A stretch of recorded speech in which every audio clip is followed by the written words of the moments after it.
help Shen. Aggie gives Shen the whole idea to go after Julia and totally try to crush Ken. So we got Jaggy, who's got this really, really busted face, and he conspires to kill Ken, as does Rao, but everybody just wants to kill Ken because they all want to be the Fist of the North Star. Shen wants to kill him. It's just crazy. Jaggy and Ken have a dispute in the past, and Ken beats Jaggy up so bad that his face gets busted and people puke. And then he puts on this Cthulhu devil mask and pretends to be Ken. So we also have Rao. Rao really, really, really wants to be the Fist of the North Star. Ken and Rao have it out towards the end. Whew. Just so you guys know, our hero stays with it till the end.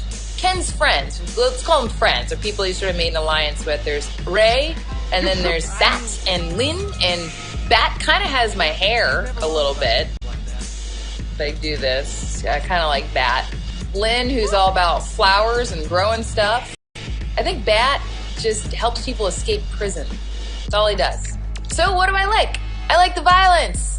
Yay, there's so much violence. There's a thing that I coined called the burrito delay that happens in this entire film. And so people get hit, like, oh, you're getting hit. You get hit in the chest, you get hit in the face. And then they monologue, and then they die and explode after the monologue. Like, there's been a point where they're hit, then they monologue, then they die and explode. It's much like eating a burrito. You eat the burrito, and you know it's gonna hit. You know it's coming, but you may monologue, you may carry out your day, and then you explode. Burrito delay. I don't know, you might as well call it burrito-side. The quotes are also great. Quotes. Quotes. Quotes. What would I change? Well, I'd change the torso proportions because they are way crazy off. This is Dana Swanson, aka @DanaIsAGirl, telling you a thing I watched on You Tweet Me Watch. So send me your Cree2K anime choices, and I'll talk about them here on Toonami Preflight. Back to you guys.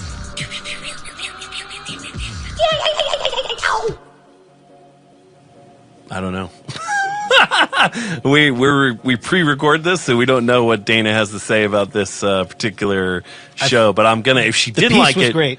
If she didn't like it, just know, Toonami faithful, I'm gonna go down there. I'm gonna go down there and talk to her about it. Yeah, I'm gonna go down and have a chat with her if she doesn't like it. But we won't tell her that right now. We're just gonna let her experience it. Exactly. She put her like no pressure. No pressure. And she's fired. Lastly, another thing that we don't really know what is we know a little bit about what it is. We think it should be Steve Bloom at New York Comic Con and his experience hanging out with Logic, the rapper Logic, and whose album he is all over, and who he flew up to New York to do some stuff with and record with.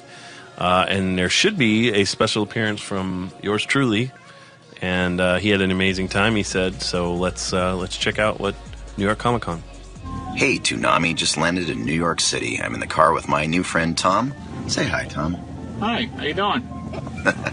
And we're on our way to New York Comic Con. This is going to be one hell of a bloom room, people. We didn't get out into the city as much as I would have liked to, but when we did, amazing things happened.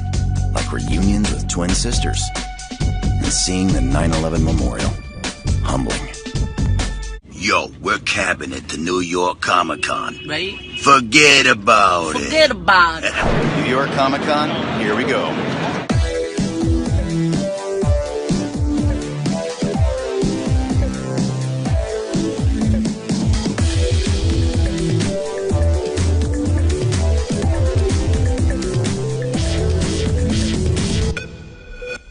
Normally when I go to big fan conventions like New York Comic Con, I'm there representing a particular show or some genre like video games or anime or a movie. But in this case, I went for a rap album. Yep, that's right. I'm on a rap album. It's called The Incredible True Story by Logic, an amazing hip-hop artist. Yeah. Tearing it up, Comic Con, day 3. Suck it. What? Logic took me all through New York. We stopped in Brooklyn for a fitting, some other place for a video and photo shoot. Then we did a panel and a signing. Logic has been a huge fan of anime for years, and this album was inspired by anime, like Akira, Cowboy Bebop, and a bunch of other things that we've shown on Toonami throughout the years. Of course, there were the usual shenanigans too. Me and Jason here for the party cruise. New York Comic Con, bitches! Bloom Room 2015. I'm not going. I just came here to say hi. Say hi to Chris. There's Chris. Woo! Say hi to Mary. Hi. Say hi to these guys. Woo!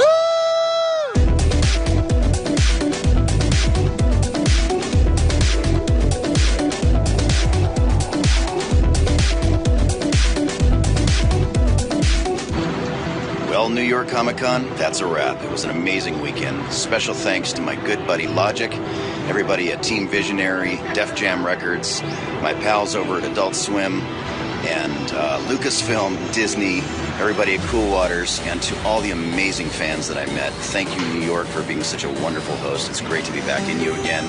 I'm leaving you very shortly on my way home to the next thing. And until then, see you next time on the Bloom Room. Peace. Do you think you made the final cut? Do you think? Yeah, I'm edited pretty sure I you out? did. I'm pretty sure I did. I made a good face.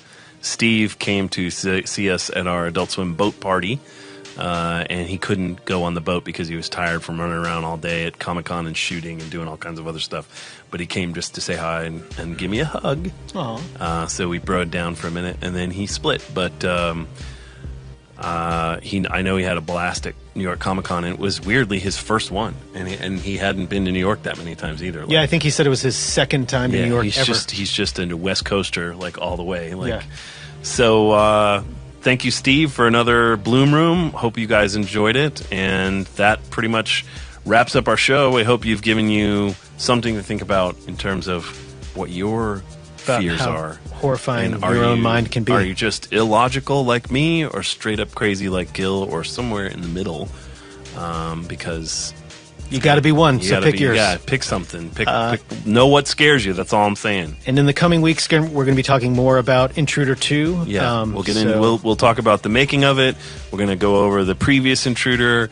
We're going to just hump it endlessly till you're so tired of it that you just don't care. That's the goal. Enjoy. We'll see you tomorrow night at midnight. Bye.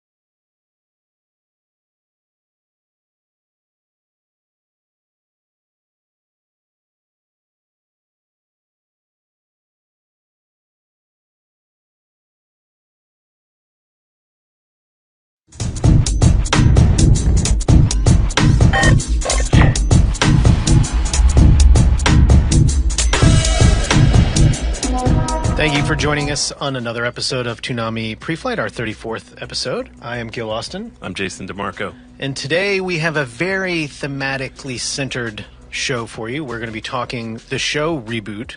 We're going to be talking about our favorite TV show and movie reboots or remakes. Yep. I guess, I think I did mostly remakes, not reboots. But anyway, we have an episode of The Bloom Room. We have Dana doing another episode of DanaCon from, what's the name of the con that she's going to? Mondo Fest, and she's also at Fantastic Fest. gonna Remind me, it's Mondo Con and Fantastic Fest, but she's That sounds right. She's attending two different festivals in Austin, Texas. So a dual layered yeah, it's DanaCon. layered. It's two sides of a coin, Yeah. perhaps. But we have a sneak peek for our goodie, a music video by. Is it fair to call him friend of the show? I don't think he's ever been on Toonami. Lil Preflight. Fuchs, a.k.a. Adam Fuchs, who's a personal friend of ours, a music bro, a director, and An Adult Swim employee. works on Fish Center. Many hats that Yeah. kid wears. But his He director does name, them all very well. his director name, if you're ever looking for his work, is Lil Fuchs, and that's the video we're showing. So let's get into some reboot, the TV show reboot, Reboot! which Rebot.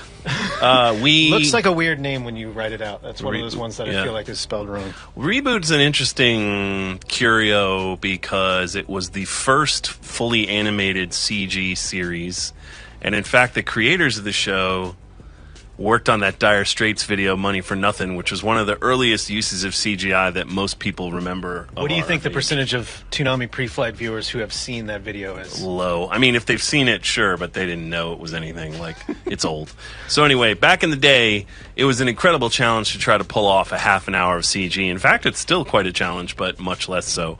And these guys spent a couple years developing this show, which was Canadian, and premiered But on. we won't hold that against and it. premiered on ABC, I think, in '93.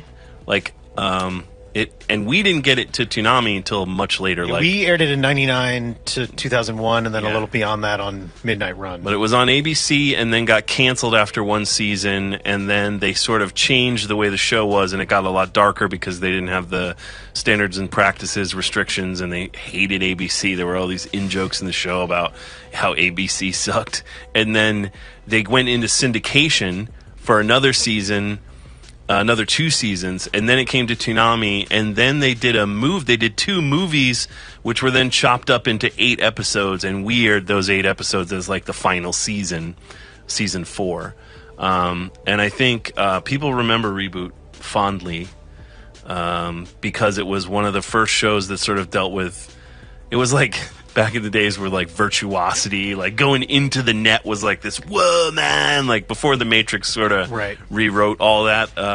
Kind of Sword Art Online's great-grandfather. Yeah, it was like Lawnmower Man, like all those old movies. I saw Lawnmower Man in the theater. Me too. That's what that was back in the day. Everyone was like, what if you could be inside the net, bro? Like it was, So there's a whole backstory that gets really, really convoluted in a good way if you're a fan, in a bad way if you're not.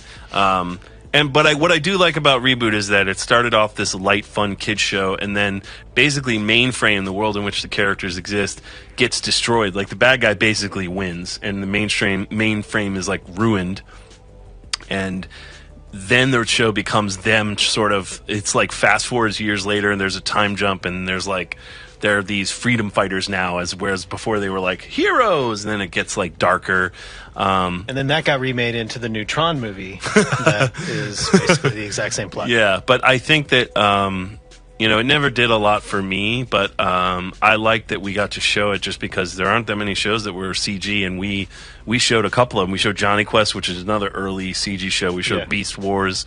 And I just, Toonami was so much CG based and still is that it was good to us to be able to represent CG a little bit. Toonami known for its traditional Canadian action cartoons. What did you think about Reboot? I mean, looking back on it, watching it, I don't think I would rewatch it now, but at the time watching it, I liked it. I didn't love it. It wasn't like my favorite show to work on, but doing spots and using it for stuff. I mean, I definitely thought it was a cool look, and even though we got it relatively late, especially considering the leaps and bounds that 3D animation was making at that time, like it never felt like, it was more like, I liked it way more than Johnny Quest, which I hated. Did you like the original Johnny Quest? I was okay with the original Johnny Quest, but I only liked that because it was so goofy and anachronistic, and the new Johnny Quest just was terrible to me. I hated it. Yeah.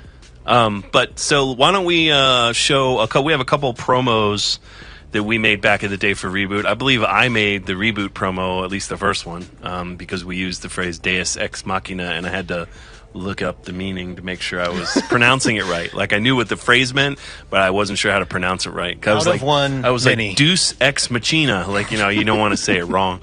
So let's go ahead and show that promo. The battle between good and evil is high-tech. Mainframe, it's inside your computer. Viruses and users will destroy it all. Guardian's the only hope. Welcome to their world. Reboot, today at 4:30. Deus Ex Machina. That's back in the Kids Love It days. But it wasn't your voice on Kids Love It. Did we? I didn't remember that ever was. Well, I think if we didn't have time, we sometimes just put that sound. We just put the beep. Seems like there's always Kids Love It. Kids Love It. And we also have another promo for season 4 so Reboot went off the air for a bit on Toonami, and then we heard about those movies and they were cut up into episodes, and then we aired it sort of like we did with the DBZ Lost episodes. We just sort of Snatched them up and put them on the air. made it a special thing. So check this one out. Friday, boot up again. Reboot. All new episodes. Every Friday, 5 p.m. So yeah, we Reboot up again really seems like it should have we been should the have line. been. It said boot up again, but we should have said reboot up again for sure. So yeah, Reboot, which they just announced. Actually, the company that made Reboot, they've changed their name. I can't remember what they're called now, but they just announced that they've got a deal for another 26 episodes of a new season of Reboot, and I would be interested to see what the look looks like. Yeah, totally. I mean, it's not going to be. Well, knowing these guys, they definitely advance the story, so they'll probably reboot Reboot. a reboot of Reboot. Do you think that there's anything about like the way Canadians pronounce about that we're saying reboot wrong this whole time? Well, maybe we should be saying Reboot? reboot instead of reboot. Reboot. I don't know. Maybe we're getting off on a little bit of. All a right. Well, tangent if you're a Reboot fan, you're in for some good times because there's going to be more episodes. And if you haven't seen Reboot, I'd say it's worth a watch if you like the idea of like, computer programs being alive and living in the net and like that kind of fantasy world. It's not something I want to watch again, but not a bad show. Sure. That's a ringing endorsement from Toonami Preflight. So why don't we, on that subject, go to our favorite remakes or reboots. Some of our favorites. Yeah, some of our favorite. Yeah, I think at this point people get the concept. At least I hope. If they don't, tough. So I'll start. So there are many good remakes and reboots. I'm not sure what constitutes something as a remake versus a reboot, but I would consider a reboot more of a continuation. Like, I feel like reboot is a different way of telling the story, whereas a remake is more true to the storyline and plot it over of again. Yeah, that might make sense. So I'm not sure what my first choice is, but my first choice is The Departed, the Martin Scorsese film from a few years back, starring. That is a weird piece of art. Starring close-ups, extreme close-ups of men's faces. I wish we could zoom this camera and just do the rest of this segment like that. But The Departed is a remake, I guess I'll go with. I would say so. Of a series of Hong Kong films called The Infernal Affairs, which was actually a trilogy. So The Departed was from 2005, Infernal Affairs was from 2002, the original. And it ended up being so popular that The Infernal Affairs actually came to the U.S. from Miramax, and then they made it into a trilogy. There was a sequel, and then the third film was like split between being a prequel and sort of a sequel as well. They created a whole backstory. So for me, it's crazy because the Infernal Affairs is an awesome movie. Like when I saw that movie and I heard they were remaking it, even with Scorsese's name attached, I was like, "There's no way it's going to be better than Infernal Affairs. Like, why even bother? The movie just came out. There's no way they could make it better." And I think they did. I think they localized it to Boston. They got a shit ton of amazing character actors. They got a really good scriptwriter to write some really good hard-boiled lines. And then they kept... Most of the main plot is the same, but they just completely redid it to work for an American, a Boston cop. Yeah, and of world. course, Jack Nicholson plays basically Whitey Bulger in this movie. And so I think that's why they set it in Boston anyway, because they wanted a guy who was playing both sides, the FBI and the mob, and Whitey did that in real life. So let's check out the trailer for The Departed, and then we'll talk a little bit more.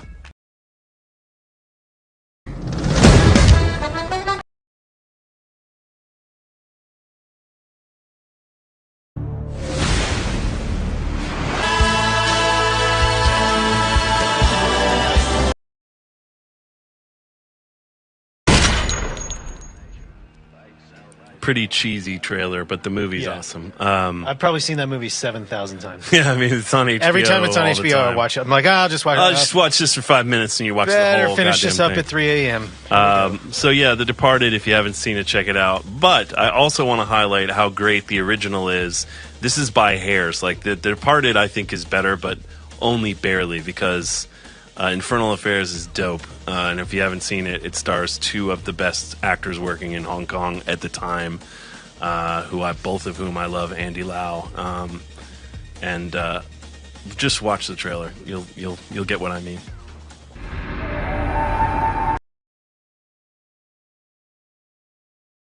Years ago, two friends became the best cadets on the force. One went undercover to infiltrate the mob. The The other is a highly respected officer, but his true loyalty belongs to the crime lord. Now, they're both out to uncover the traitor among them. They know he's dangerous, know he's deadly. What they don't know is that they're hunting for each other. New York Times raves it's dazzling, riveting, a blistering thriller.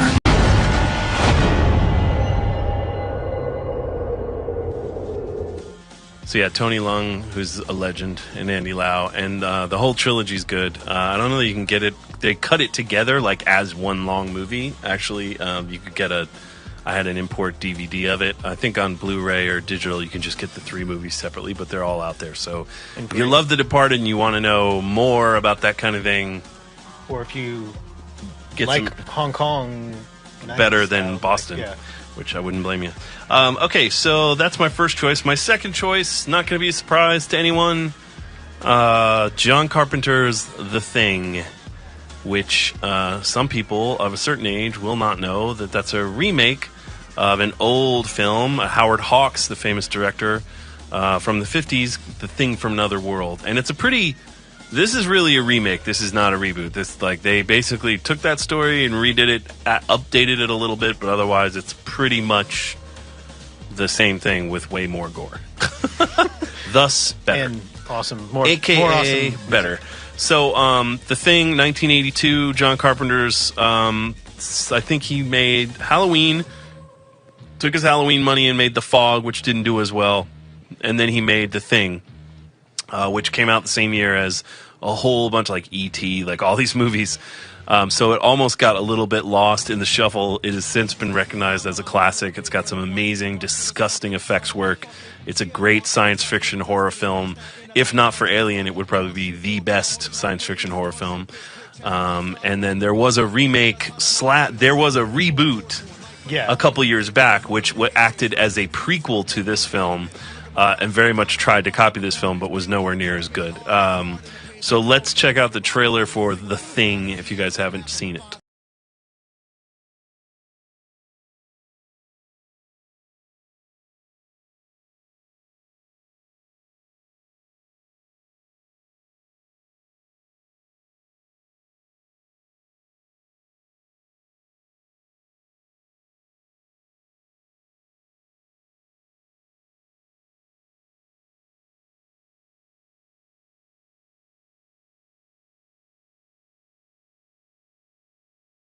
Twelve men have just discovered something. For 100,000 years, it was buried in the snow and ice. Now it has found a place to live. Inside. Where no one can see it, or hear it, or feel it.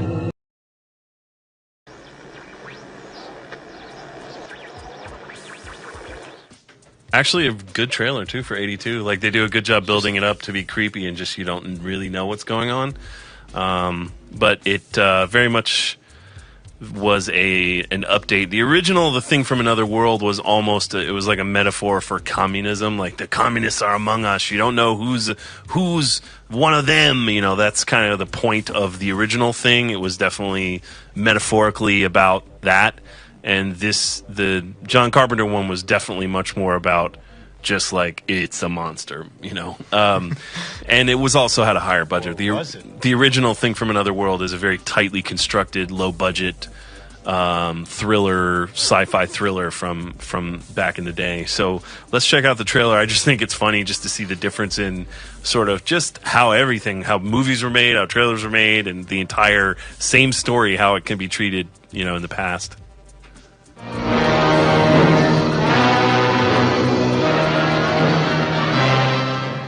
The Thing from Another World. This is the spot where it was first seen, and these are the first people who saw the Thing. How did it get here? Where did it come from? What is it? Is it human or inhuman? Earthly or unearthly? Baffling questions, astounding questions that not even the world's greatest scientific minds can answer.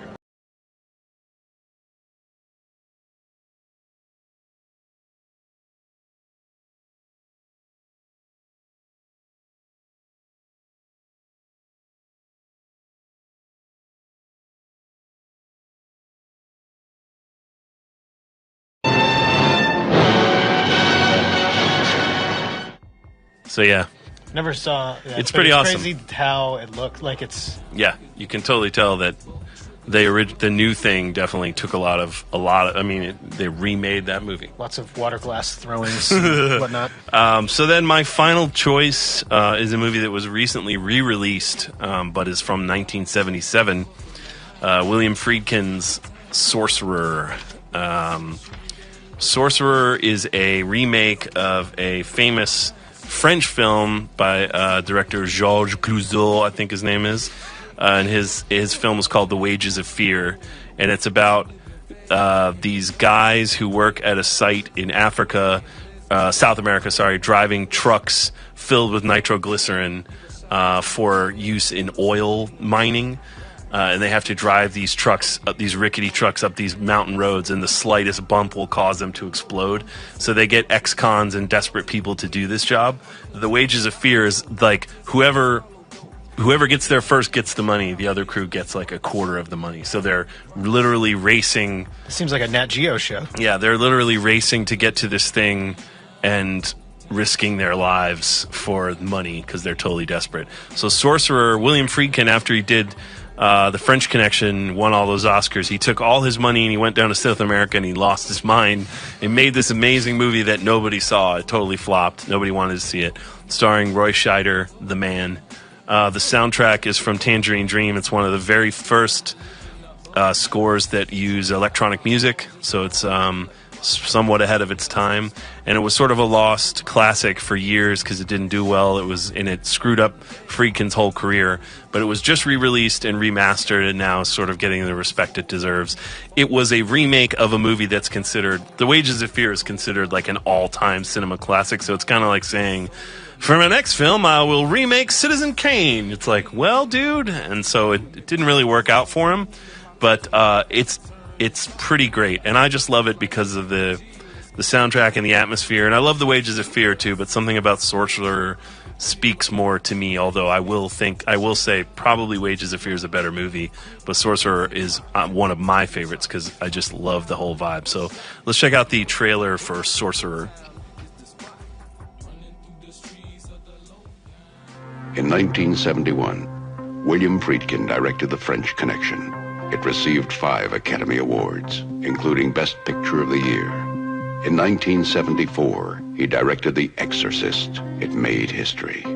Since then, Friedkin has spent over 2 years in 5 countries, on 3 continents, creating his latest film, an unusual adventure into the realm of suspense. 4 men, condemned by their past, robbed of their future, trapped in a life that was also a death. 4 men take an incredible chance, face an impossible challenge, and risk the only thing they have left to lose. Roy Scheider, in a new film by William Friedkin, Sorcerer.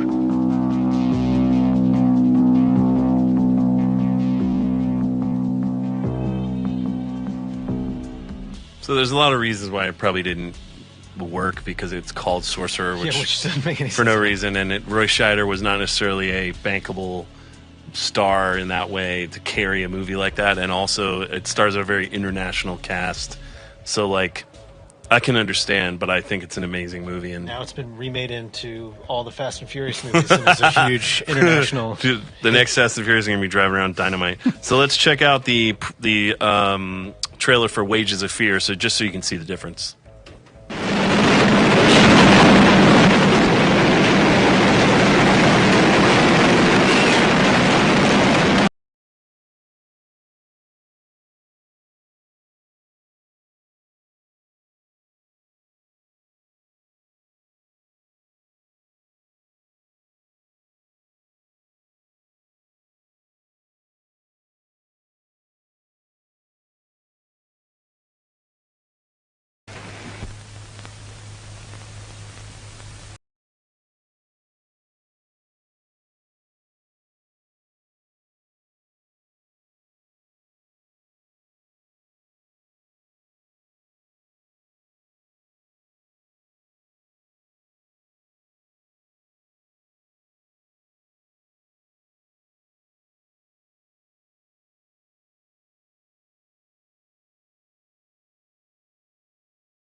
Do you think the Super Mario Brothers were the inspiration? Yes, I think for Mario and Luigi were his naming conventions? Yeah. But yeah, so those are mine. I've seen Sorcerer. I've never seen The Wages of The Fear. Wages of Fear. It's worth seeing. Look You got to cool. be able to sit through a long black and white movie and subtitles, but I speak French, so it's good. oui. Mon Dieu. D'accord. So now transitioning back to my native tongue of English, some of my favorite reboots and remakes. Up first is Scarface, which is the 1983 Brian De Palma film about doing a lot of cocaine and being the man and then losing your mind and killing everybody. Like you do. Happens. A remake of a 1932 32. Yep. also named Scarface movie with less cocaine, but not, I guess, less violence, but Not as graphic. not as internationally renowned by all hip hop stars as their favorite Yep. movie of all time. But we have the trailer for The Brian the De Palma. Brian one. De Palma Scarface, and then a scene from the other Scarface movie. So let's watch the trailer first.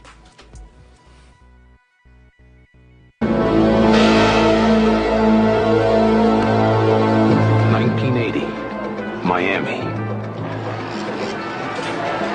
They called it Little Havana, where the American dream had a price tag, and only one man in a million was hungry enough to pay. Scarface.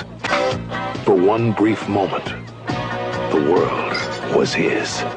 Al Pacino is Scarface. He loved the American dream with a vengeance. Al Pacino, Scarface.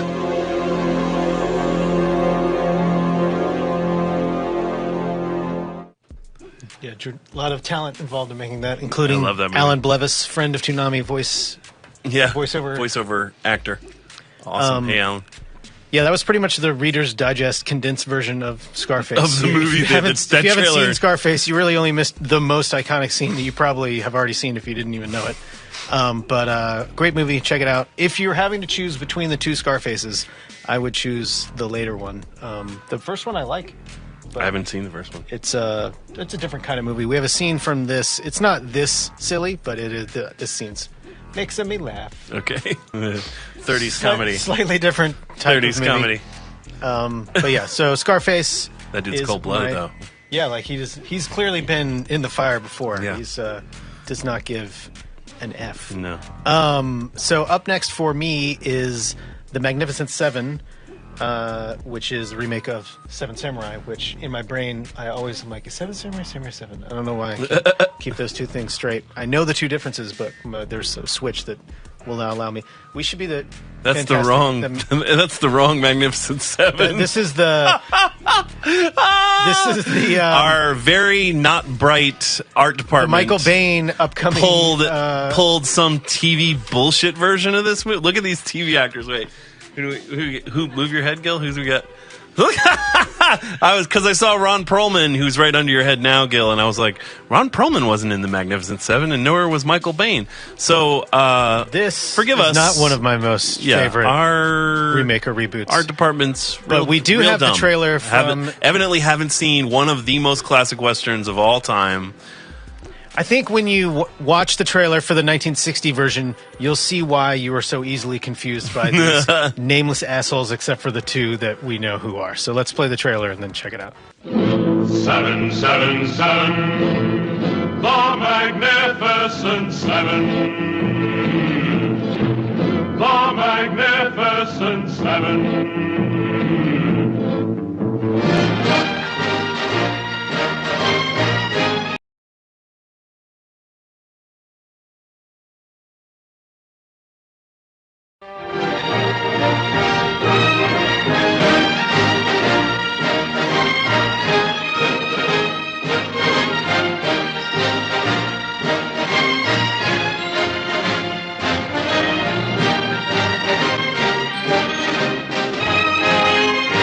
But they fought like 700 to bring the past. They made a brave stand. They fought for the future to wipe up 777. The Magnificent Seven. The Magnificent Seven. They just had a guy do a jingle, and he Hey, just went, what are we recording today? I don't know. It's There for, are 7 guys for the doing movie 7 called things. Magnificent Seven. So 7 yes, guns, or maybe more. This is Yul Brynner, and that's Charles Bronson. Where's Steve McQueen in here? I don't know. I'm blocking Steve McQueen. I love the Magnificent Seven. Yeah. I feel differently than you. I think the Seven Samurai is the better of these 2 films, but I do love the Magnificent Seven. Oh, I don't think that I agree, but this is one of my favorite remakes. Yeah. Not that it's better than But as a remake, it's one of your favorites. Yes.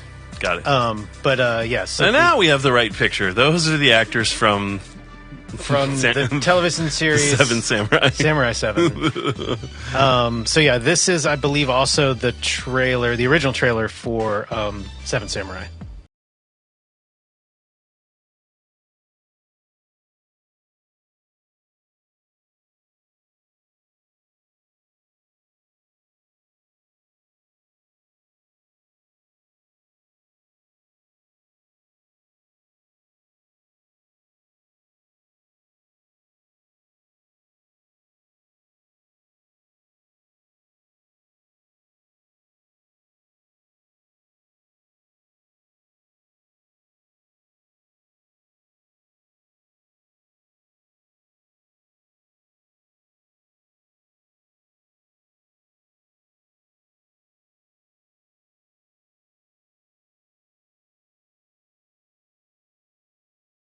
黒澤明が描く壮大なる巨獅子、世界中を沸かせたあの興奮が再びスクリーンによみがえる。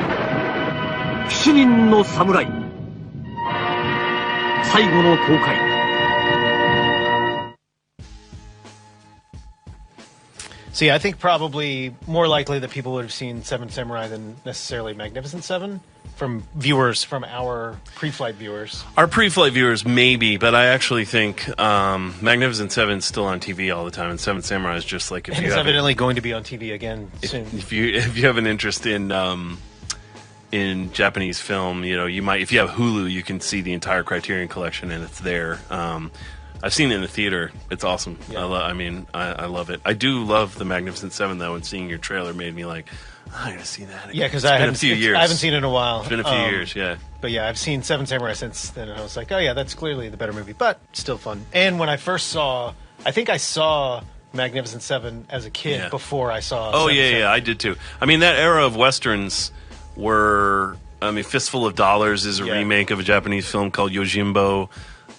There were a lot of westerns, in particular, that were remakes. George Lucas has said Star Wars is somewhat inspired by an Akira Kurosawa film called The Hidden Fortress. Yeah, so mostly I can't remember the princess, them kidnapping the princess, and the characters of Han Solo and Chewie, and then also R2 and 3PO. But we'll get into Asian-inspired / stealing movies in episode 47. So let's go to the Facebook. I got one. Oh, you have one more? Oh, I thought. All right, sorry. No, so sorry about that. We'll try to my bad. Pick up the pace because Jason's in a No, hurry. no. Sorry, I totally forgot. My bad. This is I do like the. This is Let Me In is my remake, which I like a lot. I like Let the Right One In more. I like Let Me In more, actually. I did not think I was going to like Let Me In at all. Me like too. I had no desire when it came out. I was like, what? Because it's really soon after. It came out like it was like 2 years, but not even. Yeah. It was like a year and a half. But so let's run the trailer for Let Me In first, and then we can talk about both of them.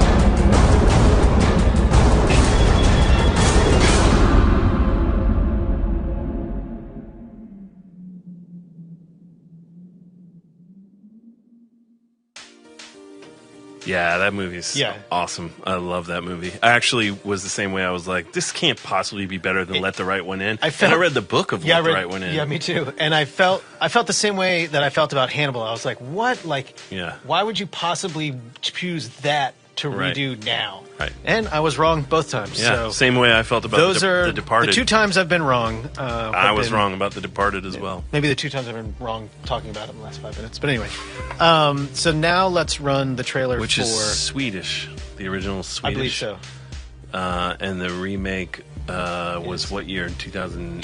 2010. So fairly recent. So I think it's yeah. 2008 is Let the Right One In, which is... Literally the only thing that Let Me In does worse is that they use some CG for the monster stuff, and it's not all the way there. In the Swedish version, they just didn't even bother with that, and I thought that was kind of a smarter decision. And this is the sub of Let the Right One In is way better than the dub. The dub of Let the Right One In is pretty weird. Yeah. The sub is better, I think, in this case. But yeah, let's check out the trailer for Let the Right One In.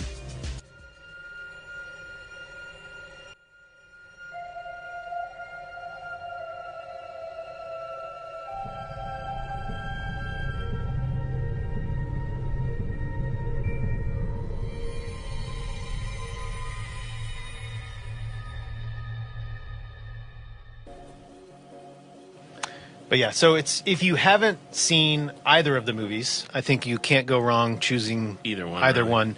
It's sort of hard to talk about without kind of ruining what it is. So let's just suffice it to say it's a vampire movie. So flip a coin, pick one. When you're finished with it, the next day watch the other one, and you will not be upset. I might say probably my favorite vampire movie, or at least among my favorite vampire movies. That I can't think doesn't of one. star Tom Cruise, right? You forgot the comment at the end. Or Brad Pitt. Or Brad Pitt. I just love it. Typically, I don't love vampire stuff all that much. Me neither. I don't. And these movies are so great and do it in such an interesting way that it. I mean, Lost Boys, number one, without a doubt. Then it's a two-way tie for second for these 2 movies, and then Interview with the Vampire. Interview with the Vampire. Pulling up number 3rd. So those are our choices. Let's check out our Facebook picks for the Adult Swim Facebooks first. Which we are going to talk generically about because we are pre-recording this and we're just assuming your choices are great. Adult Swim Facebook. Sure. I'm gonna say that these are 5 solid picks. And then don't let us down. But usually the Toonami Facebook is maybe a little bit more in line. Not always. Do you? I think that reboot is going to be on the page. I think it's going to get. I think someone's going to make the reboot joke. Yeah, for sure. So let's see. So the Toonami picks, I'm guessing, are going to be a little more straightforward. But I bet there's a reboot joke in there, and there's going to be an anime that someone puts up. I would think Samurai 7 might be because we didn't specify movies. Yeah, no. So no trolling there. That's good stuff for the first time. So and for our next segment, we want to highlight for our sneak peek with a new music video from our friend Adam Fuchs, aka Lil Fuchs. He was approached by the artist Prefuse73, aka Scott Heron. Scott and Adam have known each other for a while. We have used a bunch of Prefuse's music. Scott's a good guy. And they approached him to do a music video, and so he did this insane sort of... He wasn't really influenced by MC Escher, the artist, but it's sort of an Escher-esque... It's like a frame that keeps pushing in and new things keep revealing themselves. It's almost like a visual trick. And he based it on... some stuff around. He took photos of the neighborhood in which Scott lived in. I think he lived in Chinatown in New York, but he took photos of the neighborhood where he lived and tried to represent the neighborhood and tell a story that sort of folds back in on itself in an infinite loop. And he said it was like doing math, like it was really hard. Yeah. I mean, it's amazing. But the results, and he did it all himself in his spare time, and the results are. He's been working on it since he was 5. And the results are gorgeous. So we're going to show it on Toonami tomorrow night. But for now, you will give you guys a little sneak peek. It's already been out on the internet, so it's not a premiere. We just really like it and think it's a cool video to show. So sure. Let's check out this video for a Prefuse 73 song from Lil Fuchs. Yeah. Yeah. I have to say, weirdly, it almost gives me motion sickness because you're trying to focus on the things at the edge of the frame as it pushes in. Yeah, it's like I sometimes do get car sick. That doesn't normally, but that didn't bother me. I don't know what it was because I think I'm just like. It's the shifting colors too. I'm like, what's happening there? Yeah. But yeah, awesome video for an awesome track. Prefuse has a new album coming out. You'll likely hear some of that music on Toonami. So, congrats to everyone involved. They did a wonderful job. Indeed. Up next is a mystery Bloom Room. We don't know what this Bloom Room is because we are pre-recording this, but we are assured it's going to be something to do with Steve talking about something. And it's going to be great because they've never not been great. So, Steve, thank you for a Bloom Room. For whatever this Yeah, may whatever be we're about to see, and we hope it's good because we just sold it. So, let's check out Bloom Room. Howdy, y'all. This week, the Bloom Room's going to Corpus Christi, Texas. Join me, won't you?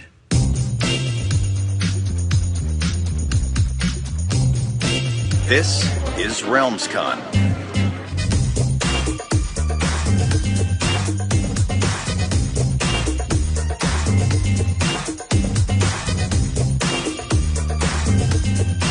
What's your name? Do you have a name? Are you Vash the Stampede?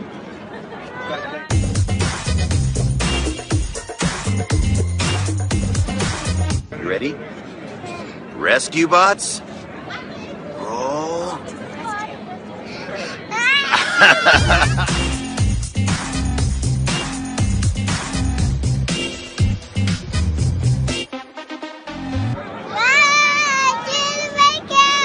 Yes!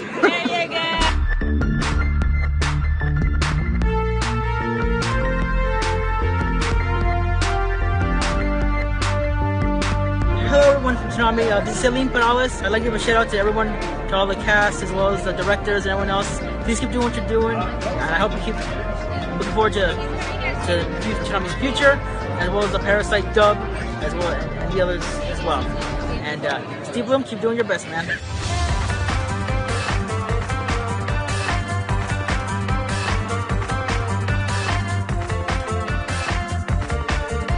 And guess who else is here? Kyle A. Bear.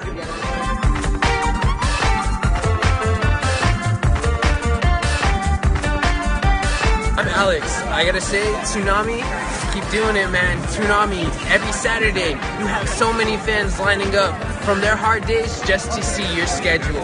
From Dandy to Naruto to Dragon Ball Z, you guys know what shows we want. You just keep doing what you're doing, because you guys are earning all of our hearts and you're earning all of our attentions. So you got me. You've had me for years. Keep doing your job. Awesome.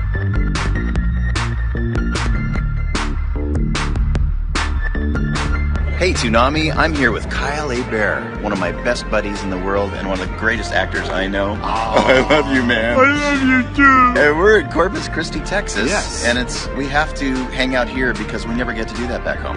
No, we never. We have to go states away to get to hang out for even 5 minutes. We meet in the weirdest places in the world. Not that this is a weird place. We love you, Corpus, but I mean, it's weird, right? I mean, it's how often have we actually spent time together in LA? I could probably count on less than an hour. And we've known each other for like 37 years? Yeah, at least 10. Yeah. So well, close. That math doesn't work for me. No, I can't math. That's why we're voice actors. Pretty much. Anyway, so this is for Toonami. So do you have a shout out for the folks at home? Absolutely. You guys are so awesome for supporting Toonami through the years and helping bring anime and all the awesome shows back to the airwaves, including new ones that probably wouldn't have a chance to be exposed to the mainstream audience in any other venue. It's possible because of you guys. So thank you from the bottom of our hearts for making Toonami alive and happening in 2015.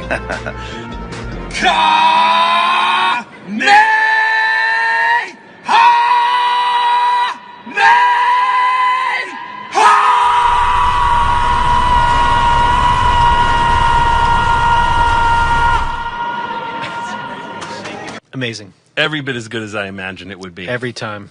But thank you, Steve, for, again, sending us footage and taking time out of your busy day to make some stuff for Toonami fans and for us. And we can now go to our final segment, which is a new thing, sort of. No, she's done two before. DanaCon. Yeah, but does she just call it DanaCon, though? Yeah. Okay, so this is not a new segment. I didn't know that she was there was a banner under which these fell. When Dana goes to conventions and talks about them, she likes to call them DanaCon. DanaCons, gotcha. And this is, so she's done DragonCon and Comic-Con. Comic-Con. And now this is MondoCon and Fantastic Fest. Yeah. So DanaFest / somewhere in ConFest. Fest DanaCon. FestCon. Con Dana Fest. So let's throw to this video and see what kind of adventures Dana had on the newest edition of Festicon of Dana style. DanaCon. Hey everybody, it's Dana Swanson, aka at Dana is a Girl, and this is DanaCon with a very, very special guest. This is my husband, Chris. Hi, everybody. It's an inverse DanaCon. I normally know a lot about stuff like DragonCon and MomoCon. I didn't know anything about Fantastic Fest and MondoCon. So let's talk a little bit about what you know a lot about. Fantastic Fest and MondoCon. Let's first talk about Fantastic Fest. Fantastic Fest is this wonderful genre film festival that takes place in Austin, Texas, in particular at one amazing movie palace called the Alamo Draft House. You pick a bunch of movies you'd like to see, and they're mostly horror, sci-fi, western. They're all genre movies, some animation too. You pick the movies you want to see, and then they tell you what you're going to see the next day, and then you spend the entire day at the movie theater, eating there. No one talks during the movies. It's a miracle. I didn't get to go to Fantastic Fest, but I made a point to go to the Alamo Draft House after the fact and saw a movie just so I could feel sort of like a part of the convention. And I saw a really cool Squidbillies PSA that was telling people just to shut the crap up. No, Daddy, your truck ain't a robot. It's a movie. Sorry, y'all. So movies are kind of sacred in Austin. No, they are, because you're not supposed to talk. Sorry. I came in on the very last night, and I was able to go to the closing night party with you. It was in an old saloon, an old ghost town. It was in an old manufactured ghost town. It was charming, and they had an old tiny church, and they had like a bluegrass band. And a guy playing a piano while a DJ was still setting up. They had people making improvised poetry on typewriters, which sounds terrible, but it was charming. Yeah, and there was Crackers the Donkey, celebrity sighting. Crackers the Donkey was wonderful. There were dunk tanks. There's a tattoo parlor, like a free tattoo parlor. There was a mechanical bull that Elijah Wood apparently rode when we weren't looking. Oh, man. Frodo got down. So I got to go to MondoCon with you. Yes. And that's semi-related to Fantastic Fest, but not really. They're unrelated companies. What is Mondo? Mondo is a celebration of pop culture, in particular TV shows and movies. What they do is they redo the artwork for a lot of these properties. They have great graphic designers and illustrators from around the world do really interesting reinterpretations of the themes from the movies, and they make posters, and they also make albums now. And I collect a lot of the things they put out. They're all beautiful. I have a lot of Halloween, 1978 Halloween posters up in our house. You've been very nice and let me put up in our house. And you as a gift, you got me an Ollie Moss Princess Mononoke print. That's Princess one of my favorite Mononoke. things. We have lots of pieces, and you wanted to go just to check it out. I wanted to go check it out. They had a lot of these artists that I love at MondoCon, and you could go and you can chat with them. In some cases, you had to stand in line. There were a lot of middle-aged, sweaty guys like myself there. But the spirits were high, and I bought a lot of great albums, and I had a really nice time. There were a lot of illustrations, a lot of records, some clothing. There were buttons here and there. I found somebody that did a Nerve patch, a takeoff on a Nerve logo, but it was for their brand Meta. That was neat to see, a little anime inside magic for you Evangelion people. I have no idea what you're talking about. And you should. I should. You should. I wish you did. It's okay if you don't. It's okay. Different strokes, I people. live with Sarah, and I should know these things. So what was your favorite thing that you saw at MondoCon? What I loved about MondoCon is I got to meet some artists whose work grace our walls. And that's a rare thing. It was wonderful. Thank you for being on my segment. Thank you for having me. This is DanaCon inversion version. Thanks to my special guest Chris, and back to you, Jason and Gil. I would never be able to live in Austin, for it is incredibly warm, but I enjoy visiting from time to time. I would never be able to live in Austin because it's incredibly annoying. but there is wonderful places to eat, and I do want to go to Fantastic Fest at some point. And I will be in Austin for South by Southwest. If we could get the shameless plug, lower third, on a panel. So if you're there, come see me and some other guys talk about music. Just to be safe, go to Austin every single weekend from now until then, because Jason doesn't actually know. I mean, or you could just pull up the South by Southwest schedule and look for my name because it's there. So if you want to do it the easy way, or you could do it the hard way. Then you might see other festivals and run into Dana and people eating good barbecue. And like be your own con. People in bands and hipster people. And then you just end up living in Austin and being a troubadour. Keep it weird, bro. Keep it weird. All right, cool. Well, thank you, Dana, for another episode of DanaCon. I hope you had fun at MondoCon/Fantastic Fest.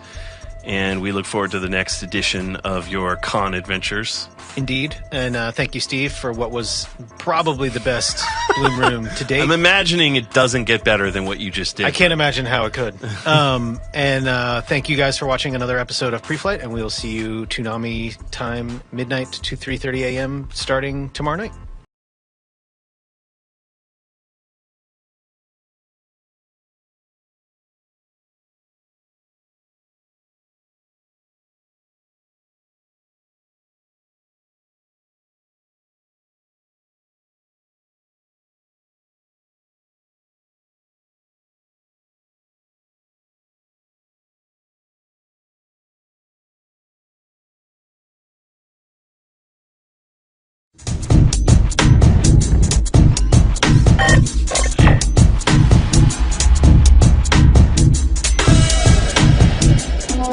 Hello, and welcome to our 33rd episode of Toonami Preflight.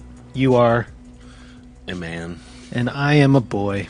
We are today talking Dragon Ball GT, some of your favorite martial arts movies. We've got a sneak peek at this week's goodie, tomorrow night's goodie, that is. We've got a special piece from yours truly that I thought up all on my own with nothing to do with Jason. No threats of firings or anything else. We've got another part. I am. It's true. Another part of a Bloom Room Hawaii edition. But let's get into some Dragon Ball GT. We aired GT in 03 through 05. It aired in Japan earlier than I remembered it being. Wasn't it 98? Yeah, it ended in 97. Gotcha. And in my mind, that's early, but I guess that's the way it goes as time keeps ticking on. You just, where do the years go? It didn't last more than a couple of years.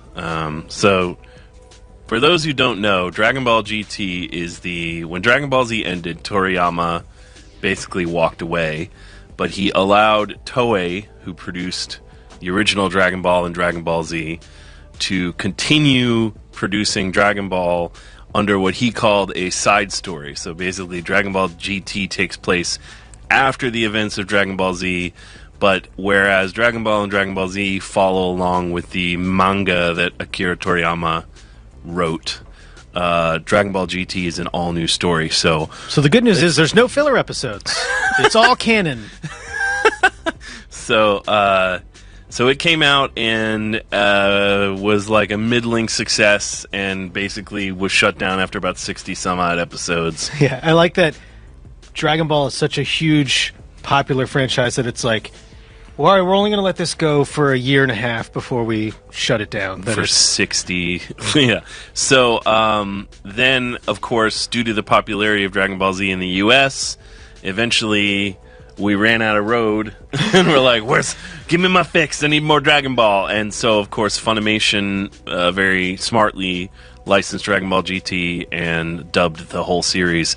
They skipped, when we premiered it, they skipped the entire first 12 episodes because... Yeah, more than that, I think. The first 12 were just all sort of a slow lead-up, and they were worried that people would just bail before they got to the good stuff, which was fighting.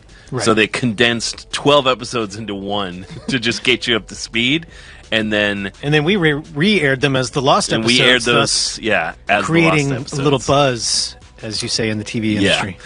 So we, as you said, we premiered Dragon Ball GT in 2003, and ran it for a couple years. We ran the whole series as well as the lost episodes, and it did really well. Yeah. I mean, ratings-wise, it did as well as Dragon Ball Z ever did, pretty much. I mean, it wasn't quite as popular, but it still was like an every week, just popular. Knocking it out, just getting up there, doing it. But what are your feelings about Dragon Ball? It's a very divisive show because a lot of Dragon Ball fans can't stand it. Almost not divisive. It's sort of... Yeah, it's just considered junk. Yeah, I certainly don't hate it. I don't like it as much as I like... I don't think it does either of the two things that Dragon Ball and Dragon Ball Z do well. Like, it's not as fun as Dragon Ball, and it's not as ass-kicking as Dragon Ball Z. But I certainly don't hate it. I wasn't just like, oh god, this episode again. But it wasn't. I think that it's lesser than. It looks great. Yeah, I don't hate it either. I don't really like it either, though. Like, there's just some really dumb stuff, like Goku Pilaf gets the Black Star Dragon Balls and turns Goku into a kid, and so most of this show is him traveling throughout the universe trying to, get turned back into regular Goku, and then there's weird stuff that happens, like Piccolo dies, and like Goku and Vegeta form Gogeta, which is really dumb. It feels very much like a show that has run through all its original creative heads, and it's on to the next team. We won't call them the B team. I'll call them the B team. But yeah, the B team. Where it's just sort of like, wouldn't it be awesome? It's the sort of general feel to the plots. And there's like some really, but the animation, they definitely stepped up the animation. It looks, even now, it looks really good. And there's still, of course, some fun fighting and stuff if you're just in the mood to watch some Dragon Ball. So I don't think it's like an embarrassment, but I don't think it's very good either. Kind of like this show. So when we showed it, I want to show... so then, after we were done with Dragon Ball, we, meaning the Royal We, Cartoon Network, moved on to Naruto, basically, as our flagship show, because Dragon Ball had sort of run its course. So Nicktoons, being the vultures that they are, swept up and grabbed the rights because, they, of course, weren't going to be the people to premiere it and actually take a risk, but once it was a proven success, they used it to put on their Nicktoons network, and they ran the crap out of it. So I thought it would be fun to watch a couple Nicktoons promos to see the differences in how Dragon Ball GT and Dragon Ball in general are promoted. So let's check out this first Nicktoons premiere Dragon Ball GT promo, and then we'll talk about it.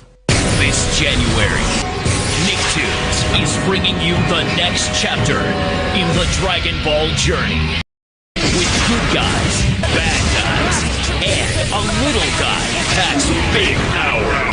Dragon Ball GT, brand new series, starts January 16th at 7. Heroes in all shapes and sizes. It's quite the elaborate graphics package. That promo, I'm just going to say, kindly, contains every single cliche about advertising action cartoons to children that we tried to avoid in Toonami. It has the screaming guitars, it has the guy doing a cheesy rap, it has bad, obvious copy.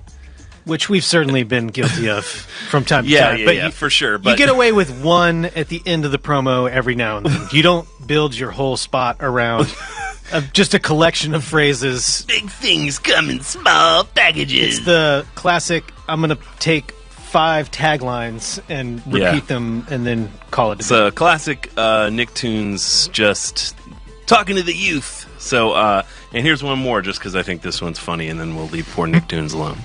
There's more epic battles, more evil villains, and more. Team Goku continues the quest to find the Dragon Balls. The adventure has only just begun on Dragon Ball GT, Thursday at 8, only on Nicktoons.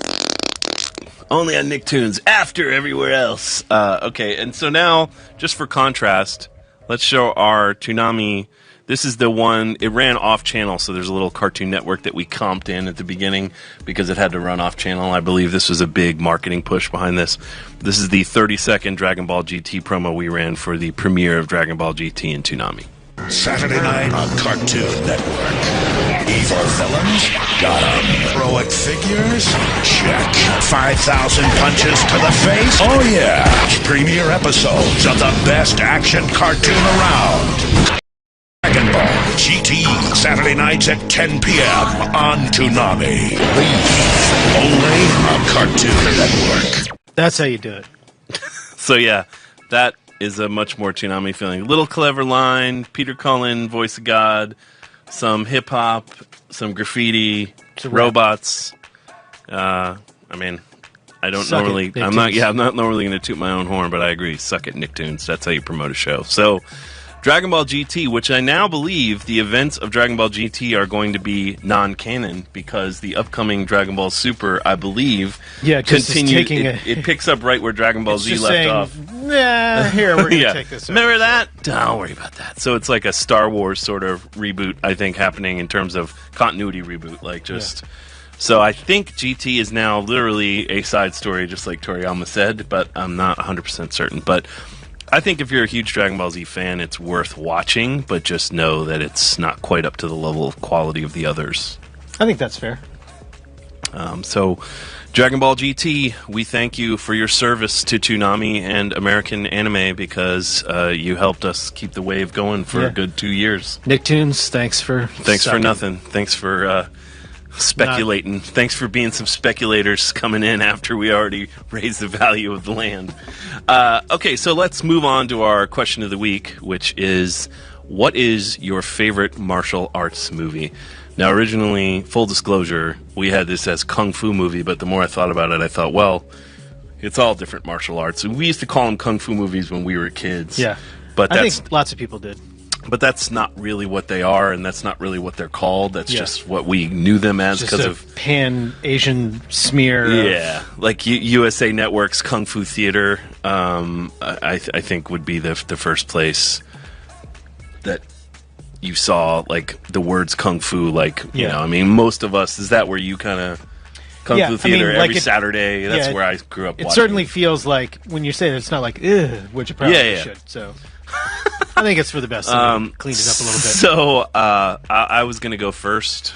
I support that decision. So the first martial arts movie I want to talk about is a movie called Hero, which is a Zhang Yimou movie, and he is a very well-known Chinese director who actually, up until this movie, had been more known for dramas. He did like Raise the Red Lantern or Zhu Dao. Like he did these amazing Chinese period dramas with Gong Li, the famous actress, who's amazing too. And so it was big news when he announced he was doing a martial arts film. And this one received funding from the Chinese government, so he had to be really careful about sort of what messages were allowed in there, because his previous films have been highly critical of sort of the Chinese government, and this one was a little more of just a fairy tale, and I think some people criticized that, but he said, look, I only meant this to be just a universal story.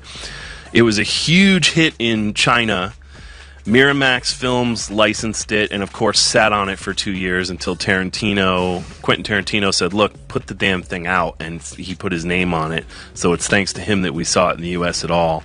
It actually was a big hit for a subtitled for a foreign language film in the U.S. It's still not number 4 of the all-time grossing foreign language films in the U.S., and it's one of the top martial arts films, period, in the U.S. too. So it was a sizable hit worldwide.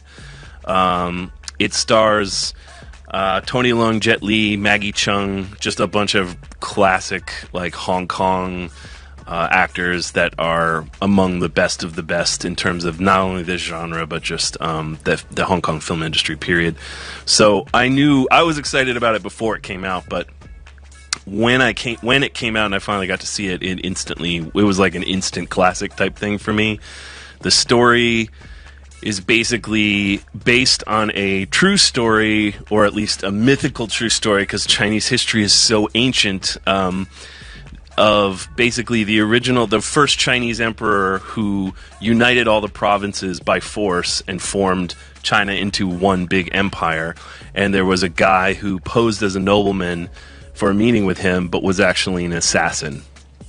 So this story expands on that idea. So Jet Li plays Nameless, who is a guy whose province has been forcefully annexed by the Emperor, and so he believes the Emperor's evil, and he wants to convince a couple other guys who are famous warriors who have already tried and failed to assassinate the Emperor. He wants to convince them to pretend that he's killed them so that he can get an audience with the Emperor and then try to kill him.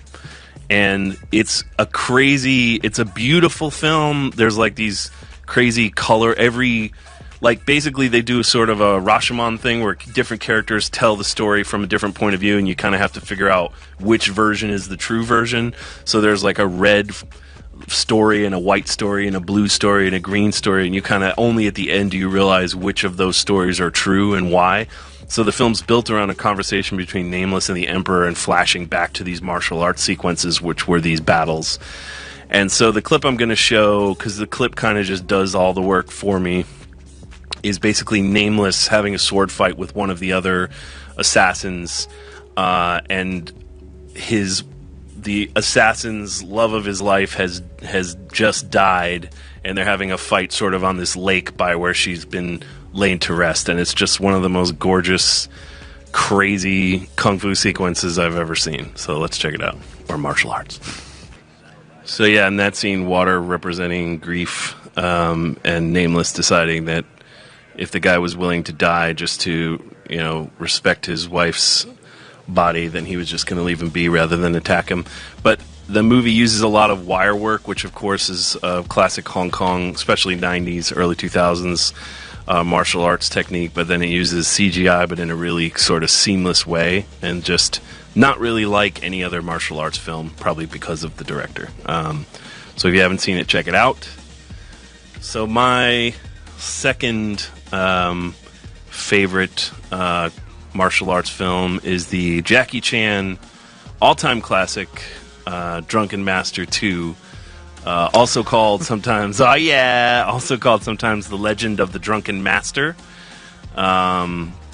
which is basically a sequel. So in 1978, I believe, Jackie Chan did a film called The Drunken Master, which was the first film that sort of catapulted him into leading man stardom, because after Bruce Lee's death, the kung fu sort of films went through sort of a change, and guys like Jackie Chan and Sammo Hung and the type of comedy martial arts stuff that they did, very rooted in Peking opera and Buster Keaton and stuff, rose to prominence, and The Drunken Master was one of Jackie Chan's first big roles. So in the 90s, as a huge confirmed action star at that point, Jackie decided to revisit that role, and it's not really a sequel, it's just sort of another story of the Drunken Master, who is basically a guy who's an amazing martial artist, but his true potential only comes out when he's had a lot of liquor.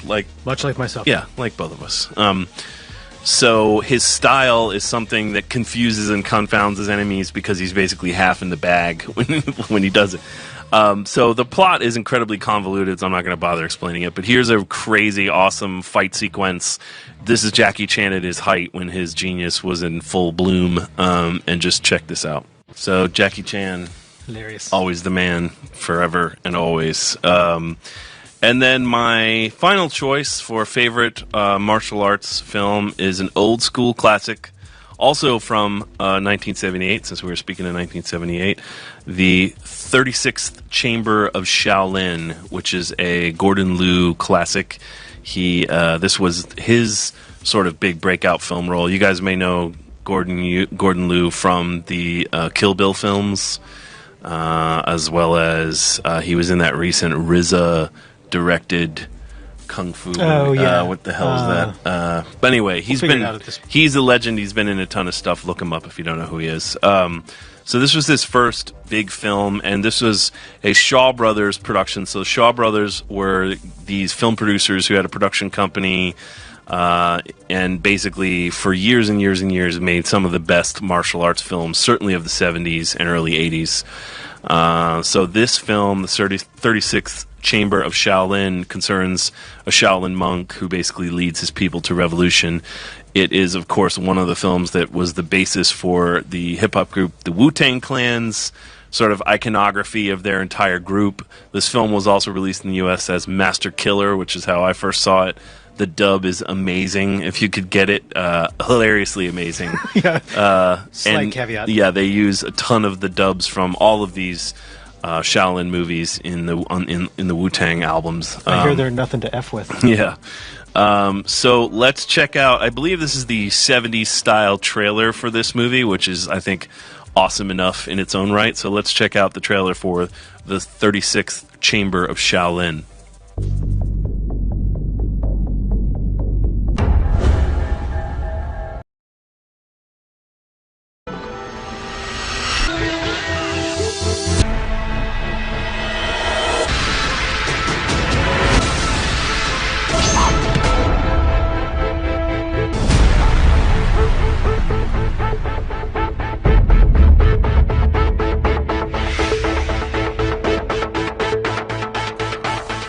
That trailer's for the remaster, but you get the idea. Yeah. You can watch it on all of those formats. So if you haven't, school yourself, because it's time for you to understand the greatness of the 36th Chamber of Shaolin.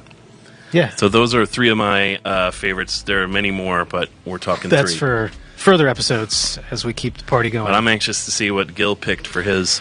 2/3 I think you'll support, 1/3 I know you won't, but I think it's funny, so we're just going to stick with it.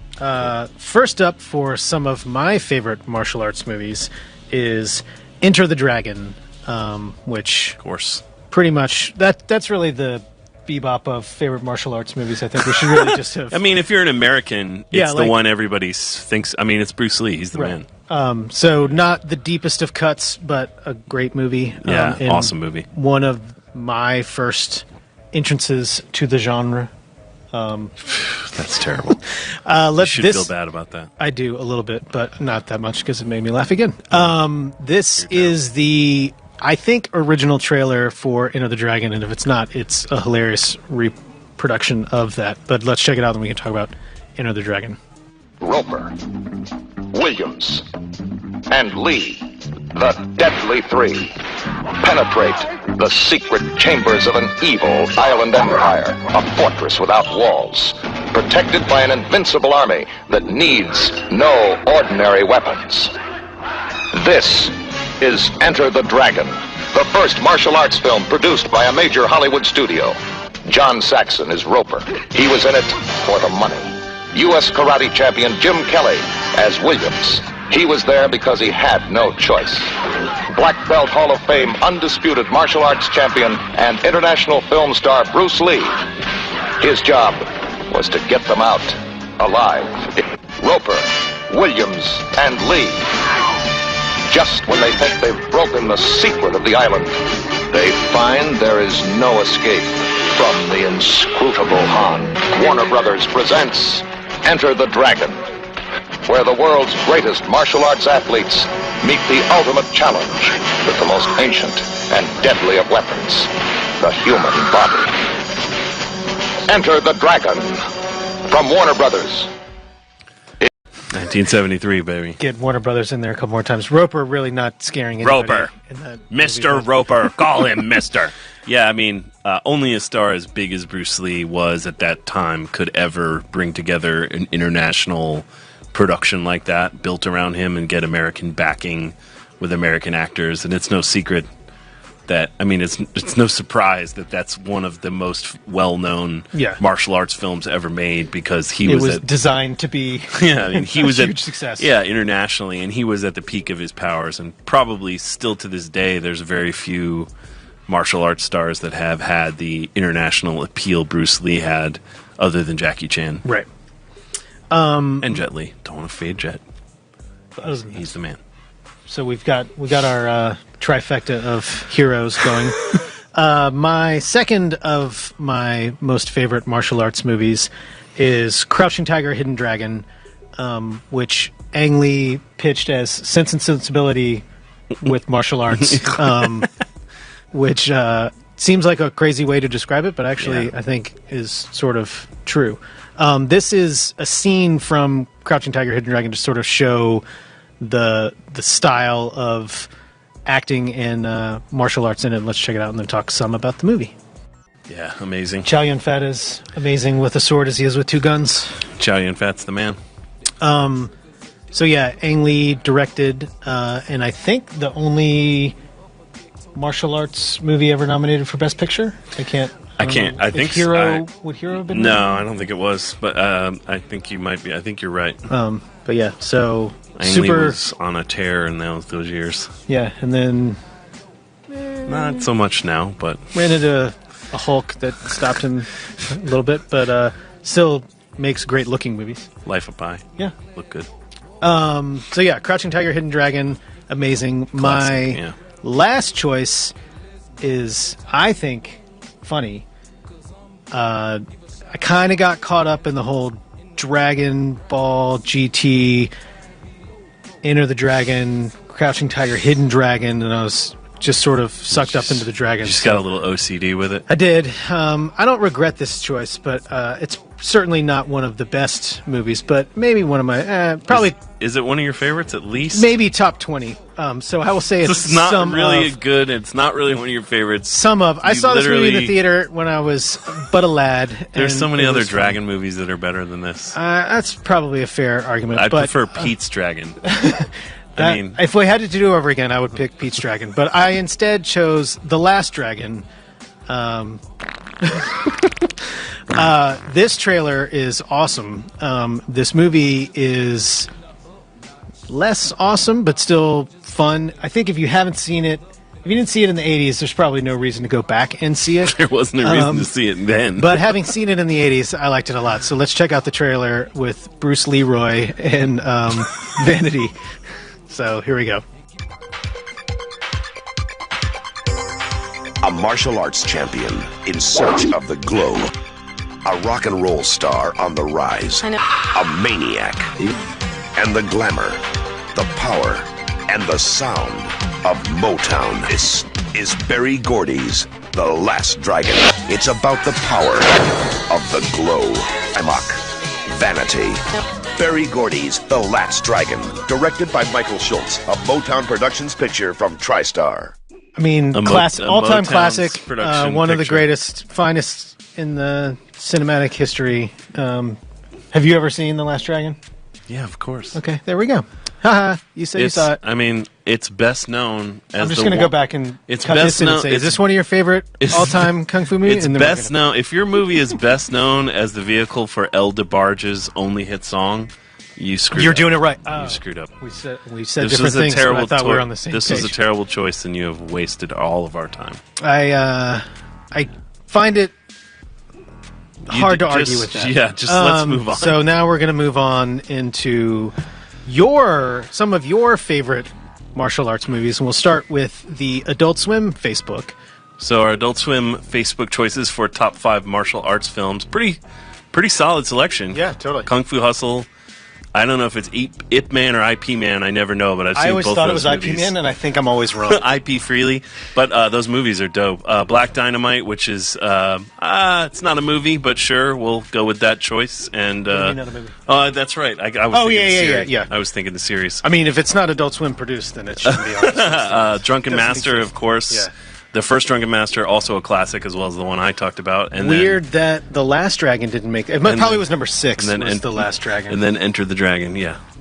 So yeah. So let's check out the Toonami Facebook choices for favorite martial arts film on Facebook.com/Toonami. Always your best source. Blah blah blah. Huh. Okay, Legend of the Drunken Master number 1. Toonami knows what's up. Now we'll call it Ip Man. Ip Man. Just so one of the ways we were right. DBZ Resurrection F. Yeah, sure. I guess it's martial arts, but really, it just came out. Is it one of the best ever? No. Fist of Legend, which is a super dope Jet Li movie, and then of course the Jean-Claude Van Damme classic Bloodsport, which has many classic lines and scenes. I will not leave until the committee is over.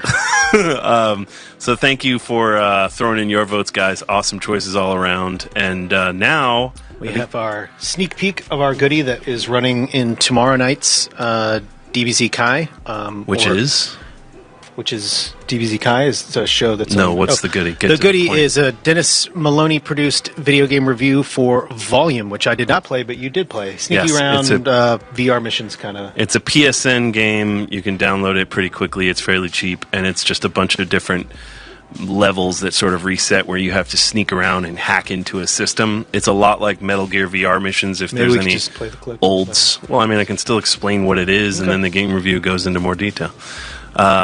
If there are any olds out here, it reminded me of VR missions, so I asked Dennis to do a review, and he did. Quote unquote asked. Well, I With a mean, gun to his he face. works here. He has to do reviews like everyone else. So let's see what Dennis had to say about Volume.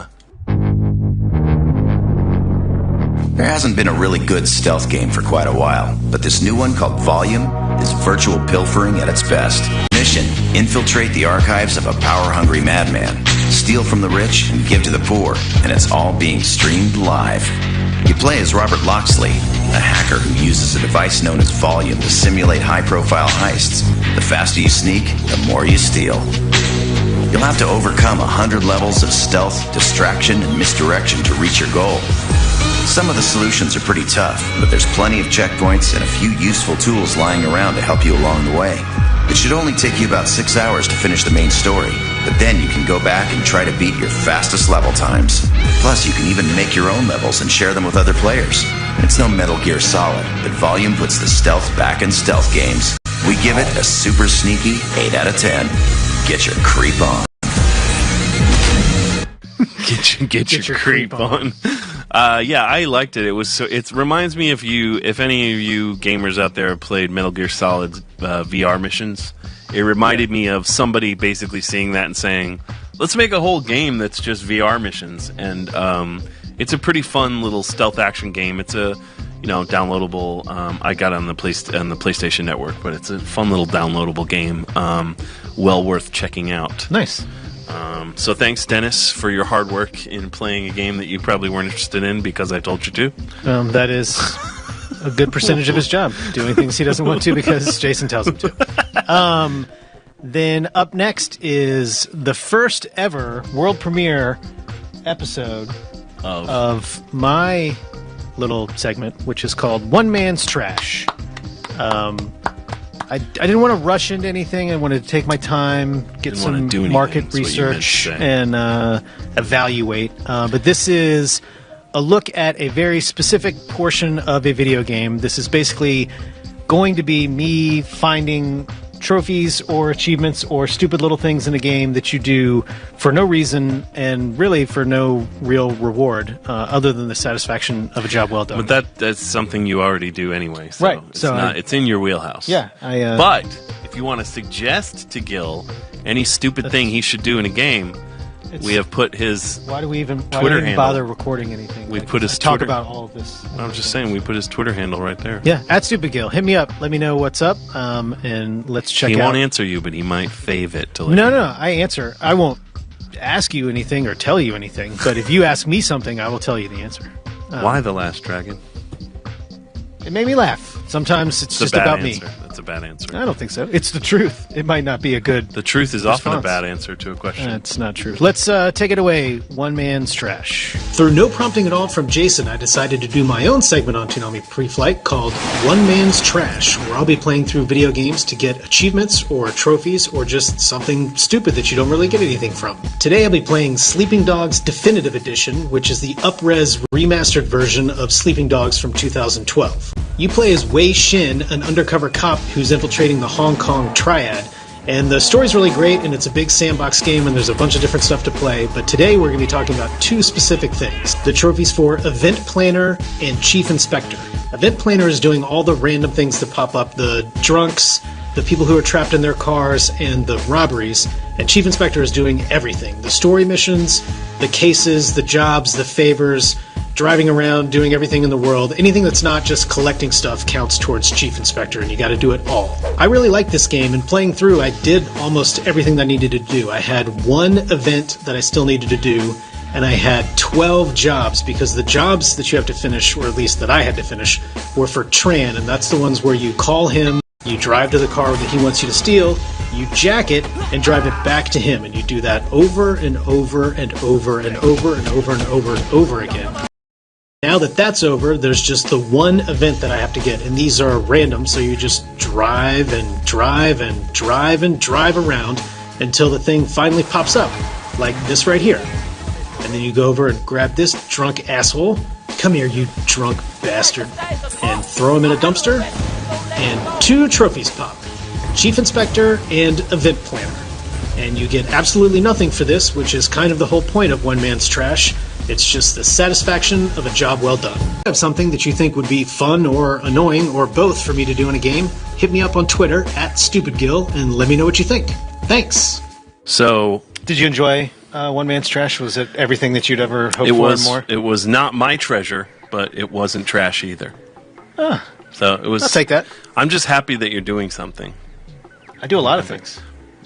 You haven't done this though so far. So another thing. Yes, like the rest of us. Okay, yeah. Like everyone else that works here. Cool, dig it. What do you think? Did you enjoy doing your challenge? I did. For Mad Max? Or no, sorry, for Sleeping Dogs. Yeah, for Sleeping Dogs. It was... it's just weird going back to find... Like, it really illustrates the pointlessness of the task. Achievements. Yeah, where you finish the game and you're doing this thing for absolutely no reason other than the fact that you're like, I wonder if I could do that. Well, you've always been... if I care. I mean, as long as I've known Gil, ladies and gentlemen, if he's really into a game, there will be a thing where he sort of invents a challenge for himself that sometimes is doable and sometimes isn't, and often... Sometimes it's a trophy or achievement. Sometimes it's just what I think would be an interesting or hilarious way to play it. Right. As I've gotten sort of older, I have seemingly cared less and less. You just have less time on your hands. But actually, once I started doing this, I was like, oh, I wonder what else I could do. So it's a nice little taste to just get me rocking and rolling again. I look forward to more trash. As do I. So if you guys have anything you think would be painfully hilarious for me to do, hit me up @StupidGill and let me know what that would be on Twitter. So let's go to our final segment, which is another episode of the adventures of Mr. Steve Bloom. Not in Hawaii this time, but Bloom. still enjoying the great outdoors and just transforming into the werewolf killing machine that he actually has always been made to be. Just being the man. This one concerns a blood moon. Hey, Toonami. It's September 27th, and tonight is a lunar eclipse. It's also a supermoon and a blood moon. This has not happened for a while. It's not going to happen for a very long while from now. So we're climbing up to the top of that, and we're going to shoot some really cool pictures. And you guys get to see them. See you in space.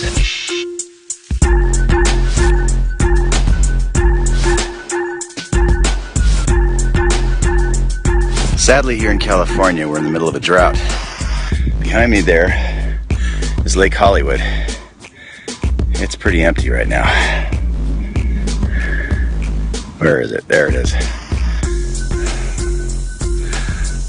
Be careful, save water. This is Hollywood's version of Stonehenge. So we made it up to the top. This is technically part of Griffith Park. You can see the whole valley on one side here. It's Warner Brothers down below. And this up behind me, that's Mary. And that behind her is called the Wisdom Tree. We're going to go up there and seek a little wisdom. Take some pictures.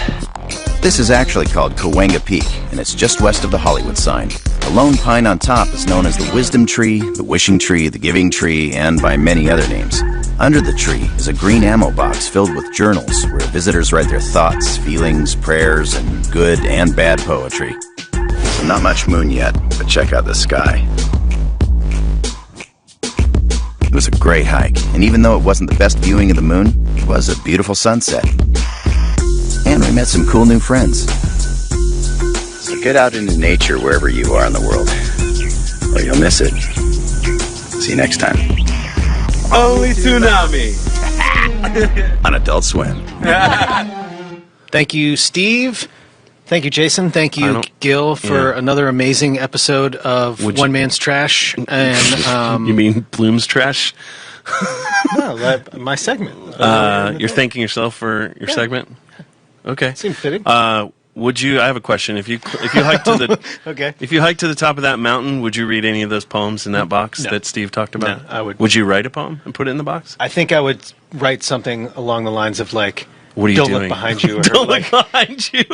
Oh, look, someone wrote a poem. Well, thank you, "Don't look Steve. behind you. I'm going to kill you." Yes, that rhymes. I'm gonna And then- thank Steve, who's a very busy man, and took the time out to record his ass running up a mountain to look at a moon. I would also like to thank Steve. I would And- not like to thank myself. and That was looking back on it. That was tacky, and I was raised. I better regret than my that, decision, and I I'm won't do here. it again. I let down my team and my teammates and the fans, and I promise I won't ever do anything like that again. And thank you to everybody who contributed, and thank you to you for watching. We'll be back next week for an all-new Preflight Friday at 5 o'clock. See you at Toonami time, Saturday, midnight to 3:30 a.m. I almost said p.m. That would have been weird. Okay, bye.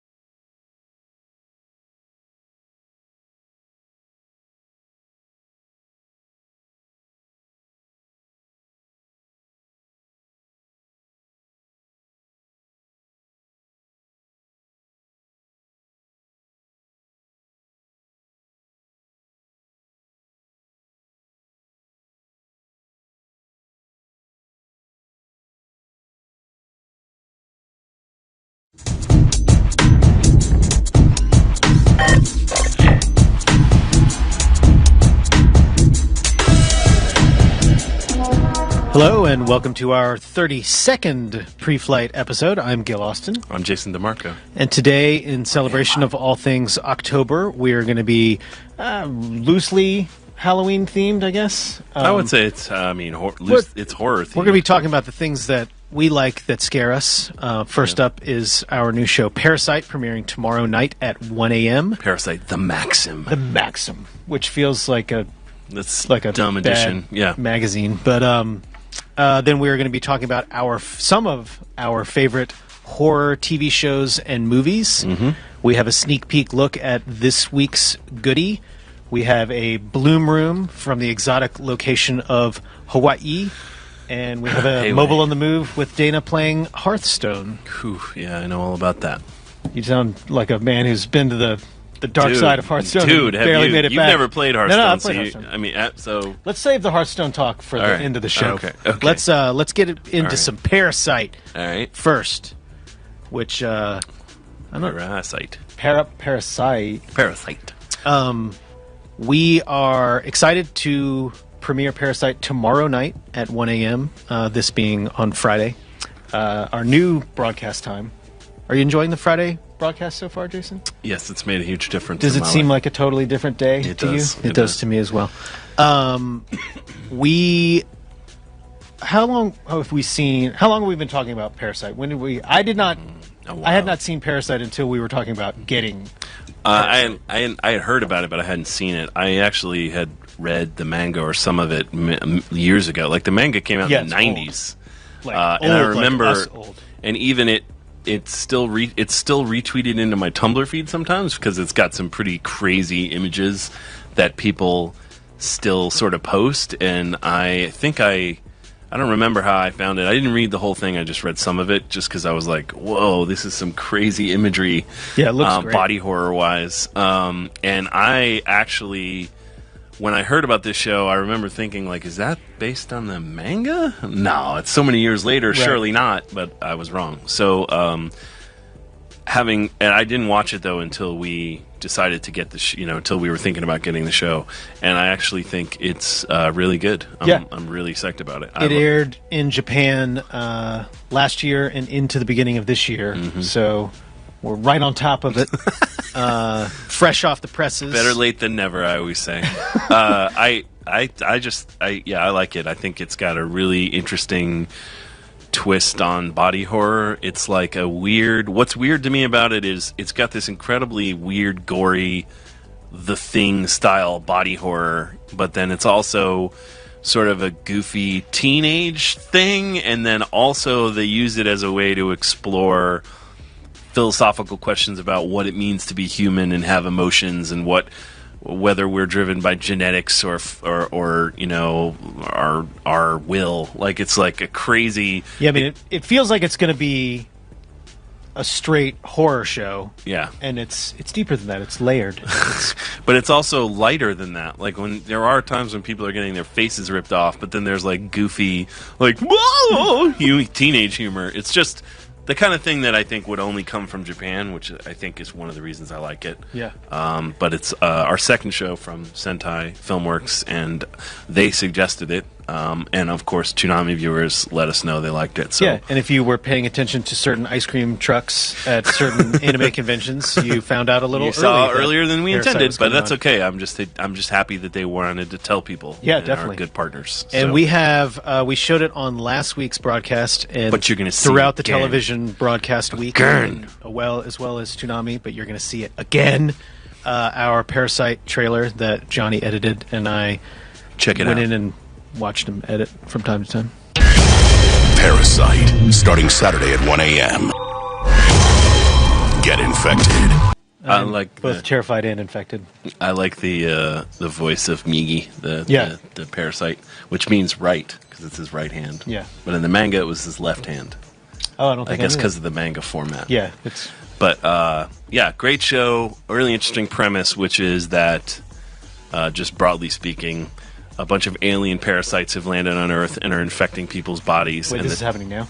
Yes. Okay.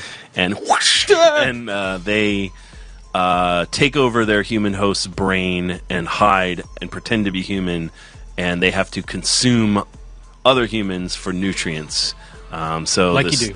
The story of this show is that the parasite Migi tried to take over our main character, and he stopped it in time. So they basically live in a symbiotic relationship where they sort of feed into each other. Yeah, and he wakes up, and that's in the trailer. Like, he's waking up and sort of like, oh, what is that thing? Yeah.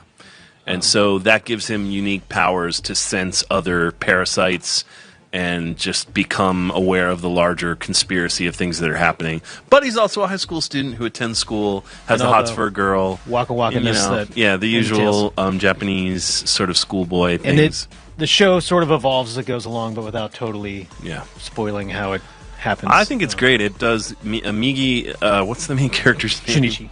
Migi and Shinichi have some really interesting philosophical discussions about, like, you know, Migi is trying to understand what it's like to be human, and Shinichi is trying to understand what it's like to be one of these parasites who think in a very emotionless, logical, you know, this is why I'm doing this kind of way, Yeah, like I do. remorseless. Yeah, like you. A remorseless Cold, killing efficient killing machine.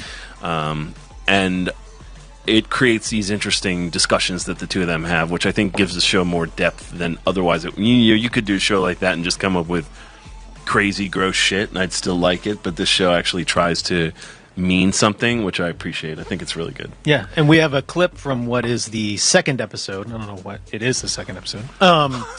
And From what turns out to be seemingly the they're cut second- up. it The story is seems cut up like into the second 24 episode, distinct yeah. pieces. So the second episode, and this is sort of one of the early ones of those conversations in terms of how is it going to work with the two of them? How are they going to survive, or are they? So let's play that clip. Owned.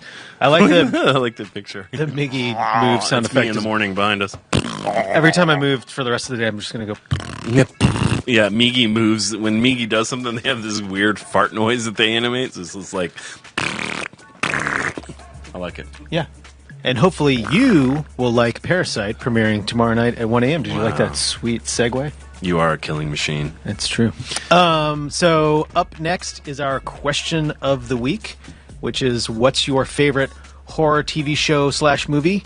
I don't have too many show / movie picks. It's a stupid joke. What do you mean? Pointless. Oh, you were making a funny. Not really. You are a killing machine, my friend. Yeah, killing fun, like an inhuman machine. Why don't you go ahead and? I'm going first. Yes, my guy. Speaking of fun, so I'm a full disclosure. I'm a horror full person. I'm a horror buff, and so this was actually hard for me to just narrow down to 3. But we'll be doing this again. Luckily, it's in a just year. some of your next favorite. Halloween. So So my first favorite horror film / TV show is, of course, Twin Peaks, the all-time classic TV show. Oh my God, we're in the Black Lodge. We should always be. Twin Peaks aired way back in 1990 as a one-night movie event, and then that did really well, and so they did a 7-episode first season, which sort of took over and became the water cooler show of that year.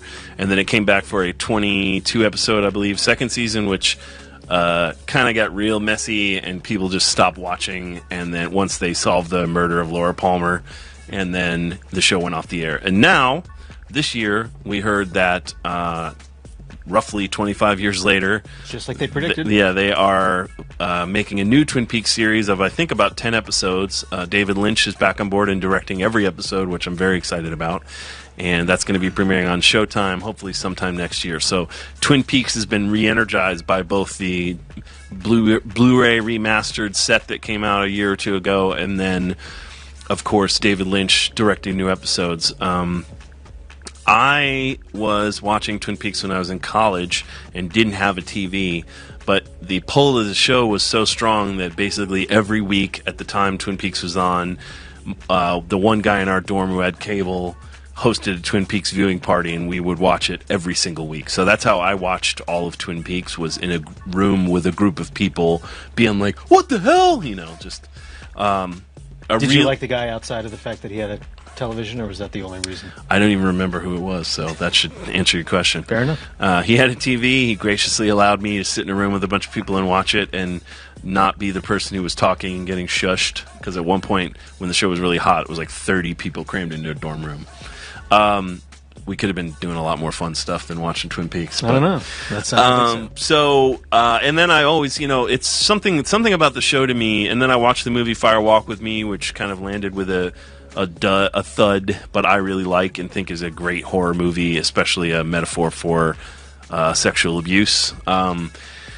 So I have been fascinated with the show ever since it originally aired. I've rewatched it probably 7, 8, 9 times. I mean, it was on various streaming services, and I would watch it then. I bought the Blu-ray Gold box.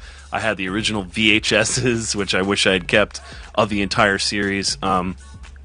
So the broad strokes of Twin Peaks are, it concerns a murder of a girl named Laura Palmer in a very small town in the Pacific Northwest, and the FBI agent Dale Cooper, who comes to investigate her murder.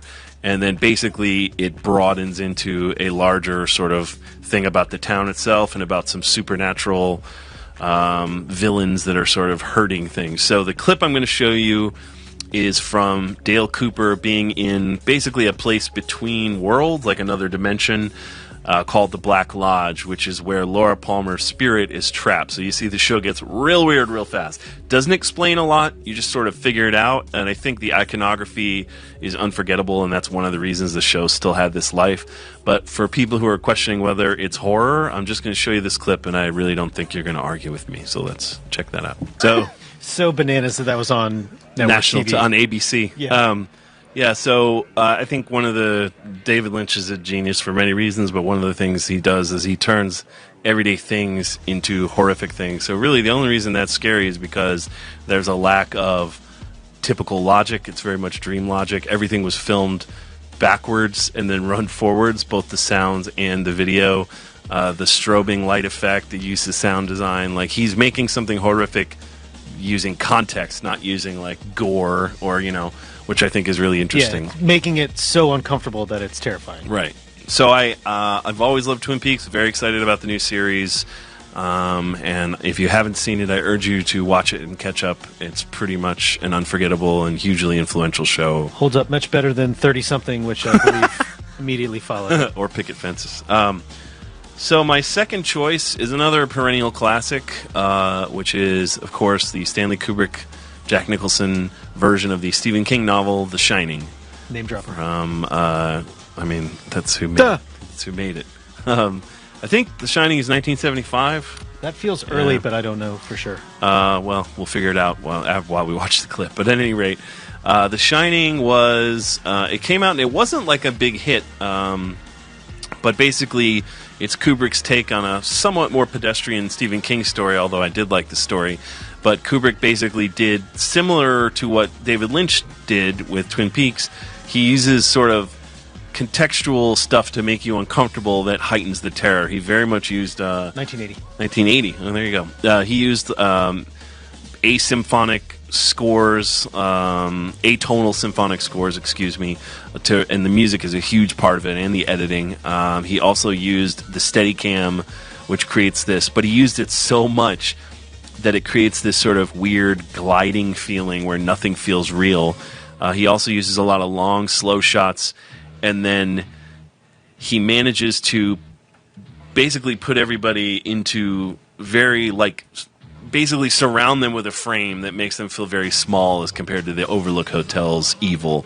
And then he lets Jack Nicholson go completely bananas with an over-the-top performance, and then he has everyone else turn their performance way down, so that it's like by the end everything's ratcheted up. The music, everything he can bring to bear in terms of a filmmaker adds to the horror of it. The story of itself is not really that scary. It's like there's a hotel, it's possessed by evil spirits, it messes with people, the end. Like, it's not like... That sounds pretty scary. So I want to show, of course, one of the more famous clips, but still a clip today that gives me chills, and I've seen the movie 40 times. So this is Danny Torrance riding his big wheels through the Overlook Hotel and running into an unfortunate friend. Oh, it's real, Danny. When the It's creepy really little real. boy who has a boy who lives in his mouth and talks through his hand is the most sane thing in the scene, Yeah. it's terrifying. Yeah, and I love how small Danny was in the frame, and I just love the idea that he saw this horrible vision, and then it's not there anymore, so he's just... I just can't even imagine. And I do love the classical music that's actually sourced from existing classical recordings. I was listening to a lot of the same composers when we were trying to do our Attack on Titan promo, and I recall listening to a bunch of this creepy atonal music Peed from yourself a little? from Berlioz and Gorky and these classical composers. And I was staying at a hotel because I was out of town, and the guy came, knocked on my door, and brought me my room service, and I'm blasting this music, and the guy just looked at me like, cool. Just naked, covered in blood. Yeah, what you doing in here, bud? I'm making a promo. So anyway, that's my second choice, The Shining. And then third, I'm going to just sort of highlight a lesser-known movie that I really love. It's called Kill List, from the director Ben Wheatley. He is an English director. He does all of his movies with his wife. She's either his screenwriter or they basically partner together on all their movies. And he does a lot of improv stuff. His process is very much like a British director, like Ken Loach type thing. He basically blocks scenes and tells people what they're trying to get across, and then lets them sort of get there with their own dialogue through constantly doing rehearsals and stuff. So he brought this very grounded, realistic style of acting and directing to the genre of horror. So Kill List concerns a hitman who has been out of the game for a couple years, not a long time, but a couple years, and he's run out of money, and he needs to go back into being a hitman, and he had something bad happen to him in Kiev. His last job went bad, and they don't really say why, but they reference it obliquely. His wife references it. His other hitman that he works with references it, but no one really tells you what happened. Something bad happened. So that's why he's been out. But he's running out of money, and he needs money to maintain their life. He's got a pretty crappy relationship with his wife and child, and he's sort of... So it starts off, and it's like, oh, this is just a typical, British lower class sort of movie about people living and working and being married, and then it transforms into this hitman movie, and then it transforms again into this really scary horror movie. So he takes this job with his friend, and it's a multi-part job, and every part of the job they do gets weirder and weirder to by the end they're both like, what the hell is going on? And it ends up being a horrible sort of cult that they're caught up with, and I don't want to give away anything else, but it's pretty incredible. There's really nothing else like it, and I think it's one of the better horror movies of the last decade for sure. And still a lot of people don't know about it, but you should see it if you haven't. Here's a trailer which somewhat gets across where this movie goes, but I don't really think there's any way to really understand why it's so unsettling until you watch it.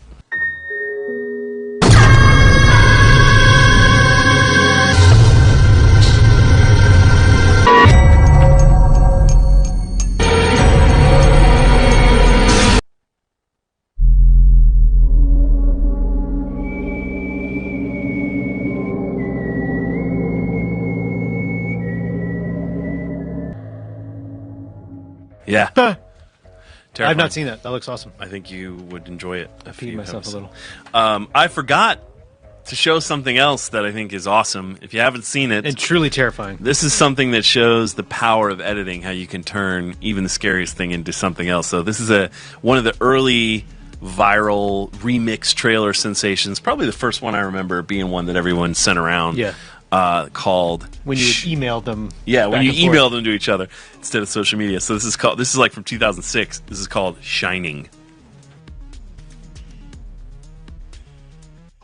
Meet Jack Torrance. He's a writer looking for inspiration. Meet Danny. He's a kid looking for a dad. Jack just can't finish his book. But now, sometimes, what we need the most is just around the corner. Shining. So good. That's So perfect. many perfect moments. The fact that it's shining and not the shining. Yeah, the and music. then it ends with the guy going Shining in that perfect like douche VO guy way, and so many horrifying moments that are used as, recontextualized. like, sweet romantic. That's how you cut a trailer, folks. You just make it whatever you want it to be and do it. I love the sometimes line too. I've written many a promo with the sometimes. Back in the day when VO was in every promo, you had a sometimes line in a lot of them. Sometimes you recut a trailer and it becomes Something else. the way people do things. Well, that's those are my choices. So, Gil, I'm going to throw it to you. I accept. I will catch it. And my first choice is Nightmare on Elm Street 3, The Dream Warriors. This movie I saw... I did not see this in the theater. I saw it after probably like 8th grade, where it was like just to the point where you were still sort of scared sometimes, but you're acting tough, and this was the perfect movie for that, where it's like there are some truly, at the time, now it's really just sort of hilariously awesome, but at the time, scary. I mean, moments. Nightmare on Elm Street, the movies, I think they do have a surreal... There's always a there's point some where creepy it's like stuff, like the dream the blurring fact into that reality. it's like this. It's like, oh, it's all just a dream, but you're actually going to die. Yeah. Like that. That sort of bit. Like and, when I wake up. Yeah, to where it's like Every this day. is all still just a dream. The scene that we have is the first sort of dream sequence that sort of sets it up, where it's like, oh, this is horrifying, and then they just kick everybody's ass the rest of the time. But let's play this, and we can talk a little bit about Nightmare on Elm Street 3. Yeah, that was the first Nightmare on Elm Street scared the pants off me. Ooh, sounds sexy. Literally. This movie, I liked it there's a still lot. a lot of like creepy nightmare stuff where I was scared, but I like the fact that they're fighting back and there's some hilarious lines, and I just enjoy this movie. Not the movie that has scared me the most, which is clearly A Beautiful Mind, but we'll talk about that on a later Yes, episode. I'd like to talk about that. But one of my favorite horror movies, and a one good that one. I always enjoy watching round about the Halloweeny times. Good one. Particularly enjoy the Dokken theme song. Up next for me is The Fog, and not the piece of shit remake, but the 1980 John Carpenter The Fog. Not the piece of shit remake. Which, accurate. yeah, I mean, I think what I like about The Fog is that it probably should be a piece of shit movie, which I think is why the remake was a piece of shit, but John Carpenter is so awesome that it is actually a great movie. Like, Yeah. It's much more than the sum of its parts. I mean, it's got a great cast. The score is awesome. Like, the plot is really sort of just like Spivey Point. Yeah, like it's. I mean, people don't really in his canon of early films. It's considered a minor film, but I agree with you. I've always really loved it. I love it's an excellent stylistic exercise. Yeah, I mean, he shot it so well, and it's really well cast and scored, and I think you sort of see what he's able to do, whereas anybody else would be making the piece of shit remake. So let's check out the trailer. I think this is the original trailer of The Fog. John Carpenter's The Fog. 100 years ago, between midnight and 1, something unknown came out of the fog. Now it has returned. 100 years ago, between midnight and 1, something unnatural came out of the fog.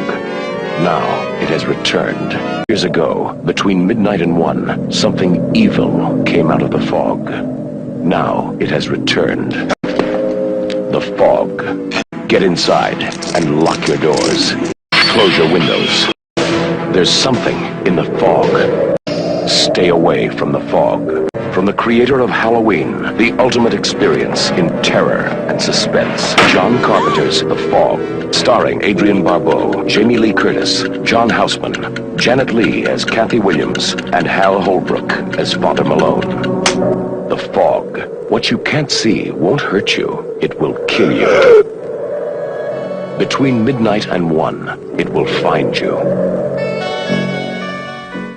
Not the greatest trailer ever written, but The Fog. Highly enjoyable. It just kept movie. saying, You should check it out. The Fog. It's just a series. Do of you understand? It's fog. The name of the movie is The Fog. The Fog, and it's fog that fogs up. But yeah, check it out. The Fog. And lastly is a TV show called The Fringe. Or The Fringe. Just Fringe. Which my wife's mom always called it The Fringe. Really? Yeah. I love The Fringe, baby. I also love The Fringe. This to me is X-Files taking what I liked best about X-Files, which was sort of the monster of the week sort of shows and the just creepy stuff and not the man is out to get you stuff, and doing it, in my opinion, better than X-Files. I know that that's not the way lots of people think, but it's my opinion, and that's what I sort of don't get paid for on this show. So this is the sort of cold open for one of the episodes. Then that is that sort of creepy Monster of the Week episodes. There's a much bigger story that's in later episodes of Fringe, but this is just sort of like scary things are out there and we don't know what's going on. So let's check it out. He went Super Saiyan on him and killed everybody. So yeah, that episode's awesome too, because after they go through the open, it comes back and it's like little kids playing on a playground, and then you just see the plane fly over and it smashes into the mountain and catches on fire. Yeah, Fringe was really good with the body horror episodes. They were a lot about body horror, and then the crazy thing about the show is all of these things ended up having a reason for existing and being tied to an overall story. Yeah. But not in a way that you really you needed to know. But there was like a scientific explanation every time for these events. They didn't mess with the supernatural, unlike X-Files, which did. But yeah, so Fringe, I like it. Check it out if you don't like it. Agreed. Great What are you show. going to do? Up next Go to hell. is... Well, that's always an option. Up next is our sneak peek at tomorrow night's goodie. Boy, why aren't we going to talk about the Facebook, Adult Swim and Toonami Facebook picks? You're totally right. I apologize. Up next is our Adult Swim Facebook Let's post. go ahead and put up on the screen the top 5 Adult Swim Facebook choices. Which is Babadook. I like that movie a lot. I did. Scary. Scary, yeah. Insidious 3, nice. I haven't seen Insidious 3, but I liked Insidious 1 and 2. We did a fun spot for Insidious 3. Dennis did it. I saw it. Nice. With him. Hellraiser, yes. Carnival of Souls, yes. Evil Dead. I'm assuming the beginning Evil Dead. Evil Dead's still, it's a goofy movie. Like, it's comedy horror, sort of. It's so over the top. But the original Evil Dead was not. It was supposed to be just scary. And yeah. It is scary. There's the idea that you're alone in a cabin in the middle of the woods. And that there's demons coming to kill you is pretty terrifying. And then, that's of course, why I never go into the woods. Then it became sort of a comedy thing, which I'm very much looking forward to. Ash versus Evil Dead. Totally. But great choices, Adult Swim Facebook. Thank you for not trolling for once. When you ask them about horror, they get real serious. Serious business. Hey, it's horror, okay? And but then thank our you. Toonami Facebook picks, which is at facebook.com/Toonami. 16 and pregnant. Truly horrifying. 16 and pregnant is horror, but a different kind of more. It's a more. I don't know. It's like it's a realer. Existential horror. Yeah. Thing, yes. Alien, yes. The Thing, Alien, yeah. Paranormal Activity and Insidious. I guess one or maybe I would just the in general, Insidious movies. Insidiousness. Yeah, I thought Insidious was pretty scary. Yeah. And I'm not scared much. Paranormal Activity, I didn't like, but it wigged me out because it's like all about. Did you not like it because it wigged you out, or you just didn't like it? No, I didn't like it wigged because you it out? was like cheap piece of shit, like the way it was made. But the concept of like when you're sleeping, it's coming for you, getting possessed, like alone in your house, like in your safe space, you suddenly the person you love is being possessed and by an evil spirit. That's a scary concept, which is why there's so many movies. But it's something about like the way the camera turns on when he's asleep, when they're asleep in the house. It just, I would lie in bed and listen to my house at night like... The gimmick still got you. No! Just like, Yeah. That's the way... Blair Witch was like that for me. I have an Where it's overly active imagination. So. Right after I saw Blair Witch, and it's like, that movie wasn't that scary. And then you go home, and it's like, I got to go downstairs to the washing machine. And it's like, yeah, and you're like, no. That's more about your brain, but still. So now let's go to our sneak peek, which is a lineup promo representative of the new lineup. Because we have a show change, so we are going to have to tell people who haven't been following along. Right, which is edited by Dave. And, nice work, Dave. Well, let's watch it first before we hand it out to him. All right. So let's take it away. Toonami's going big with a brand new lineup. Let's break it down for him. DDZ Kai ignites at midnight. Then Akame Ga Kill cuts in at 12:30. Parasite infects at 1. Michiko and Hachin move it to 1:30. Disney lights it up at 2. One Piece dishes it out at 2:30. And Killa Kill's back on the block at 3. Toonami, every Saturday night from 12 to 3:30. Nice work, Dave. Like I said. You're clairvoyant. It's freaking me out a little somehow bit. I knew that it would be good. I don't know if I entirely trust you So anymore. please check out our new lineup. The current lineup's been doing well. Hopefully with the addition of Parasite replacing Sword Art, you guys will continue to turn in solid numbers. And now, in an never-ending series of Steve Bloom Has a Sweet-Ass Life, part 700, is this week's Bloom Room, which is a look at HawaiiCon, which HawaiiCon, we are still available for this coming and subsequent years. Call or email. HawaiiCon, we're 1065 William Street. Yep. You can send us a postcard. Yep. Happy to go. Any way you need to do so. We would love to come to your con. We're all about whatever your con's about. We will literally do and say anything that you need. Yeah. So just hit us up. But let's check out Steve's time at HawaiiCon. Hey, Toonami. Out here in Hawaii, Kona to be exact, for this week's edition of the Bloom Room. Join me, won't you? And don't mind the snot in my mask.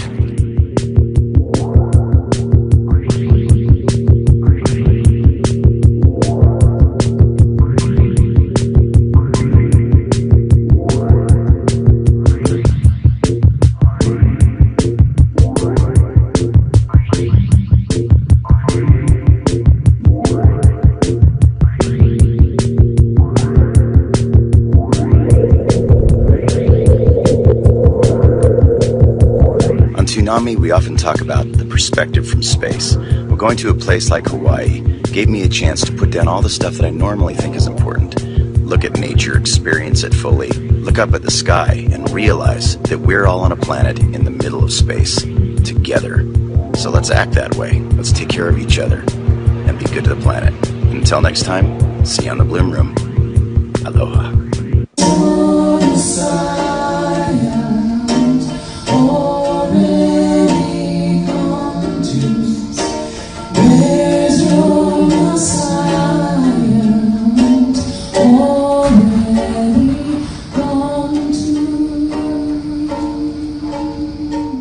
You son of a bitch. I know. I'm just now. I can't even focus.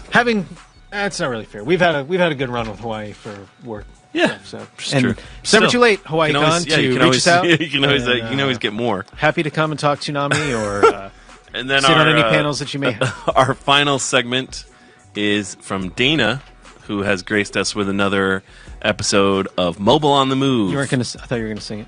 In which she plays a mobile game and reviews it for us. And this week she is going to be playing the black hole of your time, known as Hearthstone, aka the life and money draining master plan of Blizzard. So let's check out her Hearthstone review. Hey everybody, it's Dana, and it's time for Mobile on the Move. Mobile on the Move. Today I'm talking about a game that I put off because I got locked out of my Blizzard.net account. But I'm back and I tried Hearthstone. It's a modern classic, I tell ya. Hearthstone is an FTP, aka free-to-play card game that whispers sweet nothings to players of Warcraft. This started on PC, but this is mobile on the move. I don't have time for my computer all the time. Nope. It's been out for well over a year and an icon on my iPad and iPhone for just about as long. I just finished a shoot in Arlington, Virginia, and comforted my nightly boredom with tutorials of this game. I love this. You make the boredom go away. You may be saying, hey Dana, that kind of looks like Magic the Gathering. Well, yeah, but Hearthstone is so much easier to understand. Less flavor on the cards, more flavor on getting the rounds done. Unlike a tabletop card game, the simplified rules that are already built in just keep you on the rails. You don't argue with your friends about what the rules are. Keep throwing down sheepy cards until you zap your opponent of health. And that's either going to be a CPU in practice or one of the more advanced modes, or another player somewhere across the world. You got your magic creatures, you got your more magicaler persons, you got your even more magicaler spells. What order do you want? Execute! No, my card! No! It works on a gem system. You get gems, you can do stuff. Not enough gems, and you better hope your minions ain't sleeping, because your turn's going to be over. There are different classes. In one class, you can cut yourself to draw a card. You can heal yourself as a priest. You can deal direct damage regardless of taunt if you're a mage. And then there's druids, which are just forest weirdos. Cuckoo, cuckoo. You can unlock different cards. You can crack a pack. You can see that you got no cards that'll help you, and you can move on with your life. There are two ways that I played this, on my iPad and on my iPhone. My iPad is old, and I had to get a personal hotspot from my phone just to get the system to work while I was at work. Then I chugged a whole lot of data. I just chugged 1 gig of data. Why? Hearthstone. Overall, this game's pretty intuitive. When I was on the iPad, I liked it a little better because I could see more of the animations in the little corners. But there also was more of a lag in general when I was on the iPad. I do have like a more souped up advanced iPhone. It handled load times a little better and it fit in my pocket so I could really be on the move. Especially when I was too lazy to hold my tablet. As a fan of the Magic the Gathering online versions, I like noises, I like animation, I like all the cool stuff. And all that was, again, a little laggy on the iPad. But I feel like this is far more accessible than Magic the Gathering. It's easier to digest, it's easier to just pick up, regardless of skill set. I did have to ask myself the big question. Do I want to catch them all? Do I need to catch them all? The big complaint is there's no trading, so catching them all, gonna be really hard unless you grind. 'Cause I'm stuck in a hot zone with you. I'm gonna be honest, I'm not super far into this game. I thought I would be much farther along by the time I did this review, but it is taking me a while, and that's great. Especially for a free game. I'm very, very curious to touch the arena play.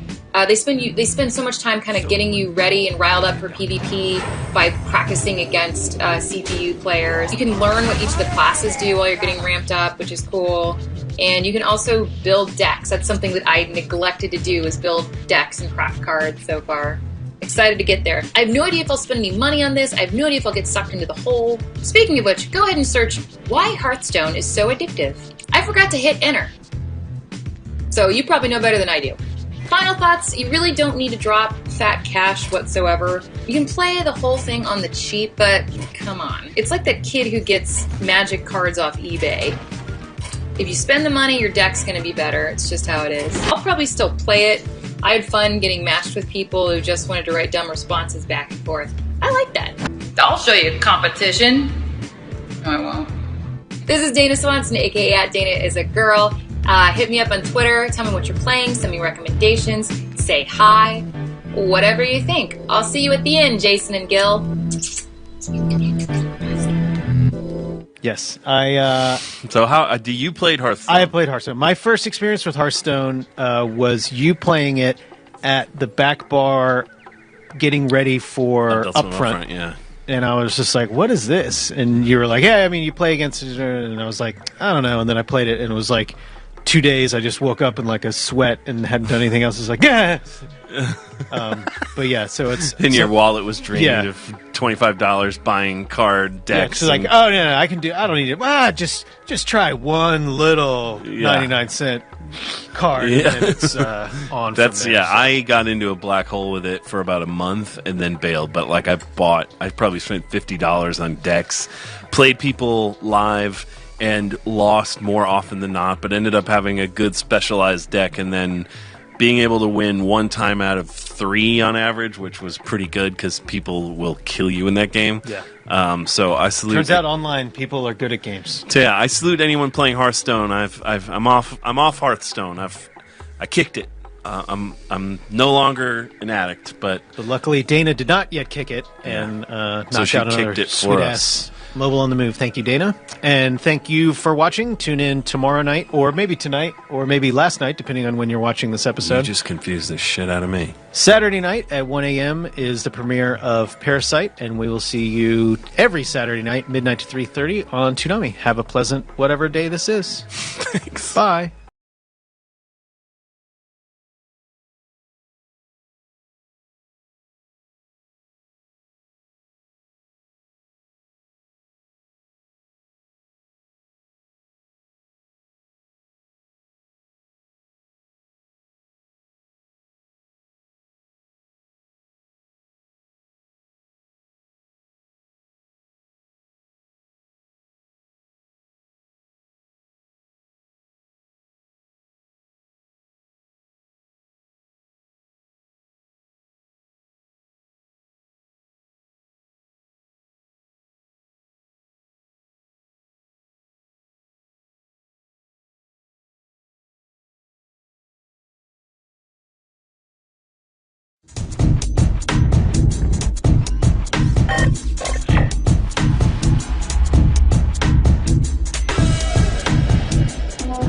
Hello and welcome to our 31st episode of Toonami Preflight. I am Gil Austin. And I am the ghost of Jason DeMarco. Whoa. We have to get back to the future. I just wanted to wear this today, so if you find it distracting, it's my fault. No one on the technical team bears any responsibility. I don't find it distracting. I don't really see you that often. When I look at you there, you just look normal. And then that TV, you see ghost me. Yeah, normally it's your face that's a little translucent, but now it's your body as well. We've reversed it. Today we are going to be talking Voltron, one of the original Toonami shows. We're going to be talking about our favorite childhood toys, which we have amongst us here. Toys. In some pieces, the ones toys that made it. We will have a sneak peek of this coming week's goodie. We have a Bloom Room, and you have a moving pictures, do you not? That's right, I do. So quite the full episode, but we will start off talking Voltron. Defender of the universe. So we started with Voltron from the jump. Incept date March 17, 1997. It was one of the I like how the lion's about to bite my head. It looks like he's already. It's only your head. Yeah, especially with my disembodied head. Turns out I do look over there more than I thought. Voltron was one of the first shows we asked about because we had no money and we knew that maybe Voltron would be out there. We knew that no one was showing it at the time that it had just for it. Finished its Cartoon Express run the year before. Yeah. And I think they were like, nobody's going to watch this show anymore. And then, USA, we win. It premiered in '84 in syndication originally. In the U.S. Yeah. I guess Voltron in and of itself is strictly a U.S. show. Yeah. I mean, so maybe we're... Should we start from the beginning? Yeah, maybe we should actually start from the beginning. So Voltron is actually... Well, there's Vehicle Voltron, some of you will remember, and Regular Voltron, and they are both from 2 totally different Japanese shows... Beast King Go Lion and Armored Fleet Dairuger 25. There's a mouthful for you. Tongue. So Beast King Go Lion was what became the Lion Voltron, which we all know and love, and became a hit syndicated show in the U.S. And basically, some American guys got the rights to the show, and yeah, I didn't remember or probably never knew. But looking it up, if you can trust the internets, that they didn't. The way it's written is they had no way to translate it, which is like, yeah, you just get a translator. You find someone who speaks Japanese and English. Like, it happens all the time. They didn't have translations of the episodes, but they had the general plot. So they basically went through, made up their own storylines based on what was happening in the shows. Yeah, so created their own mythology where it's like a serious Mystery Science Theater where you're just making up dialogue, but then you're they trying cut, to do it intentionally. They cut a lot of the violence. They cut people dying. They made people robeasts instead of like actual living creatures. And they, a fundamental change I never knew about was that I guess in the Japanese version, Voltron was originally a sentient robot that the goddess pulled apart. And in the show, it's a piloted robot, like it's basically a mobile suit. So did Americans have mobile suits over here before we even knew? I believe that we're now going to be on the watch list.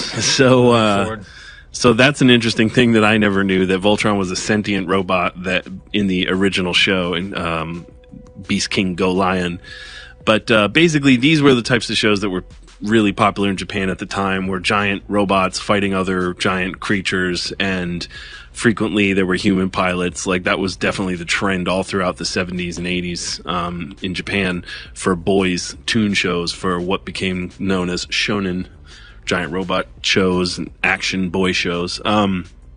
So it became a hit in syndication, and then Vehicle Voltron didn't really take off. Yeah, it was Lion Voltron was a legitimately fun and entertaining show, and the toy was fun to play with, which we have the sort of miniature busted leg version. We have the diecast. That's OG. That's the diecast version from back in the day.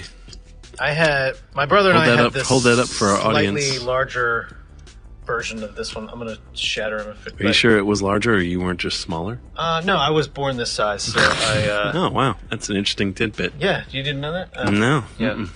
My mother is quite large. Yeah, I guess so. So... Is she a roe beast? Yes, she is. But it's a sensitive subject, and I don't want to talk about it. Gotcha.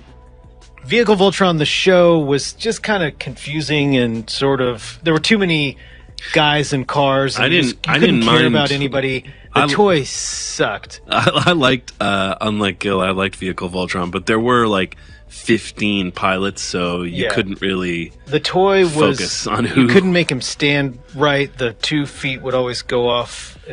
I never had the Voltron toy when I was a kid. I never saw it around, and knew no one who had it. So I should have hung out. It was awesome. Deprived. Yeah, I think we hung in different circles. Yeah, I was in Pennsylvania, New York.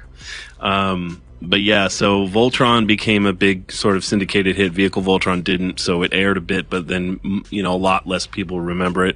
Voltron was pretty seminal for me. I know it was for you too, and was the first time I think I heard Peter Cullen's voice. He was the announcer for the opening of Voltron, and in fact, and he of course is the voice of Optimus Prime, but I think I heard him on Voltron first. And in fact, when we were thinking about a voice of God for our promos, I very distinctly remember saying to Sean, we need the guy from Voltron, and Sean knew exactly what I was talking about.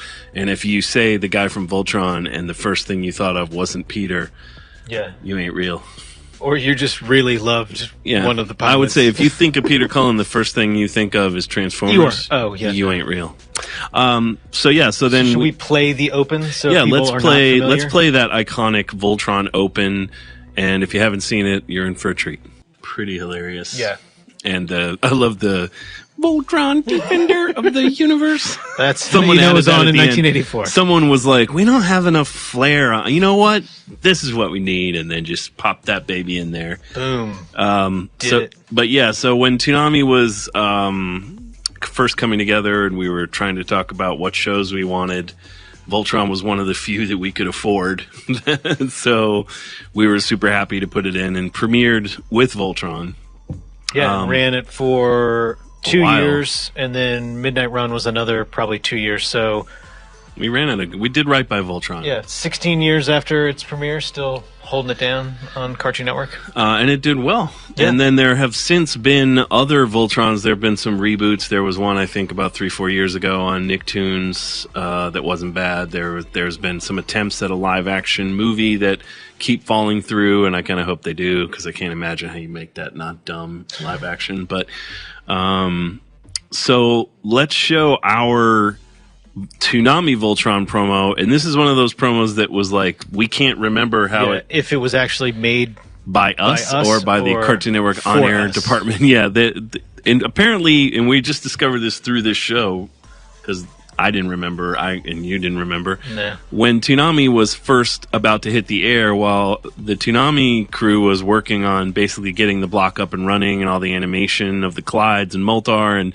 just getting it ready, the Cartoon Network on-air department at the time was tasked to make a couple promos for it leading up to its premiere. And I guess some of those promos are still floating around out there because we certainly don't remember making any of these.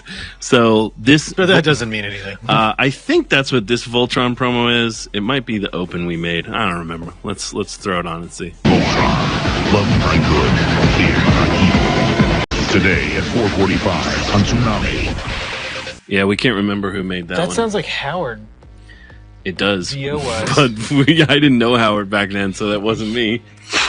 That's weird. I don't know. And then, so we loved working with Voltron. He's a great guy. And then, and it led to, I mean, without Voltron, there would have been no Peter Cullen, you know, or really Toonami, because it was early. It was one of the inspirations for us doing Toonami, and then of course it was one of the first shows we had that did well. So much like your Back to the Future sweatshirt, we would not have been here without disappearing.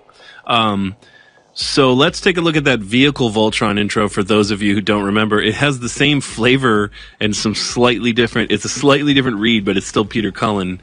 And it's, I think they just thought, well, it worked with this one, do it again with this one. And unfortunately it didn't play out. But here's the vehicle Voltron open. Yeah, there were It's a weird choice to make it like a reboot. Like I mean, the other Voltron I think it worked. didn't exist. Like it's they well, it was supposed to be apparently in their minds there was Voltron. Lion Voltron was the farthest from Earth. Like that's happening in out. They called that far space or something. And then it was and then near, there's middle, and then there's near. And but it's all on this one Earth. Well, So they're how many- from Earth, but it's actually the How many original. galaxy alliances need to be formed? Go Like, Lion, it seems they- like an unnecessary level of bureaucracy. The Go Lion show, where Earth is a wasteland in that show, but they erased that from the American That's version. too sad for children. But yeah, there were 3 teams of 5 for Vehicle Voltron. There was a sea, land, and air, and they all had to get together to form Voltron, I guess. I don't know. So anyway, that's the history and our history with Voltron, a wonderful show that led to some good stuff for Toonami. If you haven't seen it, then you're probably not going to be into it. But No. you should have, and hopefully, if you've been here from the beginning, then you definitely have seen it. Then you know your deal. Voltron, well done. Tip of the hat. Now transitioning from Voltron. You said you did not have Voltron as a childhood. I didn't have the toy. No. Okay. Well, so our question today is what was your? I guess what is What your old name will be on next the tape. next time your old name will be on the tape. Favorite childhood toy.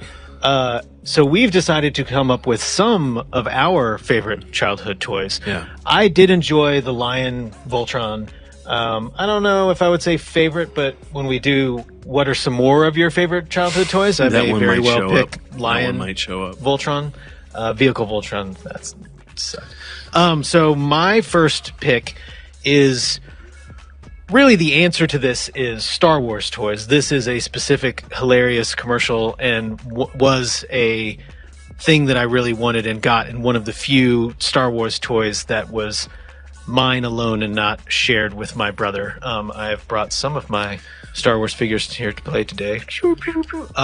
These, I'm sure my brother remembers which ones specifically were his, and I think he claimed all of them.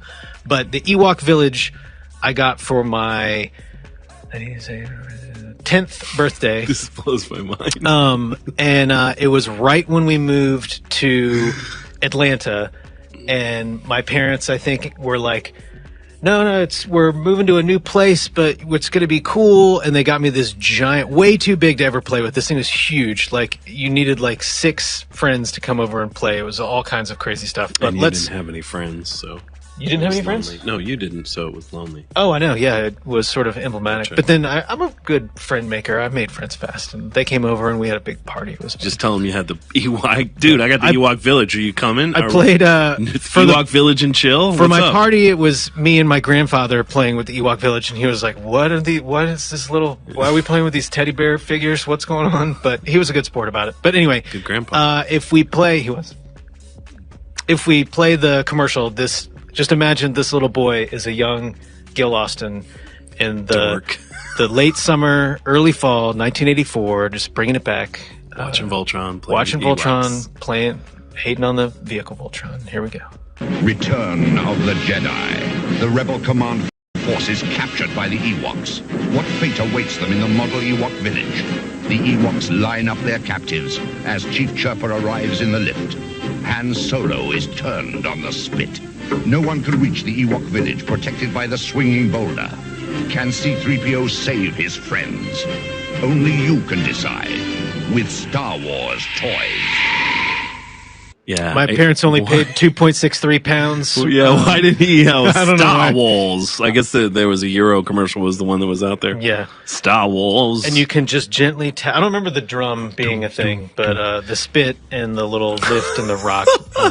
I bet this is in my mom's basement in some pieces because my mom literally never That's throws awesome. anything away. So I should have, if I was a better employee, I would have gone and tried to unearth some more of these things. But I'm not, so I didn't. I'm older than you, so I think when this came out, I was already sort of like over it. Well, I remember that commercial and just being like, "Why the hell would anybody want that piece of shit?" And I was like, "Oh, I can't." The idea of playing with Ewoks, I was like, "You put Han Solo over a fire? Wee!" I think I was too old for the target sweet spot. Yeah, so it was honestly a fun probably month, and then you're just like, it was too much of a hassle to put together and bring out and everything. But fun commercial, fun moment, fleeting childhood memory, favorite toy. Up next is also a sort of overarching thing, but is Lego Space. Nice. Yes, the Lego Spaceman. I know I still have all of these because I play with them whenever my nephew comes down, and my mom has just garbage bags full of Legos, and I just the medieval Lego. Yeah. I definitely was into. Yep. But Space was predated. Where it was at. Yeah. So it was medieval was the first sort of like, oh, we can just sort of start giving you kits and you can make like one big thing, but like every day it was like, what are we building today? Spaceship. Like it was for me and my brother, it was definitely the Lego movie, like spaceship, and then we were doing. So here is a Lego Land Space commercial that shouts out some bizarrely specific toys. The Legoland Solar Power Transporter. You can build this transport pretending you're on Mars. The box shows ways to change it by snapping off the cars. You can snap them back together and get a scouting craft, or match them with the lasers for a base defender craft. You can make up something wild, supercharged, and new. The sky's the limit when the team is Legoland and you. There are 19 space sets you can collect, each sold separately. The Solar Power Transporter is part of the Legoland Space Collection and has hundreds of bricks for building from Lego Systems. I think I had that shirt too, but I don't know. Why would you make your Lego commercial rhyme like as a creative choice? Because you're writing a commercial for kids and you think kids are dumb and need to be rhymed too. I guess so. But though you are employed by Lego, who are very smart, you in fact are very dumb. Are you talking about me specifically now? Because I've never worked for Lego. No, but I would. Yes, That'd be you awesome. are dumb. But yeah, I loved Spaceman Legos, especially during the Space Shuttle era. The closest they were big thing that I have currently is Lego Millennium Falcon. Which, if they had Star Wars Lego, if they worked out back holy then, moly, they would have been printing money. Yeah, I mean they're printing money now, but I build the current generation of Star Wars Legos. Yeah, it's fun, super fun. Have myself a B wing and a Y wing, but. Yeah, I loved the Spaceman Legos too. They were huge for me and my little brothers, and we built giant space sets. Yeah, and you just had the little piece that was the two prongs, and it was just how many guns can you fit on, and the little teeny thrusters, and definitely impulse engines and warp engines, just like the Lego movie. The little red guy and the little blue guy; those are my key bros. But I was very fascinated with the space shuttle launches and stuff, and that's kind of around when those toys took off because of Star Wars and just our whole cultural fascination with space at the time, so it was a good time to be a kid of age. It's a better time now. It's better now. You can get literally a Lego. What? I want a Lord of the Rings Lego. Sure, like a Lego of anything you want. But back then, it was sort of... We were lucky to have a space float. We liked it! We had 4 bricks. Yeah. We made a square. And we enjoyed it! So lastly is also... This is sort of emblematic of a larger toy, not necessarily this specific toy, but is Transformers. The commercial that we have specifically is for Optimus Prime, which I no longer have and don't have, but Eddie Ray had a little SD Optimus Prime. I bought him that one when I was on vacation. Did you? This is the one you got at Toy Tokyo? No, I got it when I was in an island in Florida. And there was a weird toy store that had them.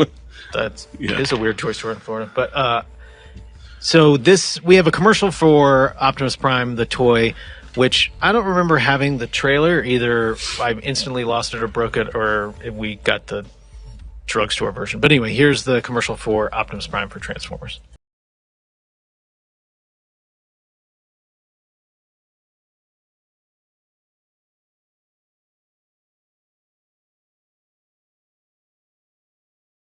Attack the Autobot Commander! Call in an Decepticon leader!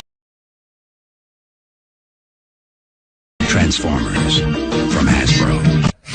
Do you want to explain? For some totally random reason, I guess some bizarre rights thing, on YouTube they blurred all the kids' faces out of that toy commercial. So Jason had the great idea to ask Sean Moore to make some faces, and we composite them on in a gross misappropriation of company time and resources, but it was hilarious to us. So pretty good. There you go. Well done, Sometimes Sean. you just have to make yourself laugh. I had probably half a dozen or so Transformers toys. They were never really that easily to transform as they had in the commercial, and they never made that snap, snap, snap noise.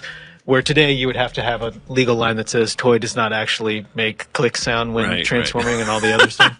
But at the time I was like, oh yeah, it's going to be so easy. You're just like making a Rubik's Cube and he's half transformed, and you get the one that makes a cassette that is like the cheetah that never really works quite right. And I love that one. So yeah, it was, I liked the Transformers. Maybe you just weren't toys. that smart. You just had a hard time transforming them because you just weren't right. They didn't hold. I never had that issue. Maybe you're just extra smart then. Well, I'm smarter than you. So since Jason's so smart, we will transition to him and see what some of his favorite childhood toys, which I think are going to be block, stick, and ball. I wasn't quite done though. I also had those Transformers. In fact, I had Optimus, Megatron, and Soundwave, who was always my favorite.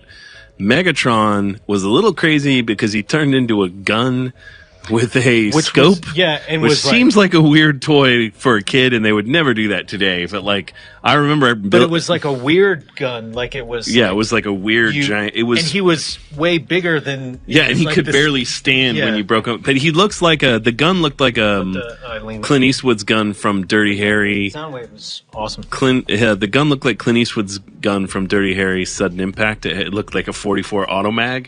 And I remember having it and being like, this really looks like a real gun. Maybe I could go to school with it. And then that's how great decisions are made, kids. And that's how you get killed. But anyway, so I did have all those toys. And though they weren't like my favorites, I think my brothers kind of took mine after a while, and I didn't bother getting them back. But Soundwave, always and forever classic. So as Gil said, on to my favorites. Ball, stick, and... Are these in order, or is this I don't not know. necessarily? My first... outside. One of my favorite childhood toys is something that's familiar to a lot of older folks who may be watching. Shogun Warriors, which are these guys right here on the current market on the current trade market. They are worth tons of money, the originals. So basically, these were... If I'd only known in 1983 these were not to light everything on fire. These were toys based on Japanese cartoons that were brought over in the U.S. and rebranded as one line of toys, even though they're all from totally different shows. Of course, there's Mazinger, and there's, I believe, Ray Dean, and then, of course, Guy King. And I want to take this opportunity to show my Guy King that I still keep in my office today. For some reason, Why is he splashed? I don't know. I think I'm screwing it all up. But anyway, everything you touch is now ghost style. Keys out, Luma. But anyway, yeah, he. I'm curious about something. I still have this toy, which was actually given to me by our friends at Bandai. Because about 10 years ago, maybe 12 years ago, I would say. They did a limited reissue of basically the exact Shogun Warriors, and I, of course, was given a Guy King from our friend Ken Iadomi. So thanks, Big ups, Ken. So when I was a kid, I had Guy King, and then I got Godzilla because somehow they got the rights to Godzilla and The threw kid down him the street in. from me had Godzilla. So I had the Godzilla, who was my favorite of any toy I had, was my Godzilla toy, and I lost the Godzilla had a rocket punch fist, and I lost it. They might as well have not even included it in the toy. Yeah, because everyone just lost never it had so it fast. So these were very old school toys. They had missiles that shot off. They had rocket fists. They had things for you to lose and swallow and choke on that they would never have today. But basically just cheap plastic fun, but you could relive giant robot battles and Godzilla movies, which for me was my entire diet of media as a child. So let's check out the original 1976 Shogun Warriors commercial. Pretty hilarious. Imagine you enter the world of the Shogun Warriors. They're on the move. There's Raideen with Delta Wing missiles, Dragoon with a star shooter, and Mazinga with a rocket launcher. The Shoguns. Imagine you command them to defend freedom, protect justice, and challenge evil. The Shoguns. They're ready to strike when you are. Shogun Warriors, Mazinga, Dragoon, Raideen, equipped with their own gear, each sold separately from Mattel. So that's that they came with 9 rockets is crazy because you were lucky if you had 2. By the way, I was the kid with the blonde bowl cut. And then, so let's show the one. I think I have the Godzilla commercial too, because this one is even more hilarious. So check out this Shogun Warriors Godzilla commercial. The Shogun Warriors, Guy King with rocket boosters, Great Mazinga with rocket launcher. Look, it's Godzilla! Is he friend or foe? You can decide. Launch his claw. Imagine his breath is a blast of fire. What's warning? The large Shogun Warriors and Godzilla. They're ready to strike when you are. The Shogun Warriors, Great Mazinga, Guy King, and Godzilla, each sold separately. Accessories not for use with smaller Shogun Warriors from Mattel. Accessories not for use with smaller Shogun Warriors. Oh, like you can't plug the rockets in with I like the, I love... In that commercial, they lost Godzilla's hand when it went down that brick. I just like that they gave Godzilla a rocket fist. Like, he's Godzilla. That's not enough. Give him something. I don't know. He's just his fist shoots Everybody off. else shoots something. And then the flames were so pathetic that it was like, imagine if this was flames and cool looking. But instead of just being a weird... That's what we had in 1976, and we enjoyed it. We did. It was awesome. So I had those when I was like 6 years old or maybe 5 years old. They were awesome. So the next choice for me is, again, Gil and I both came of age in the basic 10-year period where Star Wars basically ruled kids' toys. So for me... We're coming back into the golden age, I think. For me, the Millennium Falcon toy was the holy grail. It was very expensive as compared to the other toys, and I remember having to, do chores and be a good boy and whatever. And then you don't have to give me a Christmas present for the next 2 years or a birthday present. It'll be all of it right now. Exactly. So I got the Millennium Falcon, and my brothers and I messed around with it for years, and then I gave it to my brothers. They messed around. That toy got a lot of mileage in my household. The husk of mine is still in my mom's basement. We lost the radar dish. We lost the little panels. The panels that the guys could hide in. The glass over the cockpit. So that was one of my favorite Star Wars toys, and I ended up with a bunch of them because I got those for a while. So let's check out the commercial for the Millennium Falcon back in the day. New from Kenner's Star Wars collection, the Millennium Falcon that you put together. Batteries not included. Nice landing, Han Solo. Uh-oh, come on, Chewbacca. Stormtroopers are coming. Action figures each sold separately. Got him on radar. I'll fire the laser cannon. There's even a hidden storage hatch. Ready for takeoff. Jump to light speed. We're gone. On to the Death Star. New Star Wars Millennium Falcon. Action figures each sold separately from Kenner. Pretty awesome. I forgot to bring it for this broadcast, but I still have some Star Wars ships. I have the the TIE Interceptor, and I have the new TIE Fighter from the upcoming one in my office. You just got. So yeah, I mean, for us, Star Wars toys were just like the toy that you wanted for many years. There weren't many things that competed with them in terms of just the relevance as a kid of age at that time.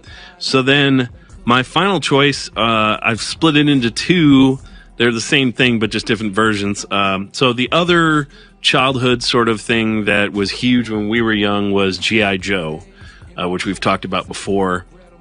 The G.I. Joe figures were like a significant step forward at the time because they had because they could bend their unlike knees. that Darth Vader figure, they could, the G.I. Joe figures could twist their arms and bend their knees, and they would were hold their guns like fully this. posable. So that the thing was that they said they're fully posable. So that was like a big deal, and they all came with like cool a different helmet and a They all different had a radio or rubber weapon band that went around the ring in their inside them, in their cod piece. All right, Gil.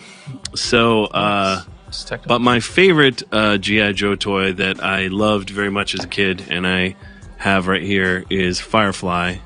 So Firefly, I'm just going to read. So every Joe character, every Joe figure came with a description, which you would cut out, and I put in a little plastic file box. Yeah, Gil had a file box. I had it in sort of like a trading card thing. So, but on the back, you see there are guys that are grayed out, and those are the guys that haven't come out yet. So when you were a kid, you'd be in the store like, who's coming out? And they would have the mail-in 406 UPCs to get the Duke or Zoltan. But so let me read Firefly's description. This explains why I love him. No one knows his real name or what he looks like. Firefly is known by his work. Expert in all NATO and Warsaw Pact explosives and detonators, always places his charges in the one place that affords maximum damage. There is no question about his infiltration skills, since no one has ever reported seeing him enter or leave any target area. And then at the bottom it says, he makes no guarantees and gives no refunds. So expert in NATO and Warsaw Pact is an oddly specific geopolitical term for well, back then they tried, I think they used stuff like that to make it feel more realistic. So Firefly, aka Saboteur, was my favorite as a kid. Like when we would play G.I. Joes with other kids, I was, you would pile them together and people would pick one so no one would have all the best ones. And I always was like, I don't care. I'm taking Saboteur. I'll give you 5 other guys. I want Saboteur. And then my second favorite childhood toy is the guy Snow Job, who was the hilariously named G.I. Joe figure that was a redhead that was a ski guy. Yeah, and he had the little speeder him. That you could get vehicle for him. And so I think I have commercials for some of these guys. So let's just show the G.I. Joe commercial we have. Cobra's stealing the capsule! They're getting away in the water moccasin! And with him are the evil new Cobras, Firefly, Scrap Iron, and the Baroness. The shark will catch him. They're throwing the capsule overboard! Let's go get it! Way to go, Joe! Go, Joe! G.I. Joe Shark comes with diver. Water Moccasin comes with driver. Other figures sold separately from Hasbro. Yeah, I had several. I had the diver, and my friend, there's Snow Job behind Gil, and then I had the water. My friend had the water moccasin, so we could only do our the melting polar ice caps. Our aqua adventures had to happen together. But Saboteur's in that commercial, and then I think I have another commercial here that highlights Snow Job. I still love his name. Cobra's attacking our winter outpost! Call the members of the G.I. Joe team! And here's Gung Ho, Airborne, Doc, and Snow Job. And every Joe has a two-handed battle grip. Get aboard the Battle Bear! It's G.I. Joe to the rescue! Chief Stuff Cobra! Way to go, Joe! G.I. Joe Battle Bear. Joe and Cobra figures each sold separately from Hasbro. The battle. I like if they show you the grip and it's just them going like this, like yeah, and their guns are like pointing at each other. Yeah, I mean, in the interest of not having it be the Cowboy Bebop version of toys, we didn't do G.I. Joe and Star Wars for every single toy, but like in the 80s, that was far and away that and Lego. Those three would be the top three. Choices. There was stuff like He-Man and stuff, but those were like the ones that lasted a while. That's what your grandparents got you for Christmas, but like what you wanted was the top three. So let's look at our Facebook choices that you guys submitted for your favorite childhood toys. Now, I will say, We got a bunch that were Nintendo 64 or SNES, and I struck those. But why did you not strike TV so I can watch Adult Swim? Because that's a funny joke, Oh, Gil. okay. See? A joke. Ball in the Cup, great fun. Number one choice was Ball in a Cup, which I really like. And then there's a description of why it's so great, which we don't have quite in front of us. It It's basically like boils there's down a to string. there's a string attached to the ball, and that's attached to the cup, and you don't lose the ball because it's attached to the string. Yeah. Which pretty much True, is genius exactly what it is. That is the genius of the Ball in a Cup. Endless Waltz action figures, being outside. I think TV so I can watch Adult Swim is a funny and amusing thing, although not really answering the question. Being outside is like, that's just lame. My toy was being outside, man. Then go outside and get off of Facebook. Stay outside. And then Eeyore, which I think is hilarious, just because you would have... My favorite toy is a depressed donkey. saddest It's the saddest thing in the world. animal on the Also face. voiced by Peter Cullen. True. So then our Toonami... We had him do Lockdown in the Eeyore voice. Lockdown. Lockdown. Our favorite... our Toonami favorite childhood toys are a little bit more what you would expect. Gundam action figures, Superman. I don't think I ever had a Superman action figure that I can... I did not. I mean, they made some, but I didn't have any. Yu-Gi-Oh! Cards is one that we were like, sure. Not really, but all right. Spider-Man, and of course, Hot Wheels, which were forever huge, even when we were kids. And yeah, video game consoles, I don't consider toys. Because we need to keep making episodes of the show, and eventually we will come up with some of our favorite video game consoles. I just don't consider stuff that plays media a toy. That's not, You want something that plays Could you? play with. Yeah, that you pick up. Play run around. with, yeah. You don't just watch. That's not It's a not toy. a sport, it's a game. Your computer's not a toy. It's not a toy. That's what I say to my daughter. That computer's not a toy. It's not a truck. So up next is our sneak peek of this coming week's goodie, which is a little weird. Well, I realized I was saying it wrong, so I tried to fix it. It was totally smooth until you ruined it. Sorry. Is the Parasite trailer, which premieres... I'm going to do the math wrong on this. Not this coming Saturday, but the next Saturday, October 3rd at 1 a.m. The show premieres. The show premieres. The promo will premiere this Saturday, and the next Saturday version coming on this Saturday. Just stop talking. Let's just show our Parasite trailer right now. Parasite, starting next Saturday at 1 a.m. Get infected. I'm terrified. So yeah, Parasite trailer will premiere this Saturday night, and driving you to the following Saturday night to see episode 1, which if you joined us at DragonCon, you got an early look at. And if not, you'll get the regular look on national TV. And that was Johnny, and you worked on that. Yeah. Almost 97% Johnny. Well done, 2% Johnny. me, a margin of error of 2%. Well done, you. Well done, margin of error. Yeah, he's great. And up next is a Bloom Room that's about Steve going to Canada. See what I did there? Yeah. I saw it. And going to a fan expo con Canada. It's a really bizarre name. They just sort of Fan throw Expo Canada. Canada in at the end. But it's a pretty sweet time. So thanks, Steve. Let's check it out. Hey, Toonami, welcome back to the Bloom Room. I'm at the airport yet again on my way to Toronto for Fan Expo Canada. And this week's topic is going to be how performance matters in video games. So I'm going to be talking to as many of the 125,000 or so attendees as I can to see what their take is on whether or not mocap and voice work affects their experience in video games. So join me, won't you?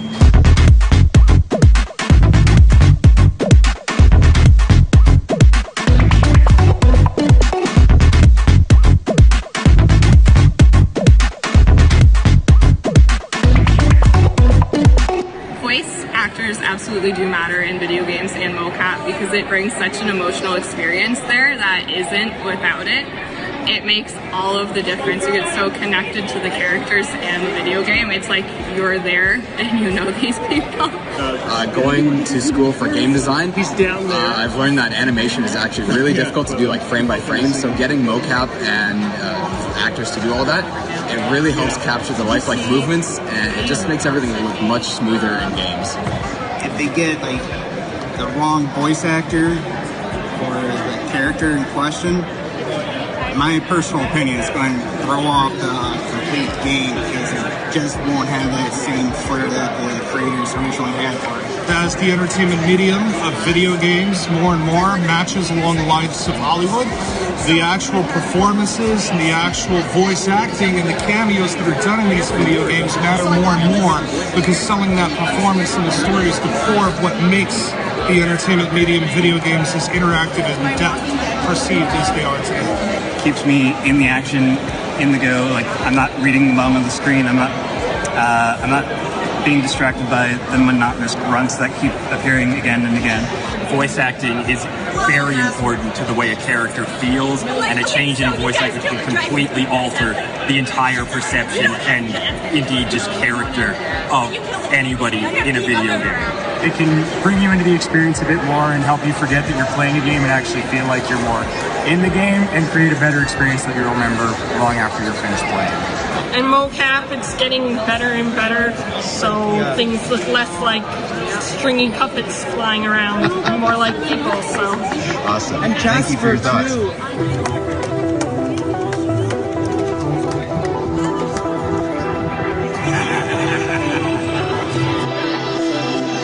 He just slapped my butt.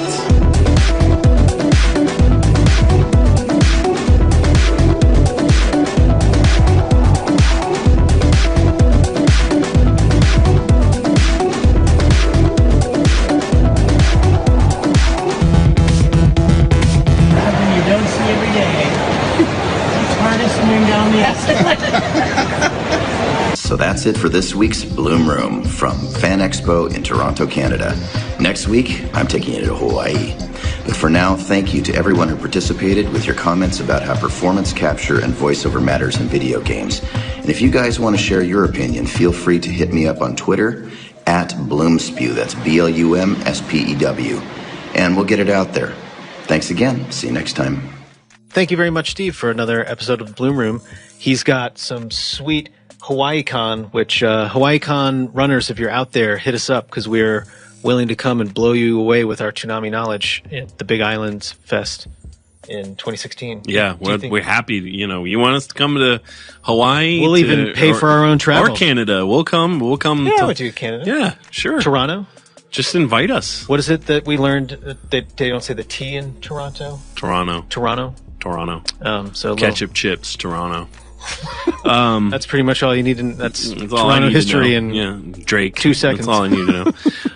So my next segment is moving pictures, which I've done a couple of. And for this week's moving pictures, I decided to talk about the Don Hertzfeldt film World of Tomorrow. Nice. Which is a future classic. So why don't we go ahead and you guys can see my review of World of Tomorrow. Hey, Toonami Faithful, this is Jason DeMarco, and I am here for the newest installment of my semi-regular thing I do called Moving Pictures, in which I will review an animated film that you guys have suggested. And I'm on my third one, and today's review, I'm going to be doing a short film. So to be clear, I never said full-length film. So this is an animated short film that came out this year called World of Tomorrow by the animator and director and writer Don Hertzfeldt. So if you know anything about animation in terms of famous animation directors, etc., Don Hertzfeldt's a pretty big name. In fact, he's been making short films for at least 15 years. He's kind of a legend in that world. He's had more films at Sundance than any other director. So in 2014, you guys may have seen his Simpsons gag, which was pretty incredible and strange. He often works on 16 and 35 millimeter cameras with hand-drawn pencil art. And he usually does stick figures or really simplistic art, but it's always totally beautiful. This year's World of Tomorrow is the first film he did digitally, and also the first film he did not release theatrically. It went straight to VOD. The film itself is about 20 minutes long, and it's probably, quite honestly, so far my favorite film of the year. It's definitely one of the best films of the year, and certainly the best science fiction film I saw all year. The story concerns two girls in the future. One 4-year-old girl named Emily Prime, And the film starts with her turning on some sort of gadget and receiving a transmission from a woman who calls herself Emily 3G, which is her clone from the future. The artwork is super simplistic. It's these stick figures, but Hertzfeld's genius is that he can, with just a teeny bit of animation, he can get across whatever emotion he wants to very quickly and effectively. So Emily Prime is played by the voice of Hertzfeld's 4-year-old niece, and basically he sat with her and recorded her saying a bunch of stuff and then sort of stitched it together to create her character. Emily 3G is read in a very monotone voice, and they're the only two real characters. It's a pretty bleak future because basically she goes into telling her that, like, eventually the clones degrade and that they start forgetting things, and like there's some pretty like depressing stuff, like in the future people view videos of memories to remember the memories, to like remember what it was like to have those memories and feel human. The future. But the thing that saves it from being dour and sort of depressing is there's a lot of great humor, and a lot of it is because the 4-year-old Emily doesn't really understand anything that Emily 3G is telling her, so her reactions are non sequitur, like she'll just respond to stuff without really caring. And that creates a hilarious and sweet interplay between them, and I think that's what saves it from becoming this really depressing thing, because there are some pretty heavy ideas at work.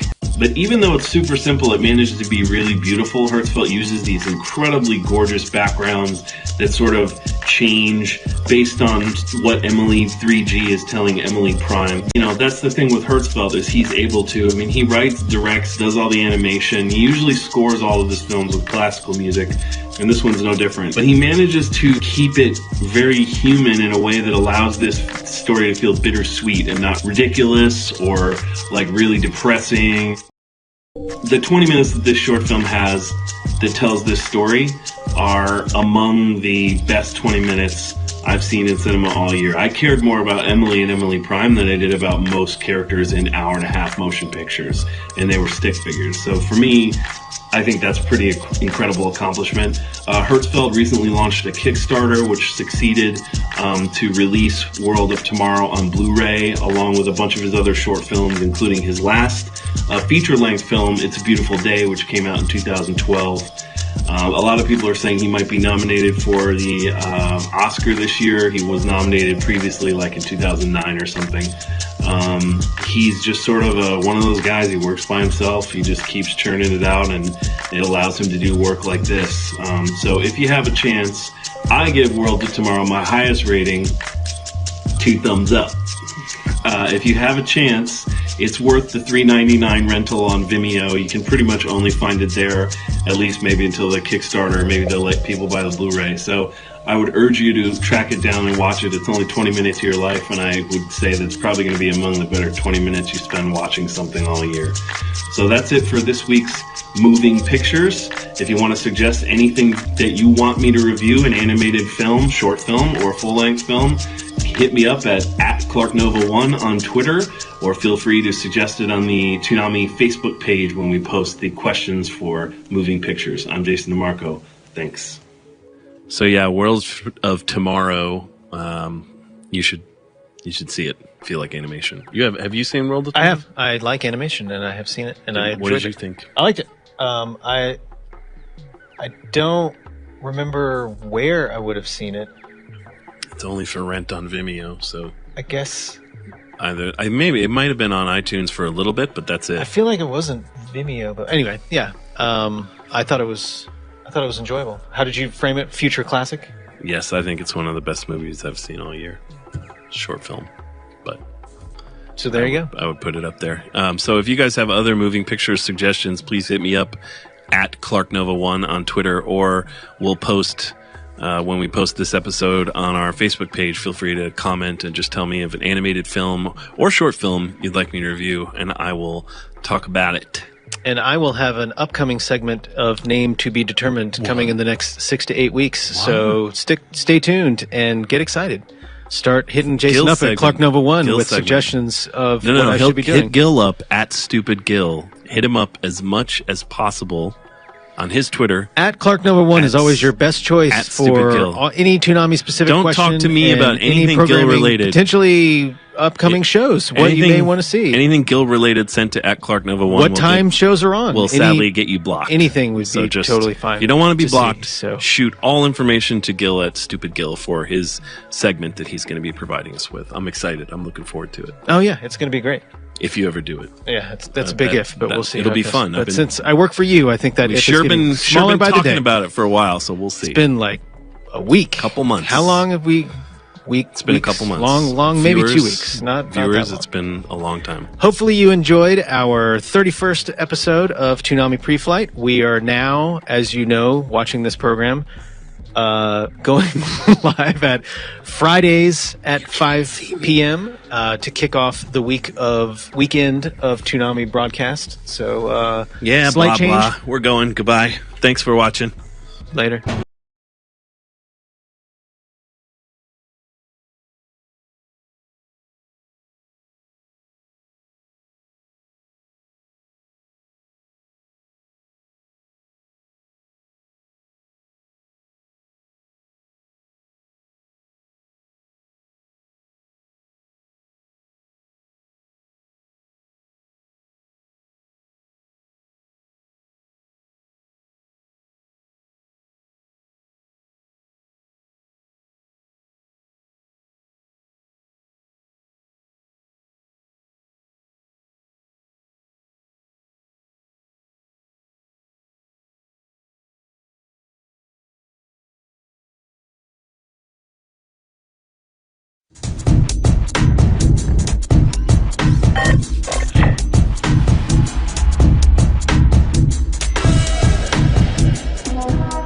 Hello and welcome to our 30th episode of Toonami Preflight. I am Gil Austin. I'm Jason DeMarco. And today we are going to be talking Robotech. We will be talking about our favorite TV shows that we have rewatched the most, and yours, if you voted on Facebook, or commented on Facebook, rather. We have a sneak peek look at a game review that we're going to run this weekend. We have a Dana You Tweet Me Watch. Steve Bloom is currently on vacation, so we will have a backlog of mini Bloom rooms. He actually sent one in. We just didn't have time to. He's at Hawaii Con. Yeah, I think he's just at Hawaii. No, he's at a con. I don't think so. I think that's okay. a lie. Well, there were photos, and he's faking it well. Yeah, I think it's all moon landing. If anyone from Hawaii Con happens to hear about this and watches the show, we'd love an invite to Hawaii Con. Yeah. I would love to come support your con in any way possible. We're also going to need a picture of Steve Bloom with a current newspaper headline next to him to indicate that he actually was in Hawaii Con. But that very well may be the case. I believe him. Fair enough. Let's start off the day with a little discussion of Robotech. Robotech, I think is how you say it. Robotech. See the little accent over the... Well, you can't see it anymore because it went away. Robotech, one of the more controversial anime in later years, not when we first saw it when we were kids. Yeah, at the time it didn't feel very... It did seem somewhat confusing, and once again, the American businessman has taken a tremendous work of art and smashed it into fine paste to... But I'm not make a wallet out of, and... You know what, though? I have to say this is probably going to be an unpopular point of view, but I'm not mad that they did it because... At the time, to get a show in syndication, which is the only way it could have aired, you needed a minimum of 65 episodes. Robotech, or Macross, which Robotech is really what it's called, right. Super Dimensional Space Fortress Macross. It had 40 or 50 episodes, or 36. It was originally supposed to be 20-some, and it was so popular it was 36. So what he did was he took... But it spawned some other shows which were sort of related. Satellite. Genesis Climber, Mospiada, or whatever. So it spawned a few other shows, and if you look at the designs, they're definitely related, and they're in the similar world. So this guy, Carl Macek, or Masek, and he thought, well, what if we did it like generations? So it's like the first show is one generation, the second show is, so it's one series, but it's really 3 series packaged together to be one. Yeah. Of the mid-'80s whitewashing smashy smash animes, I feel like Robotech did the best conversion, I guess is the right word, of the original material. It wasn't like totally different from what it was. It was just sort of... And the other, I mean, and it was a mess because they had sold the rights. Harmony Gold's got to eat too. I mean, we understand. So there's a company called Revell that made model kits that bought the rights, and they started calling it Robotech. So then he had to call it Robotech, and then they made some other deal. So it was like several different companies getting pieces of rights, and one company, Harmony Gold, basically saying, let's unify all this and call it one thing, just get it out there, which I think makes sense. And it impacted a lot of people because it was one of the earliest animes that kind of took off. I mean, there was a Matchbox line of toys. I mean, it was... Because it's transforming it was jets. like 3 different companies of toys. So there were the giant ones that was Jet into... The Veritech fighters that turned into the robots. And then there were mid-sized ones and little ones, and then there were model kits, like classic Revell toys, glue it together model kits, not snap model kits like Gundams. So the show came out in the U.S. in syndication and did very well. It did so well that it spawned novels and video games. It did very well in Japan, too. And then it spawned some a movie, and Carl, I'm sorry if his name is Macek, or I'm going to say it Macek because that's how it looks. But Carl Macek met with the original creators in Japan when working on the movie. So, like, he always said, they liked what I did. They thought it unified it in a cool way. The only real problem I have is that now that he's gone and the show did its job, which is to introduce this story to Americans in a way that, like, at the time there was barely any anime in the US, so definitely a trailblazer. I mean, if not for Robotech, there would be no Toonami. So but now Harmony Gold has locked down the rights because it's literally the only thing they've ever done right, and now they won't let Macross come to the US, which is the original.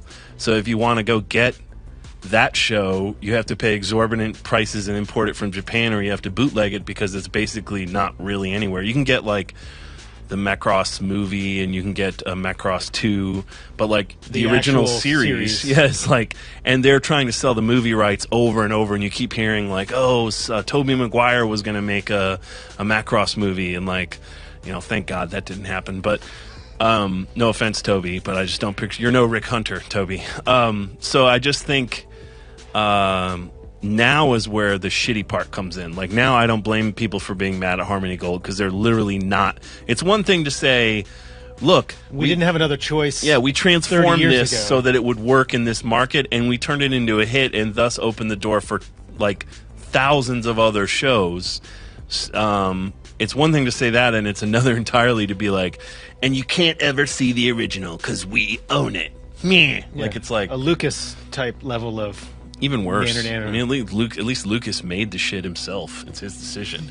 These guys didn't even make it. They're just literally putting a gate because they don't want you to... They want to keep making money off of it and not let the original guys who made it make money. So, but for me as a kid, and I think we've talked about this before, Robotech was a seminal show. It had death, it had romance, it had a love triangle with Min-Mei, stupid-ass Min-Mei. It seemed real, or at least plausible, that this is the way the future was going to happen. It's like true science fiction. Yeah.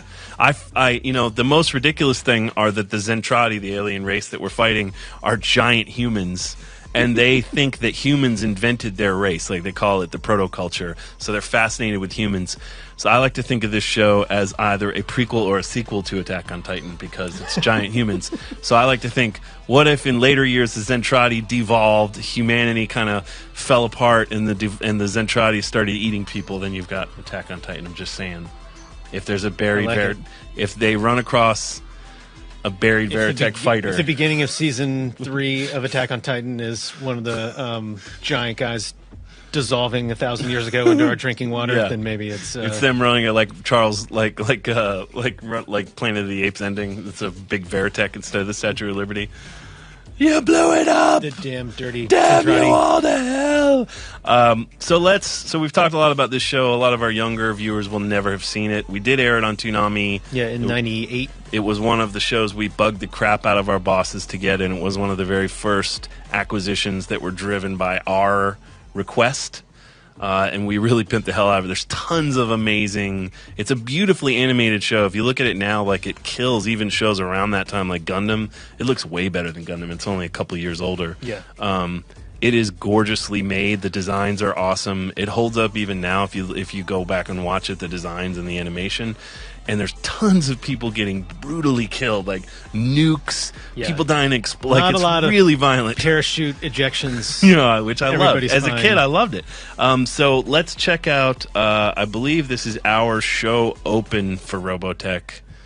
I think. Robotech. No assembly required.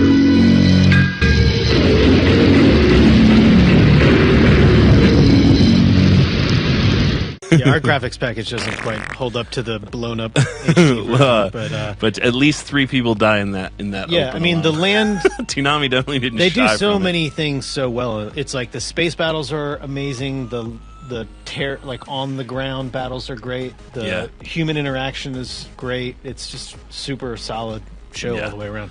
And and I think everyone who likes Robotech prefers the first generation, the Macross part. But I did watch the whole thing, and they called it the Invid Invasion when we were kids, and they had toys for the Invids. So I also have another scene that is the thing about Robotech that doesn't hold up is the old shitty dub, which again they were just doing what they could do. And for dubs that made at that time, it actually is better than a lot of other shows. Which is faint praise indeed. But Yeah, still, but compared to dubs now, it's obviously kind of a joke. But when it's whoever's cousin at Harmony Gold had the family reunion and recorded everybody on a 8-track. So here is a scene that makes me laugh, and even the YouTube title of the scene is Robotech Shitty Knife Fight, which I find highly enjoyable. Encapsulates it very So let's well. watch this. It doesn't necessarily highlight the greatness of the show, but it highlights one reason I still enjoy watching it. Let's get married. That's how I married I proposed to my wife after a knife fight. Fight that you Let's won. get married, babe. Yeah, I think a Steve Bloom class in efforts and reactions would have been. The attack is just. When Gil and I don't agree in a meeting, we just go and have a knife fight. It's true. And then we get married. That's also true. So that's it for Robotech. There's many rumors about new shows. I know that Carl, before he died, kept trying to bring it back. He had a great passion for it, and I do believe that. Like, I'm thankful to him for doing it because the work he put in allowed Toonami Everything to else. exist. Yeah, so like as a trailblazer, so I'll never hate on Robotech. I get why people are mad, but people are always like, especially anime fans are so divisive about stuff. They're like, Macross is dead. Like, I get it, but Also, I think it is different if you grew up watching that show versus course. not. Of Then you course. have a different level of forgiveness or affinity or however you want to say that for. Yeah, and I can understand why if you can now get anime a day after it airs in Japan subtitled, why you would look at that and be like, why should I bother? Like, I get it. You should bother. It's good. Shut up. All right, so moving on to our question of the week, which was, what TV show have you rewatched the most? Which turns out a lot of people just assume we meant anime, and I don't blame them. Yeah, but we were saying shows. We weren't saying animation. We weren't saying anime. We were saying shows. Sometimes cartoons. So hence, our choices do not all center around cartoons. Or anime. Fair warning. Or animated shows not produced in Japan. Exactly right. So I'm going to start. Okay. And I'm going to start with an anime because, Because it's your show. You do what you want. That's right. So I could have easily said Fooly Cooly here. I could have said Mobile Suit Gundam. I could have said Bebop. But we've talked about all those shows so much that I decided to just push those to the side, although those are... Just assume that our top answers are going to be those. Are the same shows we always talk about. We're now moving into phase 2 of some of our favorite shows, and we're going a little deeper. Yeah, assume Batman the Animated Series is up there for me. This is phase 2.0. So this is one I've still talked about a bunch, but I just love, which is Giant Robo. It is... for me, I've already talked about the show, so I'm not really going to go into what the show's about, but it's an homage to early 60s and 70s anime with young boys and their giant robot friends. And I would like a giant robot friend. To me, I know. I've been wanting one my whole life. to me, the reason it's compulsively rewatchable is it's fairly short. It's an OVA. There's not that many episodes. It's incredibly well animated. It has everything from wuxia to giant robots to romance to comedy. Like, it's just sort of a very easy to show to just throw on while you're doing something and have it on in the background. I think it has a great sense of humor, and it just makes it like it's a show I don't need to. I like, and I've watched enough times now that I can have it on, and I'm not even fully paying attention. But if I do fully pay attention, it's gorgeous and rewards that. And I love Giant Robo. The design of Giant Robo, the actual robot, is amazing, and would love a sequel one day. But so Giant Robo is mine. I have a clip that we can check out for those of you who may not have seen it. So check this clip from Giant Robo out. So that was actually the open, but I like the open because it's funny. It sets up the whole show in an easy to understand way, because the plot of the show basically makes no sense, so they have to set it up. But I love that they set it up like it's a show that's been on for years and years, and like when it hadn't. Woven into the fabric of your existence. Yeah. So one of the shows I've rewatched the most anime, besides the main titles I would have already have talked about.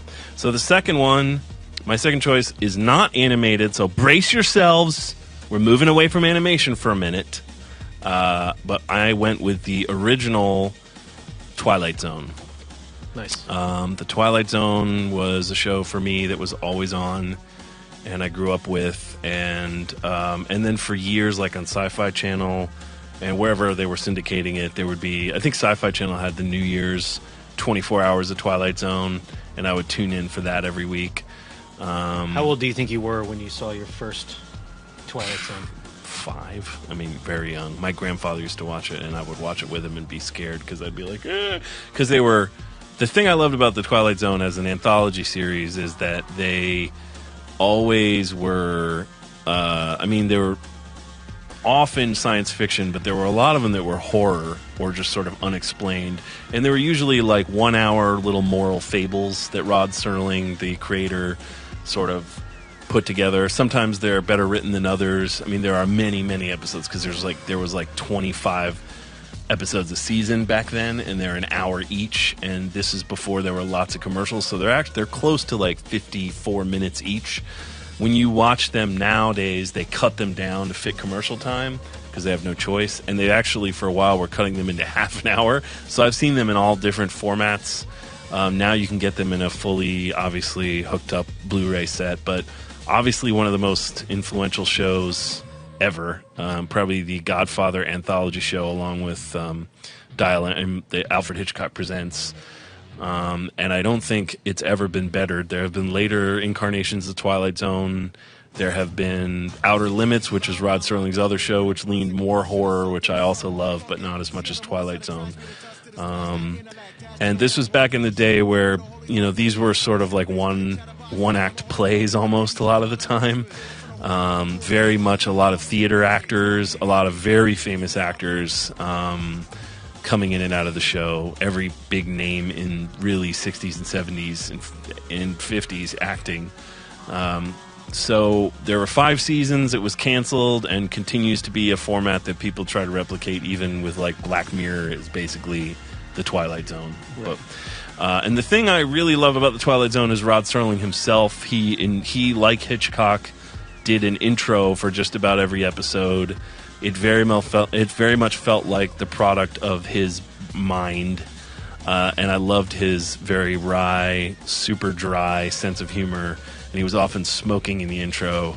So Rod Serling just seems like a guy you wish you kind of could go out and have drinks with. Totally. So what I've got here is an intro from a Twilight Zone with Rod Serling sort of doing what he always does, which is laying it out for you. And it's always spooky Hugh Hefner. The short form is it's always him being like, this guy's an asshole. And he's about to figure out being an asshole doesn't pay on the Twilight Zone. Like pretty much every episode. So let's see what he has to say about this asshole. I'm terrified just watching that. But yeah, like even the themes are still resonant today, like the stuff that they talk about. And that's what I like about the Twilight Zone, which is there's a very moral underpinning of the show. That was Dennis Hopper, by the way, who played Yeah. Peter Vollmer. But so yeah, Twilight Zone. I've seen every episode multiple times. If it's ever on TV, it's one of those things where I always take time out to watch it. Or if I can't, I'm always like, oh, that's a good episode though. But I gotta go. So for me, will always be one of those shows. And then lightening things up, another live action show, a popular choice for me is Seinfeld. Look at those. I like that we're just part of the gang. I know, we're hanging. I'm stuck between Jason Alexander and Julia Louis-Dreyfus's heads. So obviously Seinfeld is one of the most popular comedies of all time. Most of the stars went on to other great things. Certainly renowned, if not fame. I am no different from the rest of America. I loved Seinfeld when it was in premieres. I kind of found it right when I got out of college. It had been on for a year or two and really fell in love with it and watched NBC's stupid-ass comedy block that they had with like all the bad shows they tried to shoehorn in between Seinfeld and Friends, which I did not like Friends. I literally watched all those shows just because Seinfeld was there and I had nothing else. Along with the rest of America. Yeah, and it was before. Turns out that it was the last success NBC had. Yeah, before DVR. Their policy was just, where else are you going to go? Yeah, that basically, and they were right. So Seinfeld, obviously, groundbreaking comedy for a lot of reasons. One of the things it did really more than other shows had done was they went off of the set and had sort of single camera. Like they didn't invent the single camera sitcom, but they certainly popularized it. And really, sitcoms today look more like Seinfeld than anything that came before. Yeah, I mean, other than the wardrobe holds up. And the amazingly music, well. And the music.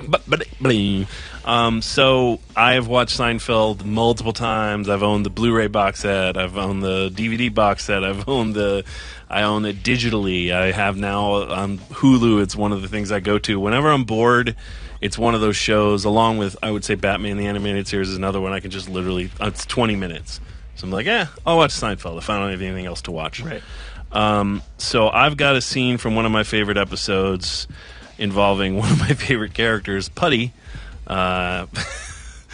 played by Patrick Warburton, who also played the Tick, who's hilarious in this show and was in the later seasons. And this is Putty is a Christian. So it's like 3 minutes long, but you're going to laugh, so just roll with it. So just one of many moments of greatness. Totally. Putty's such a good character. Yes. So yeah, Seinfeld rounding out my third choice. It was hard to pick. There are a lot of shows I've rewatched a bunch of. This was a hard one. I could have done Twin Peaks just as easily. Right. But those are my choices. Some of I your will choices. live with them. That's right. And now I'm going to turn it over to you. All right. For some of my choices, my first up is The Wire, which... Oh, yeah. Omar coming. Yeah. This is, that's actually the clip that I have. I've probably seen The Wire 5 or 6 times all the way through, which there's a point usually for me where shows get to a certain number of seasons or episodes where I stop restarting the whole thing over and over again. But The Wire, I would watch the new season before the next season, which I typically don't do just because it's so great, even though you don't need to have seen another one to lead up to it. But this is from season 1. This is the Omar's Coming clip to just sort of set up how much of a badass Omar is. So let's check it out. So yeah, pretty memorable. Badass knowing that you're just walk in and know that you're the man. It is badass, Gil. Yeah, I'm sure you feel the same way. So don't hate, appreciate.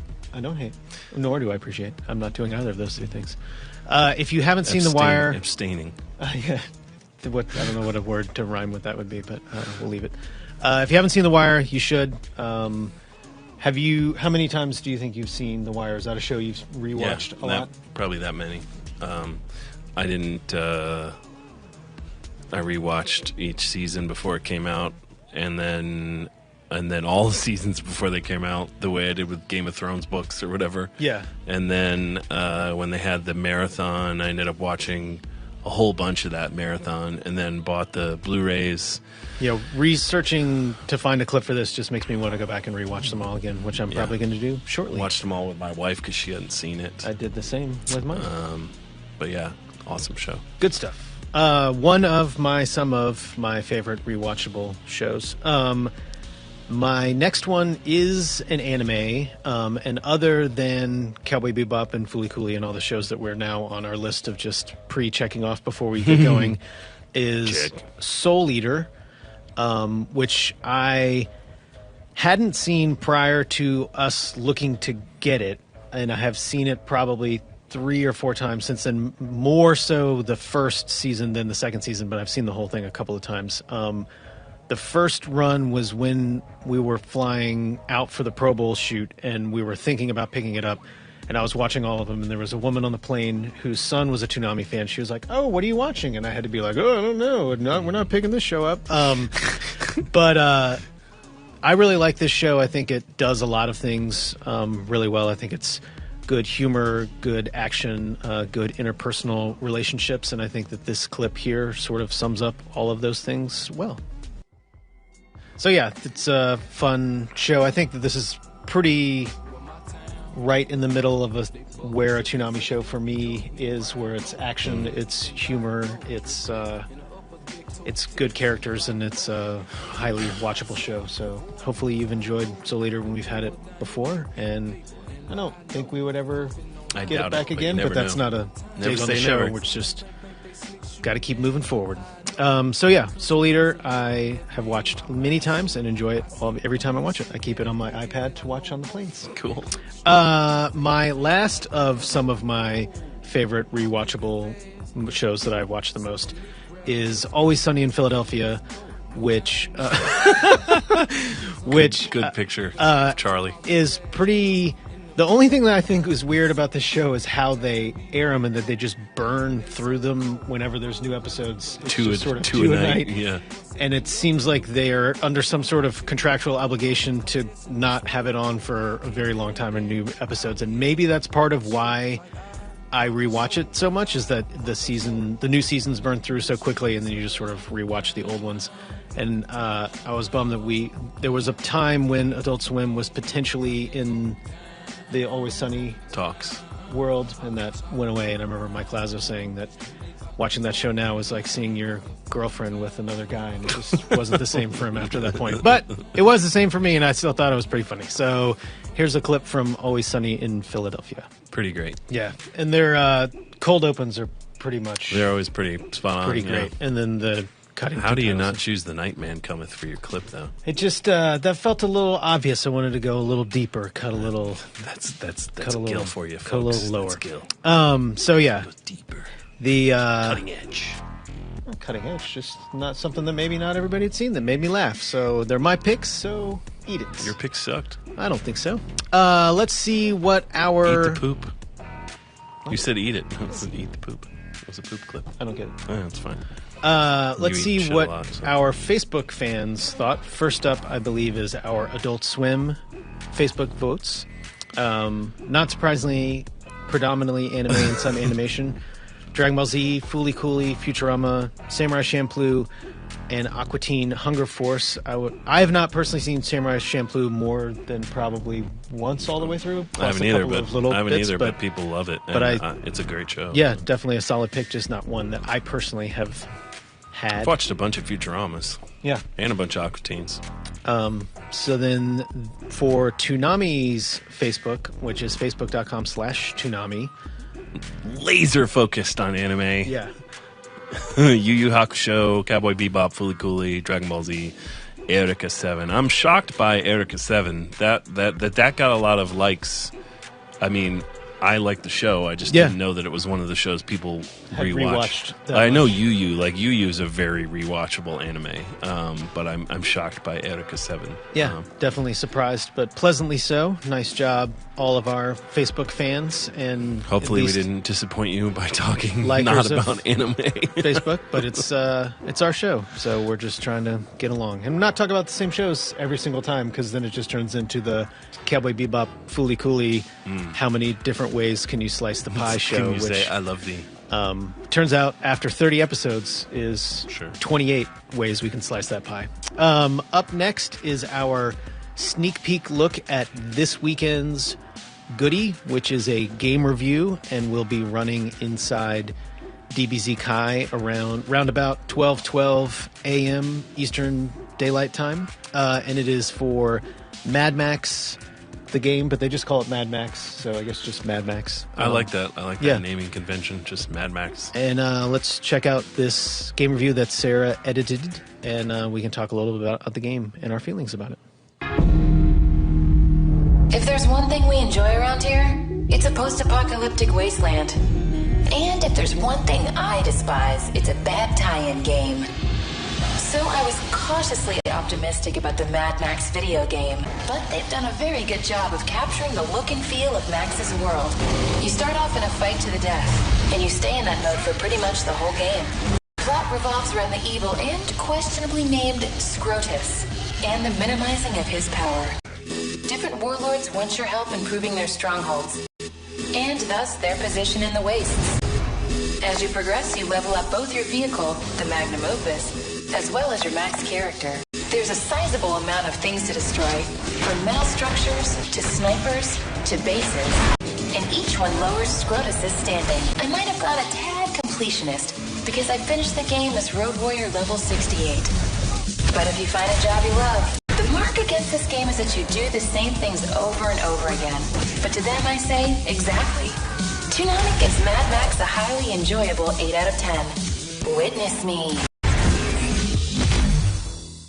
I thoroughly enjoyed Mad Max. It was a delightful romp through the wastes. I wrote that review before I'd actually finished the game, and it turns out I ended up at Road Warrior level 73, but it didn't seem worth going back and rewriting that line just to have Dana read it again. So, you also enjoyed the Max? Yep. It's this Arkham-style fighting, but also driving around, smashing everything to bits, and I liked it. I mean, it's an open world game. It's like Just Cause meets Arkham. If you like the idea of being Mad Max driving around, I mean, I think it really replicates the chase sequences in the Mad Max movies really well. When you're doing the convoys, once you have your Magnum Opus hooked up, and you have all the different abilities and weapons, then it definitely feels like... I actually liked it better before I was totally hooked up, because then it was pretty easy when I was totally hooked up, but like when we were halfway hooked up, so you had some of the stuff, but the contest wasn't always certain. Once you get the fully upgraded Thunder Poons, it's pretty much over. But when you could just sort of throw one and it would kind of hurt them, then I think that was... It was always like tricky, and then you had to jump out of your car. Like, they just did a really good job of making the few things they were trying to have you do fun. The Magnum Opus is back in the game. It is a lot of doing the same thing over and over, but when that thing is being Mad Max, crashing into cars and killing people, you're either down or you're not. I was down. I did not play Arkham because I didn't like it, and I'm glad I waited, because I think if I had played Arkham, they're similar enough in feel that I don't know that I would have. I didn't play the newest Arkham because I wasn't down with the Batmobile style of it, and I bailed got it from Mad Max surprisingly fast. But so shockingly enough, a very similar get in a car and drive around game I totally love. So I'm bananas, and I refuse to change. But weirdly, it's been getting not a lot of great reviews, and a lot of people are like, it's so tired mechanics, or they're saying the female characters aren't great, which I actually didn't think. I mean, you don't get to play Furiosa, which would have been. I mean, now if it had been a Furiosa and Max game, I would have been equally happy, because I love Furiosa and think she's a badass, and I would have loved. I'd play a Furiosa game. Like, I think that would be awesome. I don't blame them for making the game starring Max, because he's the franchise character, though. Yeah, I mean, I think all of the characters are not great. Like, it's not. Yeah, Scrotus. The stupidest name. Like all the different the characters, if you're playing the game for the story and the characterization, then you're playing the wrong game, I think. If you're playing the game for tearing ass around the waist and blowing everything up and conquering all that stand before you and then moving on to the next game, then I think you're going to really enjoy it. I'd like to see a massive multiplayer Mad Max game, like, like Z-Day, kind of like where you just drive around and you have to Just like it is the wastes, and you play as whoever. And you just figure it out. I like it. I think it would be awesome. I don't think enough people share our particular post-apocalyptic tastes, desires for the world to end. Yeah, but there's always hope. But yeah, I think an 8 is a solid. That's a solid rating for that game. It's not amazing, but it's really fun. Yeah, it's not going to change any. It's surprisingly long and deep for what it is. I mean, it seems like it's going to be a maybe 15 or 20 hour game, and if you're doing everything, it's more like a 50-hour game. Yeah. But once you knock it out that week in this this prime game season, then it's on to the next one. Yep. And up last is a You Tweet Me Watch from Dana Swanson, where you tweet her at Dana is a girl. A pre-2000 I believe is what our pre-2000 criteria has been for Dana, and she watches the show. So let's check out her tweeting and watching. Hello, and welcome to You Tweet Me Watch. It's Dana Swanson, aka at Dana is a girl, and I've got yet another recommendation that someone has sent me on Twitter. At Tom Alvarez 2326 says, DNA Squared is highly recommended. Hashtag You Tweet Me Watch. All right, let's do it. So DNA Squared is up on Crunchyroll right now. It is what is known as a harem anime, meaning 3 or more characters who potentially show romantic interest in a male protagonist.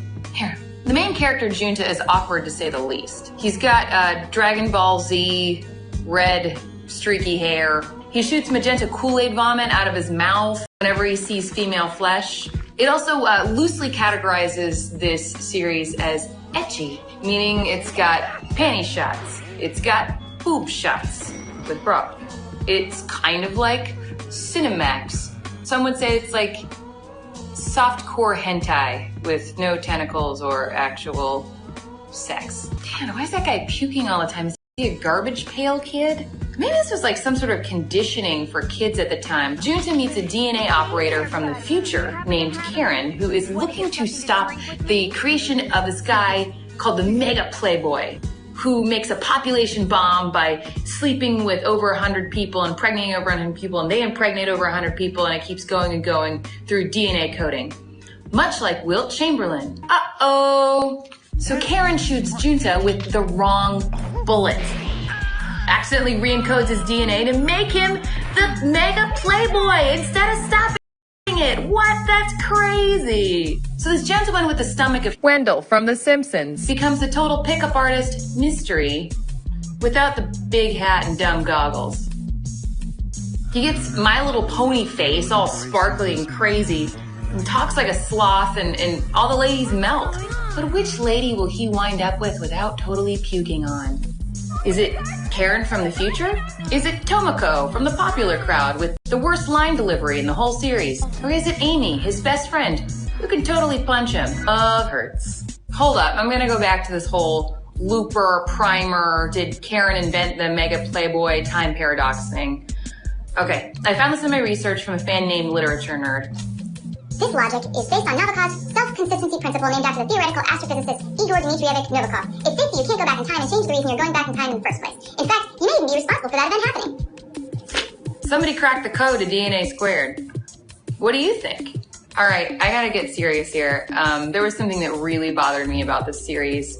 I'm gonna get on a soapbox a little bit. There was a really disturbing sexual assault. And I'm not talking about the fact that certain things were shown, I'm talking about the way it was handled. So there's a villain that doesn't really play into the rest of the series too much, but he's in the first few episodes. And he pays some thugs to beat up Junta. They start messing with Tomoko, which is the villain's ex. The villain waits in a car while she gets sexually assaulted. He watches the whole thing, he doesn't step in, and he talks about how he like cares about it. But is this part of your transaction? You could totally step in, dude. What are you doing? None of the people in the diner do anything. Junta's beat up on the floor, so he can't do anything. Can no one perform an effective Kimura? No one? Like, no one here? So what are my thoughts on this series? I had a hard time getting past this weird humiliation sexual assault scene. I really tried to get past that. I do love the fact that this is going to be used as abstinence conditioning in torture cells. What are your thoughts? We're gonna end on a positive note. my 3 favorite things: Kentucky Fried Chicken, a fart ruining the mood, and this charming non sequitur. Send me any more pre-2000 You Tweet Me Watch recommendations. I love getting them. You guys are great. Keep sending me more. My Twitter handle is @DanaIsAGirl. And I'm going to bring it on back to you, old Kentucky and 30 Cakes. Who's Kentucky and 30 Cakes? Which one are you? I think I'll be 30 Cakes and you're Old Kentucky. I thought you'd be Old Kentucky, and it's probably not a coincidence neither of us wants that name. Fair enough. We should ask Dana which one she meant. Yeah, we'll have it be a silent ballot where she won't have to tell it to us to our face. But that's a You Tweet Me Watch. Thank you very much, Dana, for another watching. I haven't seen that anime. I have not either. I don't think I will be. I don't think I will be either. But unless I'm into some pink puking. Yeah, it's not really puke. I can't say that.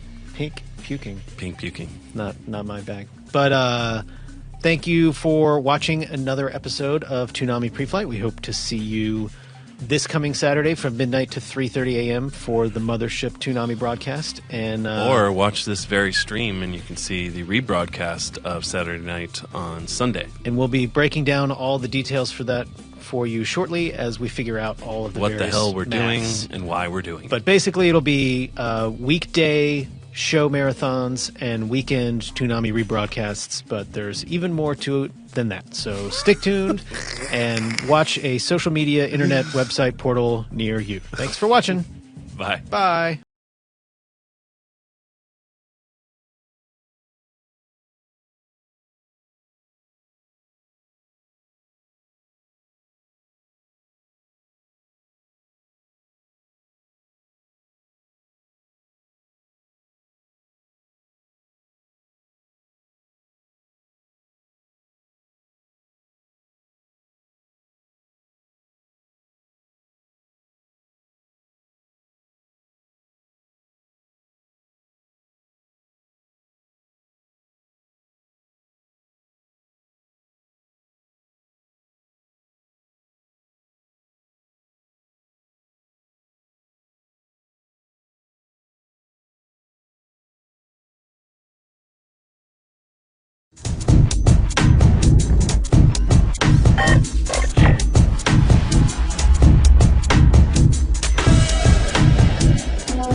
Hello and welcome to another episode of Toonami Preflight, our 29th in a series of undetermined numbers. I am Gil Austin and I am joined by Jason DeMarco. And today we are going to be talking He-Man and the Masters of the Universe, both old and new, but primarily new being 13 years ago. We are going to be talking about some of our favorite stories in video games. We will have a sneak peek look at this coming week's interstitial. And we will have a piece from Dana of DanaCon, a look both forward and backwards at DragonCon. But let's start off with He-Man ampersand the Masters of the Universe, which He-Man up there. But we premiered He-Man and the Masters of the Universe in 2002, we being Toonami. Yeah. Then it moved to us showing it, we being you and I, on the Saturday video entertainment system. Yep. And then back to Toonami when Toonami moved into Saturday nights. Right. So when they moved Toonami into the SVES slot, yeah. So it was sort of always with us and not always with Toonami. It was a weird, in my mind, a weird way to show it because we showed new episodes on Friday and then we would strip it during the week. It was dumb. I don't know how you would, as a viewer, if you watched He-Man and the Masters of the Universe, did you ever know what was going on? It seemed like a weird way to do it. Once you watch the show, you realize it doesn't really matter anymore. I mean, what I can't remember is if it was a Cartoon Network co-production. I believe it was. It started off with a movie. Yeah, an hour and a half movie that was broken into 3 episodes later. Which we then showed Monday, Tuesday, Wednesday, and then I don't know what we did Thursday. I guess it was the first episode again, and then a new episode for the fourth one. Fast-forwarded through it again. But anyway, fairly confusing programming schedule. So it lasted 39 episodes. 9 episodes, and then met its end as the shortest-lived of the various He-Man series, including the spin-off She-Ra, right, and the first reboot of He-Man, where he's in outer space. Did you watch the mid-'80s He-Man when you were a lad? I did. I have to say that I never particularly liked He-Man that much. Like, it was pretty obvious, even as, because I was older. It was like in 80, 81. I think it was more like 80. The toys came out in 80, 81, and then maybe the show was later. But I was old enough that I kind of already could see that they reused a lot of animation, and like it was a pretty blatant like toy thing. I mean, I do like the story of how He-Man was created was basically because Mattel passed on Star Wars toys, like we don't need that, and that was obviously a huge mistake that ultimately cost them how many people's billions careers of dollars. Do you think was adversely affected by the one decision to let George Lucas control the merchandising rights for Star Wars? I mean, I don't know. He obviously then impacted thousands of more people's lives, and then dozens of people lost their jobs over a seemingly smart business decision at the time. Poor bastards. But He-Man was greenlit by the head of Mattel because they were looking for something to make a dent in the ubiquitous Star Wars toy market. And they were there's a little bit of a story that they were developing toys for Conan, I guess, before the Conan came out, and it was a totally R-rated movie. But so they just sort of took what they wanted from Conan and made these Conan-like toys and picked a guy that was essentially a barbarian. And then in typical 80s fashion, they created a show based around him in which all the characters really only exist to sell their particular toy. And it was sometimes accessories and vehicles and it was a wildly successful toy line. And the show itself only aired for like 2-3 years, but they had like 100 and some odd episodes. I mean, I had several of the toys, Ram Man being the most fun to play with. Sure. But no doubt. The show, I liked the show. I preferred Beast Man. I didn't love it. It was not my brothers liked appointment viewing, but it was fun. My brothers liked it, and they watched it every day, so I saw a lot of it. And then She-Ra was the spinoff that was his sister, and basically it's a fantasy land in which a main character, it's like basically a Clark Kent character where he has an alter ego, Adam, Prince Adam, who's a total wimp who pretends to be a coward, and he's always running off to turn into He-Man and then kick everybody's ass. And which seems like why wouldn't you just, if you're the prince, why wouldn't you just be He-Man all the time? When I was reading about this, a lot of people brought this up, which I think is hilarious. They brought up like, why does he even have a secret identity? Skeletor's attacking him all the time, and everyone he knows. It's not like they don't know where he lives. Like, they don't know it's him, but they still want the castle that Prince Adam lives in, and they want to take over Castle Grayskull. Yeah, all you're doing is playing yourself out from time to time. You could just be maybe being He-Man all the time is too wearisome. I don't know. But anyway, I just think He-Man has sides. But the new He-Man, Sad Man.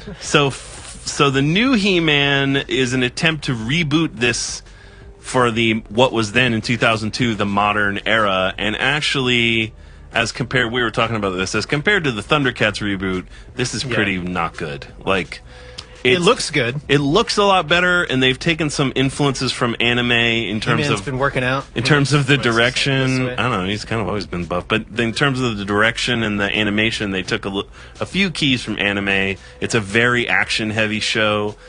Weirdly, they left Orko plot-heavy show. They left Orko super annoying, and he was annoying in the old one. And I was just like, why would you?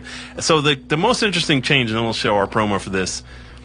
To me, from the original, is that Prince Adam in this is a 16-year-old kid who's not a wimp or pretending to be a coward. He's just a douche. Like, he's just an asshole. And that's like the whole thing. Like, he walks around like, whatever, my dad's the king, I don't need to be He-Man. Like, when he first is offered to turn into He-Man, he actually thinks it's a joke and walks away from the sorceress like, psh, later, folks, I ain't got time for this. And which is probably the most realistic thing that, like, if you actually were a royal, I think that would be your reaction. Maybe like, if royals are assholes, I would be He-Man. But well, yeah, because you're still hungry. Yeah. But so now it's sort of like a Shazam thing, because he's 16, and then when he turns into He-Man, he's this big buff adult person, but with the brain of a 16-year-old. But the weird thing about this show is they didn't change any of the goofy, like, everyone still talks like this, even though it's like 2002 was like we had all moved on. So I'm not surprised that Really not all of us. and they recreated all the characters, but they didn't really make too many new ones. Like they just redid everybody and relaunched the toy line. So I think my feeling is He-Man will be rebooted again, and it will probably be done better because this was a little rough. But let's check out our promo. We did our best. We were not given a choice in airing this show. We were told, here's the show. You're premiering it. Good luck. So we made a whole bunch of promos for it. Yeah, character spots and the movie spot, then TV spot, the super confusing trying to explain how we're showing it spot with the 12-second in page, which I think is this spot, right? I don't know. I think so. So this is I wrote this promo and tried to make this feel like a big deal because the network was really focused on it because it was an original cartoon basically launching. Right. So toy line. Yeah, I don't know how well we did, but sky's the limit. Let's check it out. The land of Eternia is a paradise. The problem, an act of betrayal has created the ultimate evil, and his name is Skeletor. The only thing that can stop his evil horde is a legend no one believes in, and a prince with an attitude. Now, a sword will choose its master, a boy will become a man, and a hero will be born. Toonami is proud to present He-Man like you've never seen him before in an all-new original movie, Masters of the Universe. Next Friday at 4, only Toonami. Yeah, so that's the spot for the movie, quote-unquote. Look, we don't lie to you guys much, but we were lying when we said Toonami is proud to present. We don't lie often, but sometimes you got to do what oh, sorry, that was my phone. We don't lie often, but That's you being fired. Sometimes you got that was the firing noise. We don't lie often, but Get that sometimes DeMarco kid on the line. sometimes you got to take one for the team, and we were not proud to present that, but we presented it. Yeah. Robot Chicken was proud to present their interpretation. Yes, so this is a good opportunity for me, and I don't know about for you, but for me, there's a great deal of nostalgia surrounding He-Man and the live-action Masters of the Universe movie starring Dolph Lundgren, and Which is great. And I think it will come back because, especially nowadays in our nostalgic times, reboots are more and more common. I've never really given a shit about He-Man, and I don't think I will. That should be, if it comes back and it's on Toonami, you should definitely write the spot, and that should be the tagline. If it comes back and they do, if it comes back and they do what they did with the Thundercats reboot, I'm totally down. I think there's enough there. Like Skeletor is one of the greatest villains, in cartoons, and that show looks great. It's just like Skeletor has no real depth, but there's something totally compelling about him and hilarious about him at the same time, and that he has a bulldog. But anyway, so I think Robot Chicken in this instance they've done multiple He-Man skits because it's so rich so many for toys comedy. There's so much to make fun of. So we're just going to show one of our favorite Robot Chicken He-Man skits just because why not? Sure. So highly amusing to me. Well done. It wasn't that that was an alternate He-Man figure that actually came out, right? I think. I don't remember. I'm pretty sure. Yeah, it was an alternate version. And then just to close out He-Man, I thought we could show the original He-Man opening because it's iconic and hilarious.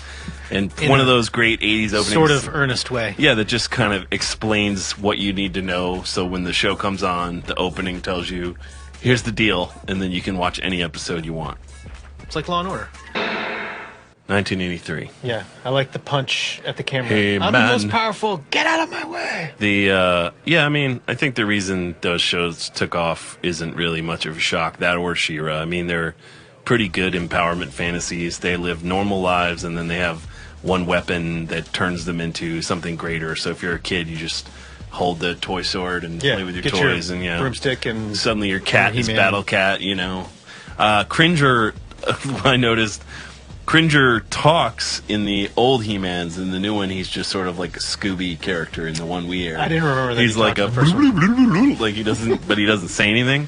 But in both things, upon turning into He-Man, He-Man's first move is to point his sword at his pet and turn it electrify him. Yeah, turn it into a giant killing machine.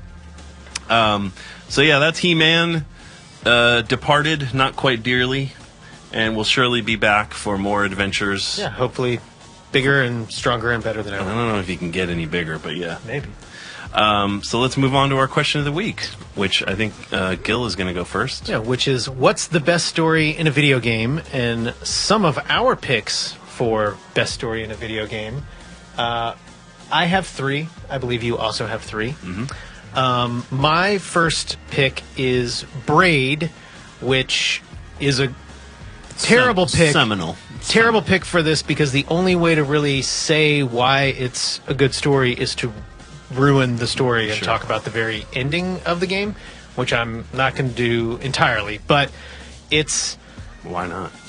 Because if you want to play it and you haven't played it before, then it's ruined. Just say the word spoiler alert and somebody can look away. Spoiler alert. Yeah. Look away. Mute it. The game's for been out for years. 45 seconds. Spoilers are null and void. You start off as Tim, and everyone in the room is Sauron covering doesn't get the One Ring. Great. Well, I know what I'm not doing Spoiler, tonight. Darth Vader is Luke's dad. So you play... The game is sort of manipulating time, and the levels are all based on that aspect. So you're trying to find this princess. You are this hero, Tim, and she's been taken by some monster. I think his name's Tim. Yeah, very heroic name. But so as you play through the levels, you sort of die and replay them, and you figure it out, and it's a giant 3D puzzle game, and it's really well done. The last level of the game, spoiler alert, you realize you play that level in reverse, and you finally get to the princess, and you're playing the beginning of the game backwards, and it turns out that you have been the monster that she's running from the whole time. But it was a really cool ending, and it was really well done. It was a great game. I had a lot of fun playing it, and I thought it was a cool way to make that ending story and sort of do that like moment, which is done in a lot of games, but I thought this was done really well, and was... People had somewhat of a beef that it was not... It was an independent game, and it was I played on Xbox Live. I'm sure it was Steam as well. But that it was relatively expensive for what it was. But oh, really? I don't remember that beef. It was like... something people talked about? I think it was like $20, and it's not a super long game, and for like arcade Steam games, it's not $4.99 or $9.99 or whatever. But I thought it was great, and I'm sure it's free now, so totally check it out if you haven't already played it, and now you can start unmuting again. We have... Oh, I guess we could play the... Do we have a clip? We have the trailer from Braid, which I think does not spoiler it. So let's check out the trailer, and then we can talk about the next one.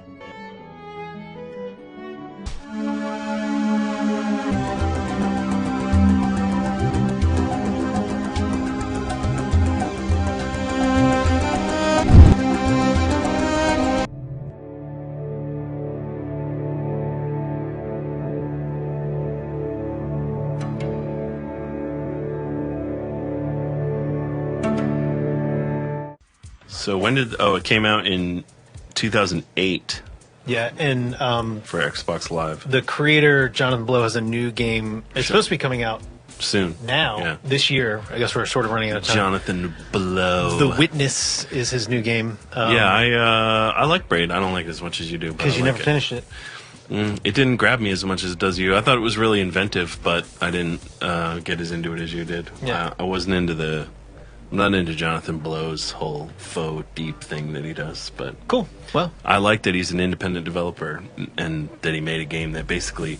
I think the important thing about Braid is going to end up being that it was one of the first indie games that was a big, huge success, and sort of paved the way for more indie games, and I think in that way it's an important game.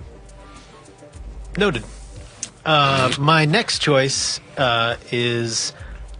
I guess it's Portal. The game. You guess it's Portal? Well, no, it's definitely Portal. I played this... I guess it's Portal? I played this with the release of the Orange Box from Valve, and that was the initial release of the game, right? That's what I was trying to think. I think it came out with the Orange Box, or like right around there, but it was basically a little extra thing they threw together. They had made it as... Or I guess they had developed it based on... a grad school project, and they had, I think, released it with the Orange Box. I don't think it was released before that point. But we have, I think, the trailer for Portal as well, so let's play that, and then we can talk a little bit more about Portal. Welcome to the Aperture Science Enrichment Center. Let's look at some of the challenges you'll face as a test participant. You may be required to perform simple tasks such as locating an exit. These simple tasks may be supplemented with insurmountable obstacles. Thanks to the Aperture Science handheld portal device, the impossible is easy. Let's look at a real-world example. Certain objects may be vital to your success. If at first you don't succeed, you fail, and the test will be terminated. When stuck, remember our motto: there's a hole in the sky through which things can fly. At the Enrichment Center, we believe that a highly motivated test subject can carry out rather complex tasks while enduring the most intense pain. So in case you don't make it through the testing, goodbye. This next test is impossible. Now you're thinking with portals. So yeah, that came out in 07. And the mechanics of that game are great. It's super fun puzzle game, and I think the writing is really good. And then the story, again, spoiler alert. It turns out it's not just a test of just fun, happy times. Is that what you find out? You find that out in Portal, and then Portal 2 expands it way more. Yeah. So Portal 2 is arguably a better game, and potentially a better story, but it's also inarguably. But I don't think so. I like Portal better because you've sort of been down that road and you know sort of from the beginning what's happening, whereas in Portal you start and you really have no clue at all what you're supposed to be doing, what's going to be happening, and they do a really good job of introducing the sort of characters in the game and then the different mechanics, and I think it's super fun and a fun story and really well written, and it's one of my favorite stories in a video game. Cool. My all-time favorite story in a video game, and I think this will officially retire this game from all video discussion. game talking for at least me from here on out, will be The Last of Us, which I have spoken at length about before. Look at that sweet, desolate, totally post-apocalyptic landscape. So we also have the trailer for The Last of Us, and let's watch the trailer, and then I don't think there's really anything else we need to talk about Last of Us, but we can see if there is.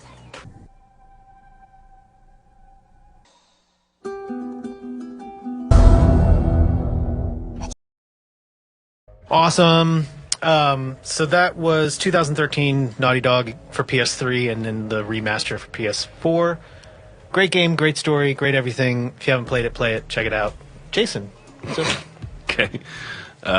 So my first pick for out of my three best story in a video games is BioShock, which really, I don't know that it influenced many other games, but it had a big impact in terms of the gaming community they just freaked out about it. I really like the story of the game in that it sort of concerns, like, it happens in the 60s, which in and of itself is an unusual time period for a game to be set in. And it's basically, there's an underwater utopia created by this guy who's essentially an Ayn Randian type of philosopher, intellect guy. And he wanted to create a place where scientists and people could move unfettered from government and traditional morals. What could go wrong? And so you end up you're a guy who crash lands in the ocean, and you end up waking up basically inside this facility, which has gone wrong because of genetic experiments that allowed them to people started freaking out, and the underclass rose up, and there was a revolution, and now it's a ruined, sort of failed area, and you're wandering through it, making your way to try to figure out exactly what happened. And I just think the game mechanics are really cool, the story's really interesting, and has a really great twist that's probably one of the better twists in video game history. Definitely.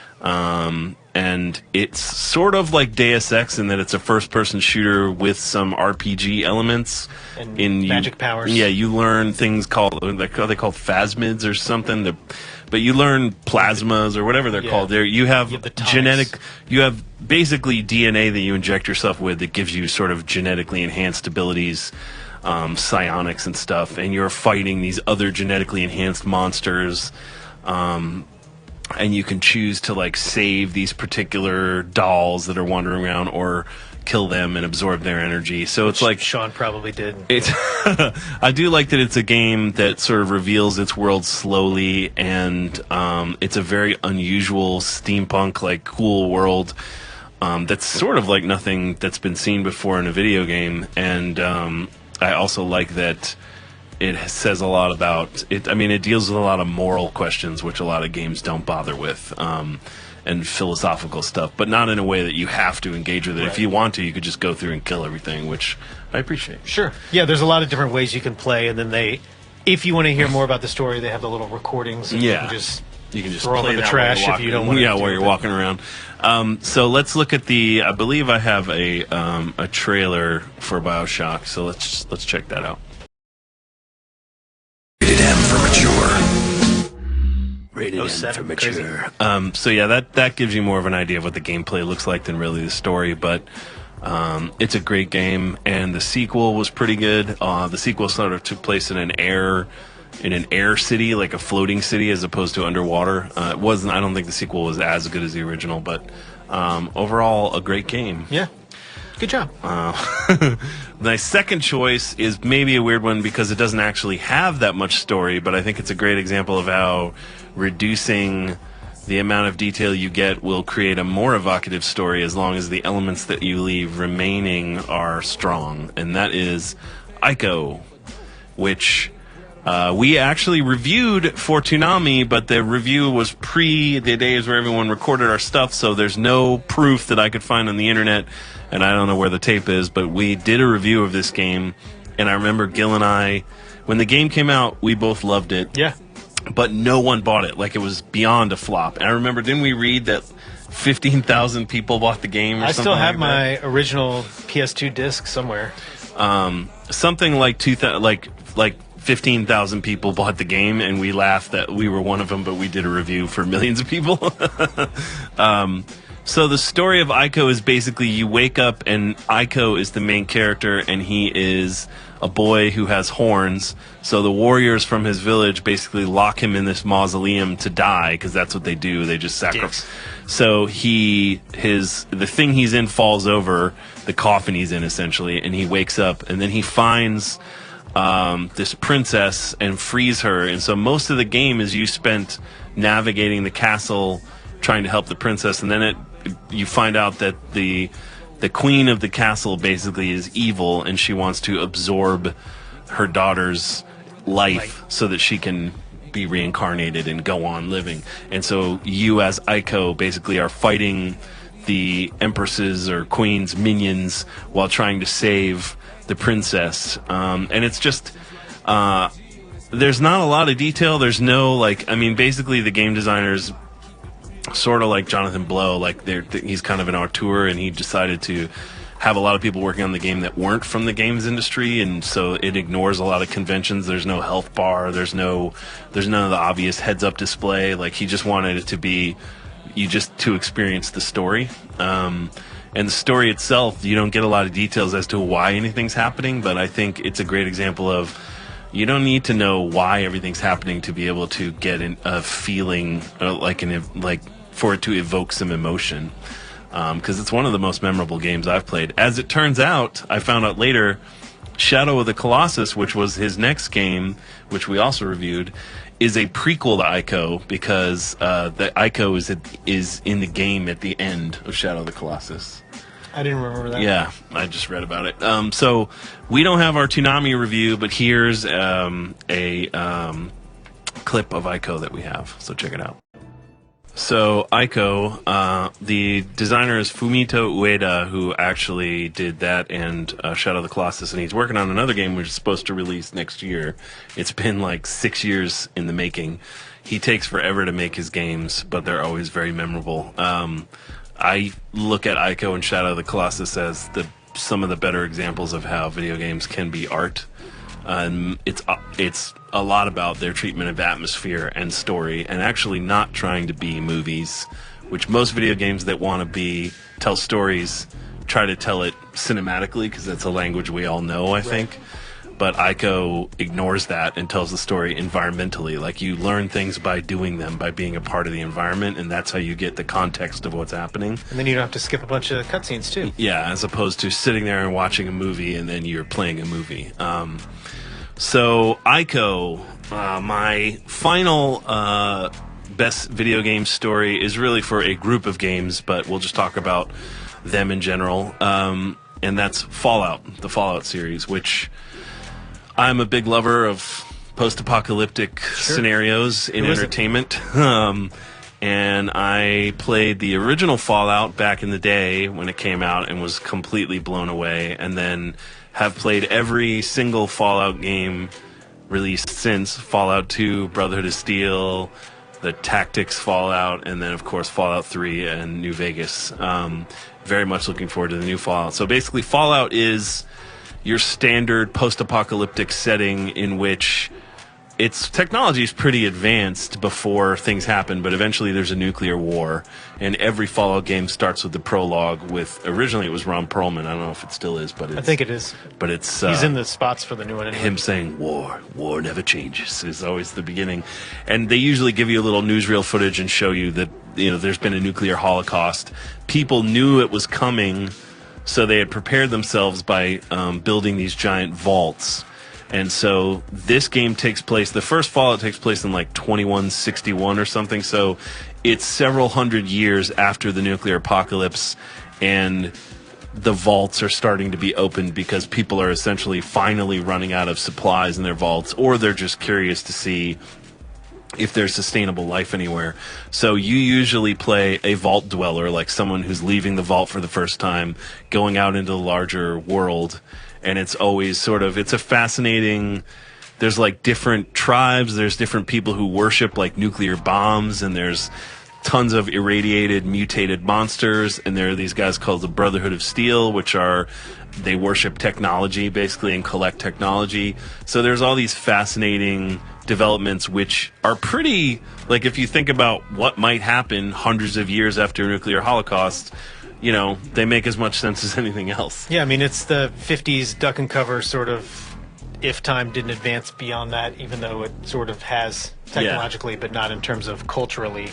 Yeah, that's the other thing Fallout has that's great, is it has a very definite sense of humor, and a lot of it is around the elements of the game that are the, you know, the surviving in the vault, and like what they call the Pip-Boy, which is the thing that you have on your arm the whole time that's sort of a personal data recorder. Soon.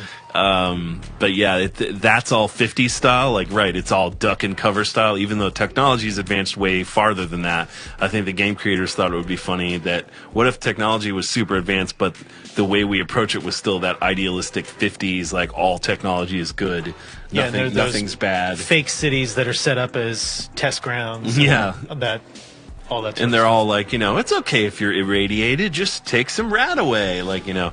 So the big news for Fallout fans is that Fallout 4 is coming out in a couple short months, and it is from the creators of Skyrim and the other Fallout, the last two Fallout games, which made a wonderful transition. Fallout started as an isometric top-down game, which was very popular for its time in the 90s, and has turned into a first-person shooter RPG hybrid. Why would you play a third person?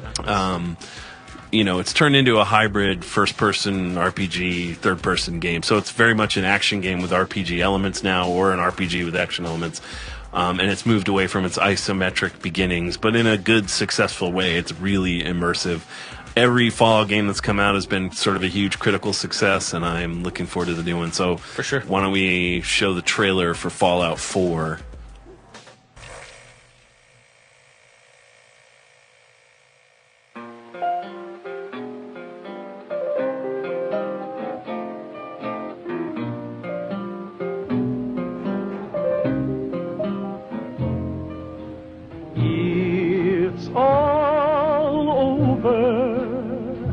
But the cry.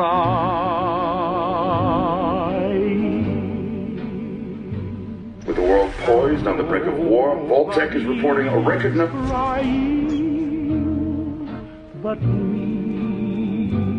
Folks, it seems we've got some breaking news. Stand by. All over. No, I'm trying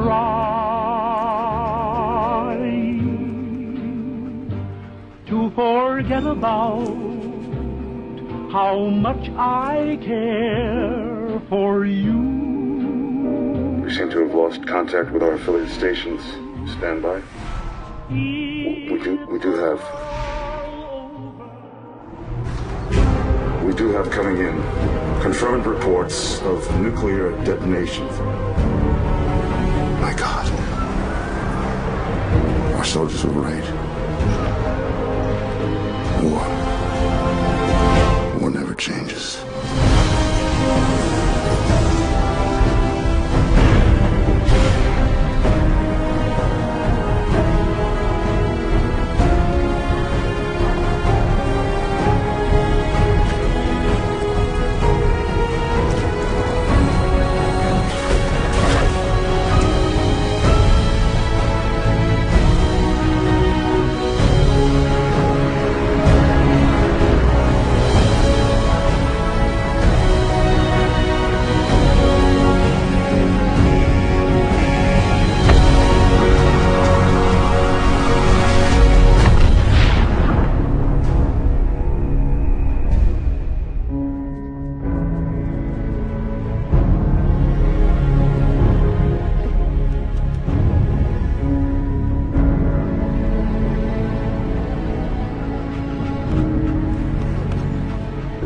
Let's go, pal.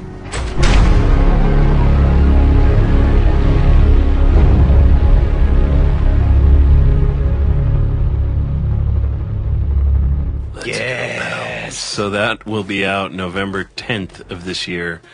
I'm very excited to continue the Fallout story. Humping that game. So that wraps up my 3 choices for best video game story. Let's go to our results for the Adult Swim Facebook page, see what fans thought. The Last of Us, number 1, of course. Metal Gear Solid. I saw a lot of Metal Gears, and I don't know. I love those games. Those stories are I kind of take exception to that. The story of Metal Gear really is a mess. Final Fantasy VII. Sure. Cool story. Mass Effect games, really great stories. Legends of Zelda. The Zelda games always have a great backstory, I think. Totally. So good choices. No jokies on the Adult Swim Facebook this week. And for the Toonami Facebook picks, which is facebook.com/Toonami, always your best bet to find whatever we're talking about on Facebook.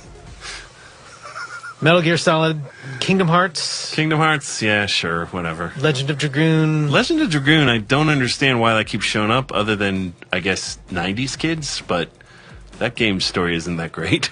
Halo games do have a good story. I think the Halo people love the story a lot, and sure. Fans do too. And then Zelda. So some similar choices, but the Toonami ones are a little less broad, I guess. Maybe a little. I don't know. I mean, Legend of Dragoon certainly more dialed Kingdom into Hearts. Kingdom Hearts. Yeah. Well, thank you for letting us know your favorite stories in video games, and we'll stay tuned for 3 more of ours at a later point as we we'll run out of this things to talk about. Yeah. So for now, let's go to our sneak peek for this coming Saturday night. This will run in DBZ Kai. This is a Criminal Threats that Sarah edited, which if you are new to Toonami, odds are you're not watching this show, but Criminal Threats is our sort of, I guess, evergreen brand campaign would be the douche way to explain it. So let's check out this 60-second Criminal Threats spot. Every Saturday night at midnight, Adult Swim's building you a better cartoon show. We call it Toonami.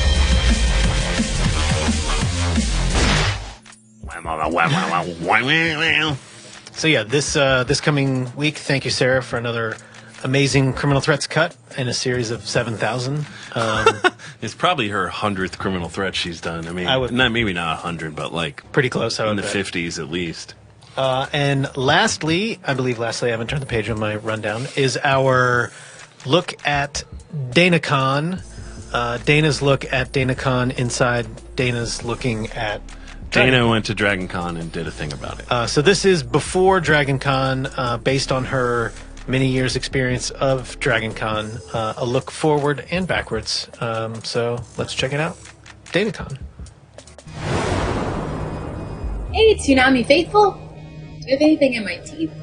I've been eating kale chips. I've got a blue light on me to simulate that I am Sarah. So I'm here today to talk about Dragon Con. It's the small Atlanta hometown convention that keeps getting bigger. Now it's not so small, but it's still here in Atlanta, where William Street is. So this is spanned to 5 hotels within downtown Atlanta, a part of Atlanta that nobody hangs out in other than Dragon Con. It's just Convention City. Also an America's Mart where all of the dealers' rooms are. So what does that mean? If it's in hotels, what does that mean? People stay in the hotels, they go upstairs and take off one costume, they come back downstairs in a more elaborate costume for a different event. So maybe you were Poison Ivy and you were like, oh, I'm itchy, and so you go upstairs and you gotta go get your Minecraft group costume together for the bar crawl at 8. How it is. So this is not my term, but it's an accurate one for the dragoning. This place is cosplay Armageddon. People look amazing. You do a Google search, just check out these costumes. Bam! Boom, bam, there's that one. Cool. You can even play fun games like count the costumes. Sometimes people kind of have a similar group mind about things. Some popular ones in the past that I've counted on my phone. Khaleesi, women dressed as Jareth. Lilu from Fifth Element. Person wearing a Jane hat. This year I predict a lot of Suicide Squad and Mad Maxinistas. Yep, people who went to TJ Maxx to dress as Mad Max. That's a bad joke. This is a con where it's easy to walk and gawk without a badge, even though they've tightened up security in some of the areas. Lots of Atlanta people just come to the city to hang and see what's going on, grab a drink, look around, watch the parade. So I know what you're thinking. You're like, cosplay and hanging out's great, Dana, but what else is there? So much. The Artist Alley rules. So many great artists come in. There's displays, there's stuff to buy, there's great panels, so many panels. Lots of weird events like Lightspeed dating, there's filking, there's LARPing, there's PF and DD5 and MTG. It's a great place to meet some of your heroes, which I've definitely done. I've met people that my cats are named after. There's shorter waits to talk to people or to do a fun photo shoot. Some of my favorite past memories from Dragon Con include winding up in Terry Gilliam's hotel suite while Terry Gilliam wasn't there, using his microwave. Finding stupid adventures. Some hot tips to remember for next year. Don't depend so much on your phone because you probably won't have service and the app is really buggy. You also might not be able to text your friends, so come up with a good meeting place. Also, the best day to go shopping is on Monday. Nobody's there. It's so light and you can see everything and people are selling stuff cheap because they gotta get back to Branson. It's really fun to sit on panels that you know nothing about. This is a very, very fun, fan-run convention. So you may even get like an opportunity to express yourself without having to wait in line. It's totally cool. So I'm going to read off some panels that I found that maybe you went to, because this is Tuesday after Dragon Con hangover. What you eat might eat your brain. Tropes in YA, aka young adult literature. A beginner's guide to alternate history, steampunk, and other subgenres. Also, some people host game shows as characters from their bands. Now, what's the best thing at Dragon Con this year is that Adult Swim came back. We're doing a couple Adult Swim Presents panels, including the Toonami panel. It was the best. What did we talk about? Was I even on the panel? I guess I'll know by the time this airs. Back to you, my favorite dragons, Jason and Gil. This is Dana.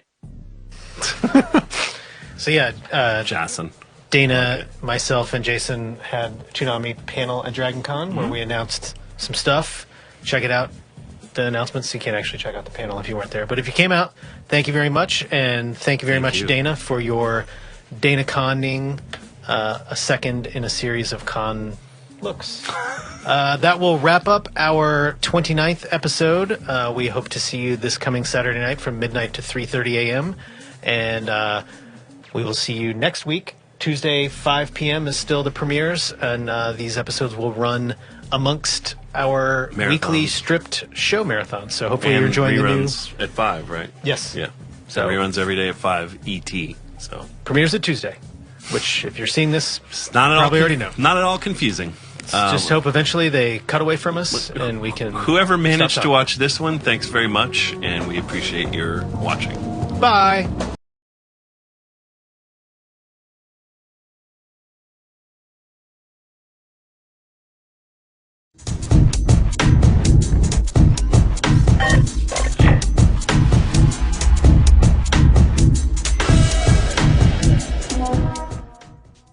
Has it been you doing the music with your mouth this Yes, whole time? I wish. Yes, I'm actually Burial, and I just do that with my own mouth noises. Well, congratulations on a fine career. Thank you. Welcome to another episode of Toonami Preflight. I am Gil Austin, and joined by mouth sounds of Burial. Jason DeMarco. Well done. Also known as Burial. This is our 28th episode of Toonami Preflight. Blew people's minds that we were doing this for the last 28 weeks when we had an internal meeting. I don't know. Guess they're not as avid. You've been doing this viewers bullshit for half a year? Today we are going to be talking about Megas XLR, and as a not coincidental question of the week, which show would you uncancel, which broke our consecutive 2-week streak of very seemingly confusing questions of the week, but the internet People really got was that one. not baffled in any way They by, got behind that one. by which show you could uncancel. Uncancel, I understand that. We have a Jason DeMarco special look at, do you want to tease it or do you want to just let it happen? Let's just let it happen. Okay, and then we have a Bloom Room look at Critical Role, so a very full and exciting show today. But up first is our look at Megas XLR, or Mechanized Earth Guard Attack System Extra Large Robot. Whoa. I never remember that. That's why I wrote it down. In fact, when rewatching this show, I don't really remember the plot ever, like the overarching plot. And it doesn't bother me because that's not the point of the show. The point of the show is to have fun, really. But as a consequence, I don't ever really remember. I'm just like, the robot came from somewhere. Like, You mean you didn't remember the setup, like the Terminator style, coming back from the future, or that there was? No, the setup. Okay. The setup. I remember the characters, and I remember Megas, and I remember certain scenes and fights and stuff, but not the plot, quote unquote. Yeah. So Megas premiered on Toonami in '04. Mm-hmm. And then ran for like a year and a half, 2 years almost. Yeah, I was thinking not quite a year. No, it reran for a while. It was off the air by '06. They made 2 seasons sort of back to back. They got greenlit for season 2 in the middle of making season 1, and they premiered season 2 pretty much very close to the premiere of season 1. It was a cartoon. It was the winner of a cartoon contest. Lowbrow. Yeah, that. Which doesn't seem like a great name. I like Megas. Megas XLR better. is a much better. Yeah. But I get what they were going for. Sure. But yeah, it won the contest and then got greenlit as a series. And when we at Toonami found out about it, it was like not presented to us as a choice. It was like, here's an action show. It's a cartoon action show. You're going to put it on Toonami. We were like, all right. We weren't really in control of our programming at that time. Yeah, that was towards the end of Toonami's first run, and we were given slightly less control than we had at one point in terms of show choices. But I like Megas. I mean, it wasn't like some of the shows, not to be named here, that we were given less of a choice about and didn't like. Woolman Warriors. But yeah, we weren't instrumental in its creation, or no, we had nothing to do with it. Time. It just dropped into our laps. And I remember Sean Akins, who was running Toonami at the time, basically was pretty clear about that. Since this was a cartoon original, he wanted to break it out in a different way than sort of what he considered the normal Toonami in terms promo of style promotion. Yeah, and like kicking it off. Right. He thought it had and was designed to have, and maybe the networks had spoken to him. I don't remember. He was convinced that Megas had a broader appeal than some of the other shows in Toonami, which I disagree with. In hindsight, it would probably be us. Like, I mean, it's an inside baseball fans look at a Toonami show. But I think the thinking on the Cartoon Network side was, this is an original, this is made for a broader audience, whereas anime is a cultural thing, and they were wrong. But that was their thinking, so they didn't want to do the normal epic. None of them are still currently employed by Cartoon Network. Anyway, but they didn't want the typical epic Toonami style promo, so we went for like they wanted to make sure this was really relatable, because they did know this is a very inside baseball show with a lot of references to existing giant robot shows, and clearly it's made by people who love giant robot shows, and it's for people who love giant robot shows. So we're going to show people who love giant robot shows. All of it. So we are going to show all of our Toonami promos, because I think they're interesting in that they don't feel like Toonami promos. But these were created by Dennis Maloney, who is one of the guys who has worked on Toonami since day one, and he went out since year 2, 3, 4, maybe. All right, year 4 or 5. Gil's been there since day one. I've been there since day one, but not Dennis. That's right. Anyway, he's been there a long time, and he's done a lot of your favorite promos. So he did these, which were purposefully designed to feel different from the normal Toonami promo, and sort of make the idea of having your own giant robot the cool, relatable thing. Because at this time, the big drive at the network was that Toonami was skewing a little too older, and we needed to skew younger. Like, the big push was you're leaving the kids behind, and the kids are the bread and butter of Cartoon Network, obviously. So here are some promos pitched basically to that like 7-year-old kid.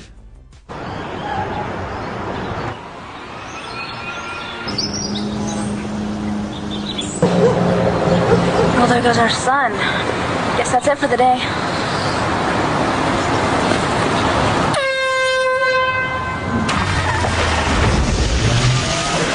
Every kid needs a giant robot now and then. Yours, Megas XLR. 1 hour premiere, Saturday, May 1st at 9. Only Toonami.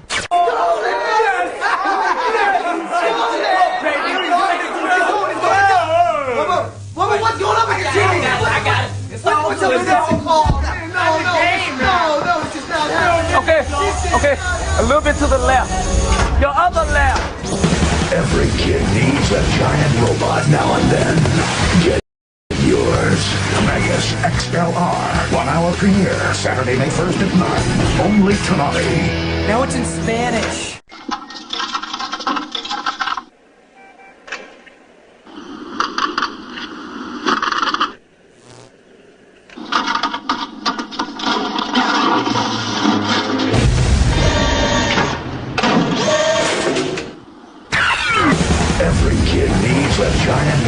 Now and then. Get yours. Megas XLR. 1 hour premiere, Saturday, May 1st at 9. Only Toonami. I didn't want root beer. So you can see, like, it's a different look. Right. It kind of has its own look, even though it uses the Toonami logo. Definitely doesn't feel like a Toonami promo. And I don't know if we had that was ever... like the hot thing then, too, was like the live action. Yeah, I don't think we'd ever did anything like that for any other... No, we didn't have the money. Show, yeah. We weren't given the money for a marketing campaign by the network. only live action stuff we ever shot were like interview pieces. Or Gundam commercials for the toys. But never any sort of promotional elements that are cutting back and forth. But I think those were cool and they were fun. It's just interesting to me in hindsight how they don't feel like Toonami. And then we did do your classic sort of Toonami promo with just clips, and that's this one here. Check it out. Using your parents' garage to modify a giant robot. Free. New friendship with a pretty girl from outer space. Free. Using your video game skills to cause mass destruction. Free. Saving the world without a clue. Priceless. All new episodes of Megas XLR. Next Saturday night at 9. Come and get it. Only Toonami. And that one felt right to me. Yeah. If you're going to have a giant robot show, you put Peter Cullen, you make a cool graphic with a CGI thing of the robot, and then you show a bunch of ass kicking. You show robots tearing people and things apart. But so, on to the show. We use one of our 5 taglines at the end that we repeat over and over and over. On to the show. It did well, but it didn't do really well. Like, it was not, I would say, a flop. It wasn't a breakout 4-quadrant hit. Like the expectation was going to be. Yeah, the ratings were thoroughly mediocre. Yeah, it was a fine time at 9 o'clock. You're like, sure, not whatever. But it's funny that in the intervening years, Megas has probably held, the people who saw Megas at the time have since grown up now. It's 10 years later, 11 years later, and they have all become huge Megas fans. Like Right. that, I've rarely seen a show that only had basically 2 seasons that still has such an active fan base, especially on the web, and follows those creators. You know, George Christic and Jody Schaefer. And Chris Pernosky followed them through their next show, Motor City, which also sort of was canceled early. So, like, they just have a unique point of view, I think, and people really appreciate it because there's not been a show like Megas before or since on Toonami, or really on Anywhere. Yeah, anywhere. Because if it wasn't on Toonami, odds are it wasn't anywhere. Yeah. So I just think they had a unique point of view, and as you pointed out about it, it is some. It's kind of like the Community of giant robot shows. Like there's a ton of inside baseball references that are very rewarding if you know the genre.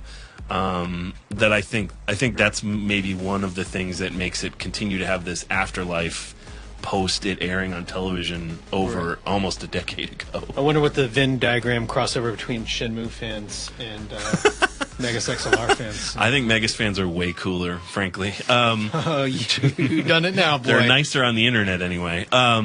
But, you know, the guys who made it are great guys. They had a genuine love. They kind of made the show in a really unusual way. If you look into the making of the show, they sort of didn't know how to make a show, and they kind of did it all themselves. And you can really get that. You really do get that handmade quality from the show that I think people appreciate. Some great guest voices, like obviously Peter Cullen. Steve Bloom is one of the main characters. You know, I would say that David DeLuise. I think it was funny that we were asked to pitch it to a younger audience because since the comedy in the show is definitely of the 9 to 14 older variety. Yeah, I mean, I think that was a time in Cartoon Network where it was figuring out where exactly, like the selling demo versus the identity demo, and wanting that sort of 9 to 14-year-old boy and selling to that younger 6 to 11-year-old. 6 to 11 demographic. I mean, you know, TV's complicated, folks. Yeah. So Megas has been written off in the parlance of our times, which means basically that it cannot be aired on Cartoon Network ever again. Should you wish to see it for some reason, you can still check it out on Xbox Live and iTunes. So I urge you to do that. It's my understanding that the creators are trying to get the rights back. I don't know how that happens when a show has been written off, but it's possible. So I wish them luck, and I hope they get to continue making the next iteration of Megas, because obviously it's a show Toonami fans remember really fondly. Right. And they're all great dudes and make good shows, so I wish them nothing but the best. Megas XLR. Yeah.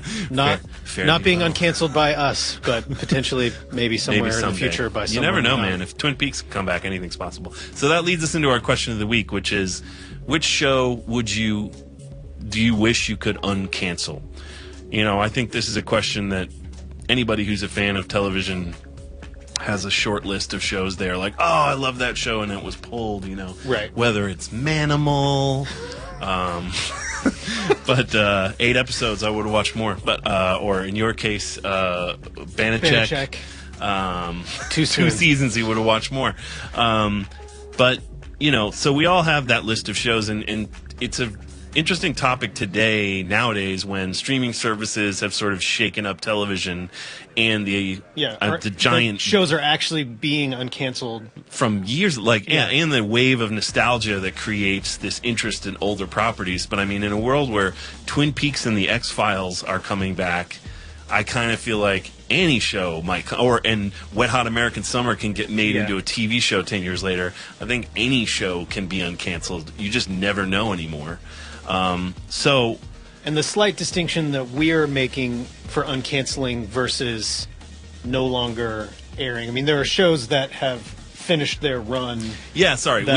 We meant shows that basically ended prematurely. Yeah, without having an ending, without being able to wrap it all up, sort of.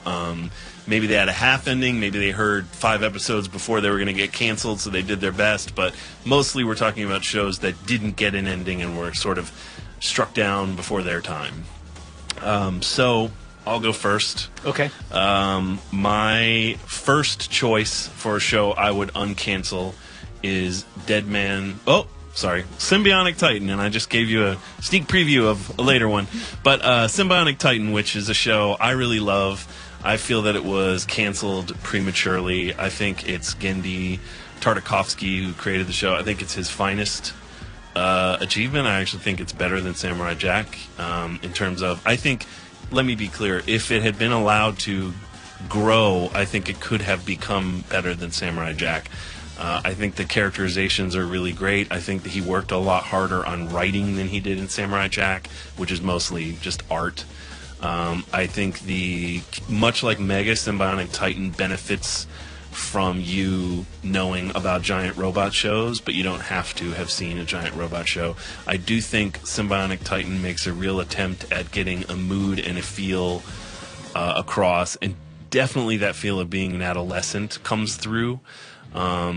It's got like a wistfulness to it, which is something weirdly that you're seeing more and more now in shows like Steven Universe and Adventure Time.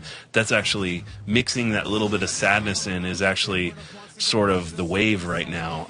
But this show did it sort of ahead of its time. The official reason it was canceled that we've read about, because we don't know any more than you do, is that the ratings the ratings were too low and that it didn't have any merchandise.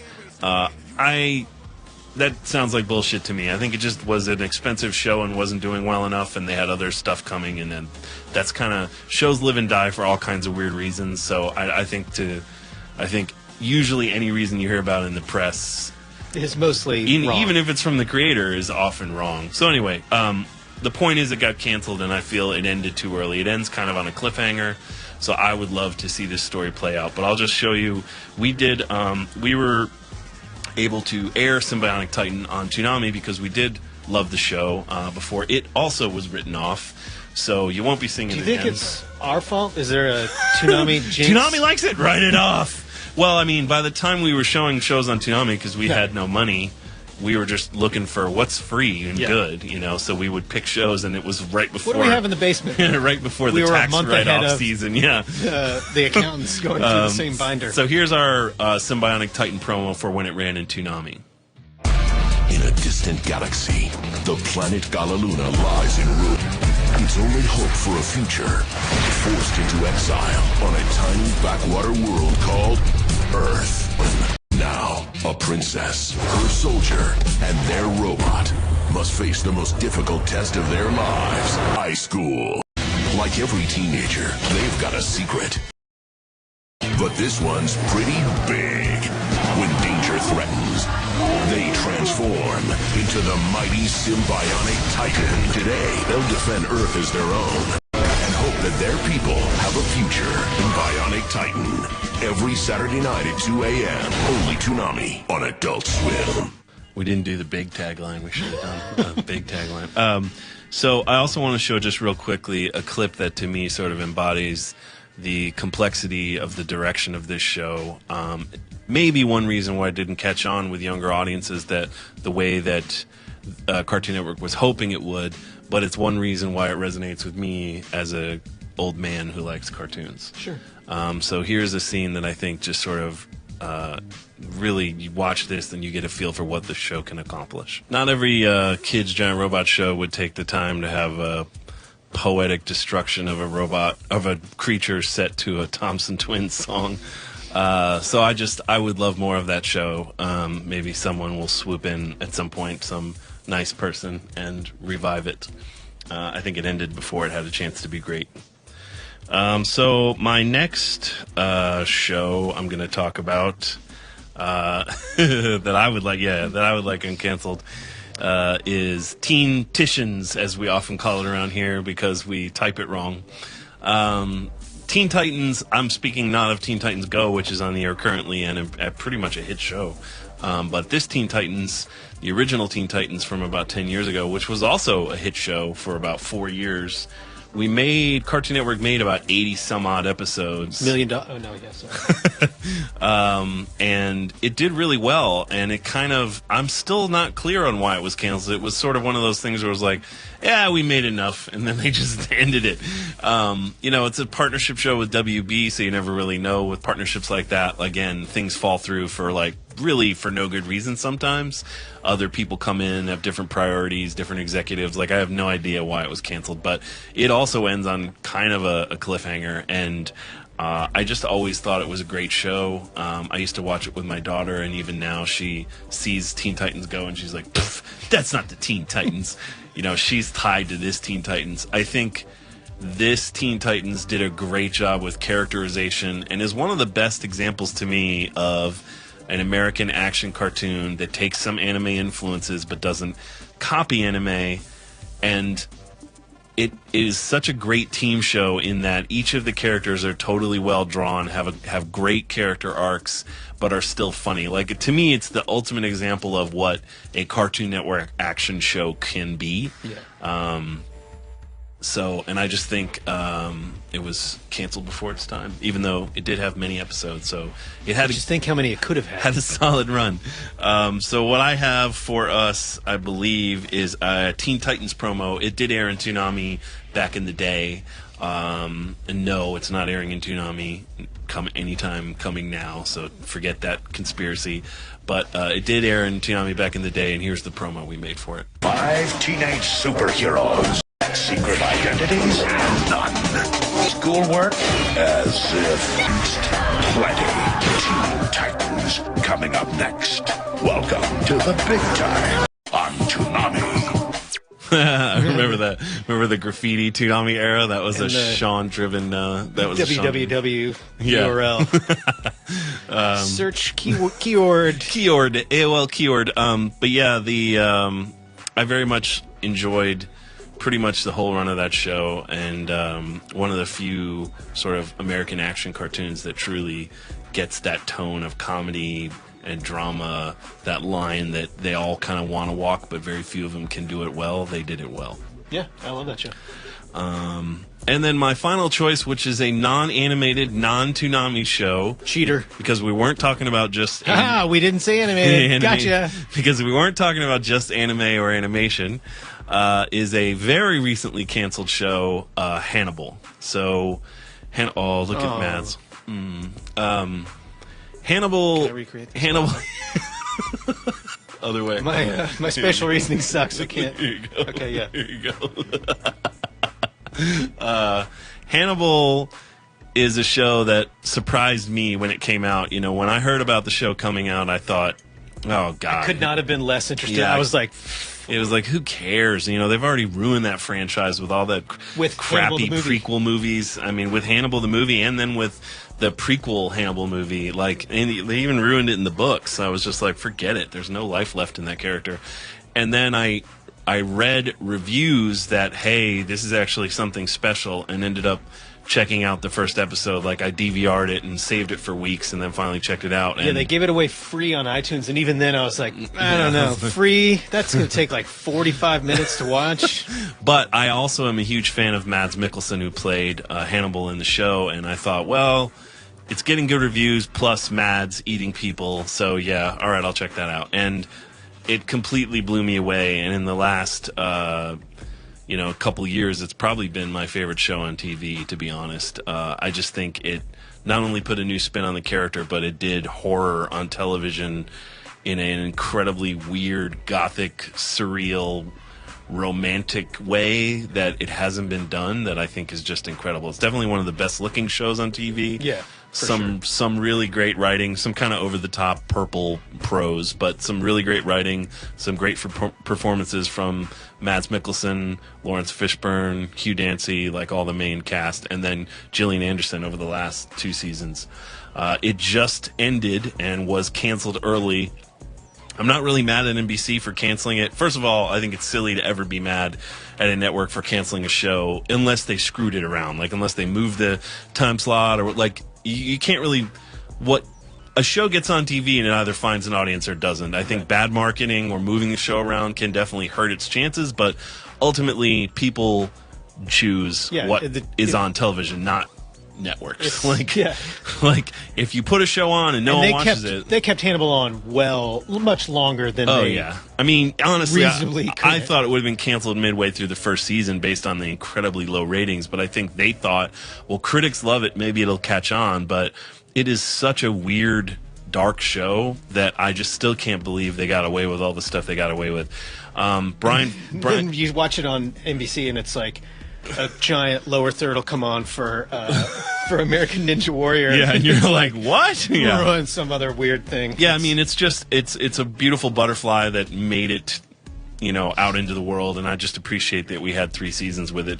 It just ended this past Saturday and had a wonderful finale episode that's kind of an ending, but also open-ended. So they did a pretty good job, but if more come, then I think it's likely that more will come. I don't know how. I mean, I think in this streaming era, there are all kinds of rights issues with this show and with the stories they're trying to adapt from the Thomas Harris novels, but I think that we will see a movie miniseries or something. It may be a few years, but might be the Krylance of the Blams. but yeah, those rights have been very hard for them to secure. But I'm really happy with the show. I would love more of it, though. So in case you haven't seen it, here's sort of a trailer for season 1. Here's the last 1 minute of the finale. This is like a setup for what the show is and gives you. It's not a great trailer, but it gives you somewhat of an idea.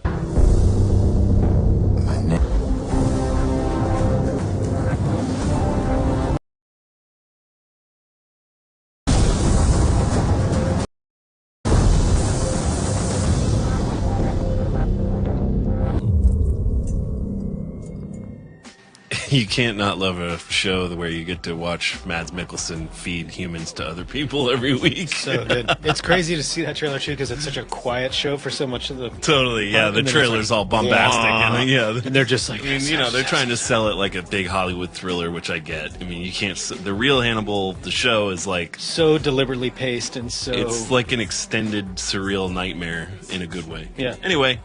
I would like to see more of it, but I'm done talking about my uncancels. Gil, now that I've already blown one of yours. Well, maybe not. Maybe people don't know that you were looking at the wrong sheet and forgot what you were going to do. I was looking at Schmedman Smunderman. So now you totally ruined it. So up first for me is Hannah. Oh, no, that's not right. Is Schmanimal.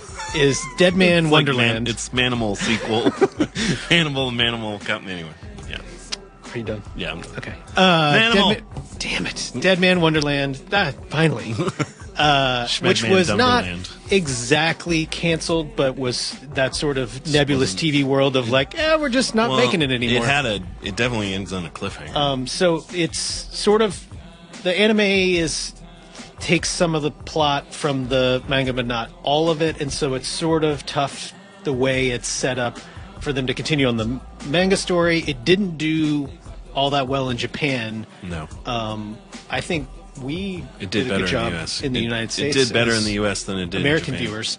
Yeah. So not impossible that it would come back. They would need to figure out a new story or do a Full Metal Alchemist Brotherhood type sort of reboot of it and go back to the manga story to figure out what it would be. But basically, I would just like to see more episodes of it and see the continuation of the story, but probably that will never happen. This is probably the 7th time we've shown this promo, so we'll stop talking about Dead Man Wonderland after this, but this is our trailer that we cut for Dead Man Wonderland, and let's check it out. First run or second?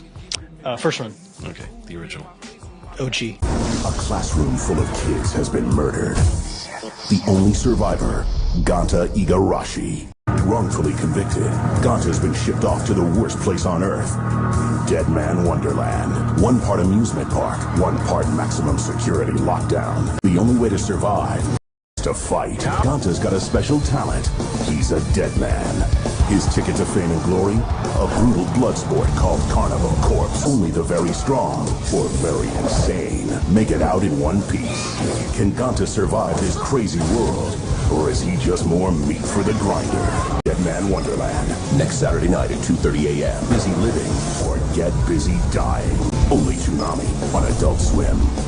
So that trailer is really the first sort of part of the show. It kind of changes and without totally spoiling it. There's really no way to talk about it. But I really like Dead Man Wonderland. Would like to see more episodes. Probably never will. When we'll just continue to rewatch season 1. Never say never. I said probably. I didn't say never. I never say never. Damn it, I just said never. Okay. Up next for me is Futurama, which, in all fairness, really had lots of chances and was uncanceled a couple of times, but I would like to see, again, more episodes of Futurama. This clip is from the 4th season, I believe. And this sort of showcases a lot of the humor that I enjoy in Futurama. So let's check this out, and then we can talk about its run. So very much that Matt Groening satirical look at things, and I've spawned "Shut Up and Take My Money" meme. Many memes from there, including the one behind us. So it was 4 seasons on Fox, and then ran in syndication or reruns on Adult Swim. Then had a great run on Adult Swim, so much so that we got that shit uncanceled. We didn't uncancel it, but we got it uncanceled. It was more like, hey, I like what you're doing over there. Adult Swim is pretty good at uncanceling. We uncanceled Family Guy and we uncanceled Futurama. Yeah, so 2 for 9,000 so far. That's better than most networks. But yeah, never give up on the shows. But it was so then Comedy Central picked up the rights for the 4 basically OVAs, which turned into season 5. There were 2 more seasons, and the 7th one was the final episode or final season that ran on Comedy Central. Yeah. So it definitely was uncanceled, had its run. I think still is a great show. How much Futurama can you possibly need? More. We've got 7 seasons. That's even more than Teen Titans. More. But yeah, so it's a fun show. I think it's really well written. I think it had its chances, but I would like to see many chances up to bat. If it came back to Adult Swim, I think maybe we could uncancel it again. So it really just I liked it.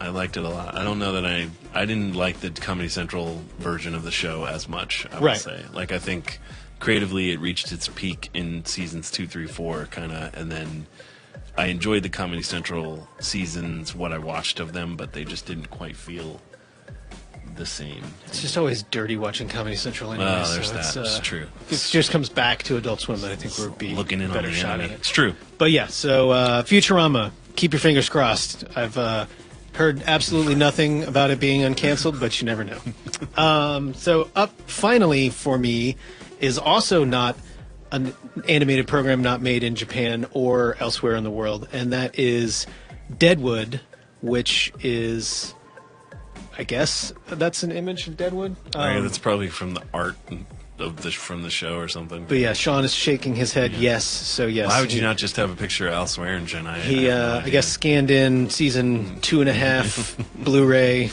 inside jacket cover. But let's watch a scene. It's really tough to pick scenes for Deadwood that without it this constantly broadcast being every other bleeped word out. is a swear. So this is mostly safe for work after we make the final audio changes, but let's run this and then talk about Deadwood. That's the kind of greeting I like when I get to a new town. Yeah, so that's Bullock as the knight in shining armor fighting Al Swearingen as the sort of unhinged pragmatist of Deadwood. Anti-hero. That's the beginning of season 2, I believe. Yeah. And that's his Bullock's wife and child who see him get beat to a pulp right in front of their eyes. So I really, really like Deadwood. Other than The Wire, it's probably my favorite HBO show. It ran for 3 seasons and was sort of gonna be continued. The story just kind of ends on a weird non-note. Yeah, it just feels not like a finale. After the 3rd season, HBO's position was, we haven't canceled it, but they didn't pick up any of the actors' contracts. There was talk of a movie, and then it was going to be 2 TV movies, and then like 4 years later, it was, well, maybe we'll still make the movies, and then a year after that was, no, we're never going to make those movies. And then like 2 weeks ago, it's like, oh, maybe the movies are back. So I don't know where this is going to go. I would like to see more of the story. You kind of get more of the story in Justified, where you see Timothy Olyphant basically play the fun version of Seth Bullock week to week. But Deadwood is a really Deadwood's good. Better than Justified. Yeah, it's a much better show. Yeah. Not that I like Justified, but it's. I really like the characterization. I like the period piece of it. It got a lot of criticism for its profanity, which is so stupid. It's like, what? That there's a lot of other things that you seemingly would take more of an issue with than the profanity in the show, but I guess I sort of see what people are thinking, but that's just kind of dumb Yeah, to me. Deadwood's great. It might come back. I think if it's much longer, they'll have to do it like a later years version. Right, because it's going to be a decade later. Everyone's aged. You know, the actors have aged at this point so much. But yeah, just really, really great writing in particular. But I understand that the show was a total chaos, and often lines were rewritten like literally right before scenes. Yeah. And was expensive. It was just a way of working that couldn't be sustained and was really expensive. And I think HBO, that was weirdly a part of the time. Like they canceled Rome after 2 seasons. Right. Like they were trying to not spend a lot of money for some period of time for some reason. And some good shows fell by the wayside, and Deadwood's one of them. I definitely hope it comes back too. Yeah. So those are our choices for favorite program we would uncancel, or however we phrase the question. Let's look and see what the internet's favorites Let's look were. at the Adult Swim's top 5 uncanceled shows. Futurama, man, y'all Futurama fans. Samurai Jack, which I almost chose for mine. As did I. But felt like a less egregious ending than Symbionic Titan. Metalocalypse, of course. Metalocalypse fans, very vocal on the internet. We're not there in huge numbers when the show was on, but very vocal in its death. Firefly, which, of course, is one of those legendarily early canceled shows, and then was brought back as a movie, Serenity, and then that also ate shit. So Firefly fans, I'm pretty sure you're out of luck, but I get it. And then Aqua Teen Hunger Force, which is no surprise since it was on everyone's mind because of the finale, and then the secret finale that we just aired. And then tune in for the Devil. No, it's over. But I think Aqua Teen had a nice long run, but I don't blame people for wanting more. Right. Like Futurama. Yeah, great shows are great shows. And then let's take a look at the Toonami Facebook picks. Oh yeah, Teen Titian's. Oh, wow, we're right in line. Yeah, Bleach. Bleach ended early. Yeah. I mean, Bleach ended just ended. Like Right. it definitely, Bleach did not have a wrap up. And man, if you had invested in hundreds Yeah, of I mean that's episodes, like if you were 400 episodes in, and you deserve an ending. There's talk that maybe I we'll would get not be one. surprised if there would be Something that comes out that wraps up Bleach. Yeah, I hope so. And then, of course, Young Justice. Yeah. Young Justice fans very vocal about the cancellation of that show a couple years back on Cartoon Network. Was one very highly regarded show by fans. And then, of course, Megas XLR, which, years later people still talk about. So Right. it's really the mark of a show that left its imprint on people. Yeah. So thank you for participating as always. Facebook.com/Toonami, your best avenue. I think 1 billion people liked our question and gave us comments. So 1 billion, exactly. It 1 was billion. well received. So thank you for that. Billion's a good number. Up next will be our sneak peek look at the goodie that will air this coming weekend inside Toonami, in that first A gap position in DBZ Kai. This is a game review that Dennis made for Shovel Knight. So let's check it out and see what we/Dennis thinks. Hey Tom, is that an old Nintendo game? Nope, but you know I'm a sucker for a side-scroller. Looks pretty fun. Yep, I unearthed this gem called Shovel Knight on the PlayStation Network. As the 8-bit quest begins, the villainous enchantress and her Order of No Quarter stand between you and your beloved. And your primary weapon is a shovel? Yeah, but it's no ordinary spade. You can excavate some loot or bury a bunch of bad guys, search down secret items, and survive an avalanche of boss battles. Then use all your spoils to buy relics and handy upgrades. Trust me, you're gonna need them all. Yeah, it kind of looks like Ghosts and Goblins hooked up with Castlevania. That's what makes it so cool. It combines all the best features of those retro classics. Plus it's challenging, super fun, and only $15. Everyone can dig that. What are we giving it? Shovel Knight for the PS4 gets an 8 out of 10. The shovel is mightier than the sword. I have not played Shovel Knight. You have? I haven't beaten it. It's actually really hard. Yeah. It's like Ghosts and Goblins level hard. Like, it's no joke. It's definitely designed as an old school hard game. But I really like it. I love the aesthetic too. Yeah, it looks awesome. So thank you, Dennis, and enjoy that this coming Saturday night on Toonami, midnight to 3:30 a.m. Up next is a Jason look at a moving picture. Do you want to introduce your moving pictures? Me. And then have you talk about it? Yeah, I do a segment, for those of you who don't know, just started a segment a couple weeks ago called Moving Pictures, in which I review an animated film suggested to me by you, Toonami viewers. So the first one I did was Justice League Gods and Monsters, and the most requested, the one after that, was the DBZ movie Battle of the Gods, which I had not seen. We're pretty busy here at Toonami, so I didn't have time to see that. But I wanted to, so I used this Moving Pictures as an excuse to sit down with that movie, and here's a nice long review in which I tell you my thoughts. Hello, Toonami faithful. This is Jason DeMarco with this second installment of Moving Pictures. This time I'll be reviewing not the newest DBZ movie, but the one from 2013, came to the US in 2014, DBZ Battle of the Gods.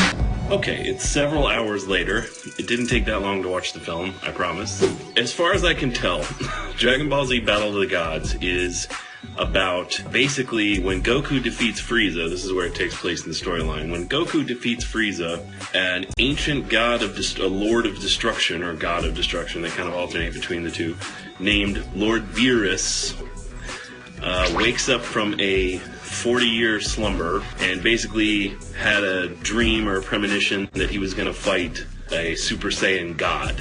They intimate that he was the one who sent Frieza to destroy Namek, but basically he finds out Frieza was defeated by Goku, and he decides to go visit the planet Earth to see what this Goku dude's all about. First, actually, he travels to King Kai's world. He sees Goku, they have a little bit of a fight, but nothing really happens. He just easily is like, psh, and plays Goku. So they go down to planet Earth, and they arrive, and it's Bulma's birthday party. Vegeta recognizes him immediately because Vegeta's dad, I guess they knew of Lord Beerus, who I'm going to call from now on De Beers, like the diamonds. So Vegeta knows he's in deep shit and he's got to placate this guy. Everyone keeps saying, just in classic Dragon Ball fashion, that this guy is more powerful than anyone who's ever lived ever, and he likes to just destroy stuff because he's the god of destruction. Now, curiously, I'm not sure why the god of destruction is a cat who looks exactly like Kangaroo Jack.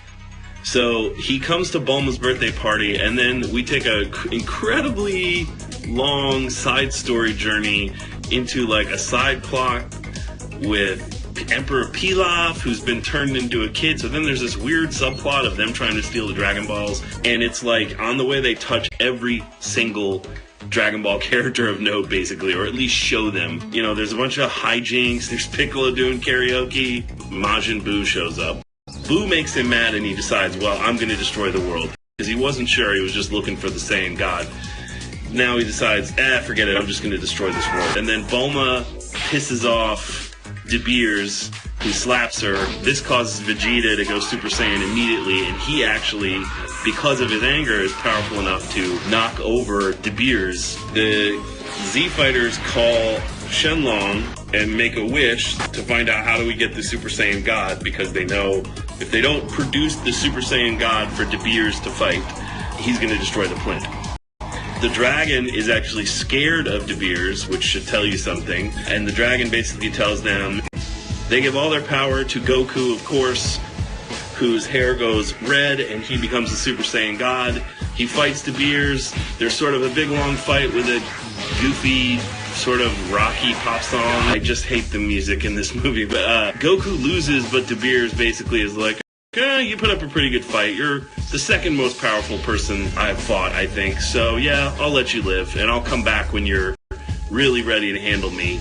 And Goku's like, yeah, great, we'll fight again, and maybe you'll destroy the world, cool, you know, typical Goku fashion. So ultimately, I think this was a pretty good, like, it had been 17 years since a theatrical Dragon Ball Z movie release, and this is the first one Toriyama had worked on in a long time. So really, this was like a victory lap for him, I think, and so he just kind of included all his favorite characters. Honestly, in moments felt more like Dragon Ball, because he seemed more interested in the sort of goofy comedy than the, you know, the type of danger and the worlds at stake that Dragon Ball Z had. It was kind of like trying to have it both ways, and wasn't always successful at it. I enjoyed it. I had fun with it. I don't know that I would ever watch it again, because there's really nothing at stake, and its main value is that you get to sit with some characters you haven't spent time with in a long time. I would give this movie half and half. But that's it. That's this edition of Moving Pictures. I'm Jason DeMarco. If you want to tweet me your suggestions for the next animated film I should review, I am at ClarkNova1 on Twitter, or feel free, we'll post about this on the Toonami Facebook. Feel free to comment and suggest other animated films you'd like me to review. Thanks. So the thing I forgot to mention in there that's important probably for later Dragon Ball stuff is this movie's canon. Like, it takes place in the show continuity, after Frieza is knocked out and Goku's training with Kai. But they say in the movie, De Beers says in the movie, there are other dimensions and universes with other creatures that are even more powerful than me. And I think that's laying the groundwork for where these guys are going to come from that are even more powerful than Goku or De Beers. And they definitely lay the groundwork for him coming back too. So definitely some groundwork being laid here for later stories that I forgot to highlight. But yeah, that was my review. Nice work. You gonna watch it? Have you seen it? Yeah, I've seen it. Yeah, I liked it. I think your point of trip down memory lane, I think, is a good one. Yeah. It's a fun sort of romp around. I have not seen Resurrection F. Me neither. But maybe that'll be next moving picture. So lastly, we have an episode of The Bloom Room from voice of Tom, Steve Bloom. And let's just run it, because this is a long one. It's his cool. thing is an introduction, and so introducing his introduction is kind of pointless. Yeah. So take it away, Bloom Room. Yo, Toonami faithful, welcome back to the Bloom Room. This week, we celebrate the geek. Not like we don't do that every week. But this week, we take it a level deeper. And by deeper, I mean Dungeons and Dragons deep. And by geek, I mean geek and sundry. This is Critical Role.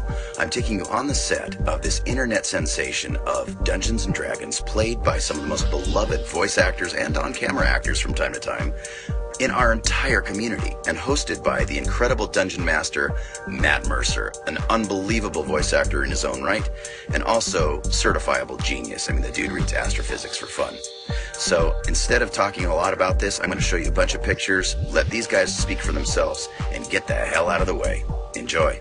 Hey guys, my name is Matthew Mercer. I'm a voice actor. You've probably heard me on Toonami as the voice of Levi in Attack on Titan. I was Tsukishima in Bleach, the end of the Bleach series. I'm also Kikuoka in Sword Art Online and a bunch of other fun stuff, Yamato and Naruto. But yeah, so I'm also the Dungeon Master for this awesome show, where I run a game of Dungeons & Dragons for a bunch of other voice actors weekly on Geek and Sundry's Twitch stream. And it's amazing. It's a lot of fun, great stories, great characters. Tonight our guests include Will Wheaton and Will Friedle. You may know as Terry McGinnis from Batman Beyond. So we play silly games, we role play, and create stories, and it's one of my favorite things to do. So every Thursday I look forward to this experience. So if you're ever bored on a Thursday evening, we play these at 7 p.m. Pacific Standard Time on Geek and Sundry's Twitch stream. We'd love to have you. It's an amazing community, and you get to watch us be huge nerds and roll dice. So welcome. What's up, Toonami? This is Sam Riegel. I play Scanlan Shorthalt on Critical Role. It's an awesome show. You should check it out. The best part about it is you never know what you're going to get until it happens, and neither do we. I'm stuck in LA traffic right now, but when I get home tonight, I'm going to turn on Toonami. And what you guys should do is go online and check out Critical Role and see all of the mayhem that you can get into when you play Dungeons & Dragons. Peace. Bye-bye. Hey, everybody. I'm Ryan Akaba, and I play Tiberius Stormman on Critical Role. I want to give a shout-out to Toonami and check them out, because I'm on Naruto. Oh, my God. I play Hoheito Hyuga, and check it out. Hey guys, I'm Marisha Ray, and I'm also a voice actor, and I play Keyleth, who's like an awkward druid in Critical Role. You can hear me in Persona and Metal Gear Solid and fun games like that. But yeah, it's basically a show where we're a bunch of voice actors playing D&D. You should check it out. Hi, this is Liam O'Brien. You might know me from playing Gaara from Naruto and other stuff as well. I am here on Critical Role tonight playing Sealdan, a half-elf rogue, which means stabbing and sneaking around. We had fun. If you've never checked it out, please do play some Dungeons & Dragons. And hi, Toonami. Hi, this is Mary Elizabeth McGlynn, and I had a 2-week stint on Critical Role. I played Zara Hydrus, a fantastic tiefling who helped slay a dragon, and I got the kill shot. What? Yes. What's up, Toonami Nation? This is Travis Willingham. You might know me from animes such as Full Metal Alchemist, where I play Colonel Roy Mustang, or on High School Host Club, where I played the silent but deadly Mori, SPD Mori. You can also catch me in video games coming out later this year, such as Halo 5 Guardians. I am a member of Critical Role, a Geek and Sundry Twitch stream channel show where a bunch of us geeky voice actors get together and play D&D for about 3 hours, and it is ridiculous. My character's name is Grog, and I am a Goliath barbarian. I have an intelligence of 6, I love ale, and I like to rage. You should come by. It's every Thursday night at 7 p.m. for about 3 hours Pacific Standard Time. Hope to see you there. Hi, my name is Taliesin Jaffe, and you can check me out right now on One Piece as Hawkins, one of the new pirates. You can also see me on Critical Role, which is this amazing show where a bunch of voice actors play Dungeons & Dragons. It's great. It's even better than it sounds. I don't know how it sounds. And you can see me in a bunch of upcoming games that I can't talk about without being killed by ninjas. Thank you. Hey Toonami, it's Will Friedle here, and I play Kashaw Vesh on Critical Role for 2 weeks. Nothing should be this much fun. This was amazing. So I will be back next week to watch Will Wheaton roll one after one after one after one. Thanks. Hey there, Toonami. I'm Ashley Johnson, and I am Pike Trickfoot in Critical Role. I am the group's gnome cleric, and I've been missing for some time because I'm working in New York, and it is absolute torture to not be there. We've played this campaign for 3 years now? Might be wrong, maybe more, maybe less. And some of the best nights of my life have been because of this game and this group of people. So check it out. What's up, Toonami? My name is Will Wheaton, and I play Torbjörn Forbier on Critical Role for 2 episodes. I'm a cranky, non-charismatic dwarf, and because I am Will Wheaton, I do nothing but roll under the number 5, including several ones. If you like to see people fail, you should watch me, because when I fail, I do it critically. Oh, hello there. I'm Lord Bailey. I'm a voice actress. I play Vexalia on Critical Role. She's the half-elf ranger of the group, which means I shoot arrows. I have an awesome companion bear who is strong and brave and fearless and adorable. And his name's Trinket. I think you guys would love him. I'm in the middle of a recording session right now for something secret, but you may have heard me on Dragon Ball Z, or Soul Eater, or Naruto, or, you know, some video games or something. Halo 5, which is coming out soon, you guys should totally play it. So yeah, watch Critical Role. Play Dungeons & Dragons. Play tabletop games. Play video games. Do whatever you want. I love you. Nice. Pretty geeky and awesome. Yeah, we should have our own William Street Dungeons & Dragons show. That should somebody write that down and have We that play be Dungeons & Dragons, the streaming show for up at whatever point. I can't tell you on how the many different show ideas I had as a kid that were all just various Dungeons and Dragons scenarios. This would make a great show, and it was always the same. And then Lodos War came out and did them all. Great. Thanks, Steve, for once again another awesome Bloom Room, and thanks everybody for watching Preflight this week. Keep in mind that we are going to be on every day on the Toonami stream at 5 p.m. ET.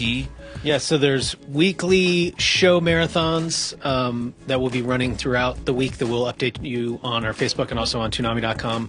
We will show new episodes of Preflight Tuesdays at 5 like we've been doing, and every day at 5 is the repeat. As well as scattered around and through then the sprinkled marathons. into the rest of the marathon. Yeah, it's just like to make 3 it hours of a marathon and confusing then a as pre-flight. humanly Yeah, it's- possible. But we are in the next coming weeks going to settle that schedule and lay it all out for you guys. So have patience. In the meantime, if you want to see Preflight, just go ahead and tune in at 5 o'clock. And we also have the previous 2 weeks episodes archived starting today. So if you want to just watch Preflight From so your last heart's 2 weeks, content, yeah. enjoy. Just go to Toonami.com and look at it. Oh, yeah, and I said it would be in DBZ Kai, but this weekend is the Michiko and Hachin right. marathon, so our sneak peek We was from couldn't that, be more so- confusing. Yeah. So. Enjoy. Thanks for watching. See you guys next week. Bye.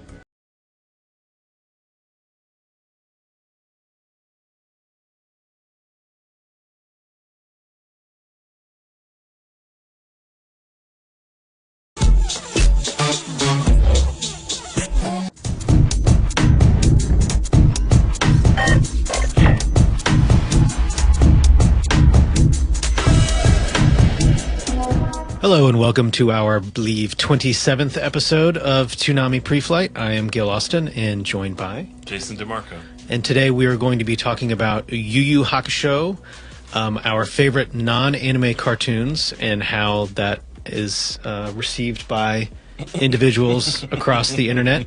We have a sneak peek for our upcoming marathon on Labor Day of Michiko and Hachin. We have a Bloom Room. We have a You Tweet Me Watch from Dana. It's going to be a very, very full show. So we'll start off with Yu Yu Hakusho, which we now have a graphic for there. And then coming back to us now. So Yu Yu ran on Adult Swim in the early 2000s. 2002. And then exactly as an 10 uncut. years after it premiered in Japan. Yeah, so it was already a decade old by the time it made. It's a classic at that point. But I believe Funimation made that happen. Yes, and then they acquired it and came to us, and I think I don't know the exact, but I'm guessing there was some meetings of our programming people and their people, and somebody on our end was like, what else you got? And they were like, well, we got this other show because it's got 100 episodes, so if it works out, it could work for a while. Yeah, and we don't honestly remember what the transition from Adult Swim to Toonami was. It seems like it felt like it was a Toonami show, despite the fact that it required a tremendous amount of editing, so I don't know if that's actually accurate, but in terms of the classic, time of the... at that time. But yeah, it's based off of the manga of Yoshihiro Tagashi, who is married to the writer of Sailor Moon. Creator of Sailor Moon, yeah. Name I can never pronounce, but you can look it up on the internet if you want. Which Yu Yu Hakusho means poltergeist report, which I did not know until I was researching the show earlier this week. So it's, didn't Funimation's original thing say something poltergeist report? I thought it was Ghost Detective, Spirit Detective. Yeah. So Funimation split it up into sort of arcs based on their DVDs, box sets, and then we didn't really deal with those seasons, and neither did they in Japan. It just sort of ran all the time. Yeah, it ran until it was summarily moved to a totally out of the way spot, and then just finally pulled off the air. I don't think we ever finished the run, but we did run it for like 4 years all told between the two networks. Yeah, so it was Adult Swim and then Toonami and then Saturday mornings. And we have our original promo, which Dennis wrote and Sarah probably edited. I believe it was Dennis and Sarah, yeah. So let's check out that promo and then we can talk a little bit more about Yu Yu. On the road of life, second chances are rare. But for Yusuke Urameshi, fate has intervened between the world of the living and the realm of the dead. He is both champion and protector. Yu Yu Hakusho premieres Monday, March 3rd at 6 by Toonami. Rough graphics. Yeah, I don't. It was the pipe look Toonami, but I don't know why it was such a weird. Oh, it was ugly though. Graphic. I love the beginning. Guys just douche laugh as he's about to kill a small child as they're driving down the road. I believe the reason the graphics look like that is because I remember we weren't given a lot of notice. It was like, hey, guess what? We're showing Yu, and we had like a week to make the promo. I can't remember. And it showed the exact. I think it's not a bad promo. Just no, the graphics. I think the promo's good. I mean, the promo just... It's like, this is what happens in the first episode.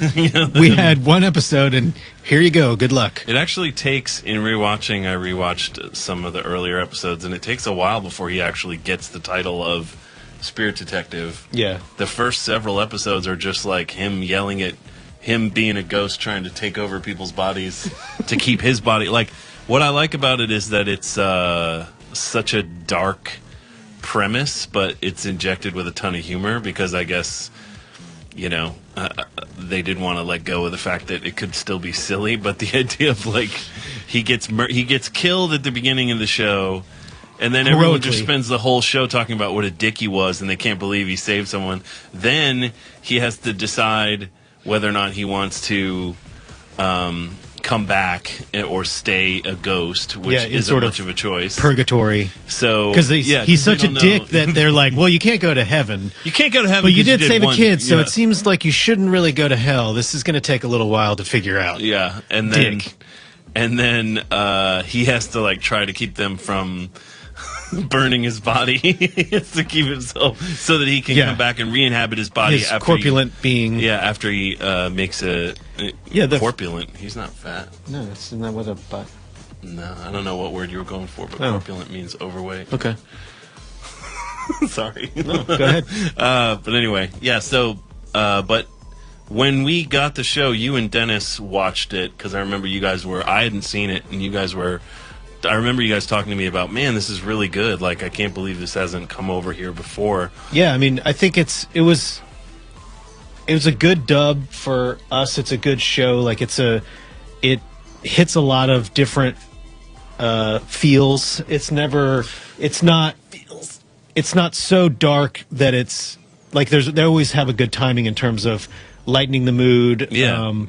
Injecting humor into either sad situations or tough situations. It's a good team work sort of build as they move from it being more paranormal and more ghost based to more of the classic sort of martial arts tournament, building your skills and becoming stronger and finding out who is the strongest as the sort of show goes along, and adding in more abilities, and as he gets his spirit gun and goes through the different aspects. It's and even now, I think it's one of the. I mean, if you watch it now, it feels very 90s, but it looks gorgeous, and it's got a very impressive command of tone, like right at the beginning of the series. And what's weird about this show, I think about this all the time, is that it's not as popular as like Bleach or as Naruto in the U.S. anyway, but it seems to be more beloved by people. Like, I think that Bleach or Naruto will always, like, more people watch those shows, but weirdly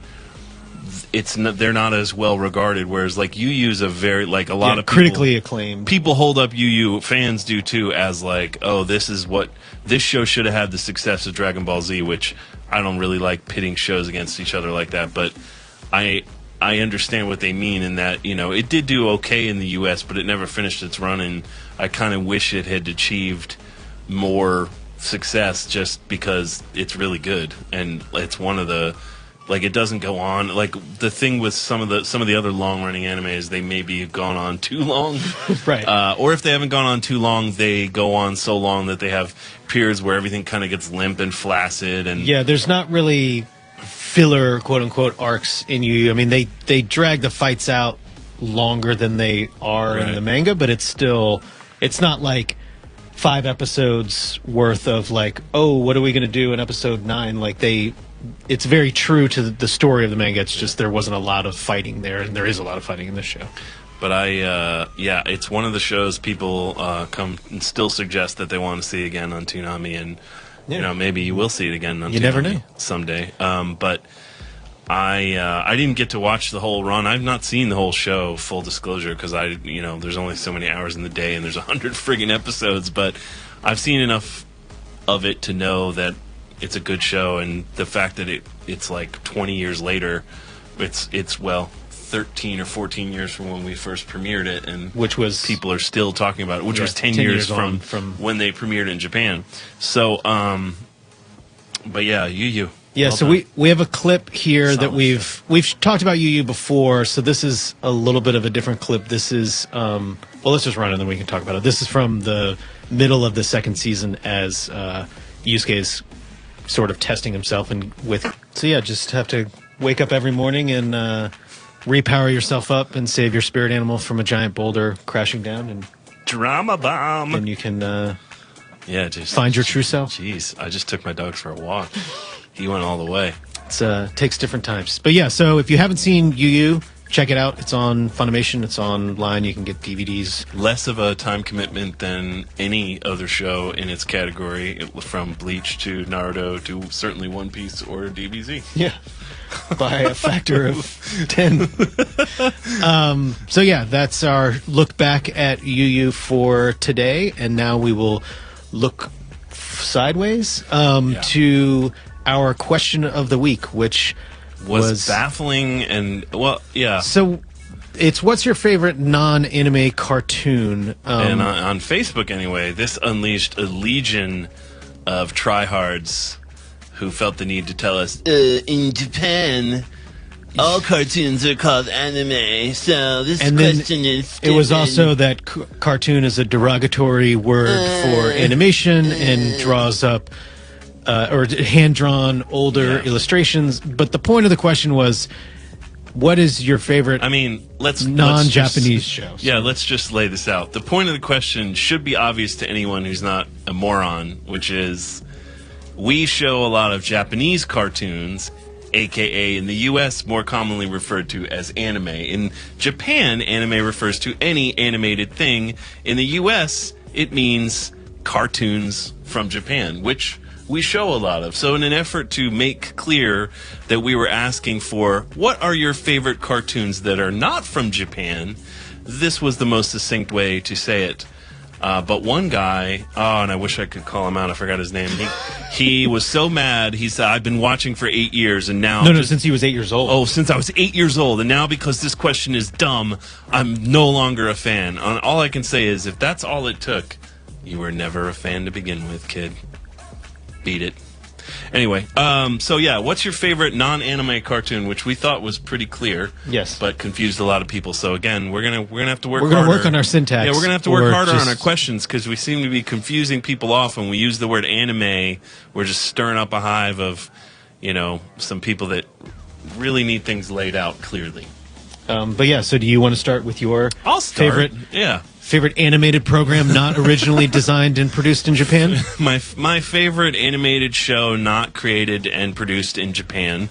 I have three. Yeah, three. We've already talked about. First, I want to get this out of the way. I've talked about how much I love Batman the Animated Series. That's one all time for me. But I've talked about it so much, I felt like, okay, I'll just pick some different ones. But no, anyone who would ask, hey, you guys always talk about it. That definitely is one of them, but we've talked about that one enough. So, first up, one of my favorites growing up, and then I was happy to be able to show it to my daughter, who had become one of her favorites, is, of course, the classic Tom and Jerry. Tom and Jerry, created by Hanna-Barbera, as anyone who's a student of animation knows, had some of the greatest animation directors, producers, and just anybody involved with animation over the years who is amazing have worked on Tom and Jerry. It's still around now. They're not very good, but there are still new Tom and Jerry's being produced today, which just shows you how relevant those characters are. Power of the brand. Yeah, the power of the Tom and Jerry brand, Gil. They were created in 1940 by Hanna-Barbera and were created almost like as a... So back in the day, in the movie theater, they would package up movies were often packaged up into double or triple features with shorts in between or newsreels, just to sort of keep people there. And so there were a lot of animated shorts in front of films, and Hanna-Barbera worked making those kinds of shorts, and their producer was like, we need a new one. They had just done an adaptation of a comic that had flopped and cost a lot of money, so the studio they worked for had to quickly scramble to come up with some other stuff. So they came up with a cat and a mouse. It's pretty universal, but they weren't excited about it at all. They were like, and then they made it, and even everyone at the studio was like, it was okay, but it got nominated for an Academy Award for Best Animated Short. So they quickly, this is the 40s, somebody threw open the door and were like, all right, I want to see 5 more animated shorts by the end of the weeks. So they started cranking them out, and basically for the next 10 years, they made 100 some odd Tom and Jerry shorts, which are among the most classic.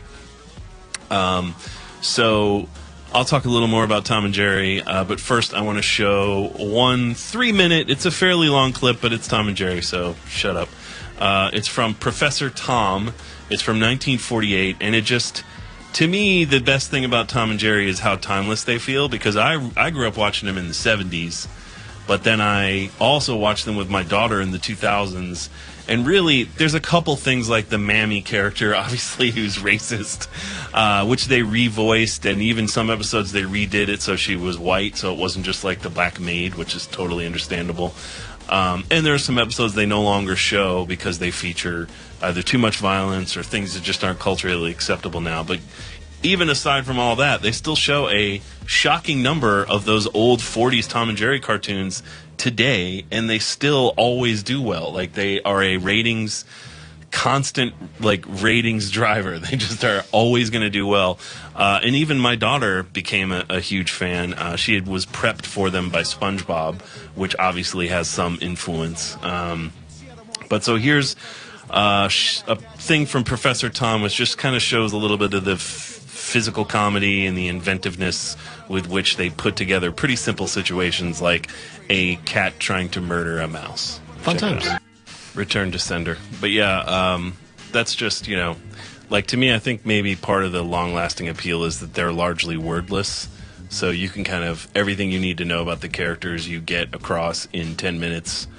And even if you've never seen a Tom and Jerry before in your life, you get what's going on and who you're supposed to be rooting for. Although there are some Tom and Jerry episodes where, like, in later years they become friends, which is really boring. I obviously was a fan of the violent years where Tom's just straight up trying to murder Jerry, and Jerry's never letting Tom get away with it. There are also episodes where it kind of ends in a draw because Jerry does something sort of wrong or, like, gets too big for his britches, and then they beyond the gentleman's agreement of cat and mouse-dom. And then they both get, blown up. So oddly enough, once they had 100 some odd episodes and it did really well, and then the studio was like, actually the reruns do just as well as the original, so we don't need these anymore. So they're like, what? So Hanna-Barbera moved on and formed their own studio and created all the classic Hanna-Barbera shows that we all know and love, and Cartoon Network built itself on. So thanks, Hanna-Barbera. And then they were weirdly, the weird part, and even when I was a kid I noticed this, the weird part is in the 60s, they went to this animation studio in Czechoslovakia, directed by this guy, Paul Deitch, I think his name is, and they only made, like, I don't know, it's like 30 episodes or something, not a lot, but the guys who did it in Czechoslovakia didn't really like Tom and Jerry. Like, they thought they were too good for Tom and Jerry, and they went from being these tightly storyboarded, slapstick, very violent American-feeling things that were totally set to classical jazz and, like, classical music and jazz and sort of completely laid out and tight, to these weird, loose, kind of trippy things that were animated totally differently, way more cheaply, had, like, weird sound effects, and they changed everything. Like, Tom had an owner who was a sort of a dick and would beat him when he did wrong. Like, it was crazy. And then so they did those for a while, and then they came back and did more American ones. So there's like a long, complicated history of Tom and Jerry if you're an animation nerd. And in fact, like, they released some Blu-ray sets that didn't quite have everything all the animation nerds thought they should, so they've browbeat Warner Brothers into, like, not releasing the next volume of the Blu-ray and, like, all this stupidity. But I just think it's fascinating. Even as a kid, the 60s ones, I'd be like, this doesn't feel this is weird. Why is Tom's got an owner, and what the hell's going on? Like, even as a kid, you knew those were off, and they're considered like certainly better than the ones now, but, like, in general, among the worst Tom and Jerry's, but they're still airing regularly. Like, they still do fine. Because everyone's still making the same decisions of, like, hey, they still do pretty well. Yeah. We got all these other ones, might as well run them. Yeah, and I mean, obviously, Itchy and Scratchy, the entire concept of Itchy and Scratchy is basically making fun of how ridiculously violent Tom and Jerry is and how awesome it is. Yeah. But not a lot of cartoons, animated programs not produced in Japan these days, have one of the characters puffing on a cigar, blowing smoke into another one like that. Yeah. And I love that. Hilarious. That's part of what makes it so wonderful, is that Tom is always his own worst enemy. He's always just, he's always trying so hard and just screwing it up, and Jerry usually has very little to do other than get out of the way and turn Tom's own aggression against him. It's very... He's a judo master. Yeah, he's very Tai Chi. So that's my first one. Second, for my favorite non-anime, is, of course, Ren and Stimpy. I wanted to go 3 for 3 with cartoons that were blank and blank, but I didn't come up with another one. So Ren and Stimpy premiered in 1991 on Nickelodeon. It was part of the original group of Nicktoons, the very first wave of Nicktoons. It premiered alongside Doug and Rugrats, both of which I hated. I was in college. Doug and Rugrats were not my jam. Ren and Stimpy was one of the 2 shows that in college I didn't own a TV for a couple of years, but my friends and I would get together and watch Twin Peaks once a week, and we would watch Ren and Stimpy once a week. That's how much I was in love with Ren and Stimpy. So Ren and Stimpy was created by John Kricfalusi. He did 3 seasons of Ren and Stimpy on Nickelodeon and then was fired from the show. I'm not sure why, but the official reason was that he didn't meet his deadlines. And then the show was taken over by another team of decent guys, but they just couldn't capture the magic. And also John Kricfalusi is the voice of Ren, and Billy West, well-known voice actor, he voices Stimpy. And in the seasons after Kricfalusi left, he voices both Ren and Stimpy, and it's just pretty weird. But Ren and Stimpy, I think, was kind of a revolution in animated programming at the time, because for Nickelodeon, they never had launched a show without like a toy line or merchandising or anything else, and they certainly had never launched a show as complex as Ren and Stimpy, where, at the time we were just coming out of the 80s and all these animated cartoons were almost like factories. Like, it was very much... Yeah, the shows existed to make sell toys and sell stuff. Yeah, so his approach was much more of like old school sort of auteurism, where he was involved every step of the way in every decision, from the conception to storyboarding to directing the actors, like everything. And of course that made his process much slower and probably more expensive, but the quality was way better. And his particular obsessions were sort of old cartoons from the 40s, Little Rascals type shorts. He loved cheap, bad animation, so he loved things like weirdly recurring backgrounds and animation that was sort of purposefully herky-jerky, recurring movements. Like, certain things in Ren and Stimpy are deep references to other cartoons that only animation nerds really know, and it's amazing to me that he ever had the platform to make a show for kids, because that's the other thing about John's work, is that he's not really that kid-friendly, and in fact, Ren and Stimpy was deeply weird and creepy and kind of sexual. Yeah, I mean, because I had basically the same timing and reaction that you did watching it, but like, I would like, if you were a kid watching it, I just wonder what your reaction was. Like, I'm sure there are people who were like, yeah. But it seems so much more college age appropriate than like, totally. Hey, what's on after Rugrats? And the thing about Ren and Stimpy is that it influenced deeply the next 10 years of animation. I mean, Animaniacs would not exist without Ren and Stimpy, even a lot of that whole era of WB shows. But besides that, SpongeBob was probably the clearest, most successful sort of son of Ren and Stimpy. But those extreme close-ups that are paintings of gross details that are in SpongeBob are directly taken from Ren and Stimpy. So I mean, I think Ren and Stimpy's impact on animation is huge. It's ridiculous. Even though it only ran for, I think, 5 seasons on Nickelodeon, and then there was a Spike TV season in like 2006 that was pulled early or something. But I just wanted to show a scene from one of my favorite episodes of Ren and Stimpy, Space Madness, which even now never fails to make me laugh. So here's a very minute-and-a-half long snippet of Space Madness. If you haven't seen Ren and Stimpy, track it down. I mean, that's like, So good. it's first of all, it's one of the better depictions of just being addicted to something I've ever seen. But second, it's amazing how hilarious it is, but it's also kind of psychotic. Like, nothing anyone's doing is making any sense. The voice readings are purposefully off. The sound effects are purposefully off. Like, it very much, to me, felt like straight from the mind of one person. Yeah. Which ratcheting up the bizarre tension and extreme emotions. And of course, John went on to do some animated shorts for Cartoon Network. He's done a lot of music videos. He's done videos for Miley Cyrus, Tenacious D, Bjork. He's now doing some short stuff for us. So it's been great for me personally just to be able to work with somebody who's one of my heroes in the world of animation. So you'll never see this, John, but if you do, you're the man. My third choice and final choice for this broadcast of favorite cartoons not created in Japan, animated program, is a newer show, and that is not going to surprise many people who know me, Adventure Time. Adventure Time premiered on Cartoon Network in 2000. I can't believe it's already been that long. God, that seems crazy.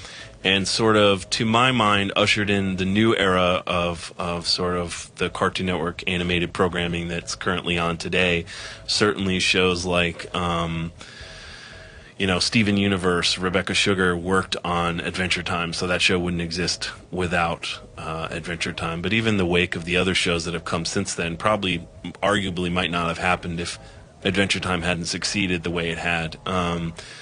I think for me, what I love the most about Adventure Time is the way that it captures, beyond the feeling of openness that you have when you're young, but it also captures the confusion and the fear you have. Like, it's basically an attempt at giving you a window into the mind of what it's like to be a young kid, and not just the good stuff, not just the fun stuff of being able to sort of, imaginative play and learning about what it means to be a hero and stand up for yourself and your friends, but also the sad things, learning what it means to have your heart broken, learning what it means to behave wrongly and have your friends tell you screwed up. Like, there's just a lot of deep stuff that goes on, and then they layer it on top of that, they layer tons of awesome fantasy stuff, a very deep storyline about this post-apocalyptic world that they live in, and then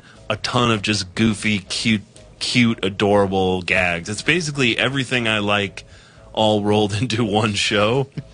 And I'm still watching episodes as they come out now, and there's so many wonderful characters. It's a huge universe of characters, like The Simpsons or any great show. You could tell stories about any number of characters, which is why almost any Adventure Time hardcore fan has their favorite characters, and they're rarely Jake and Finn, although everyone loves Jake and Finn, but everybody else is like, I love Princess Bubblegum, I love Marceline, I love Lemon, everybody's got a different character that they love. So do you have a favorite character? I do. I like the Lich. But so I'm just going to show a quick clip that's just sort of an example of how the show can turn from drama to a sweet moment to sort of a funny moment, all within the span of like a minute and a half, and not feel like not give you whiplash. And I believe there's a song in here that it really feels like Rebecca Sugar must have worked on that song, but maybe you guys can tell us. So here's a clip from Adventure Time. I like the Witcher Jake. Yeah, it's like 10 different things.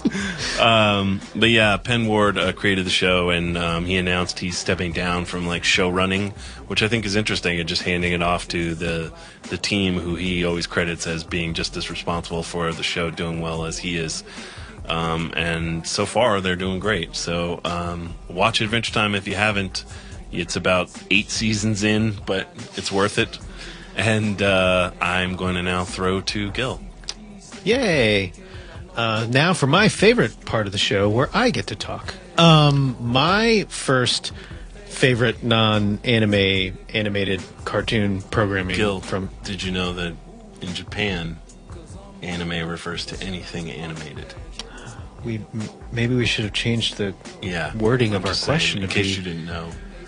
I just wanted to actually just have the actually Kool-Aid Man. Well, actually, just pop up popping up in the background. But my first pick of one of my favorite non-anime programs created in non-anime town is The Simpsons. Which, if you're not familiar with The Simpsons, I don't know what you've been doing the last 25 years. This show came out when I was a junior in high school, if memory serves. It was on, Matt Groening had it on the Tracy Ullman Show, and then it got picked up and was on Fox in regular episodes. And this was one of the first sort of animated programs that felt like, oh, this is not just for kids. This feels like there's something more going on here. And I stopped watching it after sort of everyone stopped watching it, and would every now and then catch an episode and find myself laughing. This clip that we have is from the 4th season or so, and The Simpsons was just a big part of my high school, college, and post-college life, of just sort of that collective consciousness and endless quoting of episodes with the people that I was friends with and still am friends with. This episode in particular was one of those moments, so we can play this clip and then talk a little bit about it. So I like that clip for a lot of different reasons, and sort of encapsulates a lot of what I like about the show. The family dynamic, Homer's sort of childlike wonder and just stupidity that puts himself in mortal danger at all times, and then just their interpersonal relationships. And obviously The Simpsons is one of the seminal non-Japanese produced animated content programs known from the United States. No question. So, if not the most, one of the most, if not the most influential cartoons of the last 25, 30 years. And it sort of put FXX on the map there for a brief period of time. It did. Even The Simpsons, The Simpsons marathon had a cultural moment last year. Now no one's watching it again. But at the time, it was like a big... Every Simpsons ever had everybody who grew up with The Simpsons tuning in.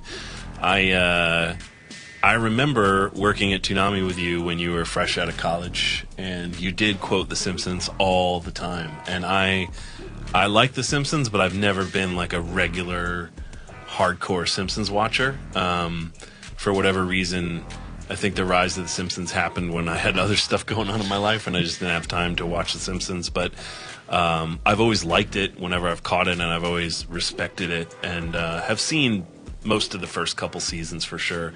But it was never like a cultural touchstone. I'm older than you are a little bit, so I had sort of moved on from that. But I remember fun and merriment. But but I had put away childish things. I did not have my college experience and Gills were very different. But yeah, I didn't have the friends who quoted it and stuff like you did. But I remember when I first started working with you at Toonami, you were still at the point where you were living with a lot of those guys, and you were it was like Simpsons quotes all the time, and it was basically a whole nother language to those of us who didn't know. Indeed. But that was a common thing. That's how big The Simpsons was, that was like what Gil's experience is quite common. And the fact that it's still on today is just kind of bananas. Even if it's considered a shadow of what it once was, it's still a powerful cultural force. Working on a show that is considered by some to be a shadow of what it once was, I respect their longevity. What are you saying? I don't understand. I didn't get the reference. It was a Simpsons quote. Okay. The next choice that I have for one of my favorite non-anime cartoon programmings is Looney Tunes. This clip that we have coming up that's me in the morning right now, actually. That's both of us right now. Looney Tunes started Warner Brothers in like the 40s and ran for 115 years. Tex Avery, Chuck Jones, Mel Blanc, and then greats. All of their children and grandchildren throughout time, continuing the family tradition of making non-anime animated programming not produced in Japan. I think this next clip is probably, even if you haven't seen it, has made its way into your subconscious pretty much no matter what. But this was... I would watch Looney Tunes with basically every member of my family at all times, and no one ever didn't like it. I could go to my grandparents' house, and when we weren't watching Guiding Light or whatever other crappy soap opera my grandmother wanted to watch, we would watch Looney Tunes, and my grandfather loved it. My parents, my brother, it would just bring us all together as a family, and then we'd go shoot guns in the rural Alabama backyard. But anyway, this is duck season and wabbit season from Looney Tunes. Hilarious, getting shot in the face. So yeah, Looney Tunes, I can't imagine a world where people haven't watched it or don't like it. So if you're one of those people, I just feel sad for you a little bit on the inside. Judgy. Awful judgy. No, sad, not disappointed. I feel bad for them. Not judging. Kind of judgy. No, just better. I feel I sorry am for you superior for not liking the thing that I like. Yeah. Don't touch me. Gross. My third favorite pick, which would have rounded out your blank and blank nicely, maybe a little too soon and also a little too inside self-serving, being an Adult Swim show, but I am going to talk about... Wait a minute. 12-ounce mouse? Yes, 12-ounce mouse. Rick and Morty, which is, I think, probably my favorite comedy show currently running on television. I think it's really well written. I like the animation style. I like the personal dynamics between them. I think that it's getting better and better, and I hope that it continues to do so. We're, midway through season 2? Not quite. We're like the next episode is episode 4, so yeah, I guess in an episode or 2 we'll be midway through. Yeah, I think we're on 6, but either way, he's wrong. Somebody's shaking their head, but I don't know if it's shaking to me. Is it shaking to me or shaking to Yeah, me? no, Me? you're wrong. Me? Yeah. Nah. Yeah. I think we just aired 4 or 5, so that means 6 is coming up. No, and that's going to be you're wrong.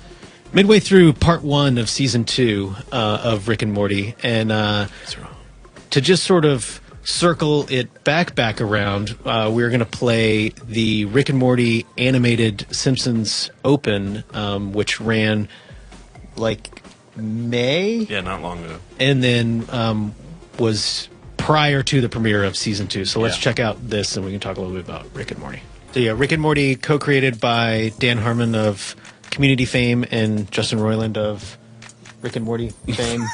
Internet shorts. Internet shorts of pre-Rick and Morty fame. But I think it's a really well-written show. I think it looks great. I think that they're doing better and better, and right now it's one of my favorites, and I hope it continues to become even more of my favorite I think Japanese produced animation content in the United States. I pretty much agree with you, although I think it's a little... I know you feel like it's a little early to make this call. A little early to be saying greatest ever, but it is the greatest animated show on TV right now. Catching it on the rise, and I think we're going to look back. When we do the 100th episode and we look back on our favorite episodes, I think this is going to be one of our favorite episodes, talking about our favorite non-anime cartoon. So we got a lot to look forward to. I'm excited about all of this. It's going to be a bumpy ride. So now we will check out the Facebook community's favorite non-anime cartoons, despite all the belly aching. A lot of people would say this is not even an appropriate, and then after like a master's thesis on animation history would be like, and I like Futurama. So Adult Swim Facebook choices. It should just be. Maybe we should preface every question with like, we know this is a reductive question, but this is just a stupid ass talk show with two talking heads. We actually know what we're talking about. Just play along, or just don't answer the question and tell us to go away. So every time we ask a question, just know that that's the preamble to that's any the question. Whole, we know. The footnote. We get it. It's hard to do this. I think this is a great list. Yeah, I love all of these shows. Those are all terrific shows. Talking to Thurup on the phone for dealing with Flapjack would always put a smile on my face. He's the sweetest person in the face of the earth. He's so great. Rick and Morty Venture Brothers, Futurama, and they took it away, and I don't know, the rest of them are pretty great. So now we will go to... The Toonami page this time, usually it's the Adult Swim page where there's more disruption, but the Toonami page... This hit them right in the weebs. We couldn't even get 5 answers because, again... The weebs took over and either argued about the fact that we were calling it non-anime, or people literally suggested anime, which is like... Which is also... a lot of people talk about Avatar being anime, so then this was another subset. Yeah, of is talk, it so. anime? But anyway... The answer is no. I think these are 4 very solid shows. Yeah, and I love... Dash Dash Dash is one of my favorite non-anime cartoons. The great Dash Dash Dash that's been made, just a great, of all time. Great show. So yeah, well done-ish Facebook community. Sorry, let's all make a commitment. Let's all make a commitment to do better. We will do better on our end. Yeah, and you guys do better on your answering the questions, and we can all... And just know that the spirit of the question is never... Yeah. the spirit that you seem to we take beat from this time horse to time. to death. So Let's move on next to the is sneak our sneak peek, which I always spell incorrectly when I am writing it out. Sneak. No, I write peak like it's the top of a mountain. It's the peak of sneaks. Yeah, so it's the pinnacle. You snuck I'm to going the to start top. calling things sneak pinnacles. So our You sneak snuck pinnacle to the of top of it this week will be for our Labor Day Michiko and Hachin marathon. What are you doing? Pinching her lip. Oh. So this is running this week, potentially before Toonami, sometimes for marathons and for show premieres. They don't necessarily premiere in Toonami just to try to get the most people there. In full disclosure, that plan has not yet been placed in front of us, but you will be able to see it at some point in the near future. And driving to the Labor Day Marathon of Michiko and Hachin, which is catching you up on where we will be by that point. Most confusing way to ever introduce a spot that would have explained all of that at the time. So you've done it again. Take it away, Michiko and Hachin sneak. This Labor Day weekend, Michiko's gonna win Mother of the Year. Or maybe Hachin's just gonna try and not get killed. Either way, we're catching you up with the last 7 episodes, back to back to back. It's the Michiko and Hachin Marathon, Saturday night starting at midnight. Get ready to duck. Only Toonami on Adult Swim. That's a promo for the people who said there's no action in the show. Yeah. I'm really happy the show's doing well. I think we took a bit of a risk because it's a sort of non-traditional Toonami show, and sometimes those risks pay off and sometimes they don't, but so far it appears to be paying off. So yeah, thank you for watching. Yeah, thank you to everybody who's watching. Thanks to us for being so awesome. No, I'm not gonna thank me for being thank so Gil. awesome. So that is our sneak pinnacle look at ahead. Up next is this week's episode of The Bloom Room, a deeper look into Steve Bloom's daily life. Blue eyes. And deep into his blue eyes. This is a look at, I think, San Antonio's convention, but I think it's called It's not actually in Japan, though. It's in Texas. Yeah. So it's non-anime convention, anime Japan convention. So take it away, Steve, and the Bloom Room. San Japan, San Antonio, here we go.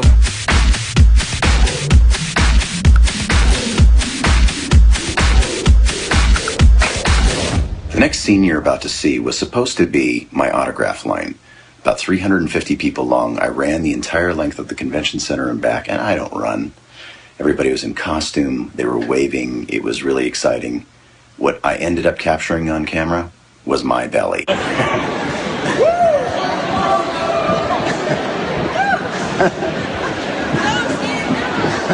I'm here at San Japan for a VIP signing, and guess who I'm here with? That's Sarah. Hi, Sarah. Hi, Tom. Sounds strangely familiar.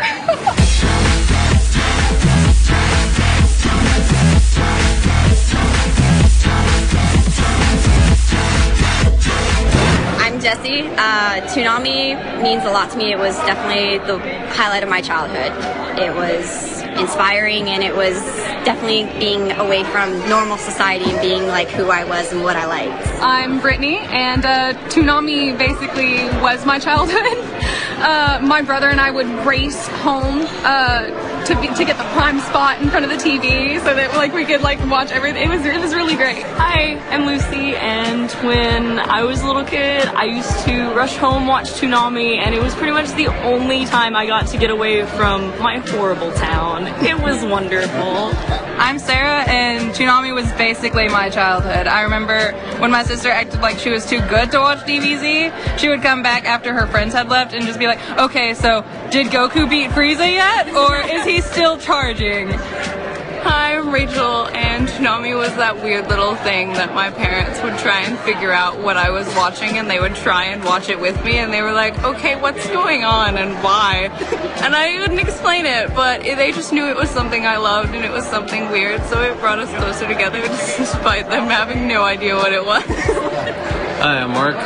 Toonami was really influential as it showed how to find strength within yourself and really not listen to what other people are trying to force you into and find your own way. Hi, I'm Victoria, and Toonami was just a way to find freaks like me, and that made me happy. Thanks. Hi, I'm Cordell. Toonami was the sound of my childhood, and even when I couldn't be home in time for it, my sister would record it for me on the VCR with VHS tapes, for those of you who've never held one. And it was my favorite thing to do whenever I went home. Hey, I'm Daniel Dye, and I loved watching Toonami. Me and my family didn't have a lot of things, but my favorite memories is of the famous threes of Tenchi Muyo, Sailor Moon, and Dragon Ball Z, and the voice of Tom every weekday. So Toonami has been the best experience I had as a child. Hi, I'm Steve. I like Toonami. And Toonami brought all of us together. Final walk through San Japan. Going to closing ceremonies. Still a few people here. It's a good con. Only Toonami. Only Toonami! That was nice. Yeah. Thanks to Steve, and thanks to all of the people who are kind enough to share their Toonami memories with us, and our Toonami memories with you. So that is... No, we have a You Tweet Me Watch from Dana. Yeah, I was going to wrap everything up, but it's not over yet. Bonus episode of You Tweet Me Watch with Her Watch. So this is where people tweet into @DanaIsAGirl, and she reviews a pre-2000 anime. So we will take it away, Dana. Hey, what's going on? It's Dana. And this is a segment where you tweeted and I watched it. Hashtag You Tweet Me Watch. This was recommended to me by @SandyD912, who wrote, please watch Area 88 OVA. So there was a 2006 DVD release of this with the English dub, but I would have made that too easy on myself if I did that. I went for the Laserdisc version, aka the YouTube version with subtitles. So this is like Top Gun if Top Gun were in prison and you had a horsey on your plane. So what do I mean by that? We start out in this kingdom of Aslan. It's a mysterious part of the Middle East where there are mercenaries with fighter jets emanating from this Air Force base called Area 88. And everybody loves to say Area 88 because it's a big top secret place. Shin Kazama, our main character, gets totally hammered with what seems to be a bro, Satoru, aka Frobrows. And then he signs an updated Apple user agreement that puts him in Area 88. Uh-oh. So how do you get out of Area 88? Well, you can survive 3 years or kill enough of the enemy to amass 1.5 million USD. This is like 1982 money. So why is it USD? And wait, is it one or the other? Do you have to wait 3 years or kill 1.5 million? I mean, in today's money, that's like 3.7 million. I looked it up. I'm sorry, I'm just gonna have to call customer service. Hello? Yeah, how do you get out of Area 88? Uh-huh. Yeah, I know I'm talking to a box. Area 88 is run by this ex-head man who looks like Aro from Twilight. Just look at the resemblance. His name's Saki Vashtal, and he's probably my favorite character because I like his suits. While Shin is trapped in Area 88, he's dreaming of his beloved, pinky, violety-haired Ryoko, because love is a log-shaped roller coaster and carrying someone else's crap. What you should know is that Shin Kazama is the top pilot in Area 88, which he totally resents. He's a guy who rides log roller coasters. He's not a killer, and by no means a top killer who's making more money than everybody else. He's so pissed about it. Some great fights happen because why not? This is Top Gun. There's dog fights everywhere. Biggest fight is between Frobrows, his mommy issues, and Shin, who he intentionally separated from Pinkie Pie. What a douche! So then Pinkie Pie and Joan Holloway try to get back to Shin, but Frobrows puts a stop to it at every turn. Act 3 opens with some of the best dogfighting that I've ever seen in an animated piece ever. It's so cool, and it's totally worth watching. I don't want to spoil too much, but I'll also let you know that the endings vary differently from the manga, the OVA, and the TV series. See if you can spot how. That's up to you. I'm sorry, Shin, but it takes money to kill, baby. And you also get money from killing. I guess killing is money. That's what I took away from this. Again, so much great animation and dogfighting. My only thing is that it did take a while to get cooking. I wasn't fully engrossed in it until I started to learn more about Shin and what was going on and why he was there and that whole undercurrent, because otherwise it's just sort of this bizarre mystery. Much like this cup that's been in the VO booth for a while. I don't know why this is in here. Brent and I can't figure it out. Anyway, I recommend it. Thanks for sending me recommendations for hashtag you tweets you watch. That's great. I have not seen Area 88. No. Me neither.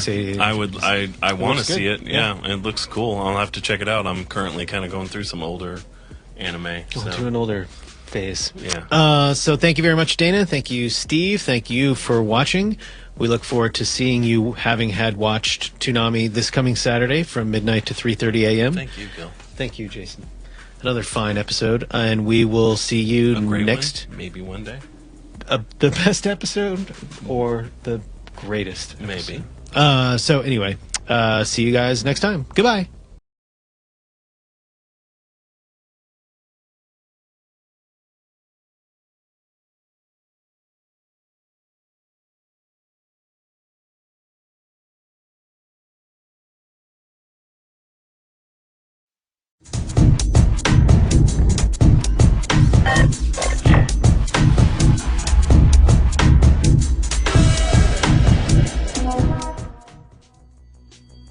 I thought you were going to continue to. Boy, the music just cut off quick this time.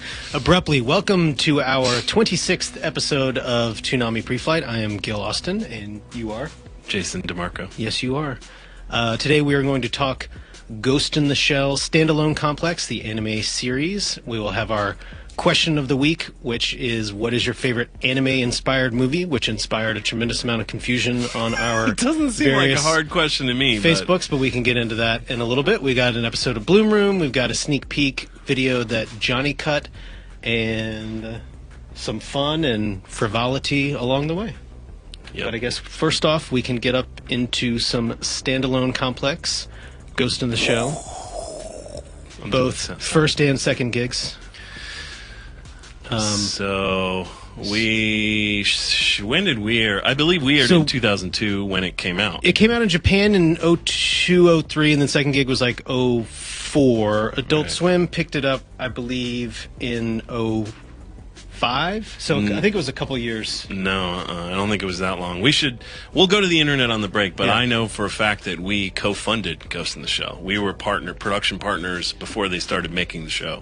Production IG came to us, right, and we paid a percentage of the show budget in exchange for the rights to air it. So it wasn't that we picked it up; we were production partners. So I think we showed it a year after it aired in Japan. I mean, I honestly think we showed it around 2003, but that's what the internet's for. Okay, you'd think we would have figured this out before we were on television talking about it, on Preflight talking about it. On the internet's talking about the internet. But we will we have some clips to show you, and during those clips we will frantically use Google, which is a great tool. It's true. I know the Toonami dates.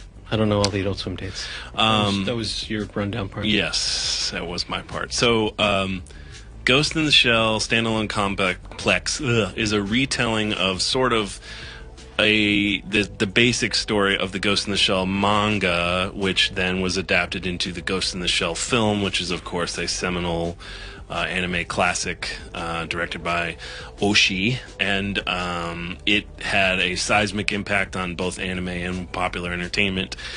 But curiously, nothing happened because Oshii didn't really want a sequel, and then he decided to go ahead and make a sequel, which was based on a earlier part of the manga, I think in 2004, which was Ghost in the Shell Innocence. But around the same time as he was developing Innocence, IG decided to try to develop a Ghost in the Shell series. And we had a very good relationship with Production IG already at that time, and they came to us and basically said, "Do you guys know Ghost in the Shell?" I was like, "Yeah, I've heard of it." So they explained their vision for Standalone Complex, and we got really excited. So we came on board as production partners. We didn't really have anything to do with actually producing it. We had no real input. We just basically co-funded in exchange for running it on US TV when it came out. But it's a great show. We were really excited to have it. It was not the smoothest production process for us because back at that time, Adult Swim and Cartoon Network were not in HD, but Production IG was always ahead of the curve, so they produced the show, I believe, in HD, and they also produced IGPX in HD. And so that created problems on our end, down converting everything and like aspect ratios. Yeah, and all that stuff, which now is moot because everything is in HD. They also made them in 16:9, which hilarious anecdote caused Mike Lazo, the head of Adult Swim, and I to almost get in a fight. Well, we got in a verbal fight, but it almost got worse than that because he came to me after watching some early episodes and he loved it, but he was like, at that time we didn't show anything in widescreen. And he was like, we're not showing anything in widescreen. Nobody watches stuff in widescreen. And at that time, he wasn't really wrong. It was not common. This is before the Sopranos had become a huge thing. This was before, like, cinematic TV. I mean, where TNT would get calls of, like, my television's broken. Yeah, there's black bars on black bars on my TV? You know, like, this was before HD was standard, and HD becoming standard combined with the revolution of flat screen TVs all being 16:9 changed everything. But this was back when there was still plenty of square format 4:3 TVs, so everything was cropped.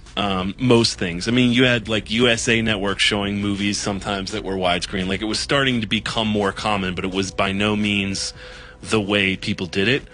I had a huge argument with Lazo because he was like, they need to go back and pan and scan it. And I just knew that, first of all, Production IG would never do that. And second, even if they did, it would cost too much money. So we got in a huge fight, but I won, and no one cared. So and you didn't get fired by and I didn't get fired by my boss for yelling at him. So thanks, Mike. So Ghost in the Shell premiered. It did really well. It did well enough that when Production IG came around for second gig and told us we want to do another 26 episodes, we came on board again and pretty much ran it in and out ever since, and then we ran it in Toonami as well. Yeah, when we relaunched with Toonami, we picked up second gig where it had been storyline-wise, and then we ran that through to completion and then started back over with Standalone Complex. First season of Standalone Complex later that year, 2012. It's currently on resting, but it will likely be back at some point. But so let's show we did 3 promos.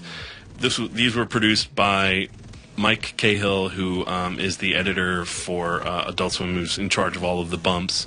And myself and Dennis Maloney. So we did a sort of launch campaign, which Adult Swim had not really done for an action show that much at that time. We made a couple different 30-second promos, and this one happens to be my favorite one. So check this out. What happens when technology subsumes humanity, when humanity is no longer defined by being human? The legendary cyberpunk classic finally comes to television in an all-new original series, Ghost in the Shell Standalone Complex, premiering Saturday, November 6th at 12:30. The future is now. We didn't have time to Google.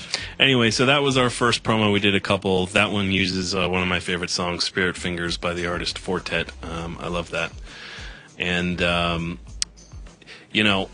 I think Standalone Complex is pretty successful in what it was trying to do, which was sort of expand the world of Ghost in the Shell, and Section 9, which is the anti-terrorist paramilitary organization that the show is about, starring Major Kusanagi, who's the female protagonist of the show, and Batu, her second in command. I think that,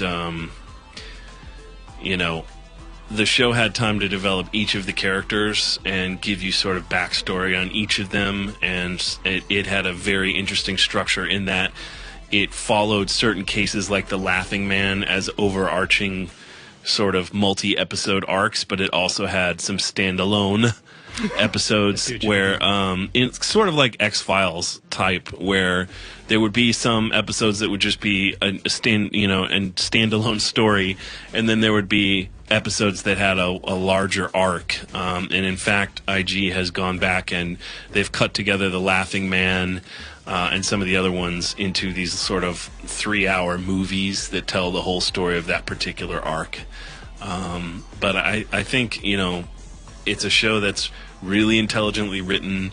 It's got plenty of action, but it is not like a dumb action show. It's definitely exploring ideas about identity and humanity and, you know, what things that might happen in the future. Like, as a speculative fiction show, it's definitely one of the better ones, I think. Yeah, the second gig is, should governments get involved in international war? Like, there's a lot of heavy... relevant topics in an era where we're having drones, you know, drone strikes. Yeah. It's getting more and more relevant. And their military is actually talking about building mobile suits, essentially. Finally. Robots. Waiting. So, yeah. So, you know, fun fact, Ghost in the Shell, of course, influenced many films, but it's just been announced that DreamWorks is releasing a Ghost in the Shell film, I think in 2017, starring Scarlett Johansson as Major Kusanagi, which seems pretty... I mean, people are mad about that, but because, you know... You're mad that Scarlett Johansson's in a movie, you're not paying attention. I mean, if you're not...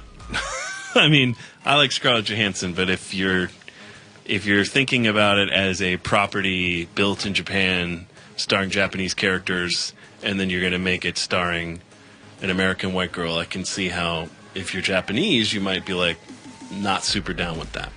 Sure. Even if, I mean, honestly, Scarlett Johansson's probably the only person who could headline a film and have it have a chance of making money because she was Black Widow. But they haven't even given Black Widow a movie, so maybe not.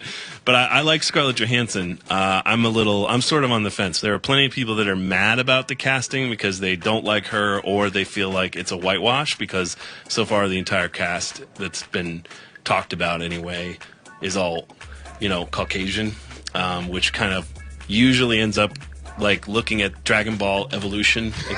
Probably not a good sign for the movie. I personally don't ever have a desire to see a Ghost in the Shell live action movie. I don't think it needs it, and I don't see the point. Like, the movie that exists is a perfectly brilliant movie and doesn't need to be translated to be real. But I don't necessarily have an issue with Scarlett either. I like her as an actress, and I think she'll do a good job being an ass kicker. I just kind of see the point of the other people that are like, really? You know, like, I think they kind of have a valid point. I don't think they're stupid. Oh, I didn't think they were stupid. Because they don't like Scarlett. I just think she's a good actress. I think she's going to kick some ass and do a good job. I think you might be thinking with your penis. That's not what I was talking about. I think she did a good job in her. You don't even see her. I fell in love with my phone all over again. Sure you did. All right, well, one other thing I think we could talk about that's our history with Ghost in the Shell that I think is amusing. Adult Swim, of course, has had a weirdly tricky relationship with anime fans, even though it's done more to prop up anime in the U.S. than anybody other than Toonami. Other than Cartoon Network. Yeah, other than Cartoon Network. But coincidentally, I think Adult Swim's reputation for disliking anime is largely based on a couple bumps joking around with anime fans, and also this April Fool's stunt, which every year Adult Swim does something or tries to do something amusing for April Fools. In fact, Toonami coming back was due to an April Fool's stunt. But one year, they decided to, over a premiere episode of Ghost in the Shell, just do something a little different with the audio mix and not tell anyone. April Fools, unexpected.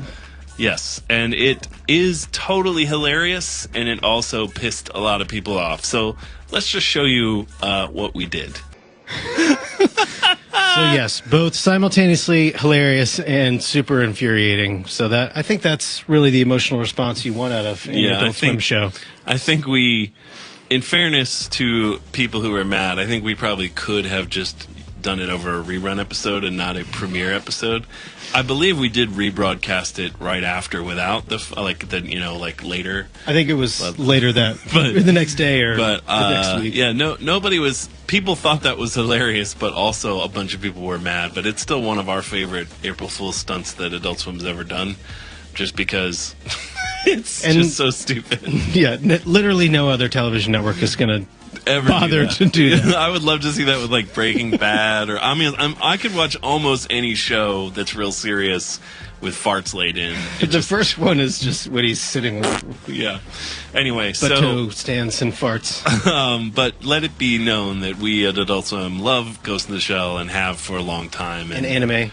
And which is why we're talking about it on an Adult Swim sponsored streaming show. If you can't joke about the things you love, then you don't love them enough. But I think, other than that, I don't know what else we have to say. I haven't. Arise is the last Ghost in the Shell thing that came out, and that was a 4-part OVA that they Production IG since expanded into a 10-part series with some new material at the end, because it's a prequel basically to the Ghost in the Shell story, and it's going to tie into the next animated Ghost in the Shell film. I don't believe it's going to tie into the ScarJo one that you're excited about. Excited, I think it's a bit extreme, but point still taken. I don't know. She seemed pretty excited. She made you fall in love with her in Her. She wasn't even. I actually fell asleep during that movie. Oh man! All right. So that, I think, wraps it up for Ghost in the Shell. If you haven't seen it, you can probably just keep watching Toonami, and at some eventually point it'll come back on. I'm looking forward to the next Ghost in the Shell film, and I certainly hope that there's going to be another Ghost in the Shell series down the line. There has not been a bad Ghost in the Shell associated piece of entertainment, as far as I'm concerned. I think if DreamWorks screws up that until they start messing around with the live action. I mean, they're always amazing looking. They're really well written. They're really well produced, and I think they're all super solid. If you haven't seen them, definitely check it out, or continue to watch Toonami. Good dubs too. Somewhere in the later hours is probably a safe bet, in that 3 o'clock range. Yeah, maybe in 6 to 12 months. I also think it has a very solid dub, just as a side point. But let's move on to our question of the week, which for some reason confused a lot of people. What's your favorite anime-influenced movie? And the point of this was to take a movie that was influenced by anime, and a lot of people just said their favorite anime movie, which... That's not an influence. That is taking anime. a lot of the words in the question, but just not necessarily. And I literally read context. and I literally read some people like, "What does this even mean?" Like, really? But you're about to find out what it means as we go through our favorite anime influence. Let's be clear: when you're influenced by something, it means you have taken ideas or elements from another thing, and it has permeated into your consciousness, and you are reflecting those ideas in a different thing. That's an influence. You have. I agree with that. An influence is something that ideas that spoke to you and were important, and that you then may reflect going forward. Akira is an animated movie. Akira is not influenced by anime. Influenced by. Well, I guess it probably is. It's the thing that's doing the influencing. Anyway, now we're crossing over the border just into straight being dicks. So, my first choice for anime, and do you mind if I go first? No, go right ahead. Okay. Thank you. My first choice for anime-influenced movies was a perfect transition. That's why I wanted to go first. From Ghost in the Shell, which is The Matrix, which is basically we want to make Ghost in the Shell with live-action people. Tank, I need an exit. So this is a piece that we have shamelessly stolen off YouTube, and it is basically comparing both Ghost in the Shell and The Matrix. So let's watch this. It's 2 minutes long, and then we can come back and talk a little bit about our feelings about it.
Hey, we're back. We're still trying to figure out the date. I think it was November 6, 2003. I think it was November 6, 2004.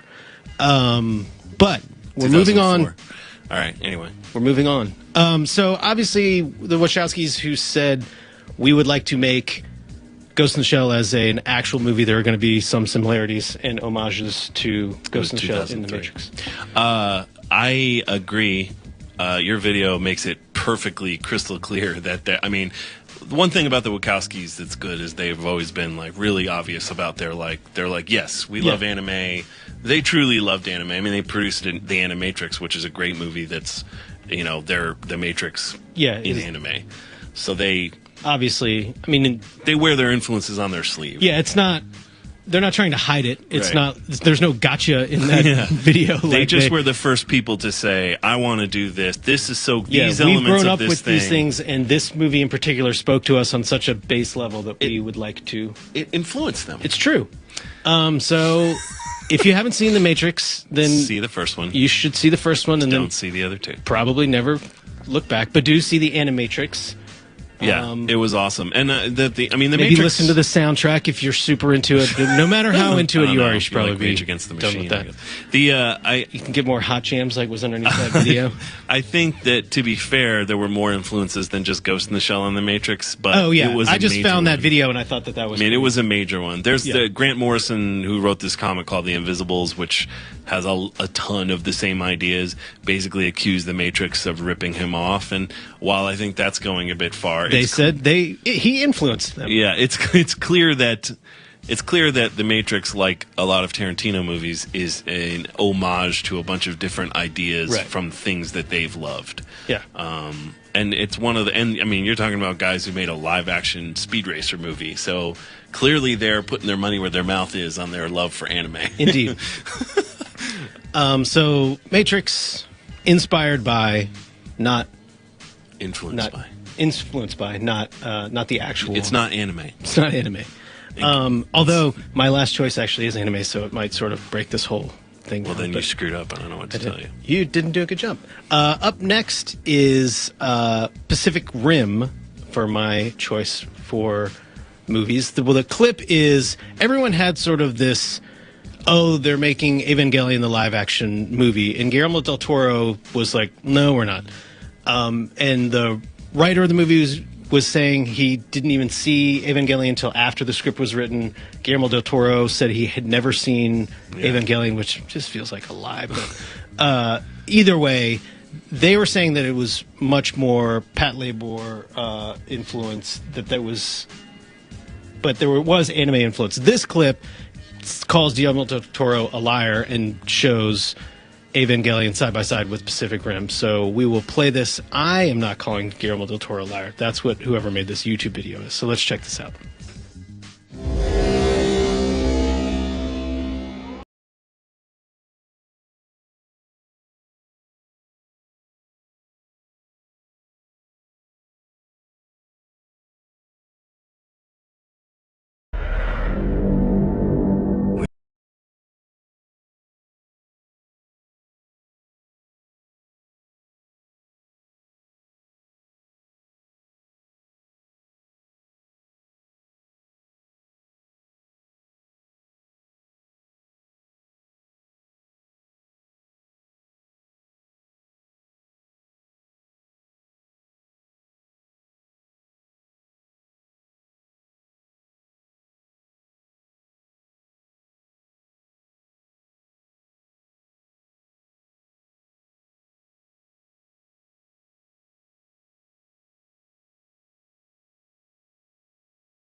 So, I mean, obviously some things in that edit are just... it's like, they're both screaming. They're both smashing stuff. I mean, but it legitimately, there's definitely an anime influence, and I don't think Del Toro would deny it. I think he was denying a specific influence that it was of that film. Because it was just like, this is... it was just sort of shorthand. Oh, I see what you're doing here. You're making... It was a noted... I mean, obviously, anime... He's a noted anime fan, so clearly...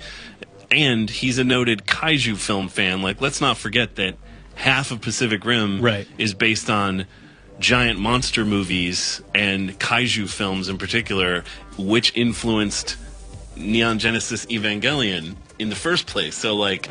So time is a flat circle. So there's clearly an anime influence, but I think it's going a little far to say it just rips off Evangelion, because it doesn't bear that much in common with Evangelion, at least not any more than any other giant robot thing. You're getting in a thing and going to smash another thing, which there's lots of those running around. Yeah, but I mean, you can't... But I definitely think that does highlight that there are some influences from anime in Pacific Rim. Right. And I don't think Del Toro's denied that. Yeah, no. And I think Pacific Rim's great. I enjoyed it. Saw it 2 or 3 times in the big screens. I'm looking forward to the sequel. Yeah.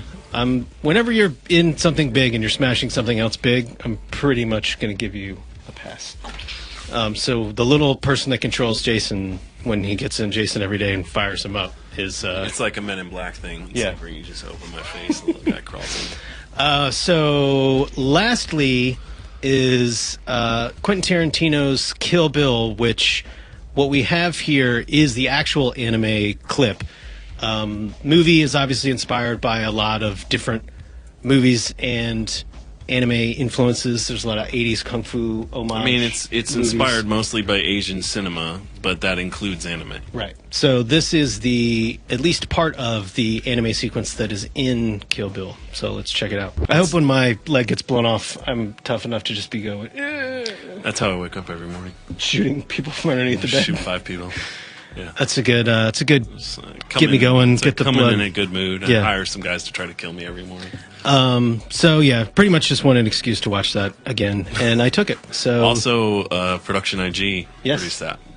So shouts out to our friends at Production IG. Many hilarious stories about working with Tarantino on that from our friends at Production IG. And in looking at clips to show, there was a clip from, I guess, this year's Comic-Con, maybe it was last year's, talking about Hateful Eight, and there was a girl dressed up, cosplaying from Kill Bill, asking if there was going to be an anime sequence from Hateful Eight, and he was saying that he really wished she had asked him that question 2 years ago, and he would have thought about it at the time, because he's like, that's a really good idea, but no, we're not doing that. So those are my anime-influenced movies. Jason, would you like to talk about some of your favorite anime-influenced movies? Yeah, I think you had some solid choices. Thank you. Congrats. I'm going to talk about, it's weird because 2 of mine are basically influenced by the same Japanese director. But the first one I want to talk about is Inception, which, we don't have the button anymore? To be clear, I think is a classic. I love Inception. However, I think it's pretty clear that Inception, which came out the same year as this film, although a little later, bears a strong resemblance to an anime film called Paprika by the Japanese director Satoshi Kon, who died in 2010, but has a pretty much perfect film track record. He did Perfect Blue, Millennium Actress, Tokyo Godfathers, and Paprika, and then the series Paranoia Agent, all of which are amazing, and then he died. I can't remember what he died of, but it was pretty sudden. So, really, other than Miyazaki, my favorite anime director, Satoshi Kon, he created this film, Paprika, which bears a striking resemblance to the themes and execution of Inception. And Chris Nolan and Jonathan Nolan, his brother, have said they're huge fans of anime, and they've acknowledged the influence on his films. So I think that kind of through line becomes... It's pretty obvious when you watch this thing. Someone nicely made that sort of the Inception trailer cut with Paprika clips. So just check this out.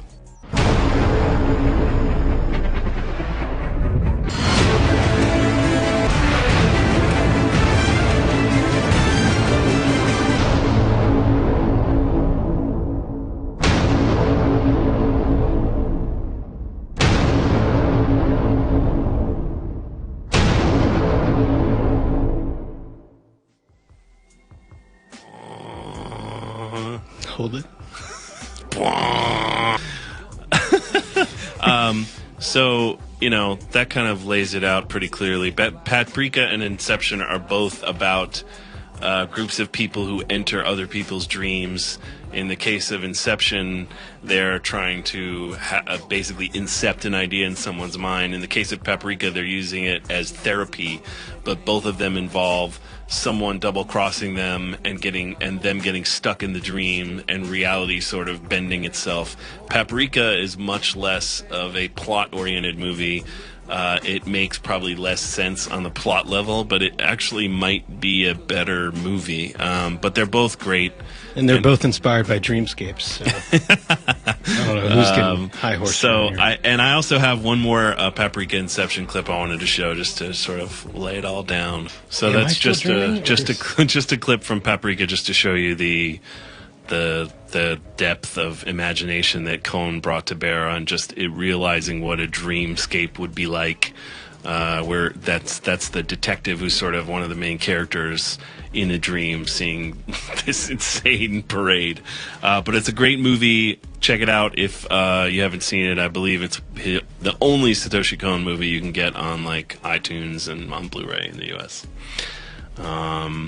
So my next choice is going to be another pretty obvious one, Scott Pilgrim versus the World. Now, Scott Pilgrim vs. the World is a live-action film from 2010 as well. 2010, big year for anime influences. And it's based on a manga by Brian Lee O'Malley. And, of course, the manga itself is, it sort of shows the influence of all the anime and anime he saw as a kid and all the manga he read. So it's just packed with references to all sorts of anime tropes. And the film itself sort of also references all of that stuff. So it's very much, watching it is very much like watching sort of a video game and an anime together, in a good way, though. I was super bummed that this movie didn't do better. Yeah, it totally, I love it. It bummed me out as well. If you don't love it, you're doing it wrong. People, particularly in the fighting, there's, I think, a heavy anime influence, and Edgar Wright also is a noted anime fan, the director. So, but rather than show you guys some sort of, like literally the whole movie's packed with references, you could make 100 videos showing the influences. Rather than show you another one of those, we're going to show you something we made for this movie because I'm still proud of it. We made this as an advertisement for the movie. Basically, we adapted from the manga a bit of the early backstory for Scott Pilgrim and Kim in the film to sort of explain why. This kind of explains why Kim is sort of frosty towards Scott. To bridge part of the story gap that they have in the movie that they didn't go into. That you don't really need, but this gives you the reason why Kim is thinks Scott's full of shit. And it's from the manga, and we adapted it directly with Brian and Edgar Wright's assistance and approval, and I like the way it turned out. So we're just going to show that again. This is Scott Pilgrim versus the animation.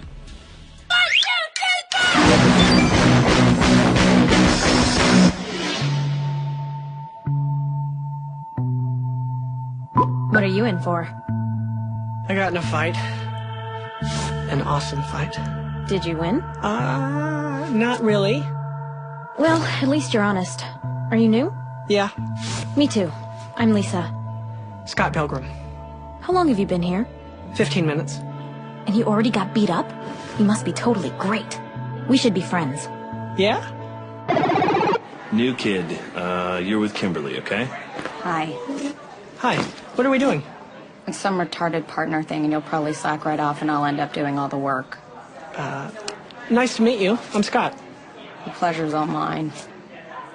Why do you want to start a band anyway? I mean, obviously I suck at guitar. Scott, if we had a band, we would be cool. Even if we suck. We would transcend our class status or whatever and become automatically cool. Our class status? You know how I'm not a goth and you're not a jock? I'm such a jock.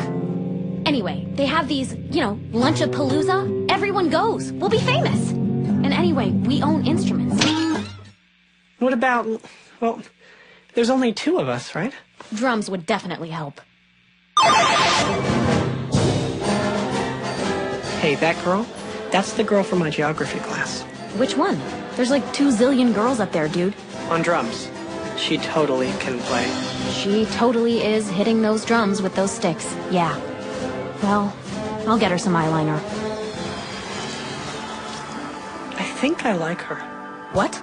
Kim P. You like her like her? You barely even know her. I mean, I'd like her to join our band. Did you ask her yet? I'll ask her on Monday.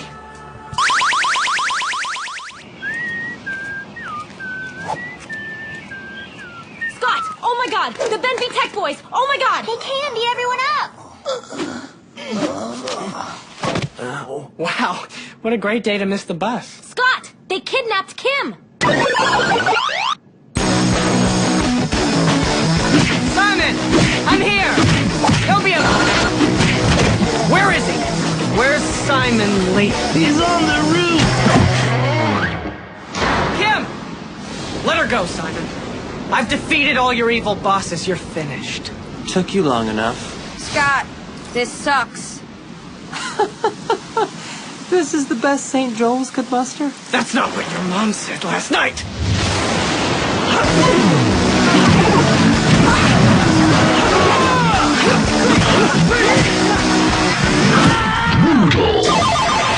Mercy!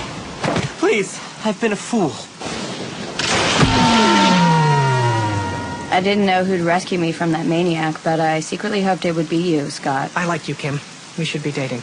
Also, do you want to play drums in my band? Yes, Scott. Oh, yes.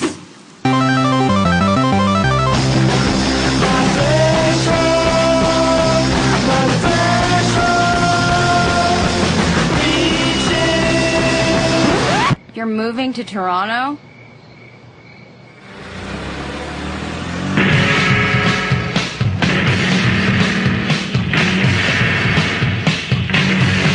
This isn't the end. Find out what happens to Scott, Kim, and a bunch of other people in Scott Pilgrim vs. the World. Only in theaters. Good job.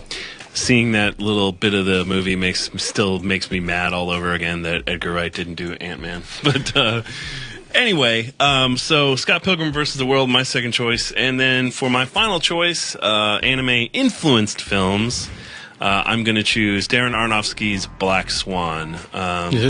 We have talked. Did Black Swan scare you? I didn't see it. No, thank you. You just don't like ballet? I don't like Inside Your Mind, Crazy Town movies. You know that. But you like Mr. Robot. Yeah, but that's different. Have you seen the new episode? Yeah, okay. Anyway, I think Gil's about to be scared of Mr. Robot. So, Black Swan, Darren Aronofsky, we have talked before. We've showed a clip from one of his films that directly references another Satoshi Kon film, Perfect Blue.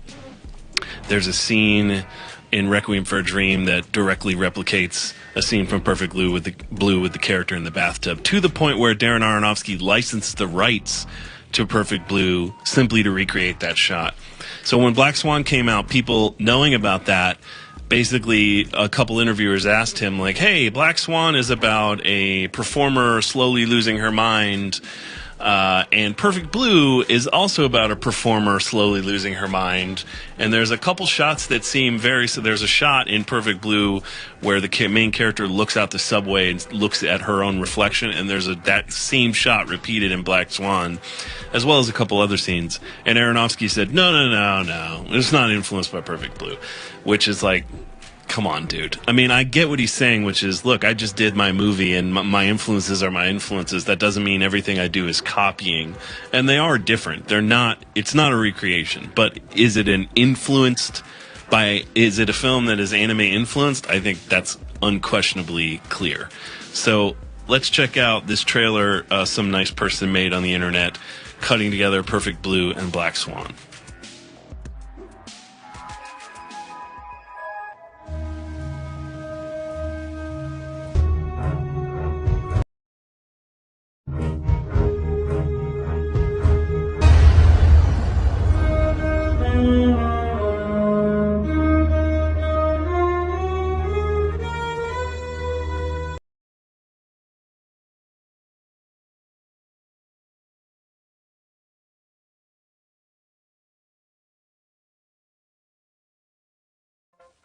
Yeah, that was also 2010. Yeah, Man, another- 2010 was the year. All of my 3 choices are from 2010.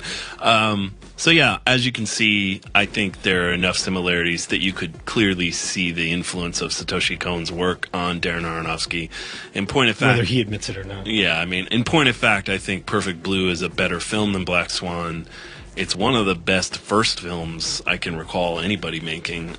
It might still be Satoshi Kon's best film, although Paprika kind of might be tied for that. But I don't think there's any question that you can see the influence on Black Swan. So that's our anime-influenced films. I think it's, the prevalence of anime-influenced films grows ever larger just because anime, the longer it's around, the more cultural impact it has in the U.S., the more you'll see it reflected in people are other forms growing of up and are entertainment. older now making films who were potentially Toonami fans. I hope so. Yeah, I can't wait for that. Next up, we'll talk about Toonami-influenced movies, but that'll be for the next Clearly Toonami. So let's go to the Facebook for Adult Swim, and let's check out Adult Swim Facebook fans. Top 3, pretty solid. choices. So I think Gil just went there and got his ideas. I have not seen this list until just now. The Adult Swim fans wisely chose Pacific Rim, Kill Bill, and The Matrix, and then The Guyver, which is a live-action adaptation of an anime. It is totally terrible, but it is it's an anime. Bless you, it's an anime remake more than an influenced film. But I think it counts. It is totally terrible though. Like, I can imagine anyone saying my favorite is The Guyver, starring Mark Hamill. Like, what? Maybe they're thinking of MacGyver and then just got a little confused. But then, as you saw, we only had 4 because every other choice was an actual anime film. And once again, guys, not the same. But on our Facebook, It was which is even at crazier. Facebook.com/Toonami, we were 3 for 5 in acceptable answers. Yeah, Pulp Pulp Fiction is still a little of... I don't know that Pulp Fiction has an anime influence. I mean, Tarantino does. Yeah. So somewhere in there. Of the top 10, we figured 3 was better than 2, so it was probably going to be a little bit. So, but yeah, again, guys, a little bit of, I guess, of our bad of potentially having a somewhat confusing question. We didn't feel like it was so, but obviously, maybe it was. But obviously, people disagreed. Yeah. But yeah. So thank you for participating. Nonetheless, hopefully you enjoyed our selections and also gleaned some clarity into the question itself. Up next will be our sneak peek for this coming Saturday night inside Toonami. This is a music video that Johnny Ray edited, entitled War. And What is it good we're for? still hopefully licensing the YouTube War full album. Those negotiations have somewhat broken down over the time, so we'll have to see if that actually plays out. But this is the cut that will run most likely inside DBZ Kai this coming Saturday night. War. What is it good for? What is it good for? By Johnny Ray. Political and economic tool of diplomacy, I guess. I don't know. Are you arguing what war is good for right No, now? I was just trying to see if I Just let it go. I'm not a proponent of war. I'm a lover, not a fighter. But Johnny Ray, another excellent music video cut. I thought it was a good job. Yeah, Johnny's amazing with music in particular, so thanks, Johnny. And then finally, we have another Bloom Room from Steve Bloom. He goes to Birmingham, Alabama, to Magic City Con, which if it were held in Atlanta would be a significantly very different con. But Arguably equally fun, but different. I would say better. But either way, here is Magic City Con in Birmingham, Alabama. Hey guys, welcome back to the Bloom Room. This week I'm taking you to Birmingham, Alabama for Magic City Con with 2 of my best pals in the industry, voiceover legend Jennifer Hale and one of my dear friends, one of the funniest people on the planet and one of the stars of Pirates of the Caribbean, Greg Ellis. So today I'm sitting here in Houston Airport with a layover on my way to Birmingham, Alabama, an hour-and-a-half delay, and I thought I'd listen to some dialects. So there was a guy sitting next to me a minute ago who actually said, "You gonna try to tell me something? I'll tell you what, he ain't gonna tell me nothing." You know what I mean? I don't know what that means.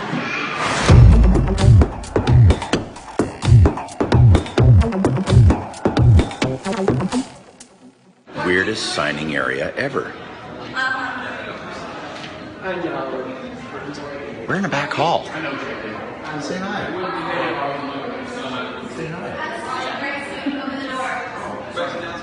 Are we ready? Okay. All right. Woo! Here we go. In come the masses. There's at least 4 people out there.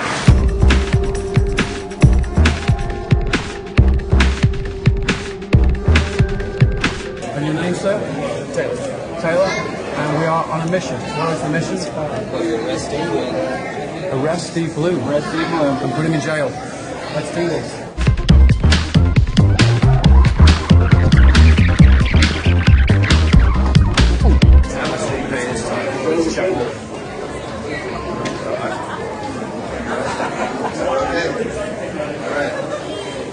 I've got my coin. Hey, I've got my coin.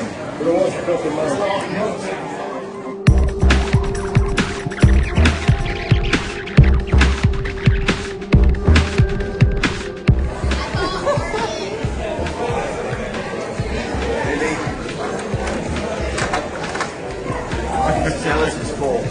Hey, there's a jail cell next door. I'm sure they'd be, I'll use the toilet. I'll be right back.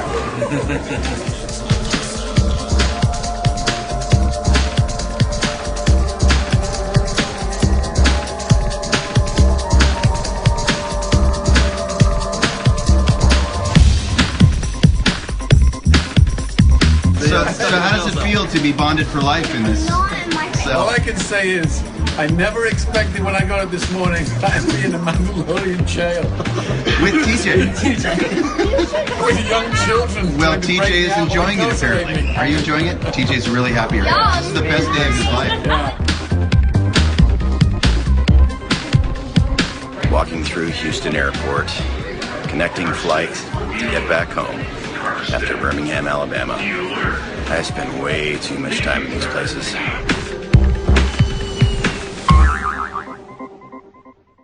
I think I heard Bueller on the PA system when Steve was talking at the end. I did not hear that, but You can't rewind our pre-flight, so now I've just incepted that idea, and you don't know, and you've got to wait an hour to find out if I'm right. Or maybe... Yeah, no, I guess you would have to wait 45 minutes at least. Anyway, hopefully you've enjoyed this week's episode and of you'll enjoy it Toonami again Preflight. as you wait for the inception. And then you'll catch the layers of jokes, because it's written that way. It's layered. It's layered, man. So we will see you next Tuesday night, and hopefully we'll also see you this Saturday at Toonami from midnight to 3:30 a.m. Farewell.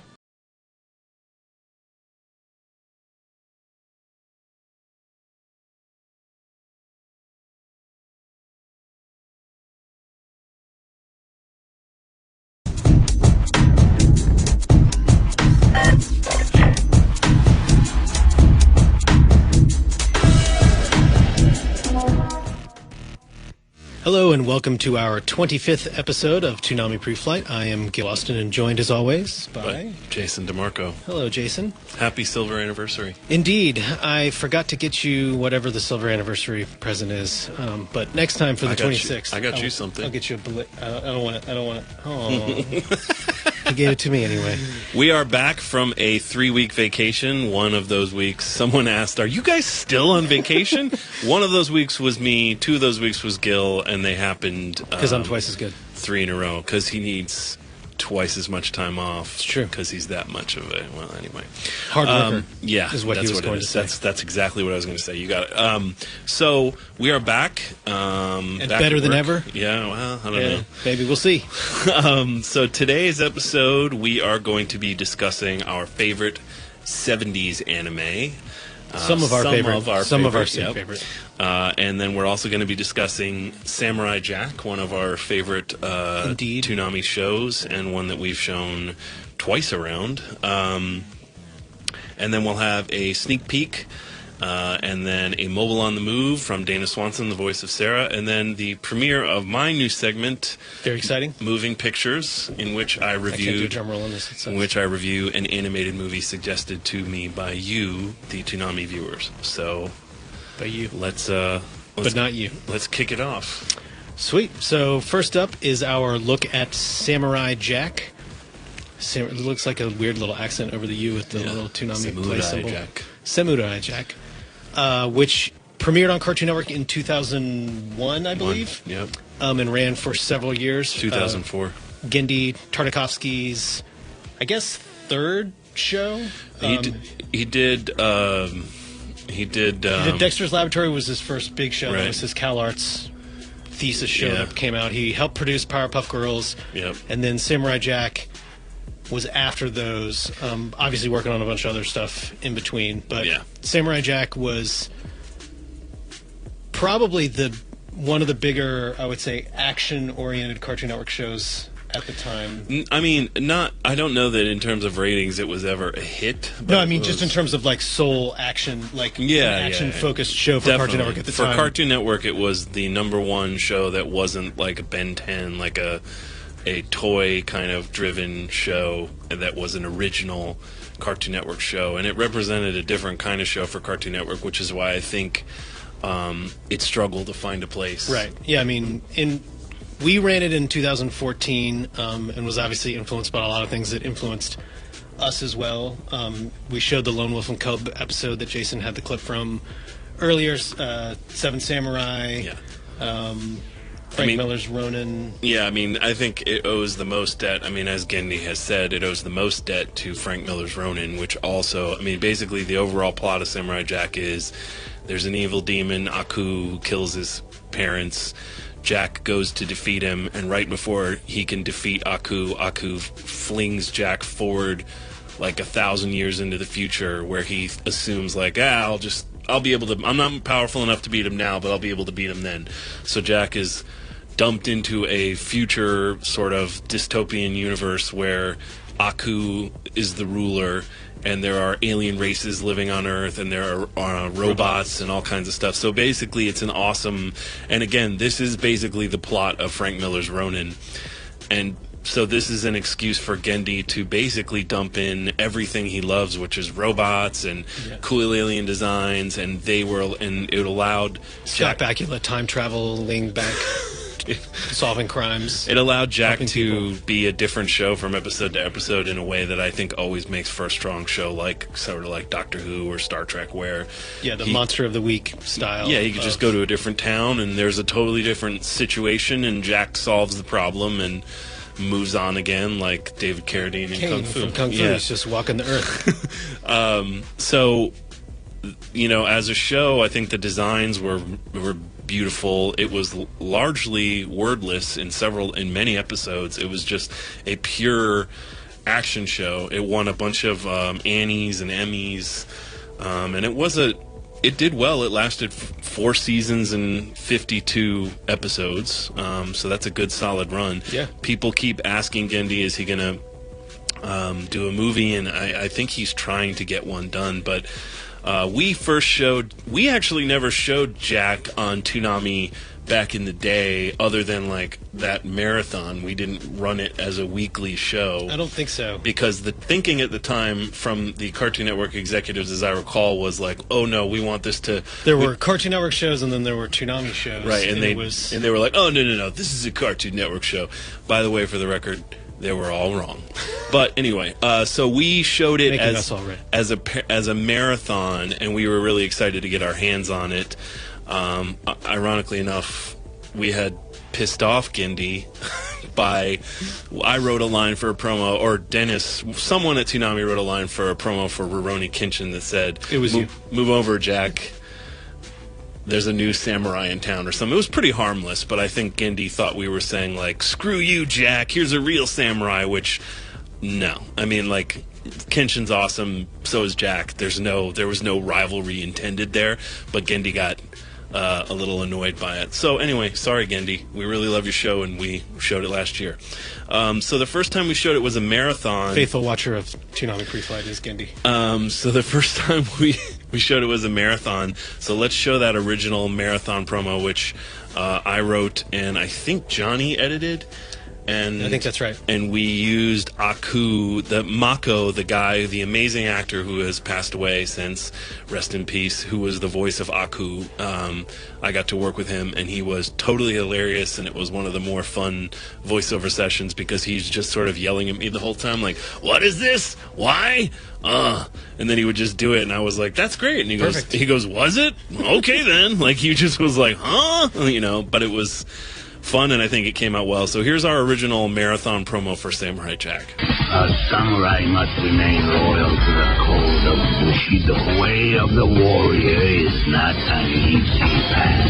Respect, truthfulness, politeness, simplicity, courage. Beyond these, there is only defeating the enemy and upholding one's honor. Toonami presents 3 hours of a warrior on a journey to enlightenment. In a place without rules, Samurai Jack. This Saturday from 1 to 4, a special 3-hour marathon. Only Toonami. So yeah,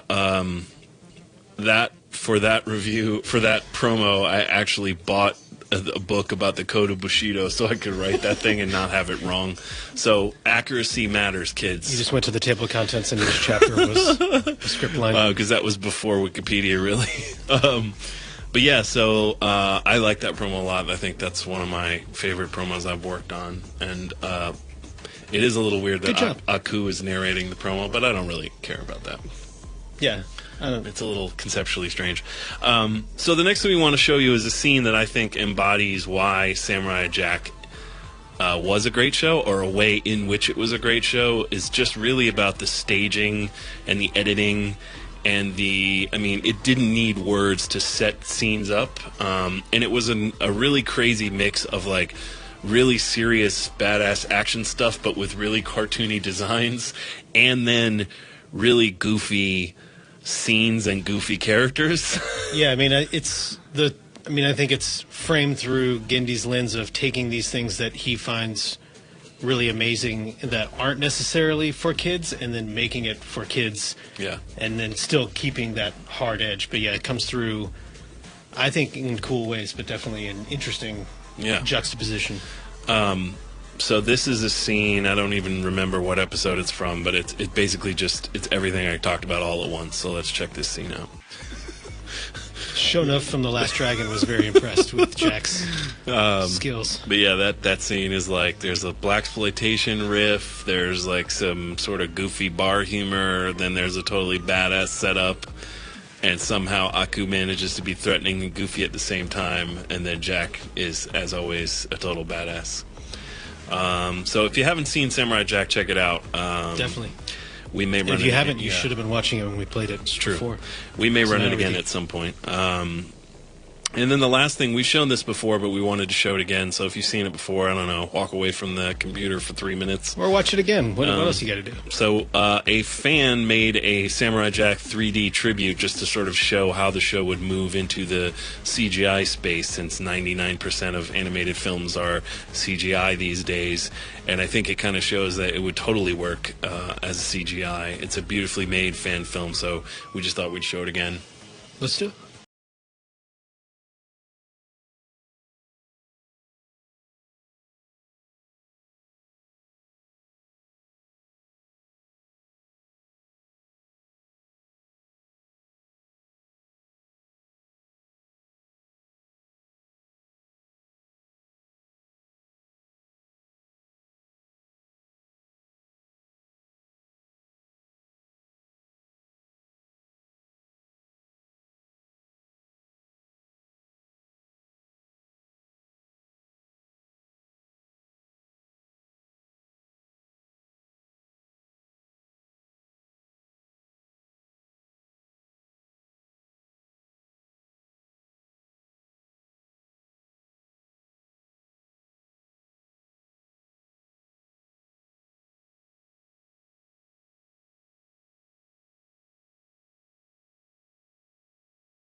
So yeah, no infringement is intended, but you might have infringed. Nice job, Ava Magnitude.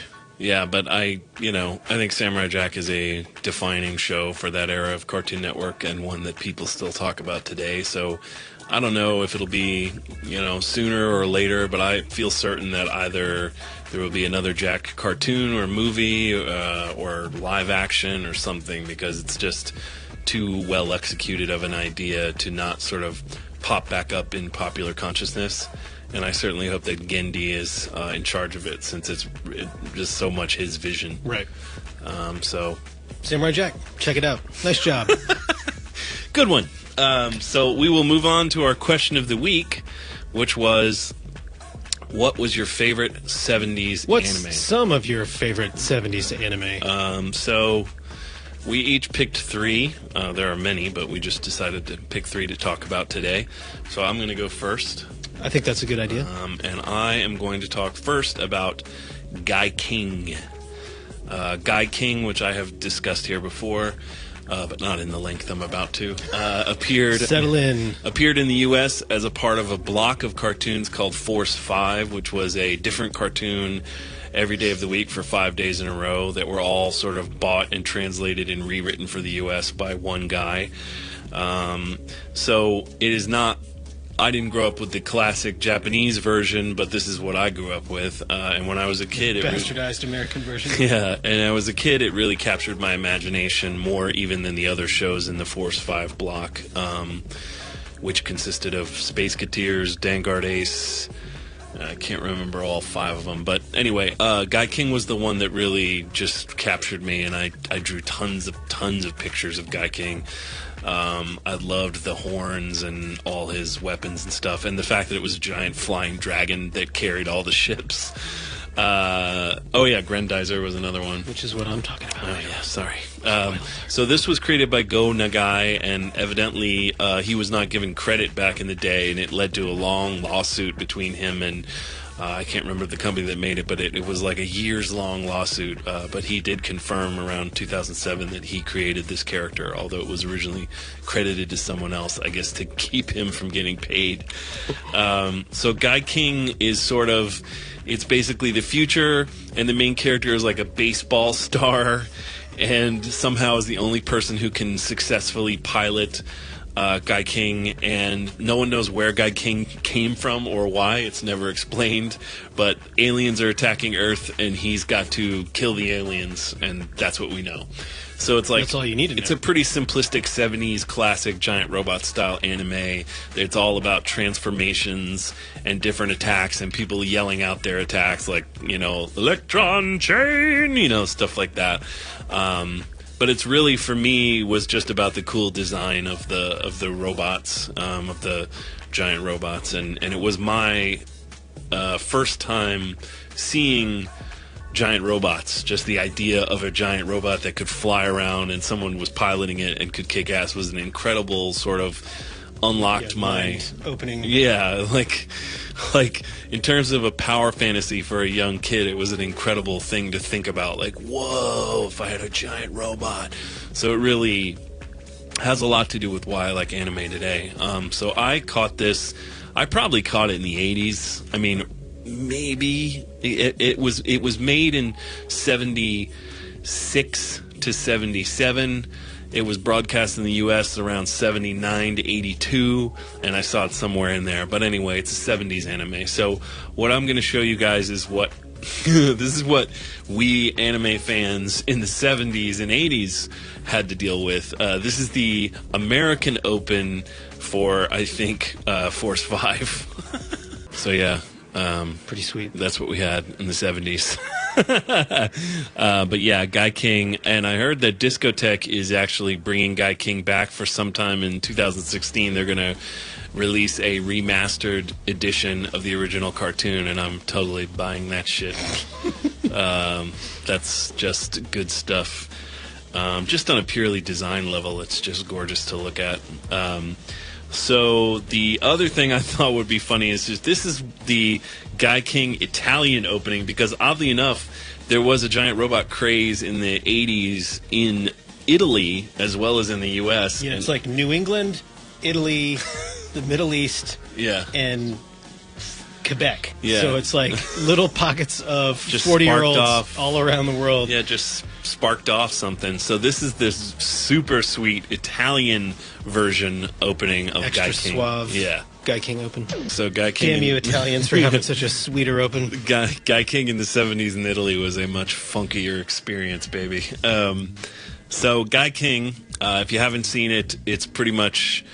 you can get it on DVD. There's probably episodes on YouTube, or you could wait till next year and hook Discotheque up for bringing it back and remastering it. I'm going to. Or all of those things. Sure.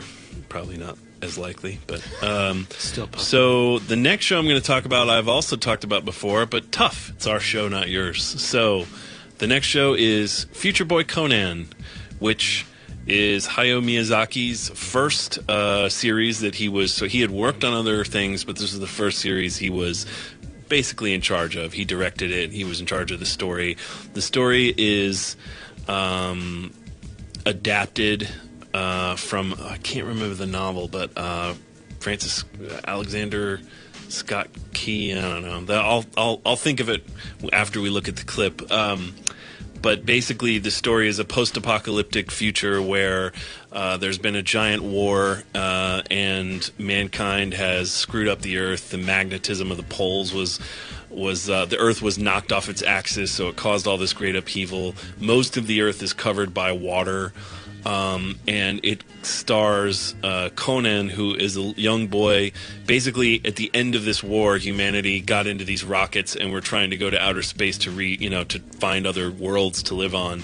But they all pretty much crashed back down to Earth, and Future Boy Conan is a kid who is a descendant of one of these rockets that crashed back down to Earth on a small island, and they grew up and had this sort of idyllic society removed from all the evils of mechanization. So Conan then encounters a young girl who is from sort of a larger city that is now starting to build up the war machine again. So it's the classic Miyazaki, like this is all in Nausicaa, this is all in all of his stuff. It's got flight, it's got tons of stuff with boats and ships and planes, and the themes are basically mankind being twisted and needing to get back to its roots of being pure and one with nature. And Conan is like the embodiment of that. He's a primitive kid who somehow he sort of has super strength, but it might just be that he is like so impulsive. He just doesn't think about stuff. He just does something because it needs doing, and he's definitely a pure hero. And there are also pure villains, and so it's basically his journey with her getting through this world and trying to convince people not to destroy the Earth again. I don't know why, or it must be a rights issue. And whoever it is, whatever lawyer is gripping this with a death grip, I wish you'd stop being so dumb, because it has never come out in the U.S. in an official translation or dub of any kind that I know of. You can only watch it basically bootleg, or it's on YouTube at this point. People have put fan subs up on YouTube, which is how I've watched it, because if you don't give people any other way to watch something, then that's what they're going to do.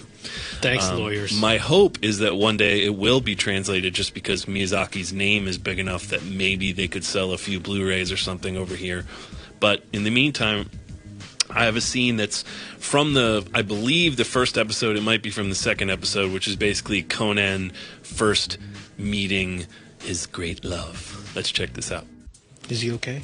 He's good. Okay. Conan don't give a shit, man. As you can tell, he's like, you ain't going nowhere. I'm gonna rip that plane apart. The plan is to smash the plane or land it. Don't make me turn this car around. Yeah, he's Conan. He didn't care.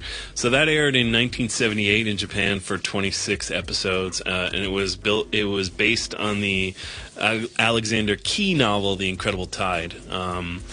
So that show did pretty well. It wasn't a huge hit, but it got a lot of critical acclaim, and it allowed Miyazaki to continue building forward to his first, to Nausicaa, which was his first movie he did sort of from his own story. But I will always love that. You can't not love a good Miyazaki. And then my last choice isn't really going to be a surprise to anyone, and it is Mobile Suit Gundam. If you're going to talk about a 70s anime, you really can't not mention this show in some way, since it had such a huge effect on the giant robot genre and anime in general and fandom in general. So we've talked a lot about Mobile Suit Gundam. I'm not going to talk about it too much, but it premiered in 1979. It ran for 40-some-odd episodes. We aired it on Toonami in 2001 or 2, and we did not finish the run because of September 11th, and some of the themes were a little sensitive at the time. And then it did not come back, unfortunately. But we should have this painted on a wall somewhere. We don't. But still a classic of the genre, and easily, I don't think you could really argue this wasn't the most influential giant robot show. So I'm just going to show our promo that we made back in the day for Mobile Suit Gundam, where we did our damnedest to make it look cool and modern. You can kind of feel the flop sweat as we're like, it's fun, kids. You're going to love it. I know it's from 1979, but I promise it's badass. It didn't work. It is badass, though. Check it out. Universal Century 0079. Mankind lives among the heavens in colonies called sides. But Side 3 has announced the Principality of Zeon has declared war on the Earth Federation. Mankind will be caught in a conflict that rages from the Earth to the stars. Future depends on a ship called White Base and its secret weapon. A homeless boy with powers beyond comprehension. Name, Amaral Ray. His weapon, Gundam. Now, a crew of orphans and rejects will change the face of history or die hard. Toonami is proud to present the most groundbreaking anime saga of all time. Fully restored, Mobile Suit Gundam. Premieres Monday, July 23rd at 5. Suit up for the first time. Only Toonami. The classic suit up line. We used it a few times. I wonder how many times fully restored is going to be used over the every 15 years. Everything's going to be fully restored. You have to tell people when it was restored, I guess. But yeah, so Gundam, classic of the genre. We've talked enough about it for now, so I don't need to talk more. I'm going to throw it on to Gil for your 3 70s choices of the day. 3 of my favorite 70s animes. The first is Castle of Cagliostro, which is just barely in the 70s. Premiered in Japan in December of 79. I did not see it in theaters in Japan in 1979, but this was my personal first. You're not old school. I was 5 and not living in Japan at the time. No excuse. I had just turned 5. I was a young 5. I had not seen Lupin III prior to Castle of Cagliostro, so this was my first foray into it. We've got what is the remaster of the sort of Japanese original trailer for Castle of Cagliostro, so we can play that and we can talk a little bit more about the actual movie.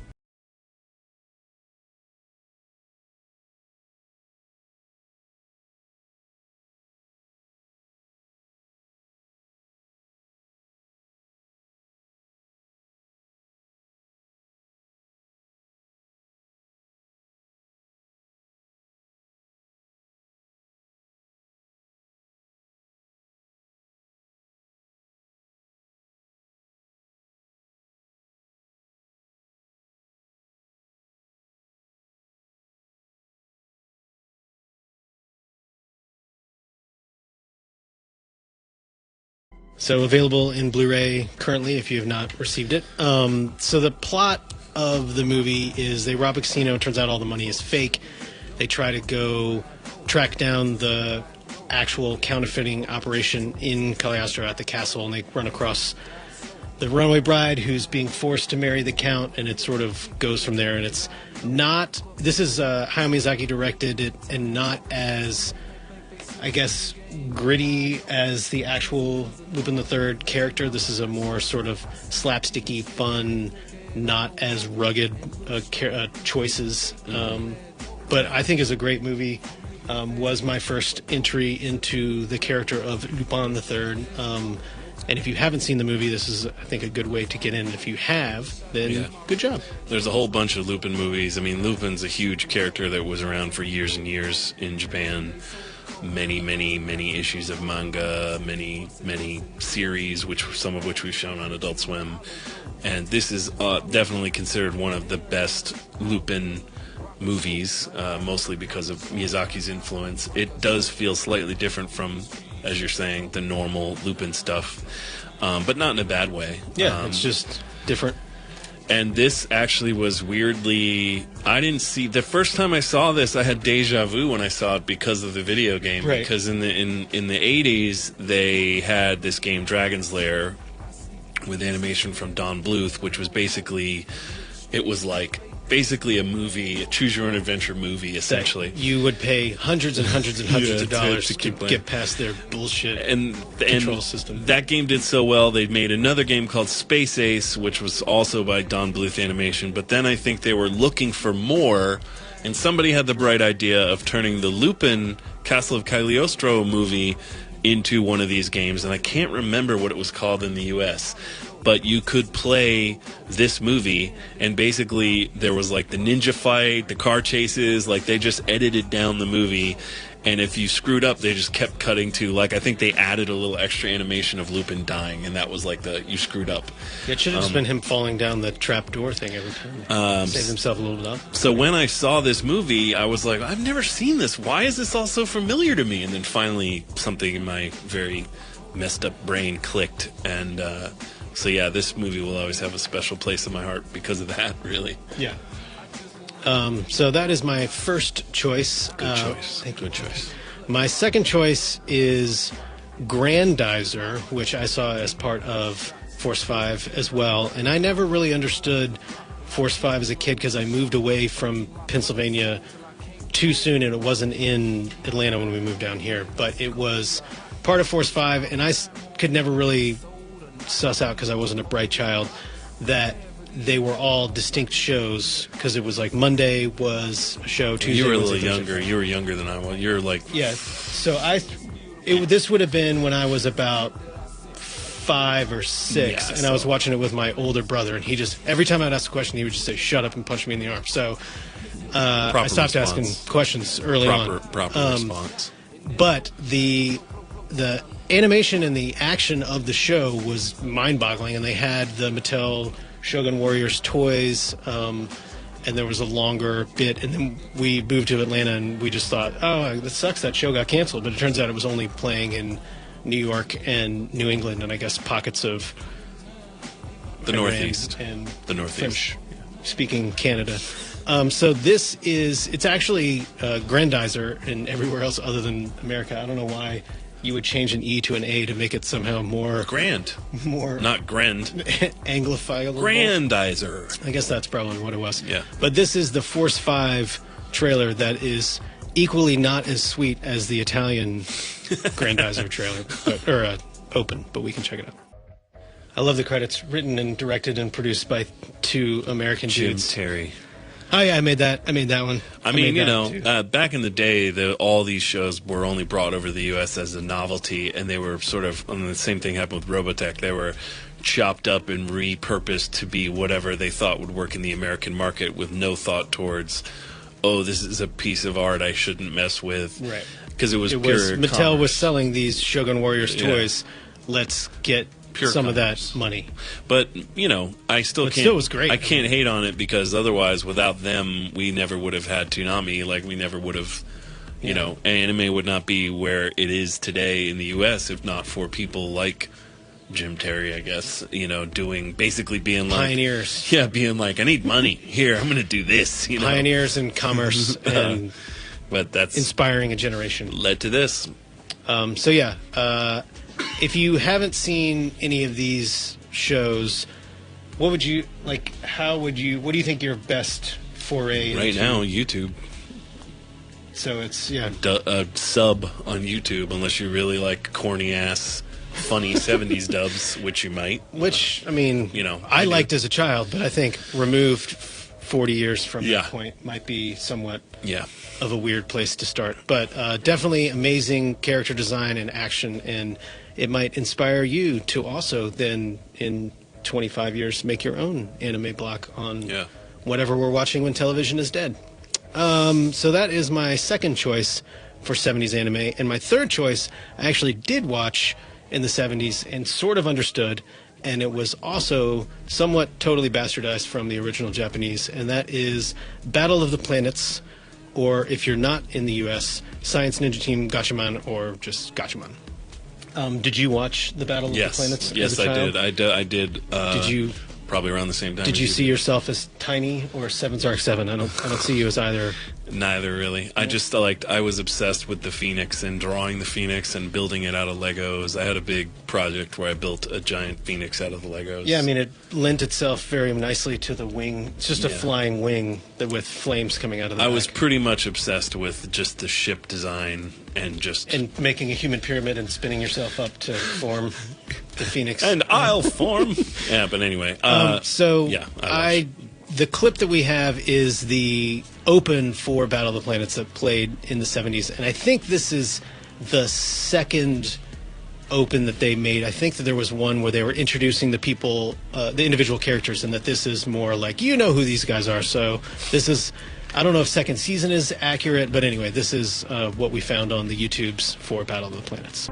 Kind of gives away, I mean, if they're invincible, there's not really a whole lot of drama. Dedicated. Dedicated is a word that most young kids aren't using a lot. I think that's ageism. I also like Sandy Frank presents. Yeah, the balls to simultaneously rip off the Star Wars title treatment and just ape an entire show and make your own creation. Be like, yo, I'm Sandy Frank. Before we even get into the show, I want you to know I am Sandy Frank, so don't sleep. Did you have QX7, the little robot that would play 8-track tapes when you were a child and you could press little buttons? No, man. I didn't have the money for nothing like that. It was like $9. Just saying. I had to build my stuff out of like leftover Legos. Free Legos that you made yourself. Anyway, my brother and I had... He and his brother had whatever they wanted. My brother had whatever he wanted, and I had whatever my brother was allowed me to have. And it was sort of as it should be. Joint present. Here you go. Eventually, this will be yours. But anyway, that was our Seven's Arc 7 that we would have in our lab. And that show aired in... It aired in 79 through the early 80s. I don't honestly know if I actually watched it in 79 or not, but I feel like it did because... It's a 70s anime. The bell-bottoms pants didn't seem like what to me at the time. It was more like, look at those fly outfits that Maybe they my have. brother will get a pair I can wear in a few years. I hope so. I hope those tough skins come in bell-bottoms now. Can you buy my brother a pair of pants? Can we run down to Kmart and get some bell-bottom tough skins and eventually have them become mine? My brother was huskier than me, so we didn't really have too many hand-me-down clothes. Gotcha. But those are some of our 70s anime favorites. Now it's time to go to the Adult Swim Facebook 70s favorites, and unlike the last 3 weeks, we're actually going to read and respond to these. Yeah. Battle of the Planets, yes. Star Blazers, not technically. All excellent choices. We accept Lupin III, yes. Gundam, Space Captain Harlock, yeah. Man. Well done. Adult Swim Facebook has really come around from the beginning of the Facebook From just being like, Hank Hill. Every answer like was Hank Hill. Hank Hill. We're finally, after a quarter century of episodes, we've weeded out the jokesters. Either people just no longer care to troll us, or they're actually coming around. I like to think they're coming around. They just don't. The internet is becoming a gentler, happier place, sure. And everyone is giving us their full, sincere, unironic opinions. Okay. Now for our Toonami Facebook, which you can always interact at facebook.com/Toonami's top 5 favorites. Mobile Suit Gundam, yes. Lupin III, Cyborg 009, which people don't necessarily... I saw a lot of people saying that show was from like 2012. That's not the 70s. What's Speed Racer? Speed Racer, I think it was Speed Reacher, the Jack Reacher's younger brother Speed, who would travel around from town to town. He's not as big as Jack Reacher is, and he's not as good a shot. Speed Reacher. Sometimes the proofreading doesn't come out. Space Captain Harlock. So 4 out of the 5. Speed Racer, we're not really going to... We're not going to allow, but... it seems like a lot of those 70s shows were mostly either Go Nagai or Leiji Matsumoto in their multiple shows. Yeah. It's like, but, yeah. And that's what made it to the States. Yeah, and obviously a lot of the shows hold up well. Most of the ones that people are picking as their favorites are the ones people remember for that reason that they hold up. Yeah. So, good job. Nice Thanks, job. guys. Binary Facebook pages. So our next up is a sneak peek of a game review, which will run this Saturday night, most likely in that first or A gap position of DBZ Kai. And this is for a video game that... This is one for the weebs. This is one for that... the weebs. We're going to make a theme song, and that's going to be what we need. A little zingers button. This one's for the weebs. Dennis Maloney wrote and played this game, but this is for J-Star's Victory Versus Plus, which, if you have been paying attention to our internal memos, is written differently every single time it's written down. But that is the actual title of the game, Not I believe. Not great thinking in the marketing department on that game title. It's J-Stars Versus, and then they threw in Victory at some point, and then the plus indicates that it's up-res for the current gen consoles. Yeah. So that is the breakdown of the title. For the breakdown of the game, let's roll this clip. Shonen Jump just turned 45, and to celebrate stateside, they dropped J-Star's Victory vs. Plus. I wonder who would win in a fight between Naruto and Luffy? How about Kenshin and Ichigo? Well, this one lets you see for yourself. There are 4 different game modes, but they all lead to the same goal: winning J-points so you can unlock your favorite anime characters and cool extras. Pick your squad and let the dream battles begin. It's pretty straightforward. Use your attacks and special combos to take down the opposition. And when the going gets tough, just call for backup. You're like me now. On the downside, most battles can be won by button mashing. And once your team gets the upper hand, all you gotta do is unleash a few ultimate attacks and call it a day. Not the hardest fighting game out there, but it has one of the best lineups of any fighting game ever. We give J-Star's Victory vs. Plus a 7 out of 10. May fans, rejoice. The classic Dennis review of not a great game, but pretty sweet to play, X, Y, and Z, but it does look pretty sweet to play. It's pretty fun. I mean, yeah, like if you want a game where you can, I mean, it's crazy. You can be like basically any hero from any major anime of the last 25 years, because Shonen Jump is the company that sort of released most of them. Right. You can do it in one game. So J-Stars Victory versus Plus in stores now. I think you can get maybe it's digital too. I don't know. Yeah. But yeah, terrifying background courtesy of the game. I think we should fight after this and figure out who is the J-Stars Victory versus Plus victor. That'll be episode 26. Will only be one host, and you'll see who has won said battle. Up next is another Dana Swanson at Dana is a Girl. I'm not going to do you want to sing the No. Okay. So it's Mobile on the Move with Dana Swanson. This is her review of mobile games.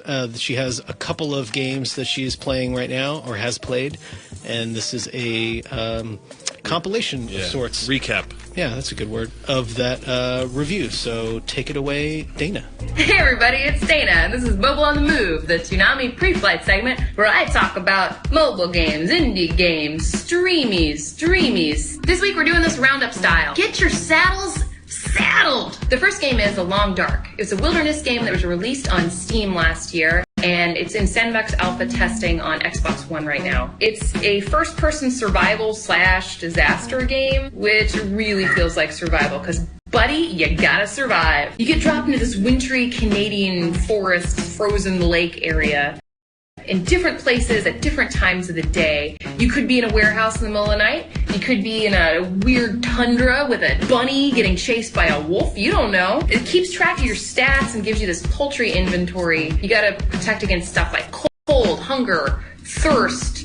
You have to dig around and look for things to put in your inventory, but you only get like one thing at a time. Like, you may get some rifle rounds but no rifle. Okay. To be honest, I tried so many times to play this game, and I kind of gave up on it after a while. I'm probably not going to go back to it. My partner put it best, and this is a person that watched me play Skyrim and called it the smelting game. This game is about as exciting as hypothermia. Oh well, might as well kill yourself in the fire.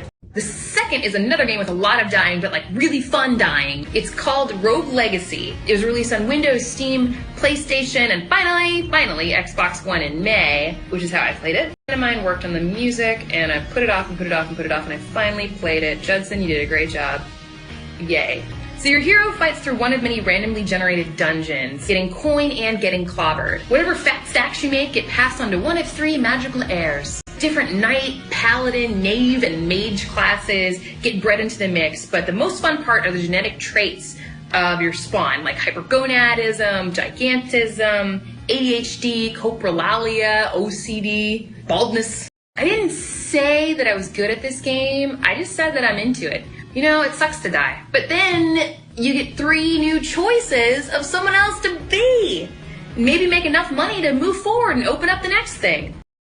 Speaking of moving forward, onto the last game. More growth than death. Prune. Now, Prune is a sort of zen, beautiful art nerd experience that I wish I had gotten out of The Long Dark, but it's okay, I got it with this game. Thank you so much, Prune.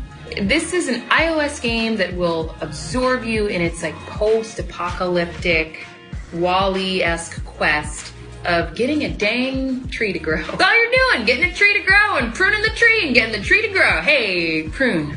Go for the light, get the flowers, put some money on the tree and let's throw a company picnic.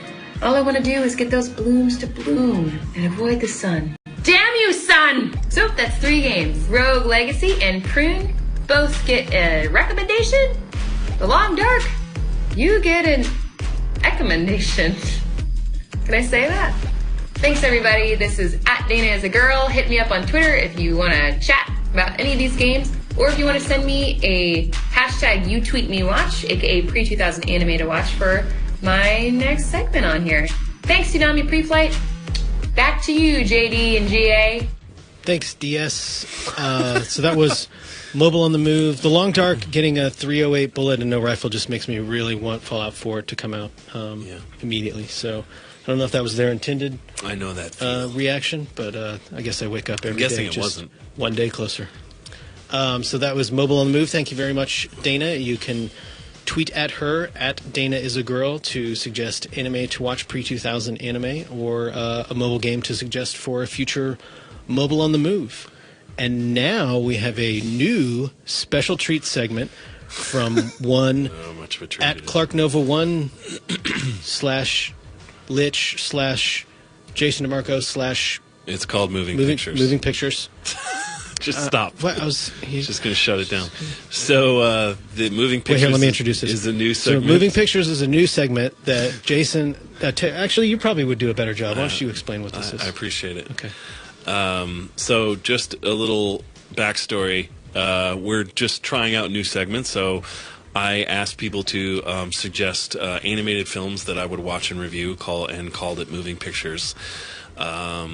So I decided to do Justice League Gods and Monsters, and I learned a lot while doing this. The first time I filmed it in the wrong mode, and so as a result, the original intro is not on here, so you missed that I talk about a few things. But check this out. I promise I'll get better at it next time, and if you like it, send me some suggestions of things to watch. Here is Moving Pictures. 9:15 a.m. at my house, and I am going to today introduce a segment called Moving Pictures.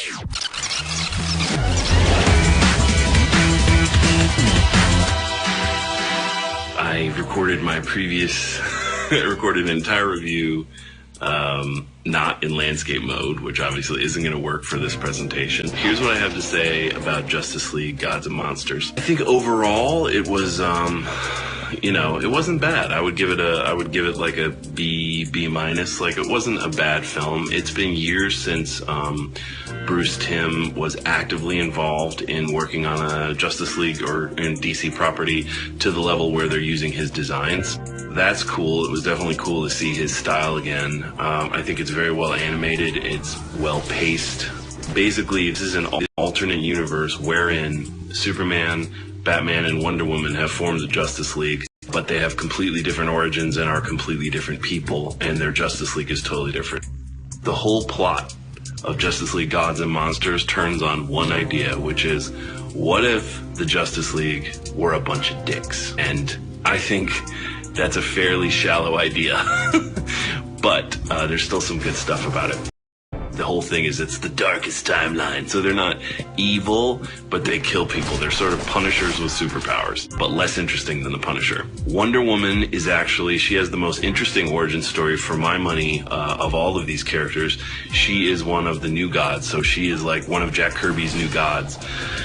She has a crazy awesome sword with a boom tube in it. Superman, instead of being raised by Ma and Pa Kent, he is raised by Latino migrant workers, which I guess that's what they are. They barely give you anything about them. And then Batman is a totally different guy named Kirk Langstrom, who instead of seeing his parents murdered, is a guy with cancer, and his buddy, who's a scientist, gives him an injection of nanobites that turns him into a vampire. And it's the dumbest thing ever. So those are the three origins, and so they work together sort of nominally for the government, but not really. They kind of do whatever they want, and they go around, I guess, on government missions, killing people that the government needs killed, I guess. I mean, it's pretty weird. And then, like, Lex Luthor is involved, but Lex Luthor is a guy who used to work with the government and is more of a scientist rather than, like, the multi-billionaire, and has removed himself and lives in a satellite in outer space. I don't know.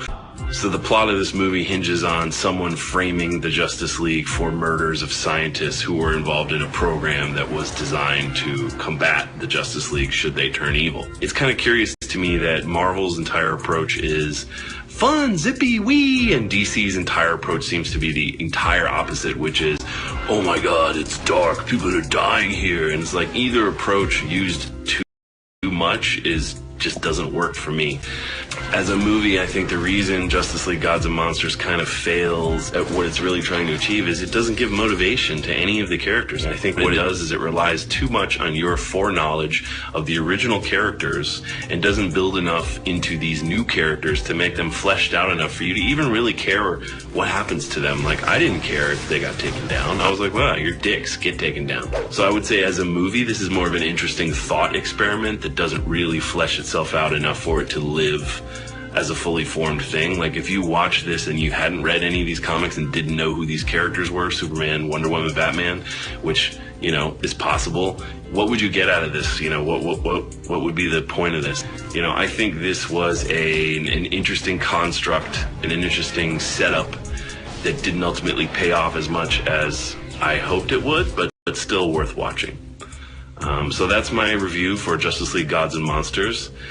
This is the first moving pictures, and I'll be doing another one in a couple of weeks. So please feel free to send me your requests at ClarkNova1 on Twitter, or when we post on our Toonami Facebook account, please feel free to comment about what animated films you think I should review. I'm happy to review anything but hentai. And I'll be back in a couple of weeks. So this has been Moving Pictures. Thanks. I promise to get better at it. I thought you did a good job. Yeah, I'm going to take some notes from Dana's and Steve's. They're old pros, so. I think your performance could probably be a little bit more awakened. We're talking about my performance now? But what you're saying, I think, is very enlightening. So you just need to, just a little tweaks here But and there. thank you for the suggestion to everybody that sent me suggestions. I have a couple more in the quiver, so I have some ideas about what to watch, and feel free to keep suggesting more. And we'll keep doing this. I had fun doing it. So. And if you have a suggestion of a segment you would like to see me do as we continue to come up with new segments, feel free to tweet me at StupidGil on Twitter. Drowning Gil with Gil. Yeah, so I mean, if there's something dropping an anvil on escape Gil out of with Gil from some other place, or hurtgil.com. There's no bad ideas at this point. You so hurt let's just, Gil, we watch. Oh, I like that. Sort of Yeah. like a dunking booth torture chamber. Yeah. I think we're gonna get there. We just need to. We're gonna workshop this a little bit. So hopefully you have enjoyed our 25th sesquicentennial. That's probably not right. Episode of Toonami Preflight. Thank you for keeping us on the lines, and hopefully you will enjoy an episode of Toonami this coming Saturday night from midnight to 3:30 a.m. Thanks very much. See you next week. Farewell.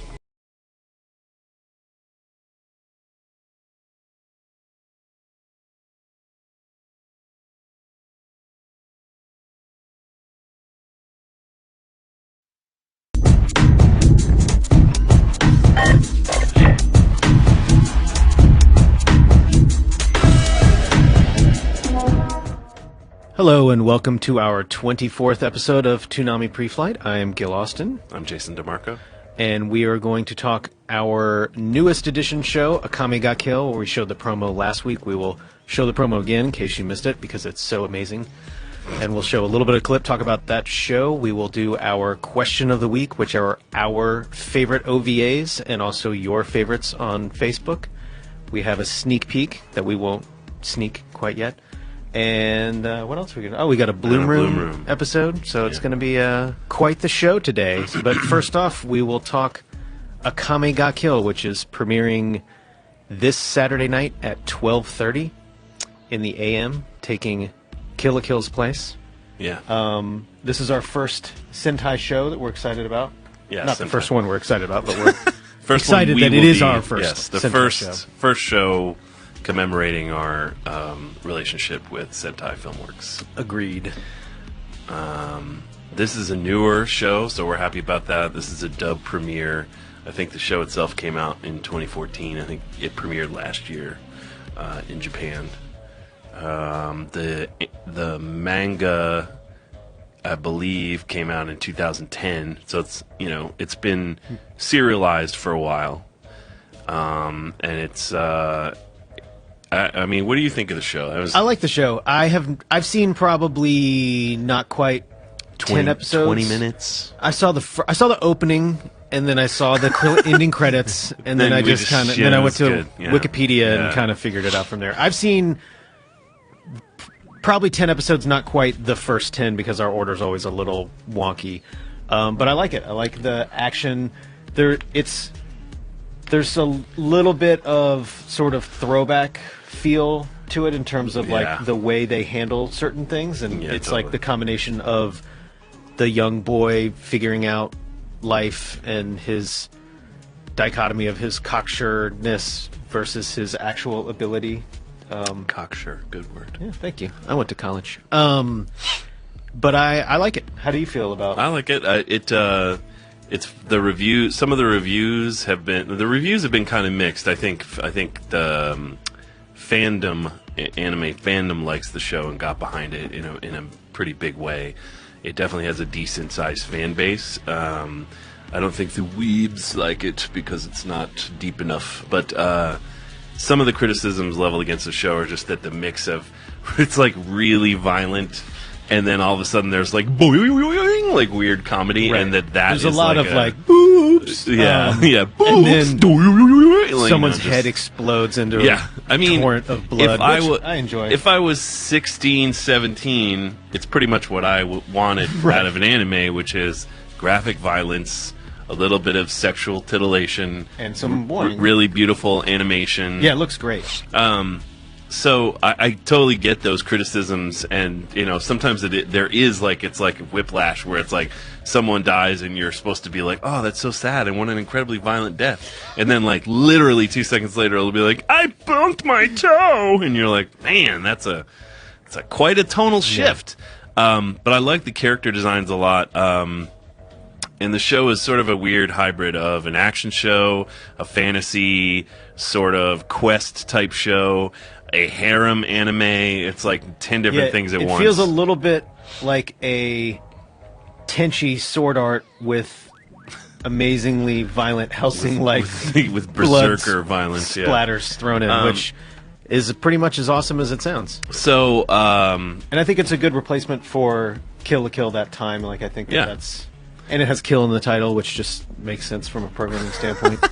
So we can talk a little bit more about the story. Why don't we show you guys the promo, which will give you sort of a very basic idea of what the show's about, and then we'll come back and talk a bit about the story. Akame ga Kill premieres Saturday at 12:30 on Adult Swim. So yeah, this Saturday night, 12:30 in the AM. The killing begins. The killing continues. The kill shows. The kill shows continue. Johnny Ray edited that piece and did a masterful job as always.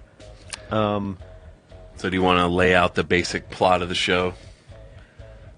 Yes. Do you know the basic? No. plot of I was the just show? trying to figure out like where the point, like how much.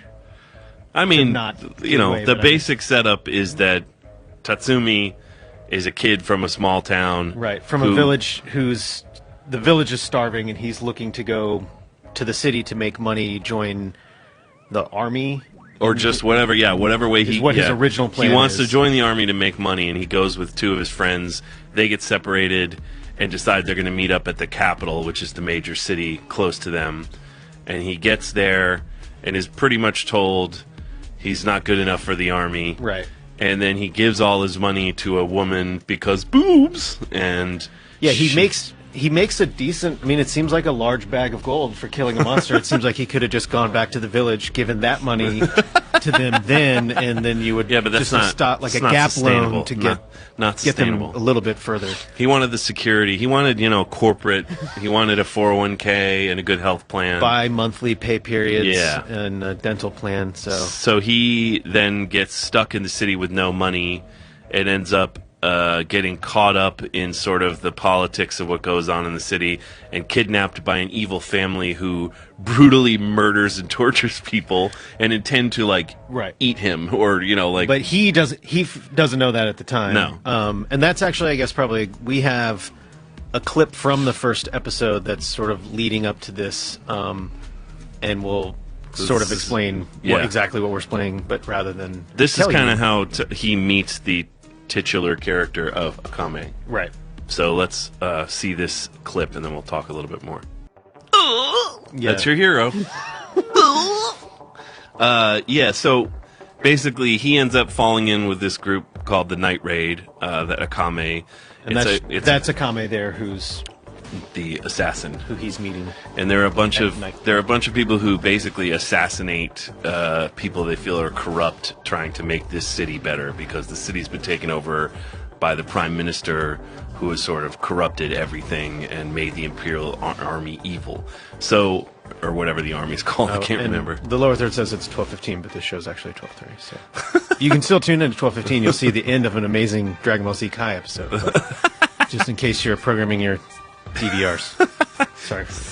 So he joins up with them, and then the show from there is basically about them versus Prime Minister Honest and his minions, or various corrupt, evil people. It's sort of youth and righteousness versus corruption, elders, and age, which is pretty much life. And the rich versus the poor, and then it's also about Tatsumi sort of growing and becoming, the usual hero's journey type stuff. And then there are these weapons that each of the team have that are these legendary forged weapons, most of which have been lost, that bond with their user, called Imperial Arms. And so he's kind of looking for his Imperial Arm. They each have one. And this is another one of those, I kind of feel like this is a modern trend in anime. In the 90s, it was like cyberpunk. In the 2000s, it was fighting shows, and these are very broad generalizations. And then now, though, you're seeing a lot of shows where they sort of do this fantasy, but this is fantasy like Soul Eater's fantasy. It's not fantasy like classic, Lodos War fantasy like Tolkien-esque. It's fantasy as in, here's a world where it's like Attack on Titan fantasy. It's just fanciful. Yeah, it's like, here's a world where they don't have planes and cars, but they do have sniper rifles and highly advanced machine guns. They do use magic, but technology is a part of it. But technology is not. There's no phones and PDAs. So it's like, there's no explanation for why the world is this way. Yeah, it's not like they've lost technology. Right. This is just the way. Yeah, it's just true fantasy. It's like, well, this is just the world we've dreamed up. Right. So, and I think that's an interesting trend in anime, but it's a beautiful looking show. It has some really kick-ass action.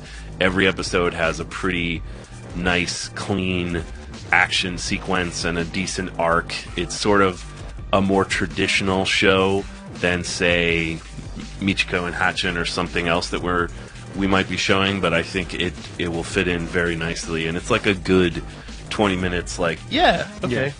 So that's what I think about it. Akame ga Kill, Saturday, 12:30, not 12:15. And I think, unless you have something else you want to say about it. Yeah, no. Hopefully people will enjoy it. I think there's no reason why they wouldn't, but sometimes people like different things. But we shall see. That's actually a good reason. We will find out Tuesday morning afterwards how you guys felt about this. But yeah, Akame ga Kill, Saturday night, 12:30. enjoy the world dub premiere. So now I guess we will move on to our question of the week, which is, what's your favorite OVA? It's actually, what's your favorite 80s OVA, isn't it? Or is it just OVA? No, just OVA. We did 80s. Confused. We did 80s anime. Confused. We should have done 80s OVA because several of my choices are, but we can't just run out of topics the first time. Yeah, you can't start. It's true. It's too limiting to do 80s OVA. Then next time we're gonna have to. We won't be able to. That's in episode 75. These are some of our favorite. We should be clear. These are some of our favorite OVAs. That's what all of the questions presuppose. What are some of your favorite? Yeah, because fill in the blanks. Because we're not going to talk today about Fooly Cooly as an example because we've just talked about it enough. Right. But that's obviously one of them. So this is just this some is not of our your favorite. top 3. Yeah, this is your yeah. What do you like? So I'll start. And OVA, I guess, in case odds sure. are that if you're watching this show, you're well aware. But original video animation, basically anime miniseries, I guess is the. It's more because there's sometimes movies. It just means straight to video. It basically means in Japan there's a tradition of shows aren't just things aren't just made for broadcast or theatrical like in the U.S. In the U.S., straight to video is usually a way of saying something is not very good. Yeah, not worthy of another. Yeah, it wasn't good enough to get a theatrical release, and it wasn't good enough to get a network who wanted to pay for it. Japanese version of the BBC Christmas special. I think that in anime culture in particular, the way OVAs work is that they sort of are. They're not always on holidays, but they actually have higher budgets than TV shows do. So when you make an OVA, you can, and depending on the deal, that could be a 1-hour movie that wasn't long enough to get a theatrical release. It could be an idea for a story that only has 6 episodes, so they couldn't sell it to a network.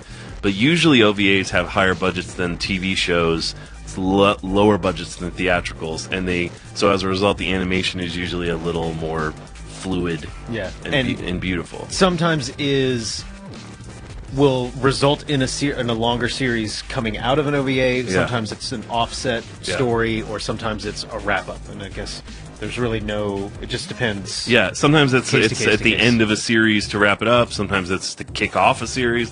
And in the 80s and 90s, it was sometimes a sort of, let's explore, let's make a few of these, and if people like it, then it might turn into a show. So the first one of these I'm going to talk about is actually a newer OVA, and that is Mobile Suit Gundam The Origin. So Mobile Suit Gundam The Origin has a pretty complicated history, which I will very quickly attempt to sum up.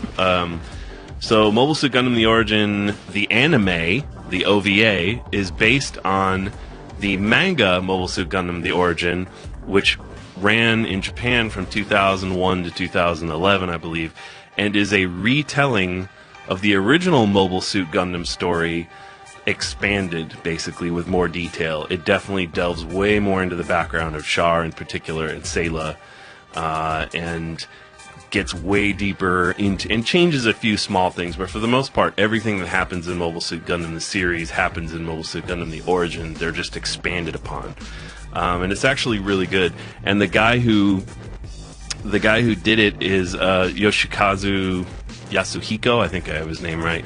So he was a character designer on the original Gundam series, and then decided to do this Mobile Suit Gundam The Origin. So now Sunrise has decided to make these into I believe it's a 4-part OVA, and the first one premiered last year, and I don't think you can get it on any streaming service, but you can buy it on Blu-ray in English for like $90. So Sunrise is now doing the modern sort of thing that a lot of anime companies are doing, which collector's edition. Yeah, you pay through the nose if you want the Blu-ray. Now, it sets the price, I think is fair to say. Other companies will let their thing stream somewhere so people can see it who don't want to spend that money, but Sunrise under their current leadership, for whatever reason, has not made this readily available to my knowledge. But I watched the first one. It's amazing. So this isn't quite one of my favorites yet, but if they continue down the path they're going and pull it off, it will be. So I really just wanted to talk about it because it's exciting. So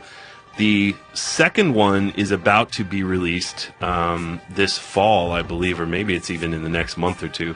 So what we're going to show here is the English trailer for the second volume of Mobile Suit Gundam: The Origin, the OVA. That's quite a title. Yeah. So let's show that clip.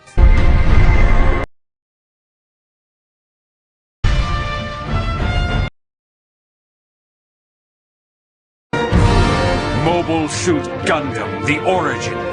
Blue-eyed Casval.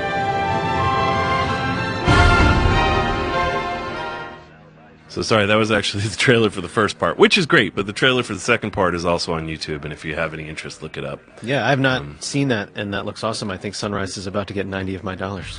Yeah, really the company's as you can see, it starts off with Char and Sayla as kids, and it gets into basically Char's dad's assassination and why he becomes who he is. Amuro doesn't come in till later and is sort of a little more sidelined than he was in the original Mobile Suit Gundam series.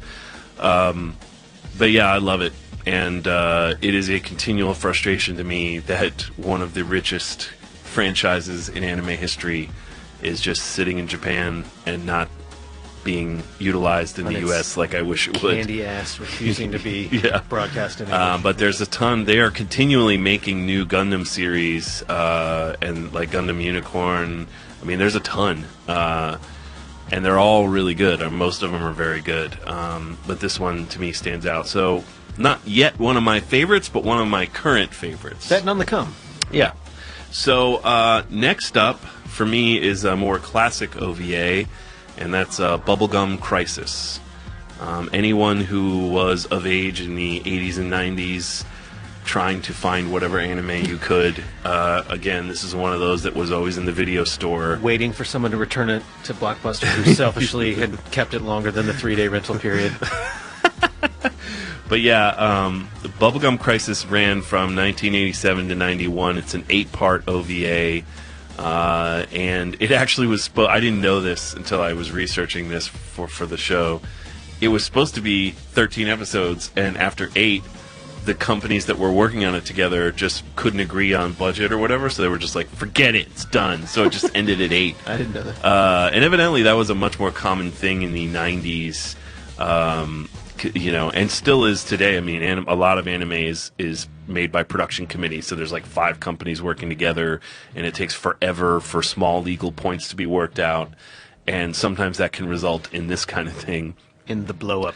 Yeah, but it's basically, the plot of Bubblegum Crisis is basically, it's a total cyberpunk, like, complete Blade Runner influence, which is why I love it. Like, in that era, in the mid-'80s to early 90s in particular, a lot of anime was strongly, I mean, Blade Runner had a seismic impact on that, on anime in general, particularly in the cyberpunk genre.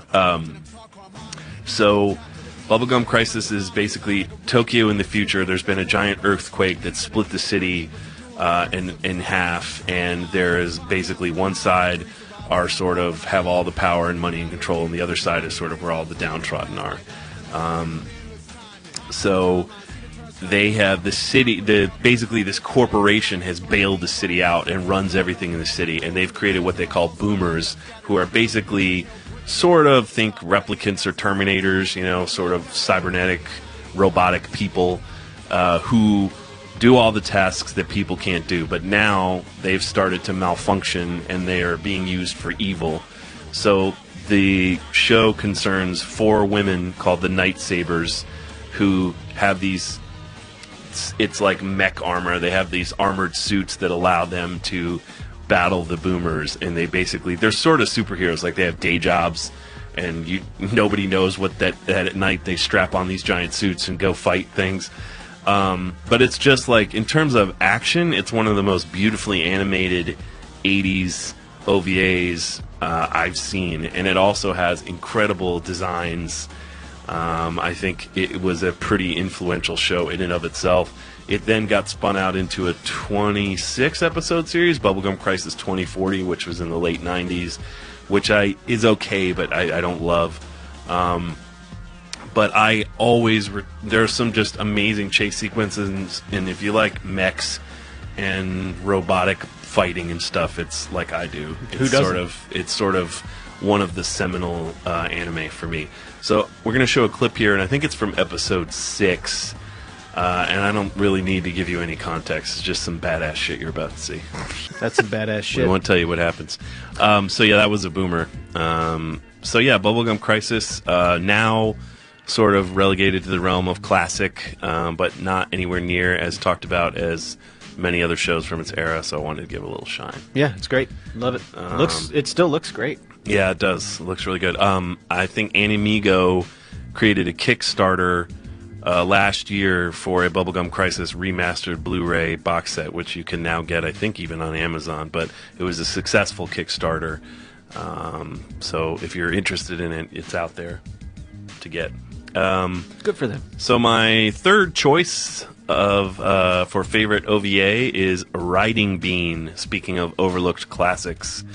And also, speaking of Kickstarters, Animigo just announced they're going to do a Riding Bean Kickstarter for a Blu-ray, and I was super psyched. Did you give them money? Did you kickstart it? They haven't. They just They announced that it's they were coming. Gonna, they haven't done it yet. But I will. They'll get all my money. So that's a financial mistake. But so Riding Bean is one of the OVAs that's just an hour-long movie. It was originally designed to be a series, but it wasn't popular enough. So then the creator turned it into Gunsmith Cats, which was a 3-part OVA, which ended up being much more popular and basically uses a lot of the same characters and just sort of switches the roles. But Riding Bean concerns a driver courier for hire, so basically think the movie Drive, and his partner, Raleigh Vincent, and she is like the gunman. So they go do these jobs together, and they're chased, and they're in the OVA, they're framed for a kidnapping that they didn't commit. So there's an obsessed cop that's chasing them all the time. But as far as like car chases, this is the best looking car anime. And as a lover of cars, and particularly like there's a Mustang GT in this, like particularly muscle cars, this is just some dope late 80s, early 90s anime. I believe this came out in 89. And then when it wasn't that it wasn't popular. It's that, again, the production companies couldn't agree on like how much it should cost or when it should come. So they were just like, forget it. So then he remixed the characters and put it out as Gunsmith Cats. Gunsmith Cats stars Raleigh Vincent is the main character, not Riding Bean. And Riding Bean is actually a mob driver in Gunsmith Cats and one of her enemies. And in Gunsmith Cats, they change her hair from blonde, and she's Asian Indian. So they change her race entirely for Gunsmith Cats, but it's the same character. With I think Gunsmith Cats should be our next trivia name for anyone who cares. Write that down. But Riding Bean, unlike Gunsmith Cats, you could get in the U.S. pretty readily during that time when anime was just being imported a lot. Riding Bean was one that never really made it over here much. It was released on DVD for the first time, I think, in like 2004, 2005, and since has not been out on Blu-ray and isn't available streaming in the U.S. You can import the Blu-ray and subtitled Japanese Blu-ray, but now Animigo is going to put out the hopefully a remastered version. But the animation in particular, I mean, it's just a beautiful animation showcase, and what I like about a lot of that period of anime, the late 80s, early 90s, is that they did a lot of shows like Mad Bull. They did a lot of shows that were just like a cop show, like just the multiple genres that that were animes. A lot of people consider anime itself a genre, and those people don't really know much about anime because it's a medium, it's not a genre. So what I liked about that time period was, particularly back then, there was detective shows and comedy shows and cop shows. Like a regular TV show would be. Yeah. So Riding Bean is just like a much more violent TJ Hooker type deal. It's like just a dumb car racing action thing, and I really love it, and I love the character of Riding Bean. So what I'm going to show you is actually a clip that someone made for the band Laserhawk, who we have worked with. We used their music for our Space Dandy teaser. And somebody cut this together, and it just works perfectly. So rather than try to show you a random clip from Riding Bean, we're just going to show you this music video someone made to a Laserhawk song because it's perfect. So check that out. So yeah, it looks awesome. Riding I've not Bean. seen it. That's some pretty terrible law enforcement top to bottom. Yeah, a large part of the reason I currently drive a stick shift is both Steve McQueen in Bullet and Riding Bean. So thanks, Riding Bean. But yeah, those are some of my favorite OVAs. Nice. Gil? Some of my favorite OVAs include Hellsing Ultimate, which is a 10-part, and we were lucky to be able to actually show parts 9 and 10 after some shenanigans, legal from shenanigans, our original premiere. But this is a more of a straight from the manga than the Hellsing series, and I think probably superior in almost every way. respect. Yeah, I feel it is. So we broadcast the first 8 starting in September of last year, and then finished it out with 9 and 10 shortly after they came out on Blu-ray as part of our month of movies. And so we have a promo, which I think is our original Hellsing Ultimate promo, where we promised to show all 10, and ultimately we did live up to that promise. So let's check out that promo, and we can talk a little bit more about Hellsing Ultimate. Toonami is proud to present the 10-part OVA Hellsing Ultimate, starting Saturday night at 3. Open wide. Only Toonami on Adult Swim. Yes, I mean, what's not to like about Hellsing Ultimate? Vampires who kill vampires, who kill Nazis, who shoot guns and kill people with huge blood splatters all over. Shown with very few edits, if very few edits. Yeah, I think there's a necrophilia scene. Yeah, I believe. There's still You're not a going to get that line. one on American TV. There's a very line often. that even Yeah. we can't really mess with at 3. But I in the remember morning, when but- we announced it, I got a whole lot of Yeah, like, basically it was like, you're never gonna be able to show that stuff. There were only 2 responses. It was either hell yeah or hell yeah, how much are you gonna have to cut? How are you possibly? And we got the same question with Kill la Kill. Yeah. How could you possibly? And not Ta-da! a Kami Got Kill. We have not really gotten that. No. Well, I mean, Maybe we haven't done a well- good job well, of getting now- the message out. Now, once we've shown Hellsing, I think the doors are open for People gore. are like, oh, that's how you're gonna Yeah. do it. But so yeah, if you have not seen Hellsing Ultimate, then I'm disappointed that you didn't watch it on Toonami. But you do yourself We won't a favor hold it against and check it out because it's pretty great. Yeah. Another one of my favorite OVAs is Tenchi Muyo, which the original. The original, and it gets a little confusing in terms of what we showed and how it runs down. But basically, and Jason, correct me if I'm wrong. You're wrong. I didn't even start. Our Tenchi Muyo is the first 2 OVAs that we had to edit down relatively significantly at that time because we were showing it to kids and it was middle of the It was the afternoon. first one OVA. And that was the first one is like a 7-part, and then there was Universe, and then there was Tenchi Tokyo. But and what those are we TV showed, shows. I think, is actually the 2 OVAs because we showed Tenchi Muyo as longer than the 6. Anyway, we have a 2-minute Tenchi Muyo promo. While Jason and I figure out the semantics of Tenchi Muyo, we can talk about that when we come back. A Shinto shrine deep in rural Japan. Boy trains diligently. Soon he will become a man. His name, Tenshi Masaki. In an instant, the reality Tenshi knows will be shattered. It will enter a world where alien princesses traverse the galaxy in living ships. Space pirates plunder at will, and galaxy police patrol the stars, protecting the innocent. But the most important discovery he'll make is that 6 crazy women living under the same roof all have the hots for him. Now, he'll have to deal with bounty hunters, ancient demons, mad scientists, and shared bathroom time. The universe needs a new champion. Tenchi needs some peace and quiet. But what? Tenchi Muyo, starting Monday, July 3rd. Love stinks. Only Toonami. I don't know why we did it at the time to include the year when we were premiering a show, but it's very helpful for this broadcast to know that that I was think that was a 2000. Sean That Akins. seems- I think that was a Sean Akins thing. Unless we were doing a really long lead day, I would think you would assume that people were 20 years from now. In 4 years. So, Tenchi Muyo Ryuoki is the first OVA 6-part, which was the beginning of what we ran as Tenchi Muyo, and Then they did a special, then they did Right. another OVA, and then they did the Mahoshi special, which we didn't air. Right. And then it gets into Tenchi in Tokyo and Tenchi. I mean, Universe, yeah, to make Tenchi eventually happen, Tenchi GXP. to make Tenchi happen was basically a Rubik's Cube of the episodes were too long for American TV. Right. There were plenty of sexual references and nudity, and then alcohol. More than plenty for Yeah. an afternoon American So- children's broadcast. But We invented the digital swimsuit. The dubious honor of the digital swimsuit Yeah. was invented for And Tenchi. I think that was the first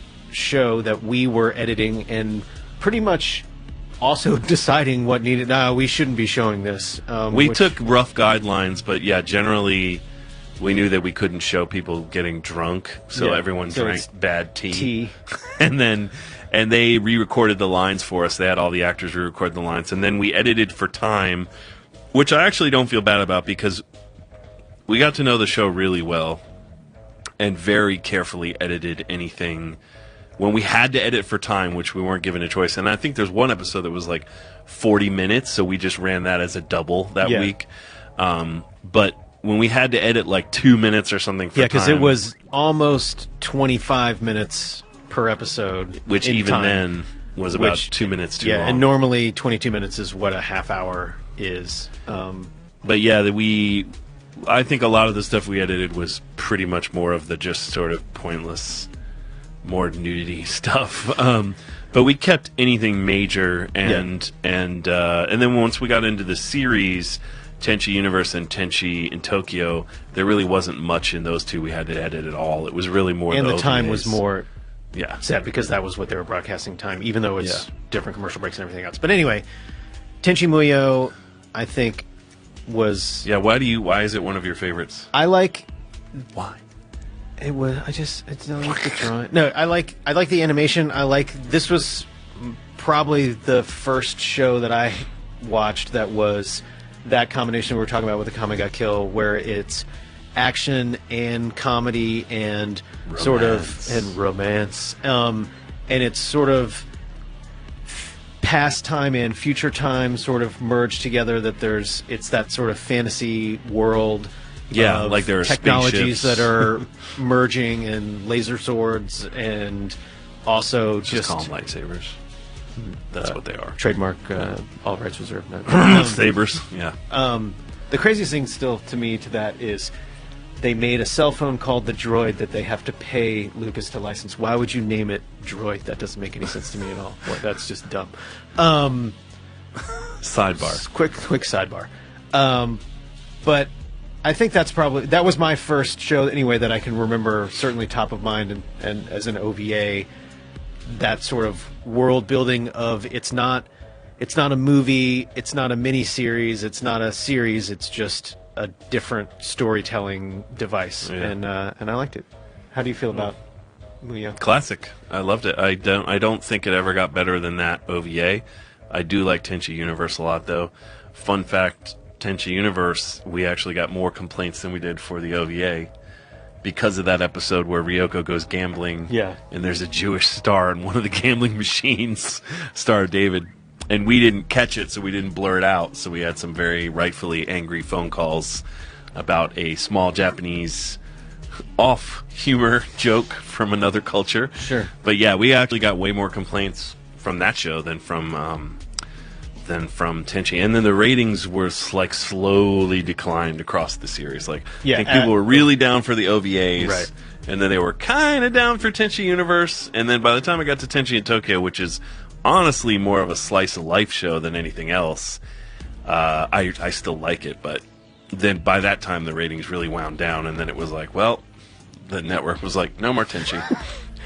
So Tenchi Muyo, check it out in whatever iteration. I think it would probably be It's fairly everywhere. difficult to find the Toonami edits at this point, but you never know. If you have access to our storage facility, maybe you can dig through and find the tapes. We're talking to an adult audience. Go see the one with the nudity. It's Yeah, fine. it's You might as well enjoy yourself. Treat yourself. Yeah, treat yourself. To some little cartoon nudity. So, a third of one of my favorite OVAs, which I don't know that we would ever be able to show or would show, but is Due to the rights issues mostly. yeah, the Roberta's Blood Trail. And that was the first question when we had Black Lagoon on. It was It was. That's great. Are you going to show Roberta's Blood Trail? It's like I mean, everybody asks that, and they ask that about Kill la Kill, and it's just that what people, I maybe the layman doesn't understand is that the rights to OVAs are often completely different, because the ultimate rights holders in most anime are the people who created the manga that almost every anime is based on, and so that's publishing companies like Kodansha, and what they do is they make a deal with either a broadcast network or a production company or both, create a production committee, make a show that goes somewhere. And then a lot of times when a show is successful, they will make a further deal with another company entirely to produce a more expensive OVA that they may run in a limited release in theaters, or they may put on television, or they may just release on home video. But those rights are total. So then to further separate it, when they come to the U.S., they are licensed to a U.S. distributor like Funimation, who then has to choose, okay, so we're going to license this, and then they'll hear, okay, there's an OVA, but they might not have the money to also license the OVA, or they make a deal to license. They may be able to license the OVA, but then not license it for and it's U.S. even more broadcast. complicated now because the streaming rights change, and so sometimes people have pre-baked in those deals. Anyway, so it's rare that we actually have the rights to these little extra OVAs when we get a show. It's actually much more rare than getting the show. And that's why Roberta's Blood Trail is one of my favorite OVAs. So what the clip that we have, I believe, is the trailer for the Blu-ray, but I guess there's only one way we're going to find out which exactly this is, and that's to watch the clip and then actually talk about the show.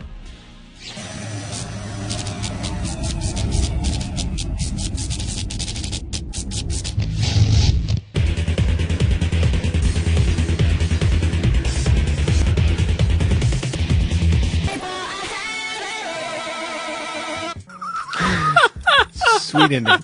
I'm not laughing at the show. I'm laughing at that shitty trailer. Sorry.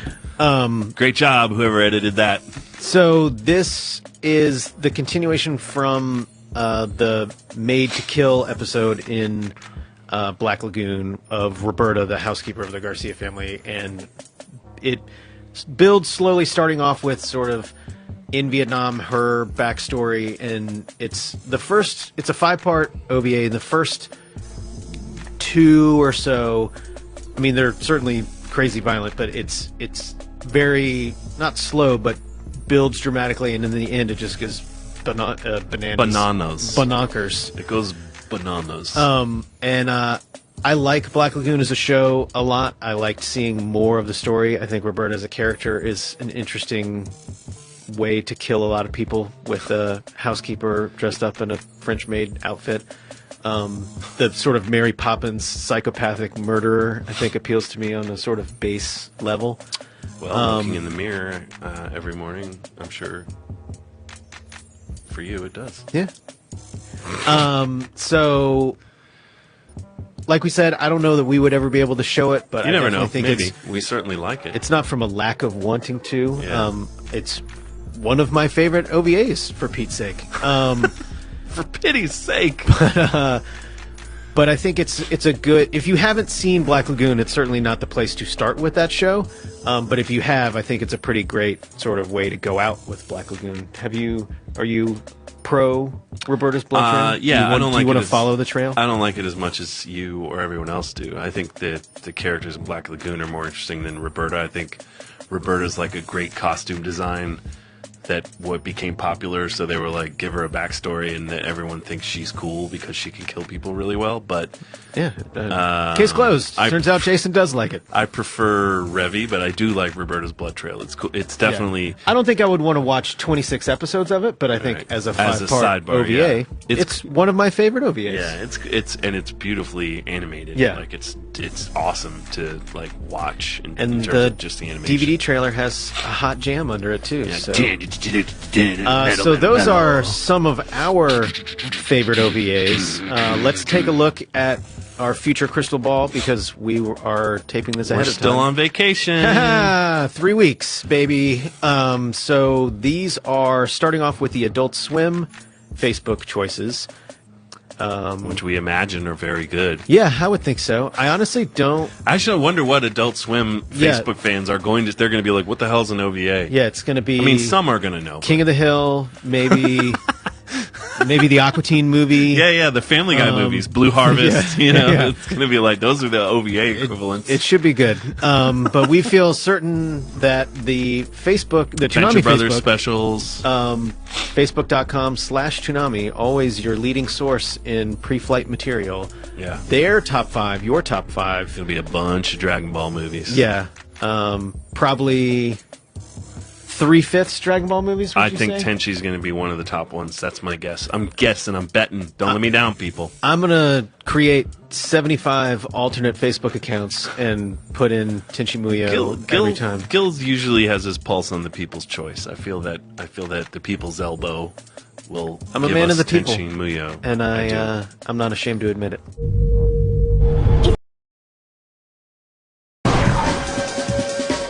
Up next, we are going to take a sneak peek at this week's Sneak Peek. And it is a lineup promo, which is representative of our lineup once we have Akame ga Kill in. So the lineup will be DBZ Kai, Akame ga Kill, Michiko and Hachin, Sword Art Online 2, Shippuden in One Piece, and Attack on Titan. And let's check out the video audio version of what I just told you. Every Saturday night belongs to Toonami. And we're gonna kick it to the fullest. DBZ Kai punches in at midnight. Then our newest show, Akame ga Kill, slaughters at 12:30. Michiko and Hachin knock out 1 o'clock. Then Sword Art Online 2 does it up at 1:30. Hurricane season is at 2 with Uncut Shippuden. Then it's All at Sea with One Piece at 2:30. Attack on Titan rages at 3. Toonami every Saturday night from midnight to 3:30. There's nothing left to say. So, just like I told you, more or less, with pictures and punching. Thank you to Dave Campbell for another excellent lineup promo edit. So that will run in, most likely, DBZ Kai. The lineup promos tend to run... They run in regular Adult Swim. Yeah, so that may actually be sneaked before Toonami, as sometimes we just want to tell people, we want to get the word out. Yeah, I mean, we're running a television program and we want people to watch, and we're not afraid to ask them to watch those things. And speaking of not afraid to ask people for things, we asked Steve Bloom for another episode of The Bloom Room, and he delivered once again.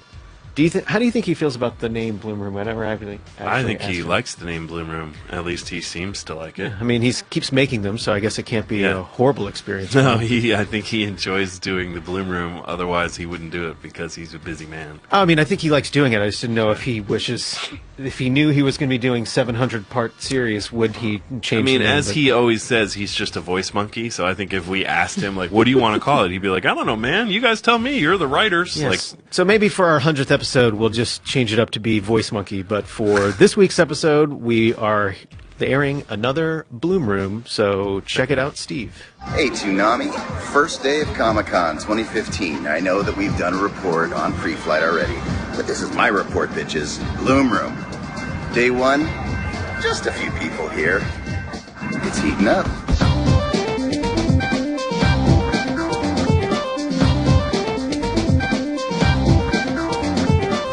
These are the lines for Hall H. These guys stay overnight, sometimes days at a time, to see their favorite celebrities. That is dedicated professionalism, ladies and gentlemen. I'm at the Hasbro booth, and look what I found. I play him on TV. For the record, I don't like this guy.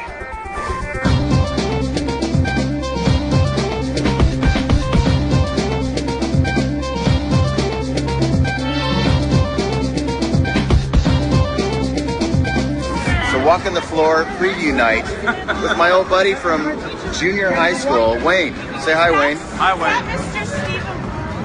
I used to work with Oh my God. This movie's coming, and I'm excited.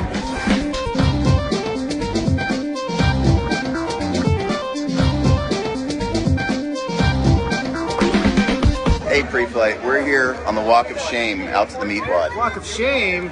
Do you know this man? This is how he usually dresses.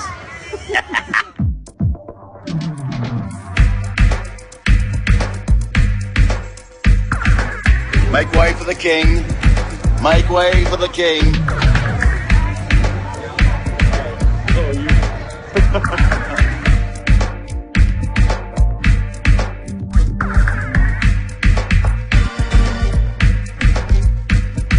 Hey, Sarah, you know what I like best about Toonami? What's that, Tom? The free swag.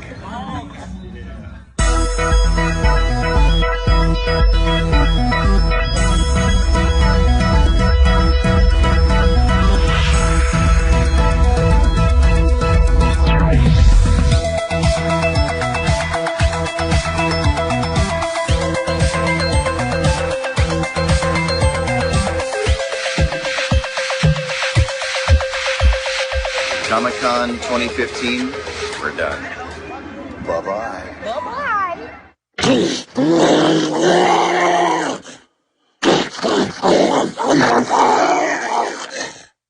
Thank you very much, Bloom Room Voice Monkey, for once again knocking it out of the park.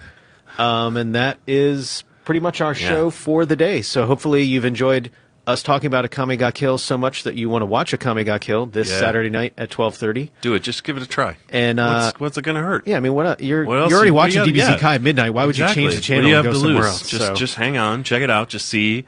You might hate it. Live tweet about it. Yeah. Let us know what you think at about the Clark show. Nova 1 and blow him up and tell him everything that you want. Yeah. Or at Stupid Gill, and when I check my Twitter in a couple months, I'll see how you feel. Yeah. So we shall see you next time on Toonami Preflight, and hopefully we will see you virtually this Saturday night for Toonami starting at midnight. Bye!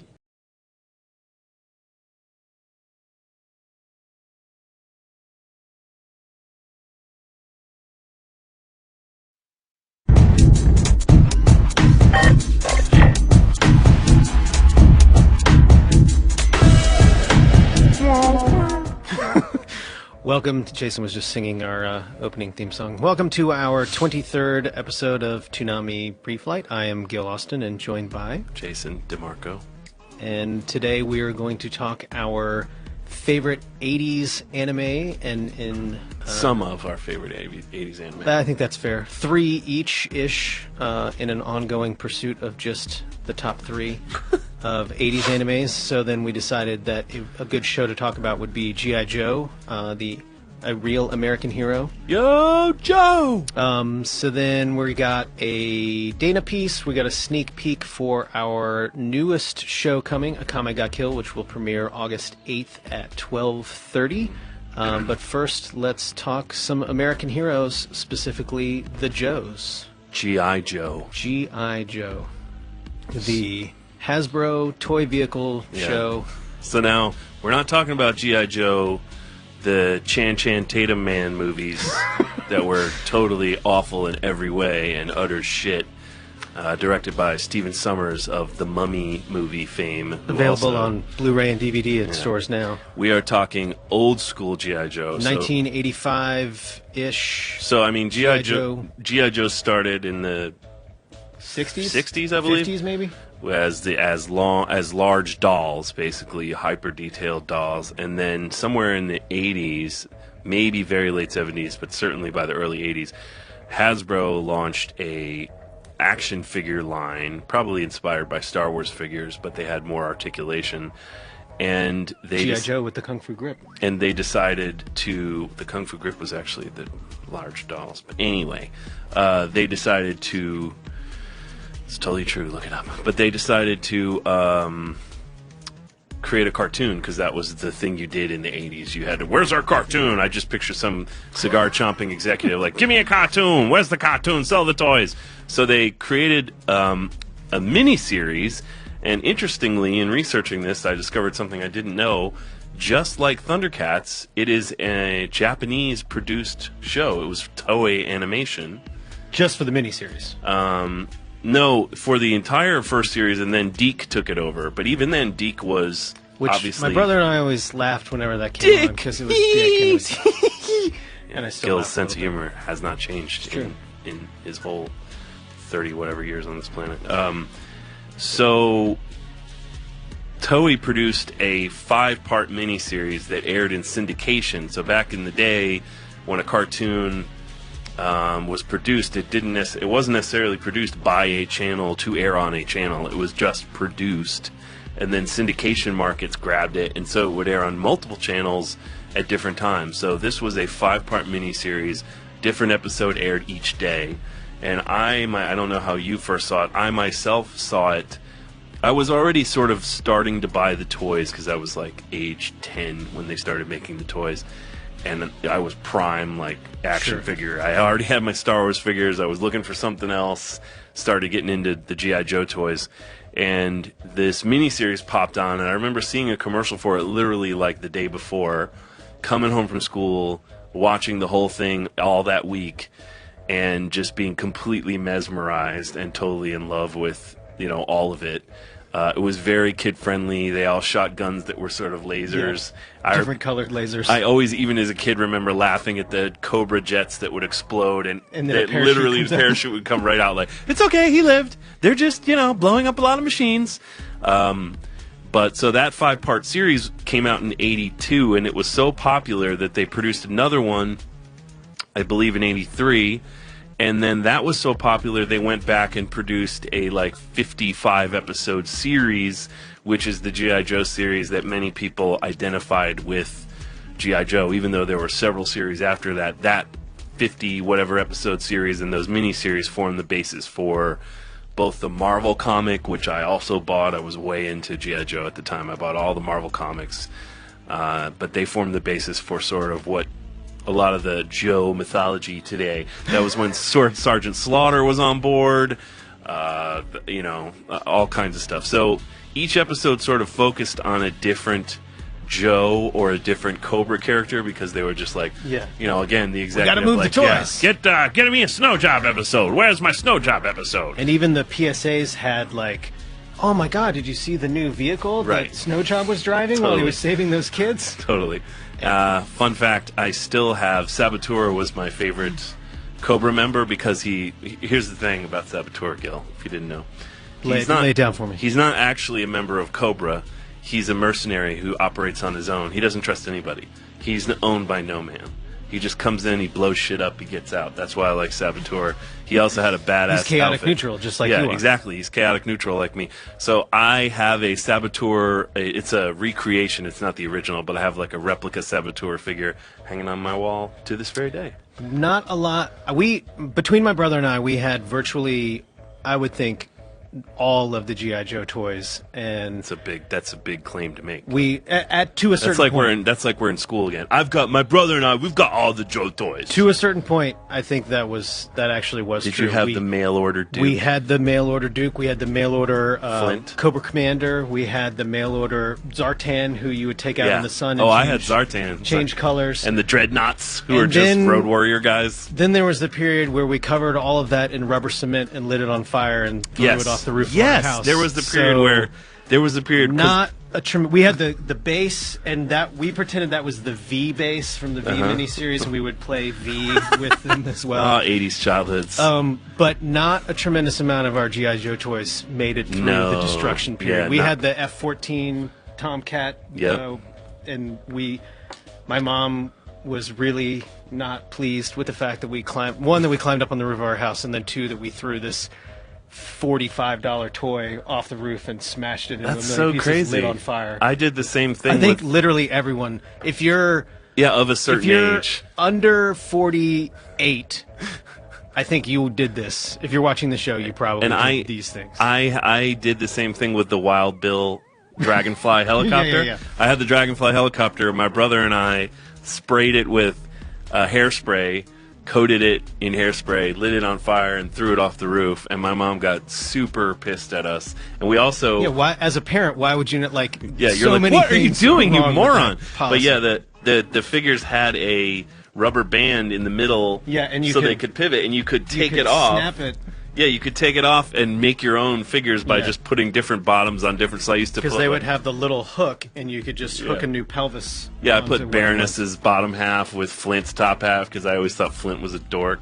But anyway, so here's I think we have some pictures of all the. If you just want to cut to that, we have pictures of all the the Joe toys. Now I need look to at go all over that. to my mom's house. I mean, these are all and different see- eras, but yeah. like, look at all those figures, man. That is bananas. And if you buy them, they're worth tons and tons of money now. Yeah, like I so- literally had every single one of those. Right. Storm Shadow, baby.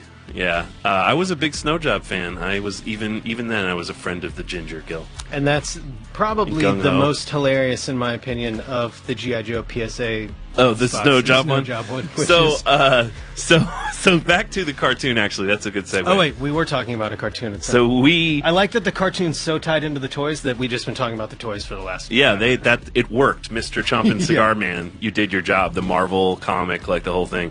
So, years and years later. So fast forward to 2002. I believe so. November. And someone at Cartoon Network, I don't remember who, comes to us when we're running Toonami and says, "Hey, for some reason we have the old G.I. Joe cartoon. We have the rights for like a year. We're not going to run it. Do you guys have any interest in it?" And we said, "Yeah, sure, throw it on at midnight." So G.I. Joe ran for some period of time in the midnight run. It wasn't a long time because then the midnight run didn't make it for.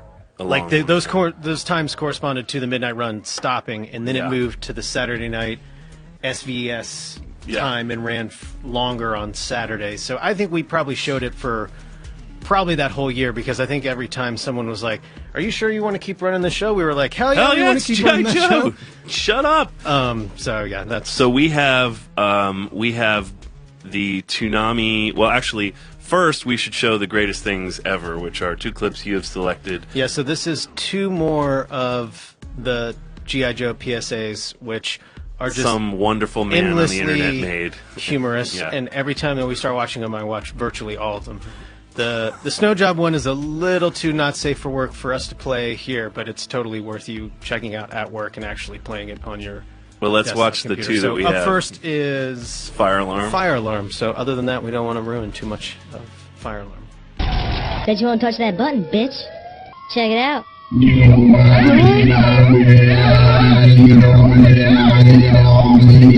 Hey guys, it's funny, these people, they go to sleep, they think everything's fine, everything's good, they wake up the next day and they're on fire. So these are just a little bit of background.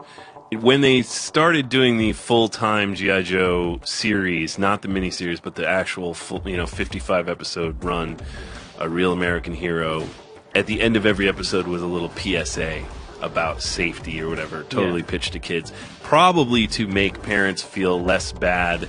I mean, I guarantee Yeah, it's it. like, we only allow educational programming in our house. Well, I mean, don't play with power lines. It has to be that somewhere Chomping Cigar Man was told, "You can't just sell war toys, dude. You got to do something." And he was like, "I don't know. Have the Joes tell kids not to light themselves on fire or some shit." And they were like, "Done." And they used it. They used all the specialty characters in it, so it was just still selling further even toy more commercials. toys. Yeah, Brilliant. The ultimate Hasbro, well evil. done. They actually don't allow anything like this anymore in terms of advertising to kids, but it was pretty brilliant. Yeah, I mean, it worked on us. So we have one more that, I want to get in the fridge too, so let's show that one. Hey, Kevin! How do we play this game? I'm glad you guys skipped the class today. We're having fun, aren't we? I want to play video games. We had a good conversation. You're the ringleader. We're going to find this and go get everything. We're going to slip back in the school. You understand? I wanna get in the We're going to fridge, slip back too. in the school. So they think you're my minister. You know what I mean? I just like that through the magic of just reversing it, he puts him in the fridge instead of. I would saving him do from the just fridge. about anything to give that guy money and license that show to make that into something more. We also have the Toonami G.I. Joe intro from 2002. I remember being very excited when we got this show, and the first thing I said, I think it was Sarah who edited it, was we have to do. And now you know, and knowing is half the battle. Like that Which was is how all the immediately. PSAs ended. If you haven't seen it. So check out our G.I. Joe. I believe this is the open. Yeah, I think this is the first open we did.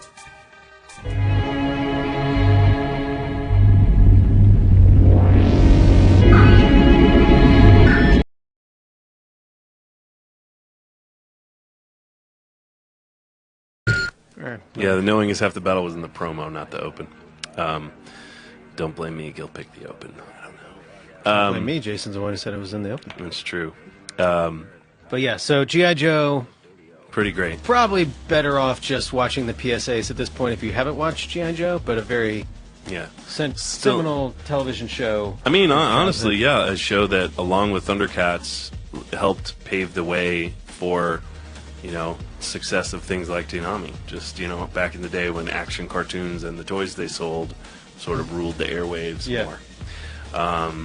But as an adult, I have to confess, trying to see Storm Shadow and Snake Eyes in a movie, so far I have not seen anyone do it in a way that was in any way anything less than entertaining, totally awful. Useful. Yeah. So on to our topic of the week, which is, what is your favorite 80s anime? So again, going forward, I think we're going to not try to make these definitive. We're just going to pick a couple favorites, and then because the definitive one is obviously Star Blazers, and then we just move on from there. Well, you do bring down up the line. You do bring up a good point. There are some anime that we've already talked about that are among our favorites, and some that we already talked about that we're going to talk about again today. Yeah, and tough shit. So, but we steered clear of some of them. Star Blazers started in the 70s. There's also there's ones that you watched in the 80s that technically weren't in the 80s, and then for one of mine I didn't watch in the 80s but was in the 80s. So we're playing it a little fast and loose with the whole 80s anime, but luckily no one we're cares. Not strict. Luckily no one cares but us. Sure. So I'll start, and my first is one I've already talked about, but I'm going to talk about again. Fist of the North Star. Fist of the North Star. This should be our permanent background. Totally. Fist of the North Star, I think, was produced from 82 to 84. There were 152 episodes made. There have been several movies. There have been some OVAs. I do like all the later Fist of the North Star stuff, too, but I'm a big, big fan of the 80s Fist of the North Star. And this is one show that I actually prefer the original Japanese language version, the sub. Because the dub, they do a good job with the dub, but they change the music somewhat, and I like the music in the Japanese version a lot, and I like the sound effects in the Japanese version a lot, and they change some of that in the American dub. The voices aren't bad. I mean, they're par for the course for an 80s anime, but so I am actually rewatching the show now just because in researching this, I just started being like, it's all on Hulu. So I was like, now I watch it every morning before I come to work, which gives me the fire to I have the power of the North Star. So it concerns a guy named Kenshiro who is wandering a post-apocalyptic America or Japan somewhere. I think it's the U.S., but he's wandering a post-apocalyptic wasteland in which there are roving gangs and bands of basically road warrior types preying upon innocents who are usually trying to farm or just like rebuild society in some way. Suckers. He is the heir and successor to the legendary power of the North Star. He has the divine. Basically, it's all about pressure points. His big move is to touch a guy 3 times, and then in every episode he says, "You don't even know you're dead." And they're just like, "What are you talking about? That didn't hurt at all." And then their heads explode. And that's like the entire first 50, 60 episodes. That's the formula. And then they switch it up a bit. He has an overall quest that changes throughout the show. Initially, it's to find the guy that screwed him over, who has the power of the South Star, the Southern Cross, and then has taken his girlfriend from him. And then in the second part, he's going after some other guys that were learning the North Star with him. But it's just the most... It's like the most macho anime imaginable. Because he's like a hulking beast who just kills people in super rugged he's Mad Max meets Bruce Lee. And for me as a kid, there's no way you could be cooler than that. Like anytime he meets anyone and they're like, "Oh, thank you, Kenshiro," he's like, "Shut up, get out of here, I gotta go." And they're talk to me, okay. Yeah, just like Mad Max, they're like, "No, stay, thanks for helping us." And he's like, "Nah, I gotta roll, I got to mosey." And he has various sidekicks, and they're usually children because he just can't stand adults. So what I have here is a clip from the very first episode, and it's basically the first time you really see just how badass Kenshiro is. So here's that clip. What did he do? What did he do? He used Hoto Shinken, the Fist of the North Star. But yeah, he doesn't always Hulk out till someone makes him really mad. There are countless situations where he's just telling people, like, what's hilarious to me is he's totally supposed to be the good guy, and he murders at least 5 or 6 people every episode. It's like, but he always gives them a chance. He's always like, look, I know you shot that arrow at me, but you're going to die if you keep it up. I mean, it's a bummer for you, but I got to do what I got to do. And they're always like, what? And then he kills them all. Yeah, like, what? You're that guy, and you just saw him explode 6 guys' heads. Like, you just think you got out clean. I guess. It seems kind of. But yeah, they play a lot with perspective. As you could see, the bad guy was like a friggin' giant for no reason. I first saw the show on video when they started releasing it on a home video. I saw it at a Blockbuster and was like, "Whoa, this looks like Road Warrior." Yeah, because I don't think I saw it until probably I was working on Toonami at Oxford Comics, comic store here in Atlanta. Local comic store. Shout out to Oxford. Yeah, but was like, could you see it in the 80s? Was like, this on TV? I think it was on syndication in certain cities, but I never saw it on TV. Some random Cincinnati television station had it on. I never saw it anywhere, and it did come around when we were on Toonami a bunch. I mean, I was given cassettes, and people were trying to get it on Toonami, but it's like it was just way too violent for it to ever make it on Toonami. We'd have to 4:30. Yeah, we would have had to the North Star. We would have had to chop it up so much it just wouldn't have been worth it. Did you do that on purpose? No. So anyway, still love Fist of the North Star. Watching it now only reconfirmed my great love for Kenshiro, the ultimate badass. Second is a very popular choice for other people, and that is Dragon Ball. Now, I do love DBZ, but I'm not here. That might be a pick from Dragon Ball Z. I don't know. It is. But I am not. Sean. Great job, Sean. Sean is the gentleman who works with us and pulls the images, and he failed. I guess technically DBZ was on in the 80s, but certainly not Dragon. Failure. It's not Dragon Ball. Anyway, Dragon Ball concerns the early adventures of Goku and the Z Fighters, as they later came to be known. And the reason I prefer Dragon Ball, both the manga and the anime, to Dragon Ball Z is that I think Dragon Ball was lighter and had a lot more humor and heart, and I think Toriyama is actually really good at that. He's really good at goofy comedy. And he's also good at creating badass situations where guys fight. Dragon Ball kind of, to me, had the perfect balance where it was a lot of silliness, and then there would be tournaments, and they were going after Dragon Balls, and there would certainly be serious arcs where they had to overcome adversity, and it's all about Goku growing up and becoming a man, and growing up with his friend Krillin, and it just, to me, you can't really appreciate DBZ unless you've seen Dragon Ball. I think that's fair. What I think happened with Dragon Ball Z is Toriyama got more into the, let me just build up this fight for 1 million episodes, you know what I mean? And to me, I like the fights, and I love the sense of the world could end, you know, and how huge they felt. A martial arts tournament anymore. It's right. It's cosmic. Yeah. It's like the fate of all humanity. But I think something was lost in that translation for me, just the sense of sweetness that I really like and appreciate in Dragon Ball. So for me, Dragon Ball, we're talking degrees, but I like slightly better than Dragon Ball Z, and I was really happy when we got to show it on Toonami, just as a fan of Toriyama's work in general. So when did we show it on Toonami? Dragon Ball would have been 02?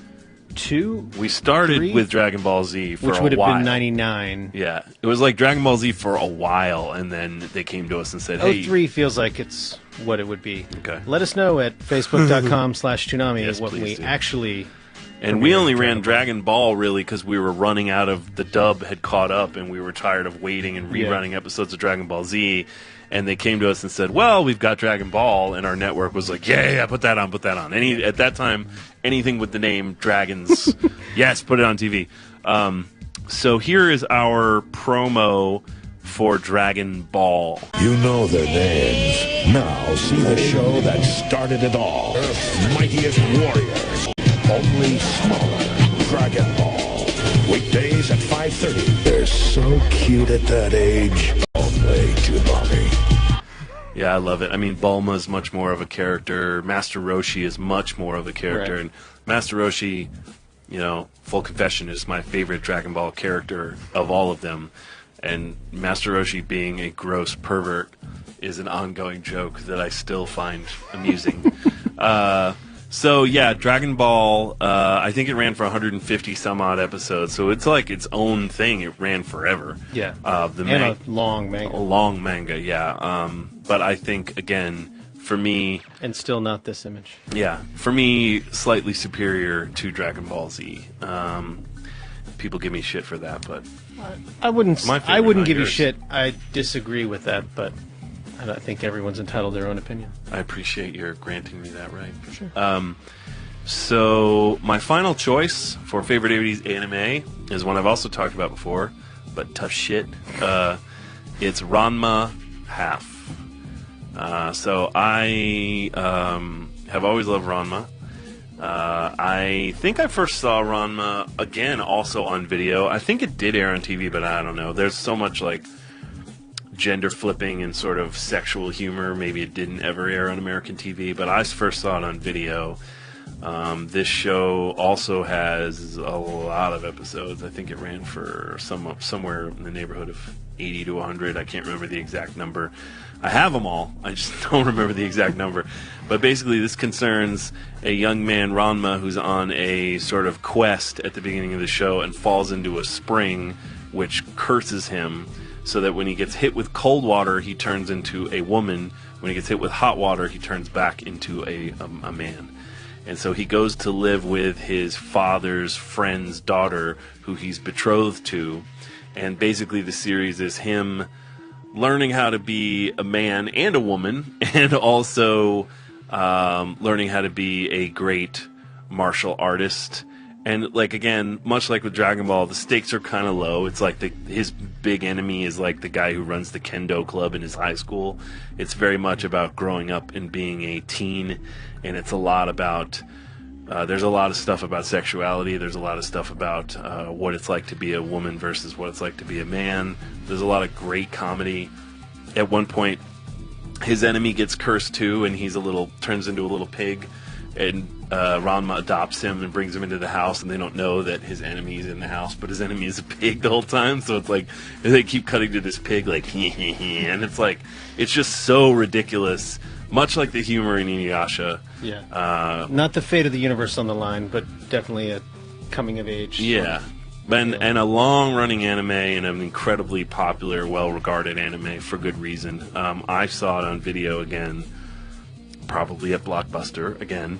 And again, this was one show that kept being brought around to us at Toonami, but at the time, A, it didn't have enough action, and B, it has a decent amount of nudity in it, because a lot of the humor is like him being a girl and some dude coming on to him, and then like in him changing clothes and seeing that it's a girl, and then all of a sudden him pouring hot water on himself and showing up later, and the guy being like, "Where'd the girl go?" and him being like, "I don't know what you're talking about." Like, so it's probably wasn't appropriate on American TV.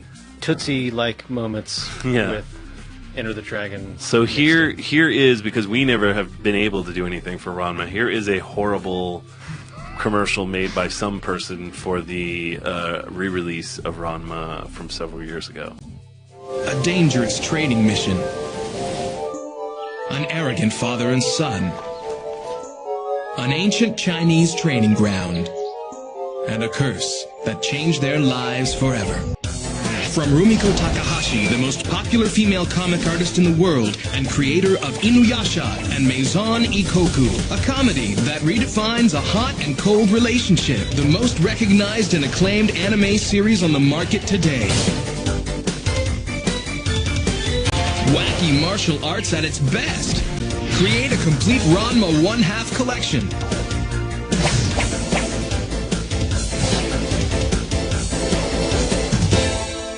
Nice work, Viz. Yeah, wacky martial arts at its best. And then it's just buy all our stuff.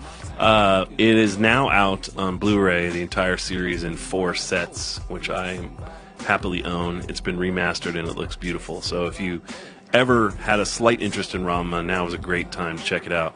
It was created by Rumiko Takahashi, who created Inuyasha, among other great shows.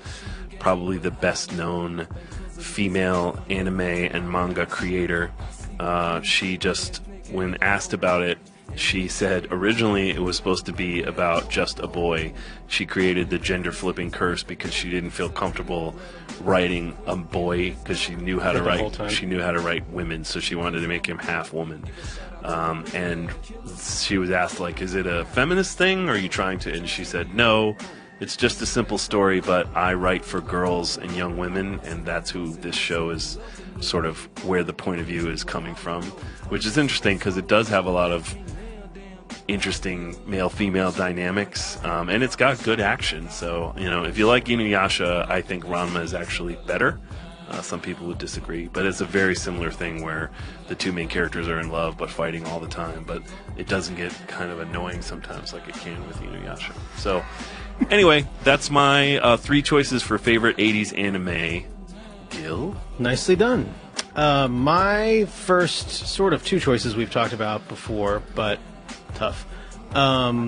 First is Robotech, which is how I knew it in the 80s and beyond, not as Macros. That's a great picture. It's like the blurriest picture that we could find. Sean is doing graphics team great sleeping job on the job today. I think the screen grabs of a 35-year-old YouTube video show on YouTube is probably not the easiest to pull stills from, but at least he's got the whole internet. Show. Someone drew a VTech fighter in a better resolution than that piece of shit background. We're firing him next episode, so don't worry, guys. Crisp images next episode, we promise. So we have what is the original open for Robotech, if memory serves, when we pulled these clips. So let's watch that, and then we can talk a little bit more about Robotech.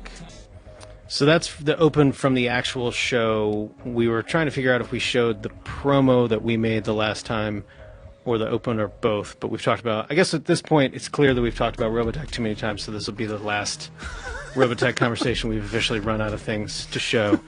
But this was a show that I actually did watch in the 80s and not one that was after the fact. I broke my arm when I was in 4th grade or so, and my grandparents happened to be in town, and they went by Toys R Us, and they bought me one of the big VTech fighter, and my mom was like, no, that's not one of the shows. That's not... And I can't remember what my mom was trying to think it was, but I was like, are you out of your mind? This is the greatest toy in the world! And then, of course, I broke it and lit it on fire and threw it off my house again. But I didn't... He does that with pets, too. Yeah, no, that's not true.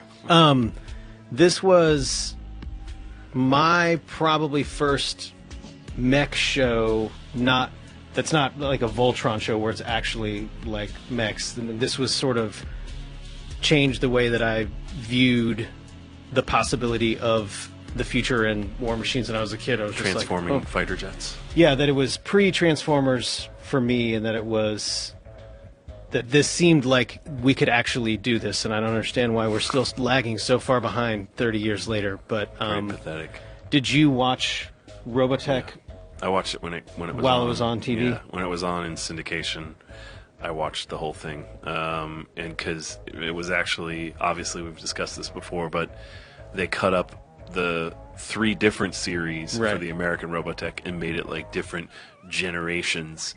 So in my head, it's forever, you know, the Invid Invaders and like the 3 different series in my head are still one series because of the way that they chopped them up. They brainwashed us as children to actually buy their lies. Yeah, but we were, excuse me, we were very excited when the possibility came to show it on Toonami. We bugged Mike Lazo, who was the head of Cartoon Network programming at the time, and just we're like, we got to get this show. This is...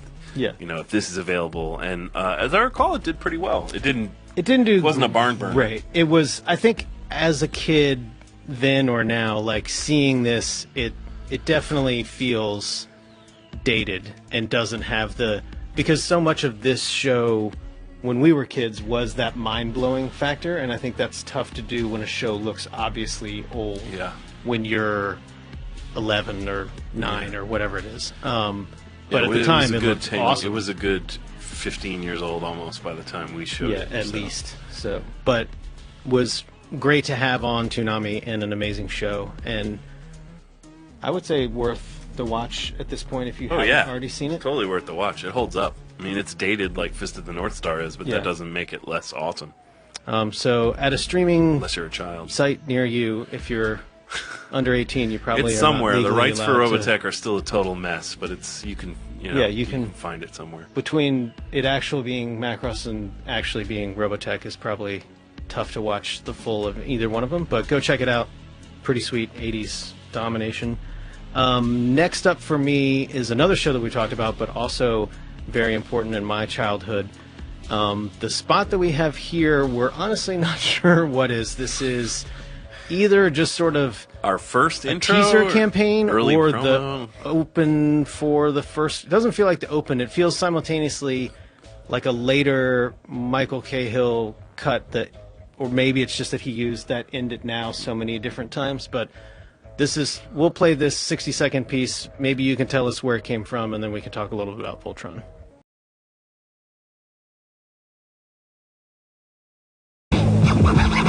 Yeah, I think that's no idea what the hell that is. Pre-Moltar 3D finalization intro spot to it. But I feel certain that if you're a male 35 to 45, you probably watched Voltron in the 80s. If you have an interest in that kind of thing, yeah. I mean, I think that was just sort of... Which is on. Yeah, like you were hard-pressed.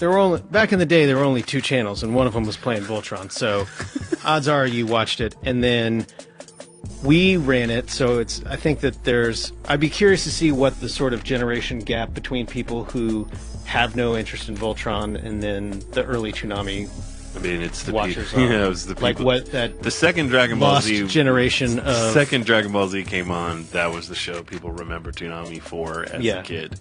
So there's a small pre-generation of people who remember a few of the shows we showed, like Sailor Moon or Voltron or Robotech before that. But the classics, the Galaxy Trios, the Herculoids. The roulette, as we called it. The Johnny Quest. I love that we used a gambling reference too. Like that is a gambling reference to explain to that children. You don't know what you're going to get to children. Like, I mean, either it's a roulette wheel or it's Russian roulette, and either one is a reference that a kid shouldn't really know when they're 6.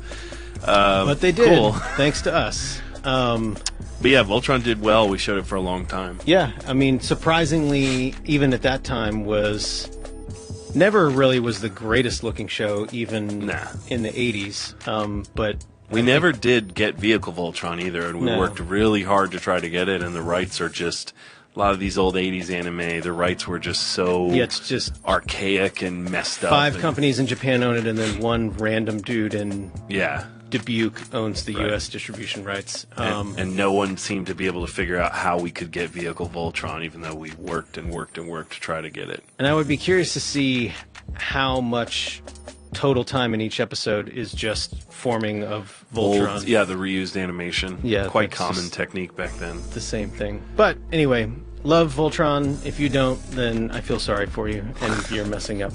My last choice for 80s anime, I actually did not see in the 80s. I watched it probably early, mid-90s, but maybe not until I started with Toonami. It might be later than that, but the old memory banks are a little fuzzy. But it's Vampire Hunter D, the movie Vampire Hunter D. It spawned a lot of comic books. There's a game. There's a lot of different TV shows. There's another TV show called Hellsing that it spawned, and then Hellsing Ultimate. But this is does bear a striking resemblance. The trailer for the DVD, I think, of the Vampire Hunter D movie. So let's check that out.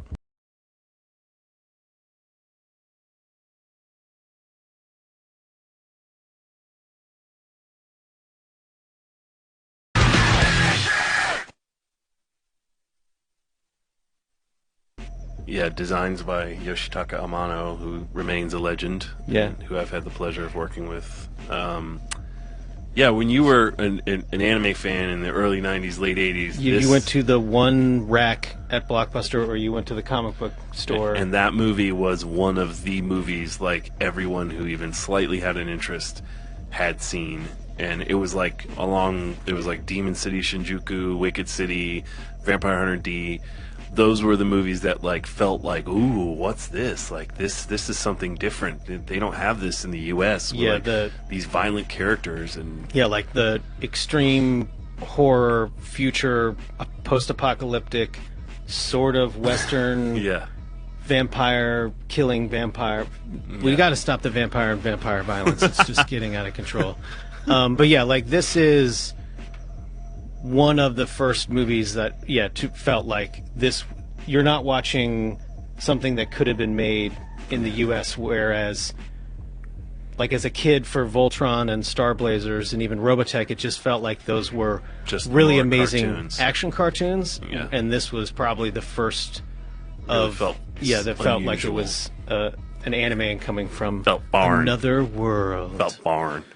So those are my favorite 80s animes. We're going to do our favorites from future and past decades in future. It's probably not past episodes. Just confused the shit out of me, let alone everyone. Later on, we're going to be talking about other anime down the line. But today, let's talk about the... We're going to do our favorite 90s, 2000s. We're going to do our favorite of certain decades in future episodes of this show. Yeah, that's what I just said. You said it Yoda-like. Well, be that as it may, the information I think is now complete.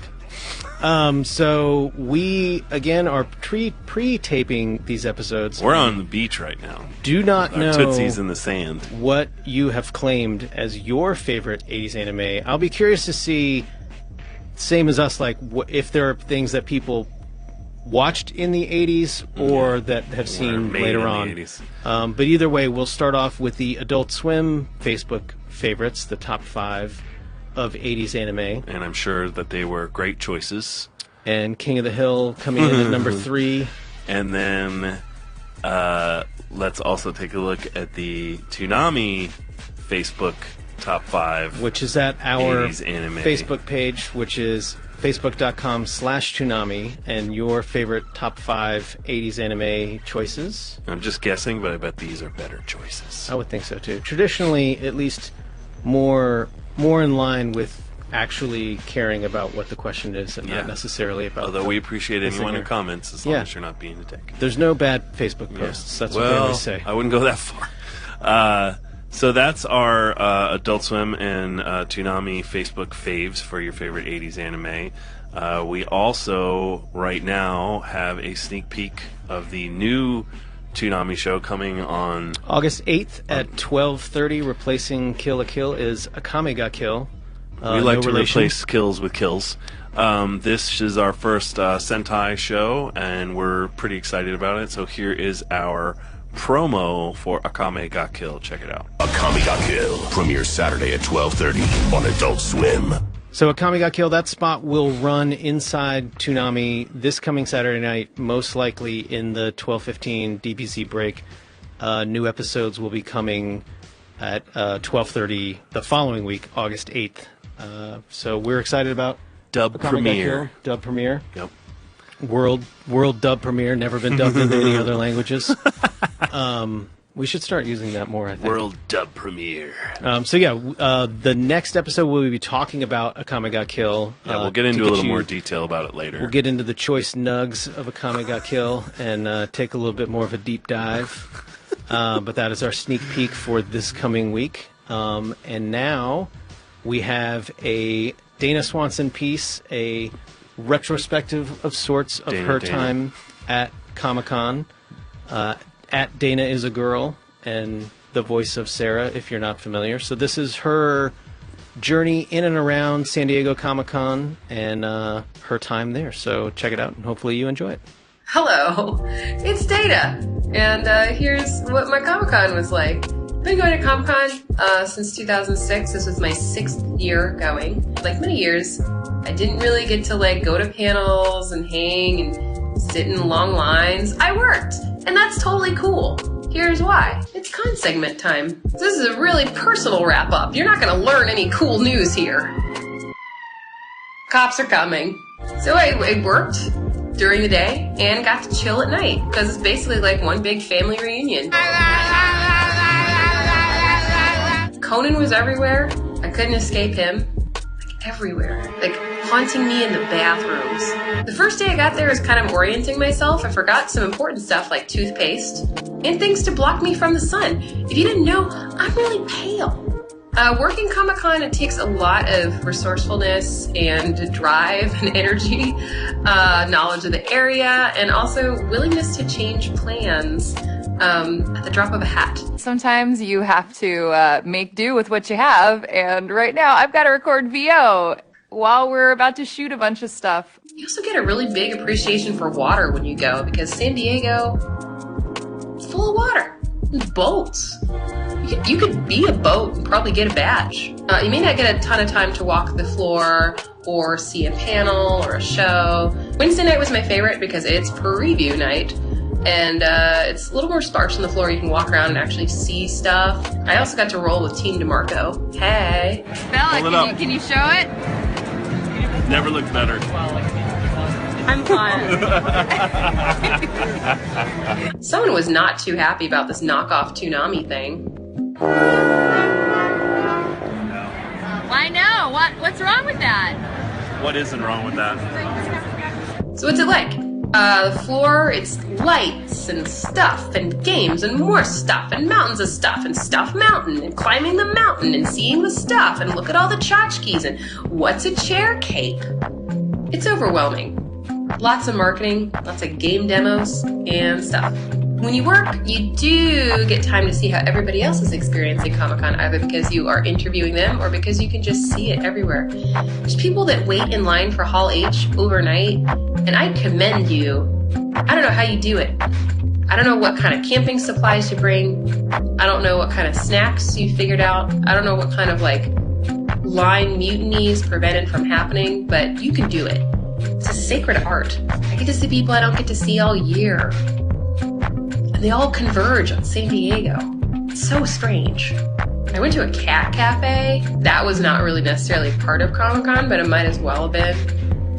I did get to goof off with the crew for a bit, some of whom are fellow pre-flighters. What's your favorite thing about San Diego so far? The water? I also got to meet some Kung Fury people. Check it out, it's Hacker Man. And I got to take my friend Zoe around. She's never been to Comic-Con. It was fun to see everything through her eyes. It's my friend Zoe's first con. Yay! Newbies are the best because you get to experience it for the first time all over again. One of the coolest things was getting to see the pre-flight stream live with all the fans, Jason and Gil in costume, Steve Bloom with a box on his head, all charmers, all three of them. I got to meet a lot of fans. I got to meet somebody who sent me a You Tweet Me Watch. Send me a You Tweet Me Watch. Rolling with Steve is really cool. He's a winner chicken dinner, as is this lady. Here's us getting shirts. Toonami represent! T-shirts, bitches! You do see some pretty weird stuff when you go to Comic-Con. Oh my god, is that Daniel Radcliffe on a balcony? Is that Jabba the Hutt walking ahead of me? John Barrowman, you just got accosted in the hotel lobby. I'm sorry. I also got to see a lot of really amazing cosplayers. Biggest thing I learned is take care of yourself, because you may end up with a voice like this, and when you perform, not so good. Thanks, Comic-Con. Hope to see you soon. In a year?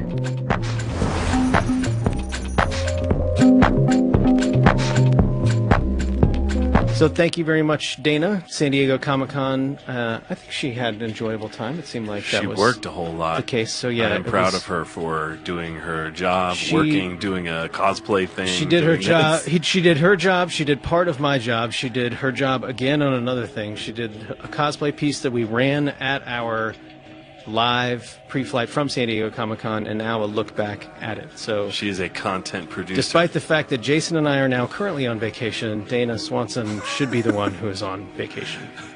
And now we have a look at another Bloom Room from Steve Bloom. So let's check that out, and then we can talk about Steve. Yo, Bloom Room. This week I'm taking you to one of my favorite cities in the world, New Orleans, Louisiana, for MechaCon. Join me.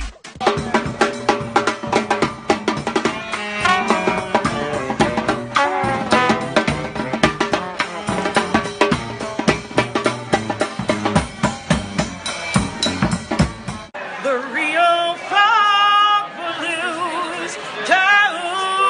To go. I don't know the rest of the song, but here I go. I don't know it either.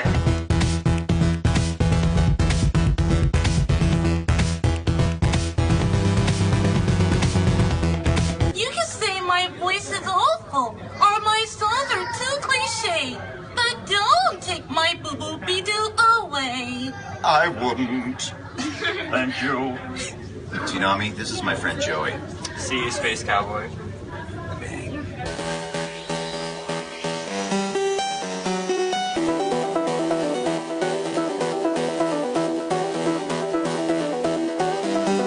We're about to start our first panel at MechaCon with these guys.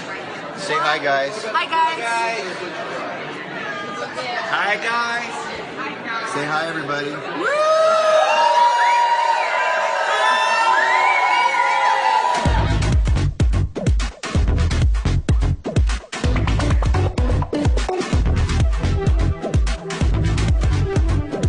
So I'm here with my buddy Sean. Say hi, Sean. Hi. And we're gonna do something for you guys. You ready? Ready. 1, 2, 3. Rescue bots! Roll to the rescue! This is my new buddy Hunter. He has something to tell you. As of today, it has been 164 weeks since Toonami came back on the air, and it's been 164 weeks that I've tuned in for.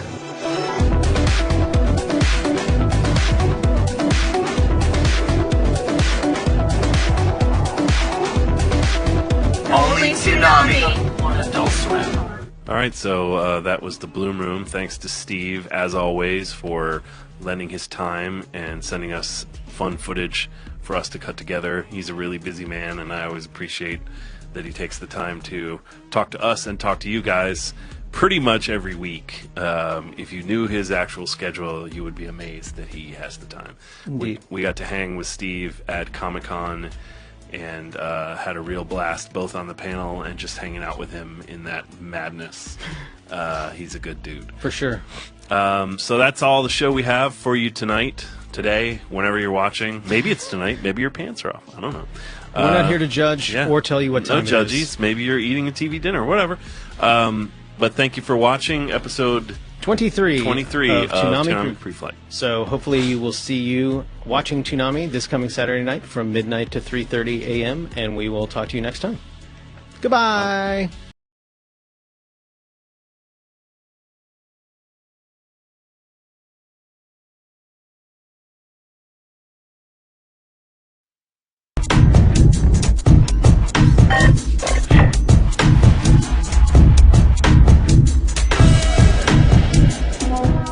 Hello and welcome to our, what I believe is 22nd episode of Toonami Preflight, our post-Comic-Con, the pre-tape versions, when we will be in an undisclosed location, secret bunker style, when these air, so if things go south, you will never be able to find us. Today we are going to talk IGPX. We're going to talk about our favorite musical moments. Is that hard to say, or did I just mess that up? I think I just... Toonami musical moments, not musical moments. I guess that's a fair distinction to make. Not from the history of time, but from the history of Toonami. We have a sneak peek, and we have a Bloom Room, and I guess let's get into the old IGPX. Yeah, I think we've, obviously talked a lot of IGPX, which... for people who might not know, is the only Toonami original.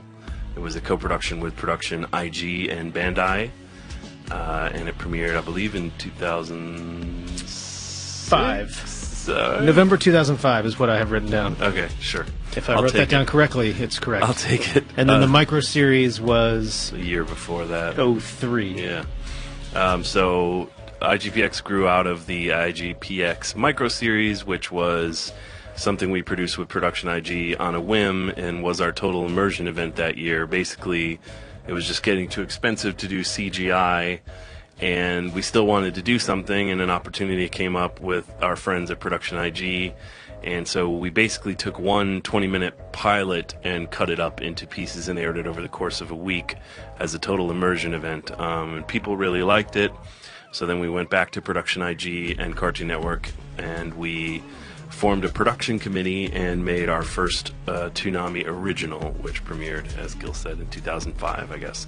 And that ran for 2 seasons of 13, and then was gone until we aired it like last year, I believe. We aired it for a while. Yeah, maybe 2 years ago, but somewhere in the past. So that's the history of IGPX, and we've talked a lot about it before. So really, for me, the reason we're talking about it in this episode is that the music of IGPX is the one thing everyone, like, even if people don't like the show, people are like, oh, the music was great. So for me, I think the music of IGPX is sort of worth talking about on our musical episode. It makes sense to me.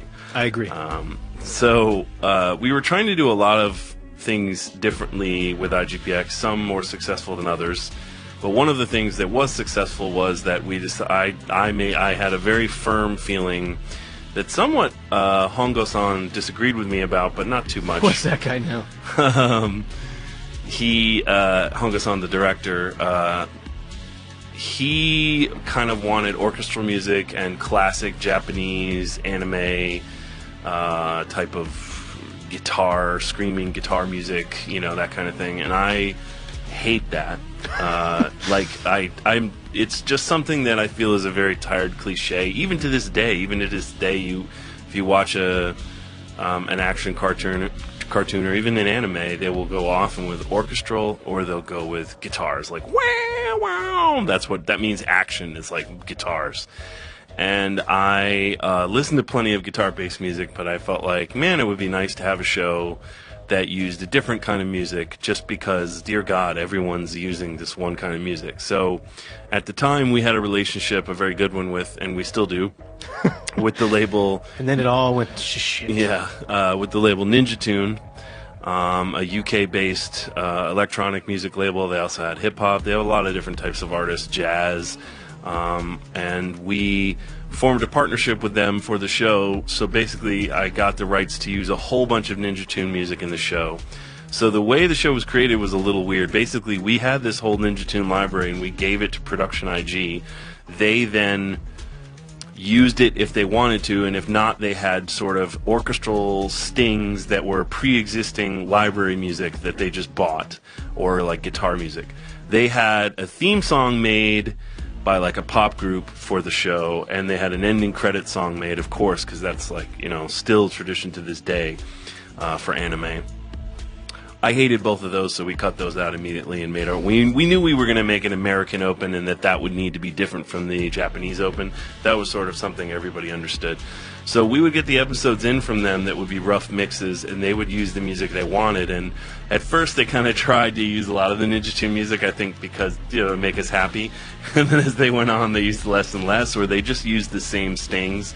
And I just think they didn't care about it that much. Like, it wasn't that big of a deal for them. They were like... It wasn't important to them in the beginning and didn't become more so as the process went along. Yeah, they were focused on other elements. And so, for us, the audio mix in general was really important in the music. So we went through and stripped out the music in every single episode and completely rescored every episode with Ninja Tune music, and then remixed it, adding tons of sound effects. And I think that's why our version of the show I prefer to the Japanese version. They came out simultaneously, so there's no true version, but I, of course, prefer that one.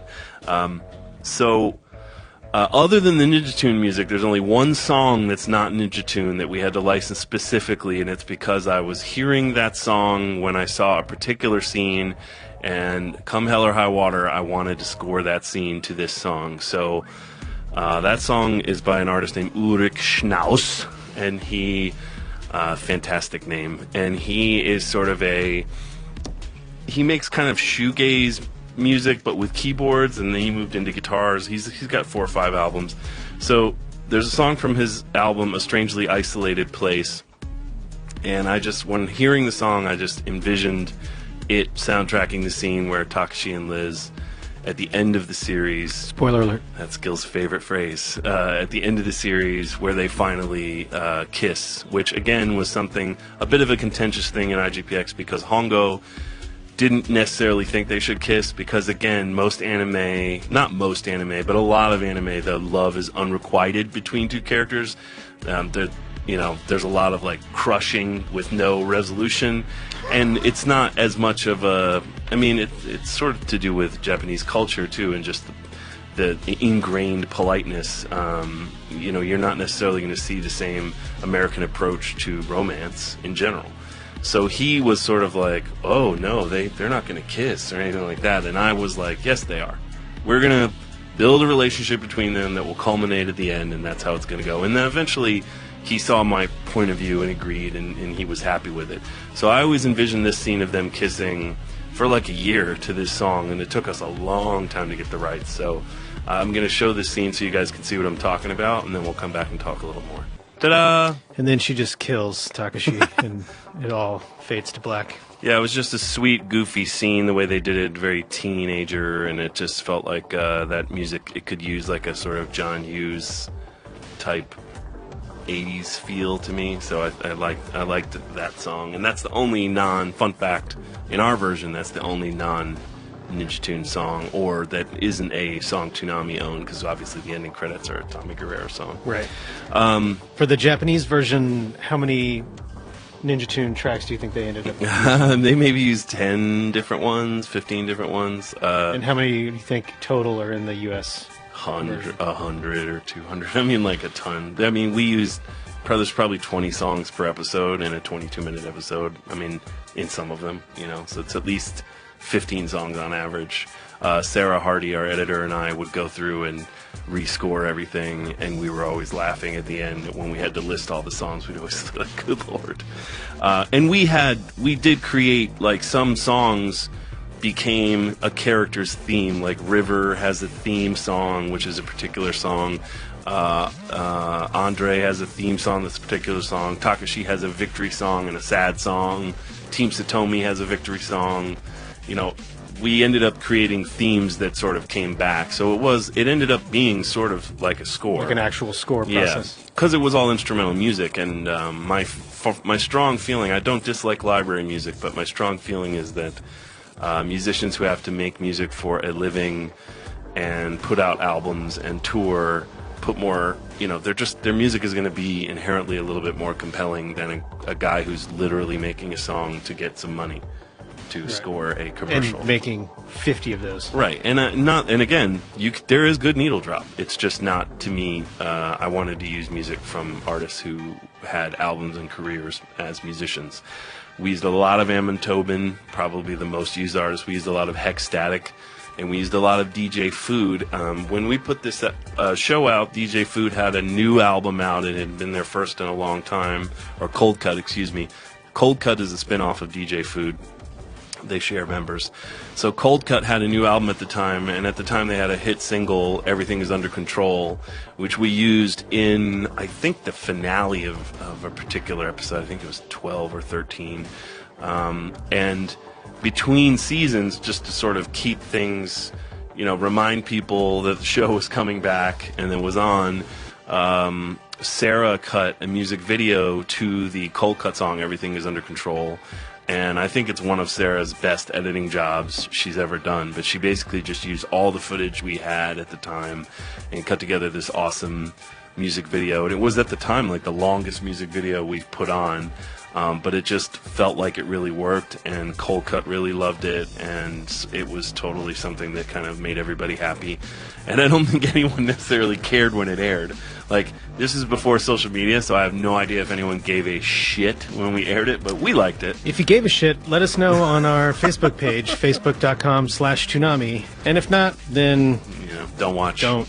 So this is another song from IGPX by Cold Cut called Everything Is Under Control. This is Sarah's music video. Pretty great.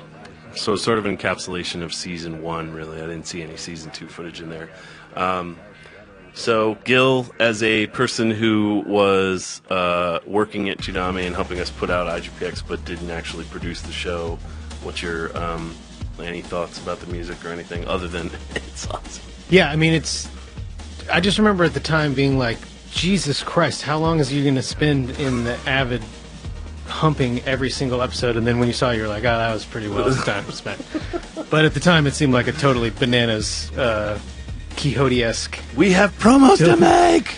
But yeah, I mean, I think it's obviously IGPX, there are people who really, really like it, and then there are people who don't, and then there's people who probably fall in the middle where it's like they liked the fact that they liked aspects about it. Right. And I think the music and the voice acting is probably as good as you're ever going to find in any show, I would say. I don't think you're going to find much better dub work for I any would agree. show. I mean, not everybody was awesome, but the cast of talent we had assembled was literally the best dub actors working in anime, and then a bunch of famous people who are really good at speaking out loud. Yeah. So I mean, I think it was sort of ahead of its time in certain aspects, and I think maybe would have done better as an Adult Swim show than necessarily a kids show. I think there was a lot of stuff that didn't necessarily work.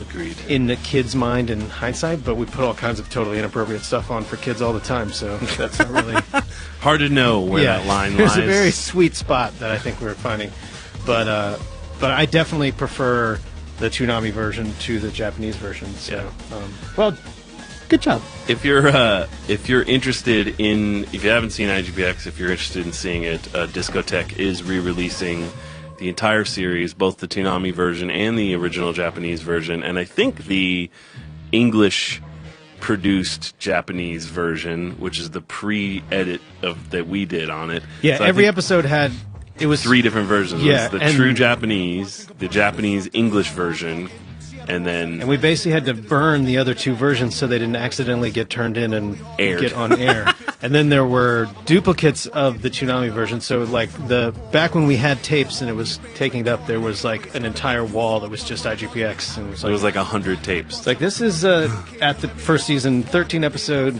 season, and there's 59 tapes in this room. But yeah, so if you are interested, we don't have a release date on that, but our friend Jose, formerly of Toonami Faithful, is actually remastering them himself. So shout out to Jose for putting that work in, and it's looking great. And there'll be new special features, so we'll talk more about that. Don't worry, we'll talk more about it when it's time for that to be released. That'll be episode 47 when we get there. But just in terms of Toonami musical moments and thinking about music on Toonami, I think IGPX is definitely one of the places where we sort of made a mark in terms of, what we would do differently, what we do differently. For sure. So I think we want to move on to musical moments. Yeah, I believe your favorite musical moments are up first. I guess this is starting at number 2. Would you say IGPX is your favorite Toonami musical moment? No, I don't think so. I think I would say, in terms of, when I think of Toonami musical moments, I wasn't just thinking of like my favorite thing. I was thinking of what people have told me impacted them the most. I think I did mine wrong. And IGPX is one that people have mentioned, but the things I'm going to talk about coming up have been mentioned more, to be fair, and are definitely key musical moments for viewers, and some of my favorite musical moments. Take it away, Jason. I'm just one of you guys. So my first Toonami musical moment is the Midnight Run Special Edition. And particularly in the Midnight Run Special Edition, the Midnight Run Special Edition, for those of you who don't know, we did one night of Toonami. Evidently we did this twice, but people only remember the one that we really promoted. We did one sort of surprise one where we aired some music videos. It was like, there was one where it was videos in between. It was a half an hour. Shows, and it was like... Was it? I can't remember. I thought it was, because originally it was going to be instead of a show, and then we decided, I think we just ran the whole night off the clock.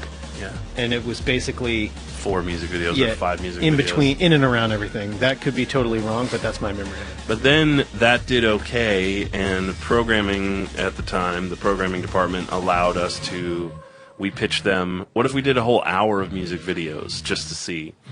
And they said, all right, so we advertised. Said MTV's doing really well just showing music videos. Take it away. So they let us show music videos, so we aired 3 Gorillaz videos, including a premiere, and Gorillaz made some stuff for us. We aired 4 Daft Punk videos, and then we aired a Kenna video, and we aired the White Stripes Lego, Fell in Love with a Girl, the Lego video, and maybe something else. But we ran a whole bunch of music videos, And it's one of the things that people consistently come back to me and say, oh man, that was the first time I ever heard Gorillaz, or oh man, that was the first time I ever heard Daft Punk. I mean, at the Comic-Con Preflight, which of course you all watched live, out of the 50 people that were in that room, that was one of the questions talking about it. Yeah, people remember it. A lot of people have told me it's their first exposure to Daft Punk in particular, like many people. So, interestingly enough, Daft Punk at the time were Toonami fans. They were not as huge as they are now, because this was... Do you think they still are Toonami fans? I like to think they are. Maybe. They're... we should ask them. They're... Daft Punk, if you're watching, hit us up on facebook.com/Toonami and let us know. Their second album hadn't even come out, so they had only released Homework, their first album, and they were releasing singles leading up to the release of their second album, which is when they really exploded. And they came to us, actually, because we said, hey, we'd love to show some of your music videos from your new album, because they went to Matsumoto Leiji, or Leiji Matsumoto, however you want to say it, the legendary anime creator who's created, Galaxy Express 999, Captain Harlock, like so many shows.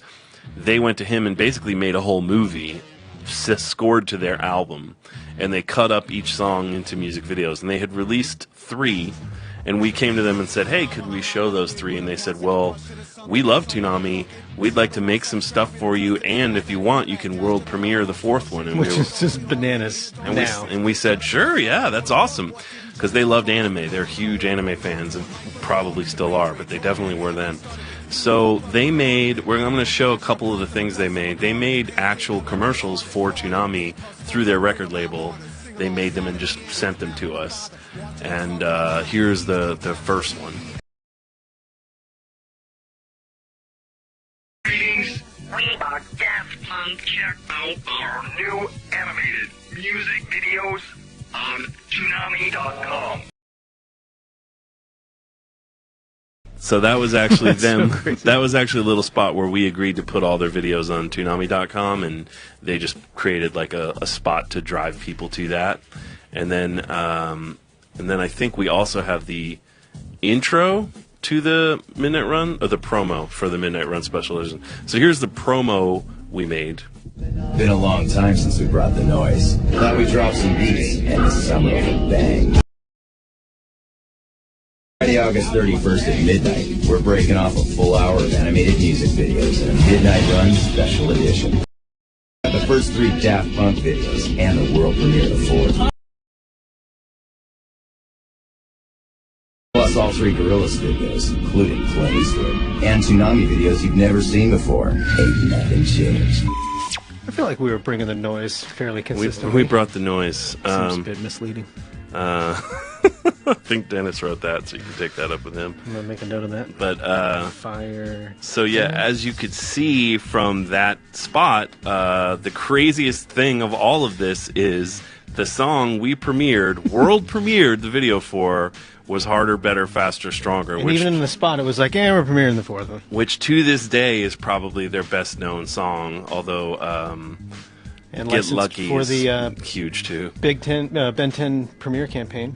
Oh yeah, and also used by Kanye for his single, which then reignited it again. I think those are probably 1A and 1B. But none of it would have happened if Toonami hadn't world premiered it, baby. You're welcome, Daft Punk. So let's watch that video, because it's an awesome video and it's an awesome song. I'm still looking back. I can't believe we world premiered this, but here you go. Check it out if you haven't seen it. Harder, Better, Faster, Stronger. The world premiere. Pretty awesome. Seems like there's probably a more efficient way to wake somebody up and get them dressed for the rock show, but it's pretty tough to mess with. Yeah, they put all those videos together eventually and released them as a film, a feature-length film called Interstellar 5555. And there are, within it, Daft Punk is in. I think they make a small cameo, but there are references to Matsumoto's other works. So it's like, it's a legit anime that I really love. It's not on Blu-ray, and I don't think it's available digitally, although maybe it is, but it is on Not DVD. legally. It is on DVD, so check it out if you haven't seen it. So yeah, for me and probably for many old school Toonami fans, that's a key Toonami musical moment. And I don't remember any feedback at the time other than it didn't do very well in the ratings, so we were told, yeah, you're not doing any more of those. So yeah, it wasn't a crater, but it was didn't do great. It did worse than what the regular show was. So. And even now, we have tried to convince our Adult Swim overlords to let us do maybe one of these, and maybe it'll happen. But I think it's quite a big risk to have an hour of music videos these days on the air because nobody watches them. No, people want to see. MTV doesn't show them for a reason. So coming to a 3 a.m. near you, yeah, potentially at some point. Not likely to happen, but you never know. In the meantime, we do show music videos on Toonami because I think it's an important part of the fabric of our blog. And it's how we keep our payola system going. Getting all the money rolling in. So my second choice for my musical moments is the Joe Boyd Vigil era, the JBV era, which is something people always come back to us with. When's Joe Boyd Vigil going to do more music? So, a little bit of backstory. Joe Boyd Vigil was an audio engineer who worked at a facility where we mixed a lot of Toonami promos. And he also was a talented musician. Joe was mixing our promos, and at some point we were sort of running out of Tommy Guerrero beats and running out of we needed somebody to make more music, somebody that was cheap and local, and Joe was both of those things. And when we found out he did music, we approached him and said, hey, would you like to make some tracks for us? So it took a little while to dial it in. I remember very specifically asking him if he could do hip-hop, and him being like, not really, that's not, like, he didn't really listen to that. He's like, I could do some beats, but... So then I said, well, what about drum and bass? And he said, I think I could do drum and bass. I kind of like drum and bass. Like, even that wasn't, like, his favorite kind of music. But he thought, okay, yeah, I can try this out. And then we just got into a really good rhythm where we would just periodically come to him and say, we're looking for this, we're looking for that. And he would just deliver a bunch of tracks. And they ended up being the music for a lot of promos that old school Toonami fans remember and love dearly, and his music even at the time was recognized well enough that we got to release the soundtrack of his music called Deep Space Bass through our partnership with Rhino Records at the time. It was a weird fit. Deep Space Bass cratered real hard. Nobody bought it. I think there are copies out there for like $100 now, but it got one printing. And I think it's very solid instrumental electronic music. I was down with it. I did not push to have Deep Space Bass released. It was a request from our consumer products division. I thought, well, I don't know, but okay. So we just did it. Toonami fans love it. It's been shared around. I hear about it all the time. So Joe's music definitely left a huge impact in the minds of... Yeah, it was a lot of years of... 3 or 4 years. Primary source of... our music. All music.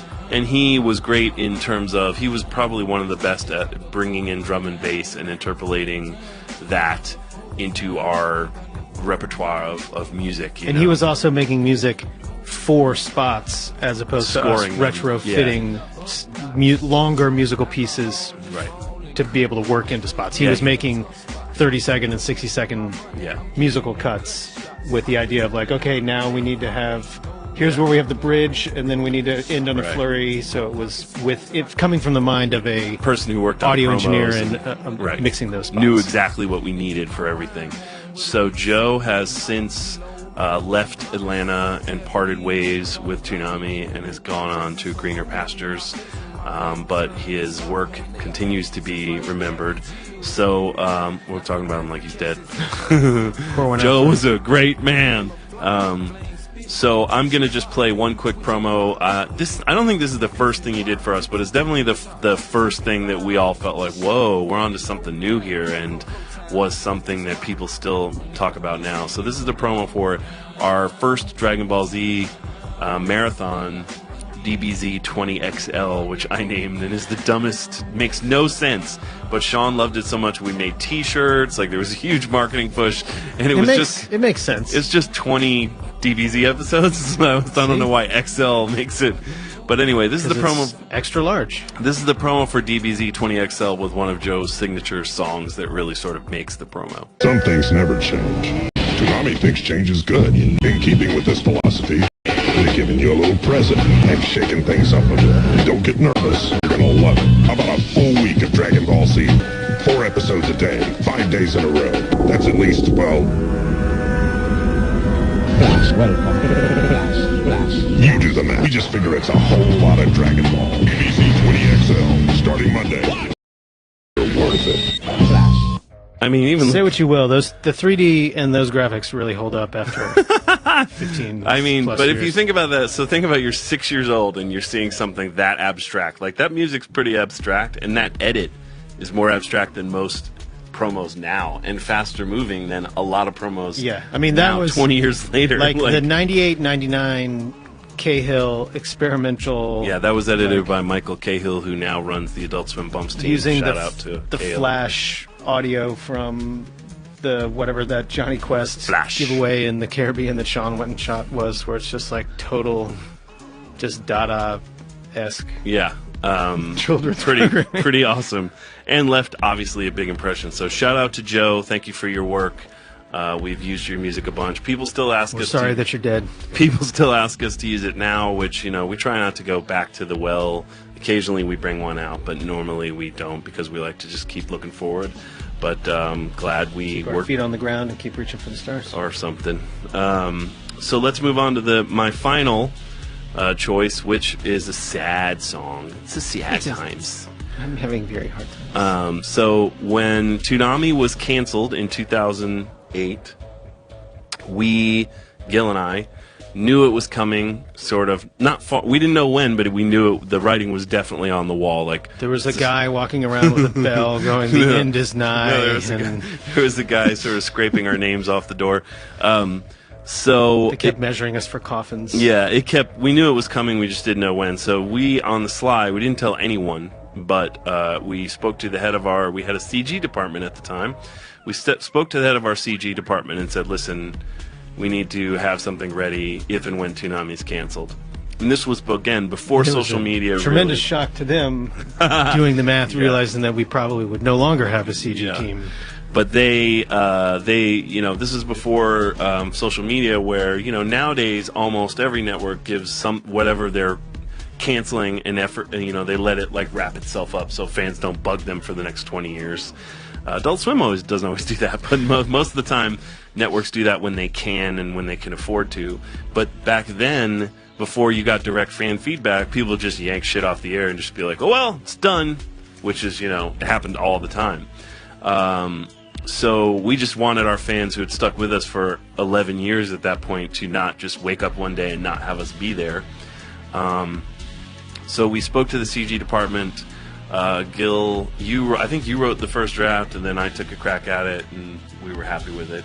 Yeah, and my memory is that this is one of your first tweets after you got on Twitter, and it was something along the lines of like, check it out, the end of Toonami for an announcement. And it wasn't like, great news is coming, but if you were expecting, you could have like, read it the wrong way. You were like, oh, they're getting another total, like, so Right. people were mad, tuning in, psyched to like, I can't wait to see where it's going to go. And the direction that it went was off. I just couldn't. I had just started using Twitter, and I didn't really understand quite how things are received. I was just trying to let people know, like, hey, like, check it out. You're going to want to know. I said an important announcement is what I said. So anyway, we used. So we had them cut this together, all on the sly, all in their own time. Built it, and then I pulled a song from partners we were working with at the time, from Ghostly Music, who we work with all the time now, and a particular artist named Tycho, who was not really big. He wasn't one of their biggest artists. Now he is one of their biggest artists because of this and because of many other things. Music videos we've cut, another springboard musical career that we've launched. They have told me we have definitely helped Tycho's profile for sure, and Adult Swim in general, and Toonami. But obviously his own touring, his own releasing of quality music is the #1 reason. But this isn't something to sneeze at. So we released it, we soundtracked it with this Tycho song, and it just, I think, was a really good, mournful, sad thing that went well with what we made. And this video kind of went viral. You know, it's been posted 50 times, and some of them have 150,000 views, some of them have 75,000. It's just something that every Toonami fan goes back and looks at. Yeah, and kept on for a while. I mean, people would still comment like, "Oh, I wish this was coming back," after we'd been back on the air. And it was sort of like, well, I think Shia Farts Lightning might have eclipsed it as just, but that was more of a singular point of viral videos. Lightning farting. But yeah, and it's more fun than this one. Sure. So this is Tom's Farewell, our original cancellation notice, one that we hopefully won't have to do again for a long time, if ever. But tune in this Saturday night at the end of Toonami for a special announcement. He's just kidding. And set to the sounds of Taiko, so check this out. Well, this is the end, beautiful friends. After more than 11 years, this is Toonami, who've made this journey with us. Toonami wouldn't have been anything without you. Hopefully, we've left you with some good memories. So, until we meet again, stay gold.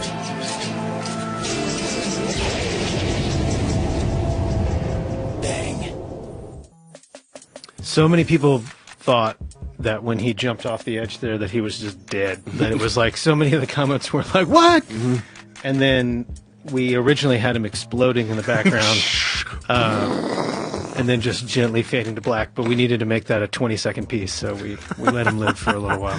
But yeah, people still come and reference the Stay Gold reference and the bang.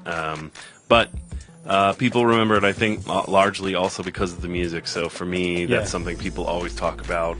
A key Toonami musical moment. Yeah, I mean, the chord progression at the beginning is just like, oh, this is, the sad feels are sad times coming on. So that's my top 3 for now, anyway. Toonami musical moments. I think it's your turn to start talking. Yay! So I have sort of 4 and kind of 2 musical moments. Separating them into... It'll make sense in a minute. Separating them into, the first bit are the mixes, the musical mixes that were released after Deep Space Base. So the first one being the Black Hole Mega Mix, and we have, if we did this correctly, the first 30 seconds or so of that mix with the album art. So let's just play that beginning, and then we can sort of talk about what that is and where you can get it if you are not already familiar.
So that's the beginning of the first track, and that was originally going to be a sequel to Deep Space Base, or it was... I'm trying to think why we did it. Why did we do So, first of all, Toonami Black Hole Mega Mix is a mixtape of music from different... Go ahead. So this was...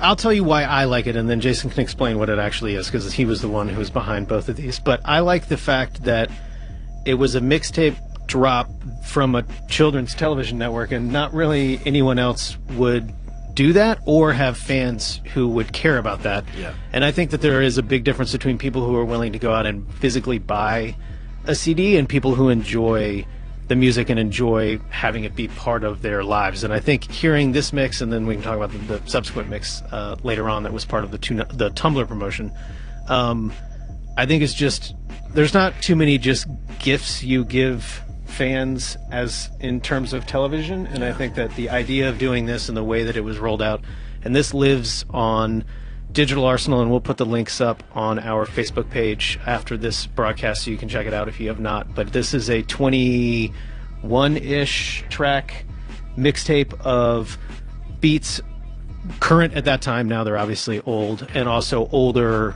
beats mixed in with cartoon clips and bits of Tom and Sarah, the older Sarah voice now at this point. So it's sort of, if you haven't heard it before, it's definitely going to be a blast in the past type record. But I think that just the idea of putting it out and that people liked it and reference it, I think, is what I like about it, because it's just illustrating what I feel like is different for Toonami, the Toonami fans. Like, you're not looking for the Kids WB mixtape drop. Like, that's just not something that is there. But I think that it's not only is it not that is it expected that it's coming, but like it's well received. So do you want to talk a little bit about like what you remember of the whys and the hows? I don't remember. I think it was created by myself. I'm DJ Clark Nova, and a guy named Ed Bear, who was our audio engineer, who worked with Joe Boyd Vigil, actually.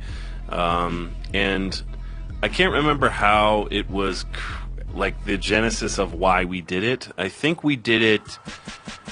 I don't know that. Oh, it was for a promotion. That's right. We were going to do a promotional thing. It was like for Comic-Con it was a marketing thing. And the marketing department said, we can give you a little bit of money. And we said, oh, well, cool. Well, they're giving away T-shirts. And we thought, well, you know what would be cool is if we mass produce some cheap CDs and give people like a mix, you know. And whatever happened, the promotion fell through. But we had already spent the money on the mix.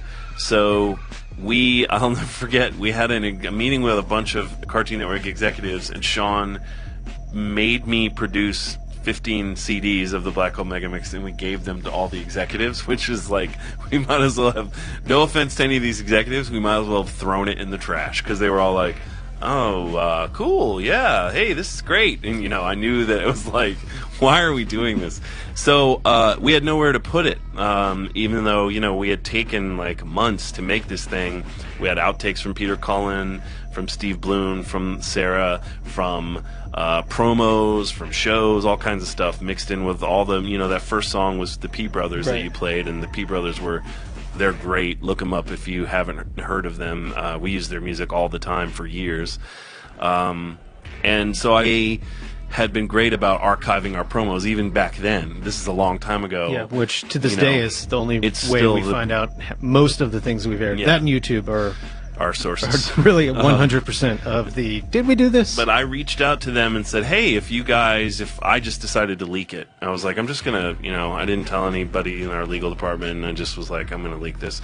So we owned all the music anyway. So I went back and just emailed them and said, hey, would you guys want to host this? And they were like, hell yeah. So they threw it up there, and just became a thing that some Toonami fans found out about. Like, if you were in the know and you started digging deep into Toonami fandom, you found this mix.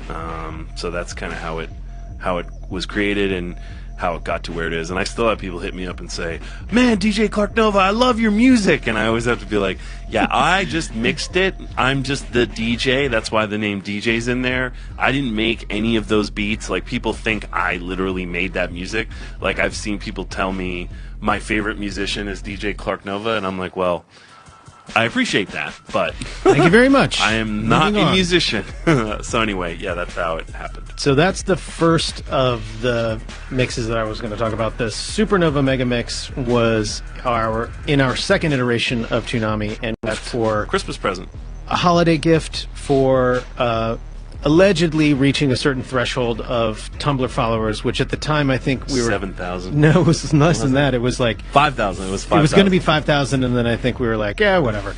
So I think we hit 3,500, and it was like, yay! Now we have like 100, and now it's 100,000. Yeah. So Adult Swim traditionally doesn't do a lot of like this thing as many times and get this item, but since we were running the Tumblr and it was probably going to happen no matter what, it was sort of a science experiment to see if people cared, and people did care. And I think that this album is even better in my estimation. This is you and Brent's work. Brent and I, yeah. Skull Island, I believe, is your... Yes, when Brent and I do stuff together, we do mixes, we call it Skull Island. So this was Skull Island doing a mix of what was 3 years ago, Yeah, or 2 years ago, the current music. So it's still will be slightly dated at this point, but is a little bit more current than the Black Hole Megamix, and that still is on our Tumblr, but we'll have the links up for that as well, so you can check it.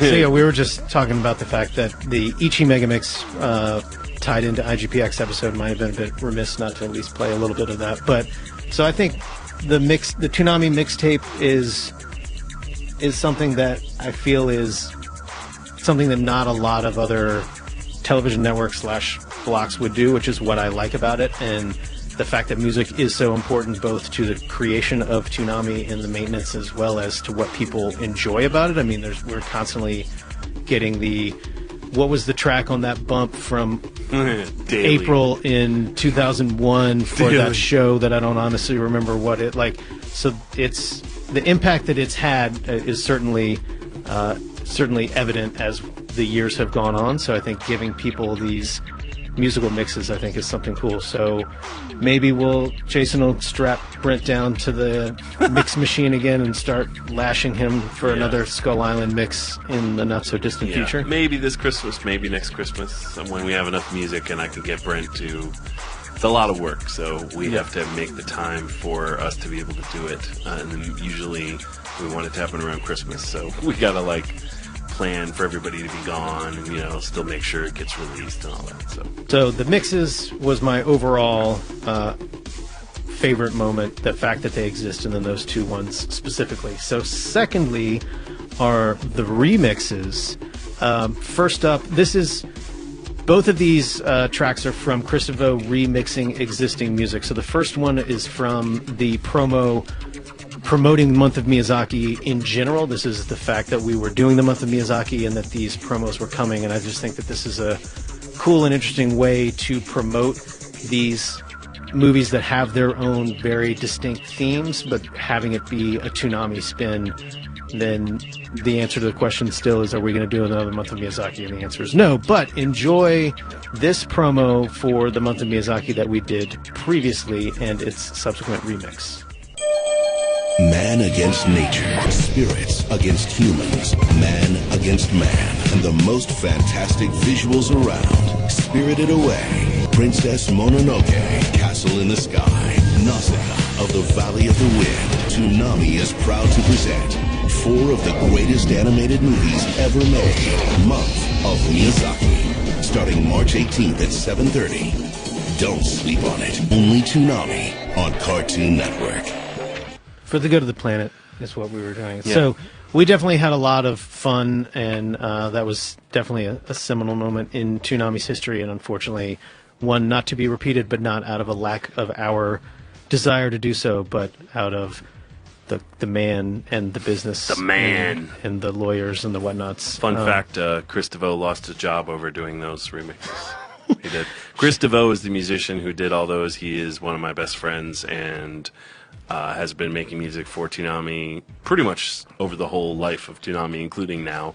And when we knew we were doing these movies, I gave him the original soundtracks to all of them, the Joe Hisaishi, symphonic soundtracks, and said, do a remix for each one. And he was like, what? And I was like, yeah, you have 2 weeks, do a remix for each one.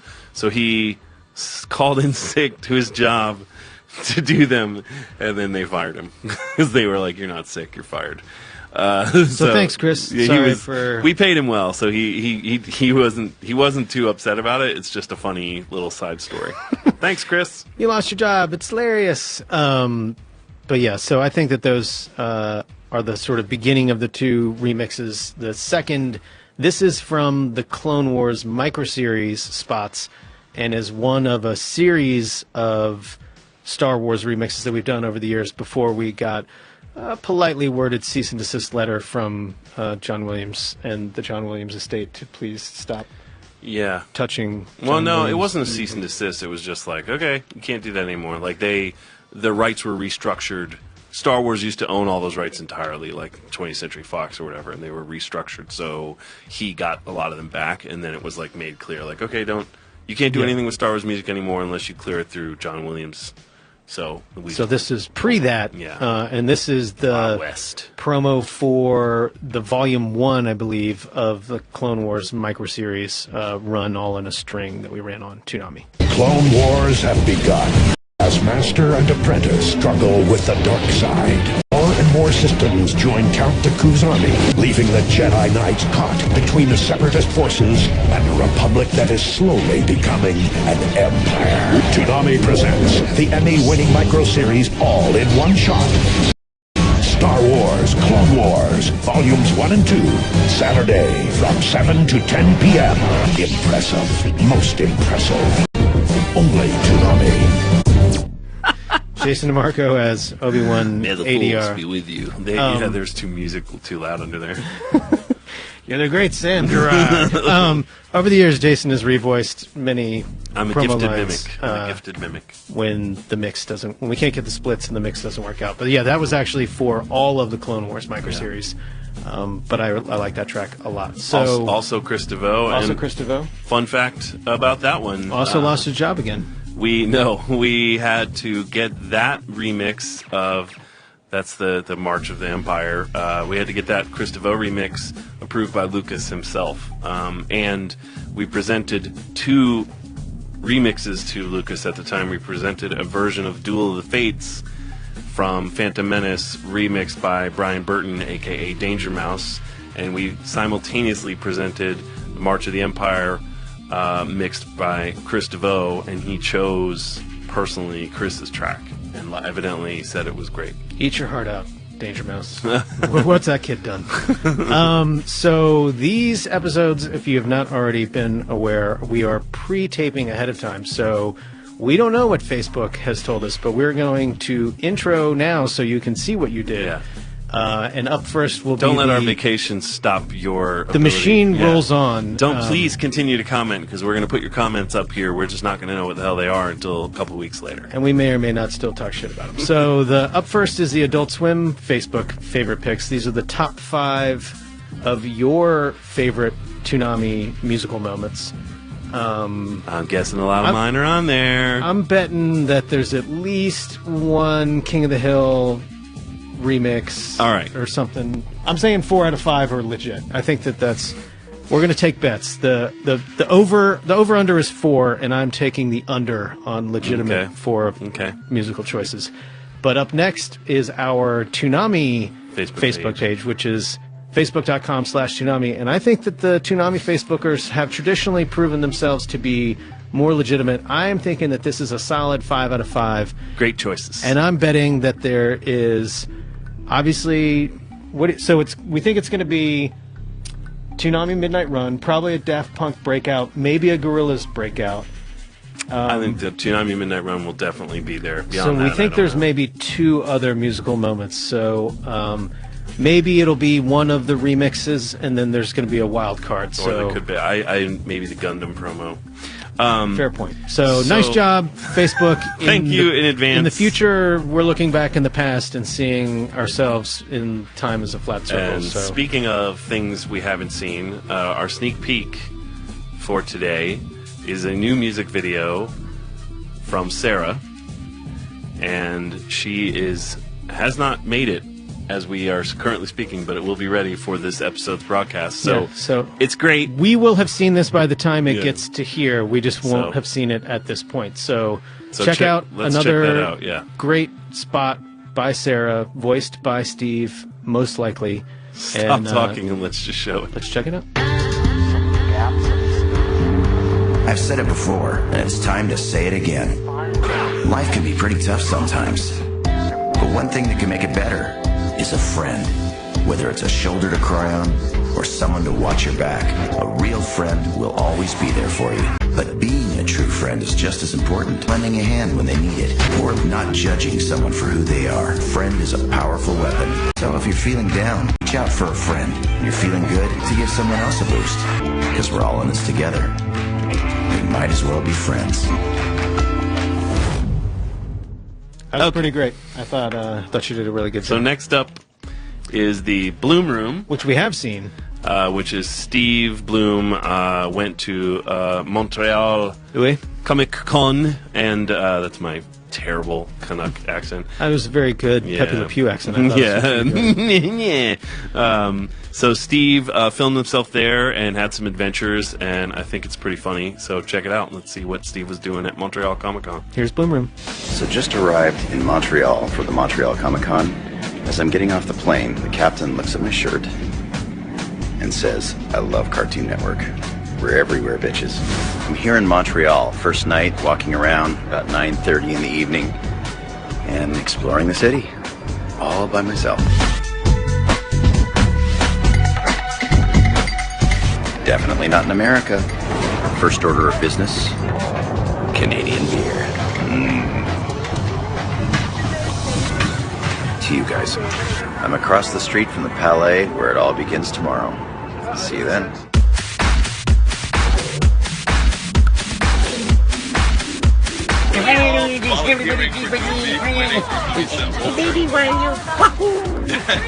Et déjà, j'étais comme partenaire accent.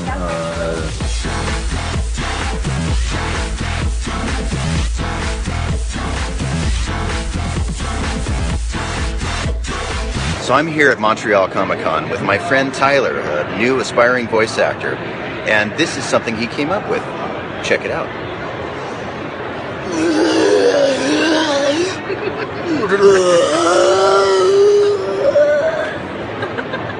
That was Zombie Tyler. You're welcome.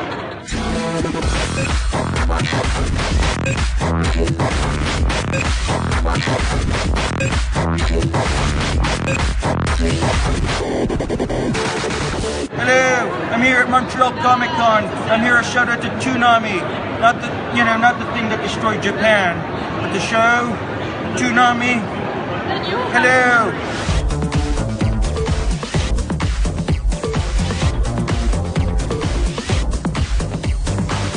Check out the walk of Doc Ock.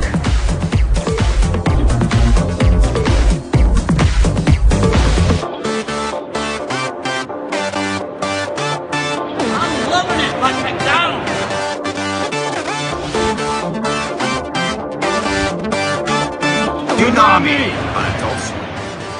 Well, that's it for my journey to Montreal. See you next time on the Bloom Room.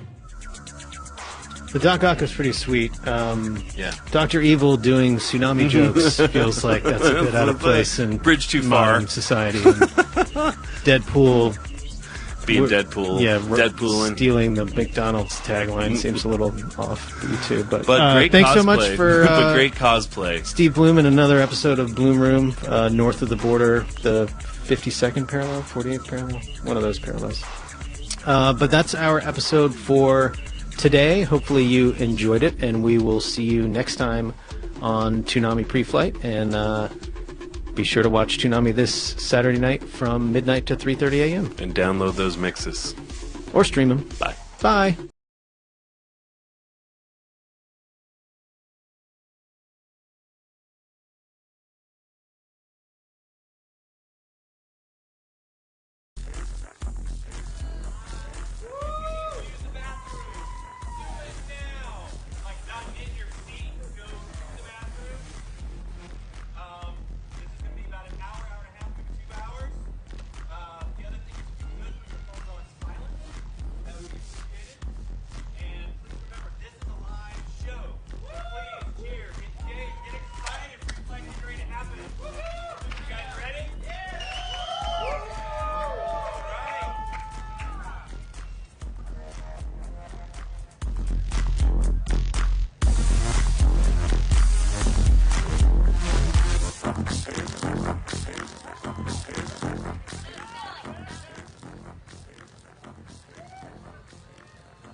Gara can't see anything. No, I can see. I just can't sit.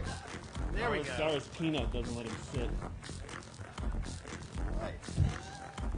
Getting This situated. is our new Tom Six costume. This is the reveal. We don't want to spoil it yet. That's our big announcement. Is Tom Special- Six's new yeah. look? So that shh. Steve is. Special reveal.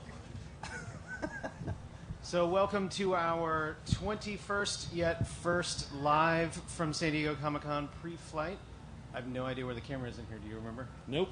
We're just going to look generally this way and then sort of work it out. We have myself as Gara, and I'm joined with The Lich. and Tom Six. Please introduce Tom yourself. Six. Hi, I'm Tom Six. We're back, bitches. So we're going to Again. do a little bit of our normal pre-flight. We're not going to talk about a show, but we will talk about a question. We'll take some of your questions later on. We've got a show announcement, a sneak peek. We're going to play a little game that hopefully everyone may or may not have their bang sheets in front of them. We'll get to that later on. We're gonna bang. No one say the other game that may or may not look like this for legal Bears reasons. no So resemblance void where to that prohibited. No purchase necessary. So first off, we have above us will be the video screen. So we have a promo for our new show premiering this fall, Parasite, which if you did not already know is premiering on Toonami coming this fall. So let's a little run that promo. spot and then we can talk about it. Supposed to.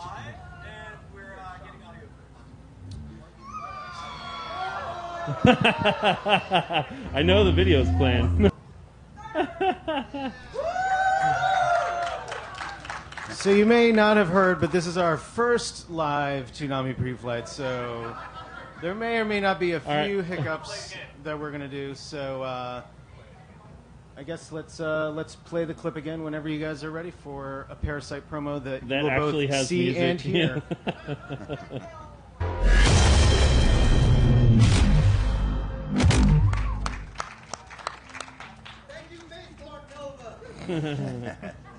We're pretty excited about that. When's the date, Bill?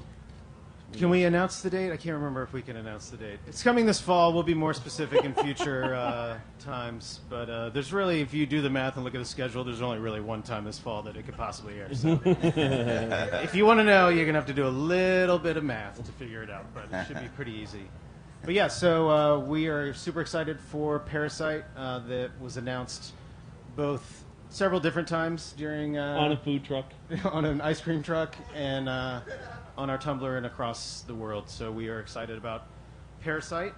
We also have another piece that if you guys may or may not have seen, but there's a small narrative piece with our friend Steve Bloom as Tom later on this fall, coming in October, called Intruder 2, that we're very excited about. And we have a spot for that. It's actually the first minute or so of the actual piece for Intruder 2. So if you have not already seen that, you are about to see it and maybe hear it as well. So we'll see how that goes. If not, I'll narrate it live. Just make stuff up, like I always do.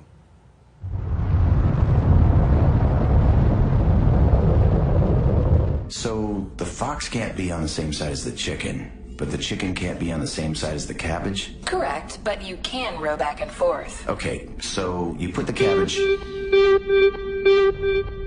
Tom, I'm reading a large ship, unknown design. It's headed right for us. Friend or foe? Wait, I'm getting a distress signal. She's moving slowly, but appears to be undamaged. We can't initiate a proper scan from this distance. Hail 'em, please. Attention unidentified vessel. This is the Absolution, free ship. Registration key 031797. Identify yourself. Your distress beacon has been activated. Please state your emergency. She's still coming closer. Take us down a low burn and put her up on the monitor. Huh. Don't recognize the design. No damage visible. Any additional readings, Sarah? Tom, their weapons are hot. Powering up shields.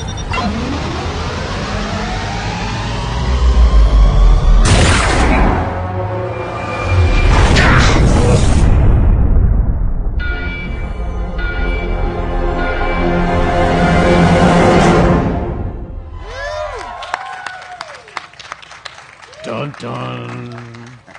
in addition to Steve's lovely voice work in The Intruder, we are also joined by Dana Swanson, who is somewhere in this brightly lit yet somehow simultaneously dark. There she is. Right there she is. She's so pretty. At Dana is a Girl, if you want to follow her social medias and her lovely voice talent work.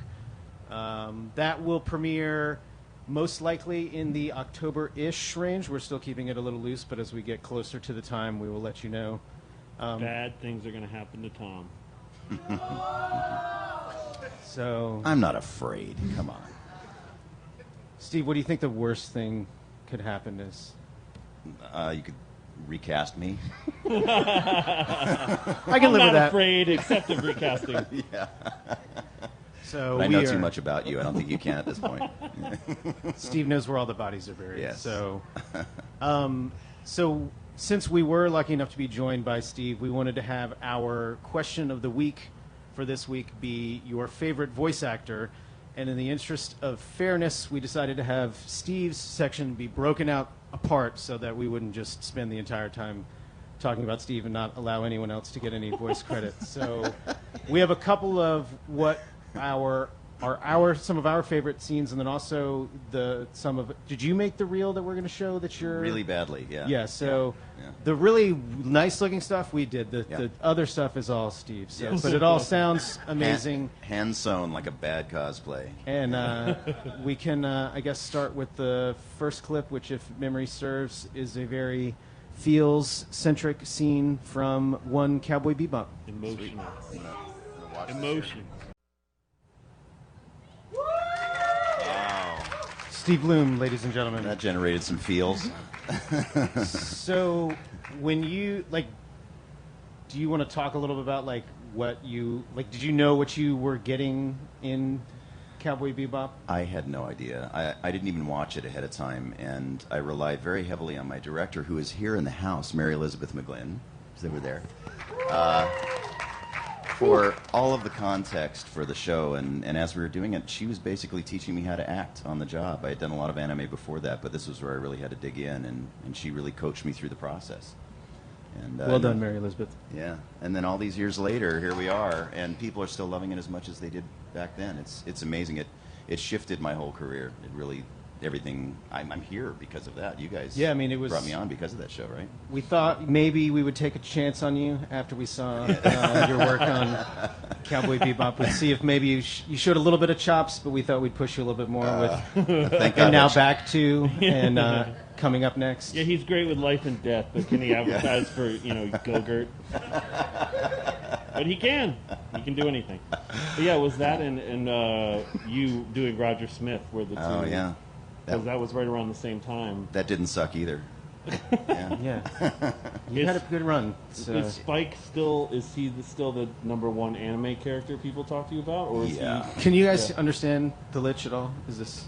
Should I take my mask off? No, I think if you just talk into the microphone, you should be good. I'll just do this the whole time. Yeah. So, cool. I'm going to have to just grip the mic the whole time. If you do that, you're going to have to throw it down at the end of this broadcast. I'll throw it down, all right.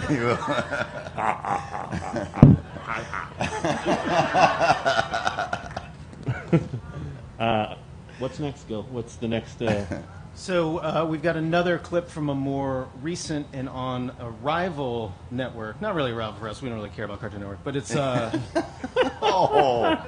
just kidding. Just kidding. Yeah. This is your character on Star Wars Rebels, which is a great show, Zeb, and I kind of like it. It is a great show.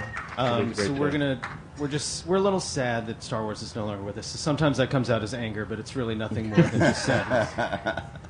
So let's play this clip of Zeb, and then we can talk to Steve a little bit more about that.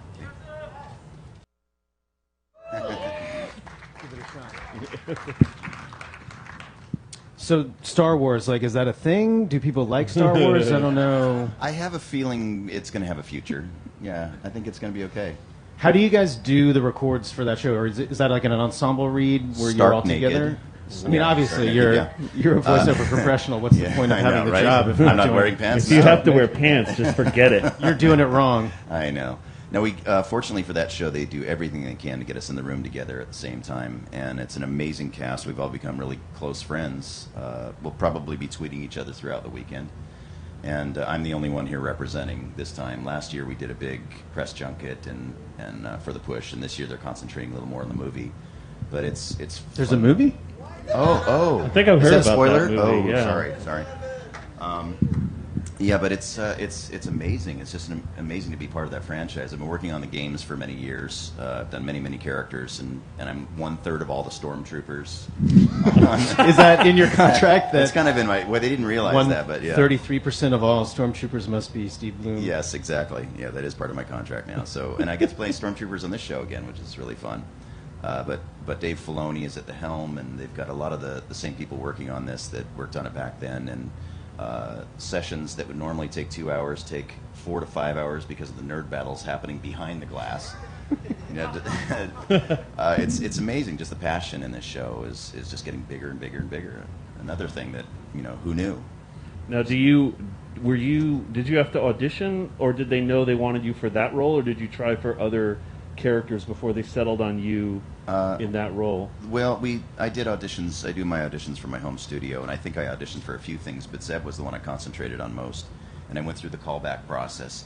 And during that process, I didn't even know it was Star Wars. They had everything coded, and what? Really? What did you think it was? I didn't know. It looked Were they like calling some them sort of lightsabers or something? How did you not know? Well, no, they called them. It was some kind of swords, but the code name for the show was Wolf, and the of course it was. Of course, it's Filoni. Yeah, it's Filoni, and the troopers they just called troopers, which could have been anything. Oh yeah. And everything was really carefully written so that we didn't really know, and it really didn't dawn on me. We did find out in the callbacks, but it was such a crazy time. I was getting ready to go on convention tours and stuff, and I was actually in England for a Transformers convention when I recorded the first piece, this solo piece with Zeb, and walked into the studio, and I'm looking at this thing and the script, and the owner of the studio had no idea what the show was, and we're on Skype back in town, and I'm looking at the script, and all of a sudden I see stormtroopers, and I see references to Star Wars, and I start reading this, and I said, well, this is Star Wars. This is Star Wars! and that enthusiasm has not lightened up at all. I mean, we go into the studio, we're still just pinching ourselves. I can't believe we've got James Earl Jones now, and Billy D. Williams is back, and Frank Oz came back as Yoda. I love Tom Kane, but it's been fun for all of us to have that too, and it's an amazing project. Nice. Well, we're sad not to have it, but we're happy for you. And then now we have a montage-ish of sorts of a couple of different characters that you've done. Yeah. Some on Toonami shows, some video games, and all well-known, beloved, and very well performed. So let's check that out, and then you can tell us some more. Checks in the mail, thanks. And the hits keep coming. It's always fun playing video games, and then we're like, oh, there's Steve. He's taking us through the basic training in Call of Duty 2, and he's my wingman in Star Wars. And so what would you say how many video games do you think you've worked on in the course of your career, would you say? I don't know. 7 or 8, yeah. No, 2012 it was 261. I think we're up to about 350, close to 350 now. Yeah. You cannot make a video game unless Steve Bloom is at least 5 characters. And I haven't... And that's how it always happens. We're playing a game, and all of a sudden it'll be like, wait a minute. Damn it, Steve! Get out of my game! It's you again! We're always like, yay, it's Steve! Oh, he's gone. Yeah, and then sometimes you'll read the review for that game, and you're like, oh, I was in this game. Yeah. And you're like, what? Yeah, no, I have to rely on the fans to tell me which games I'm in, because they're all coded also, and we're recording. Oh, really? I have no idea what they are. It's a non-disclosure. So is that hard to... Is it hard to bring characterization to roles where you're not given all the information, where you don't really know what the hell it is? I mean, how much of it is you just sort of going, well, I imagine it's like this, and how much is the director telling you, no, you really need to do it this way? I've built an entire career on not knowing what the hell I'm doing. So far it's worked out. I'm not going to mess with the process, yeah. Wow. Okay. Nah, they provide the context for us, so I just fake it. And fortunately, they haven't found out that I don't know what I'm doing yet. Well, we won't tell them. If no one else tells them, it won't come from us. Thank Don't you. worry. So we realized that there are some other voice actors in the world beyond Steve Bloom. So What? we wanted. We discussed this. Yeah. So if you could just pan the light on Steve down a little bit, and then we'll talk about some other people. So I go first, or you go first? I go first. You go first. So my first choice on favorite voice actors, and I never like putting these in order, so I'm still not going to do it, is Mark Hamill. And the clip here is from Batman the Animated Series for Joker, but he's obviously done a bunch of other stuff. Done a lot of Cartoon Network things, Adventure Time, regular show. He's on Metalocalypse, was on Metalocalypse. But let's watch this Joker clip, and then we can get Tom Six's opinions on some of his fellow voice actors. Or not, if you don't Why want do to you talk care? about it. Well, nobody cares.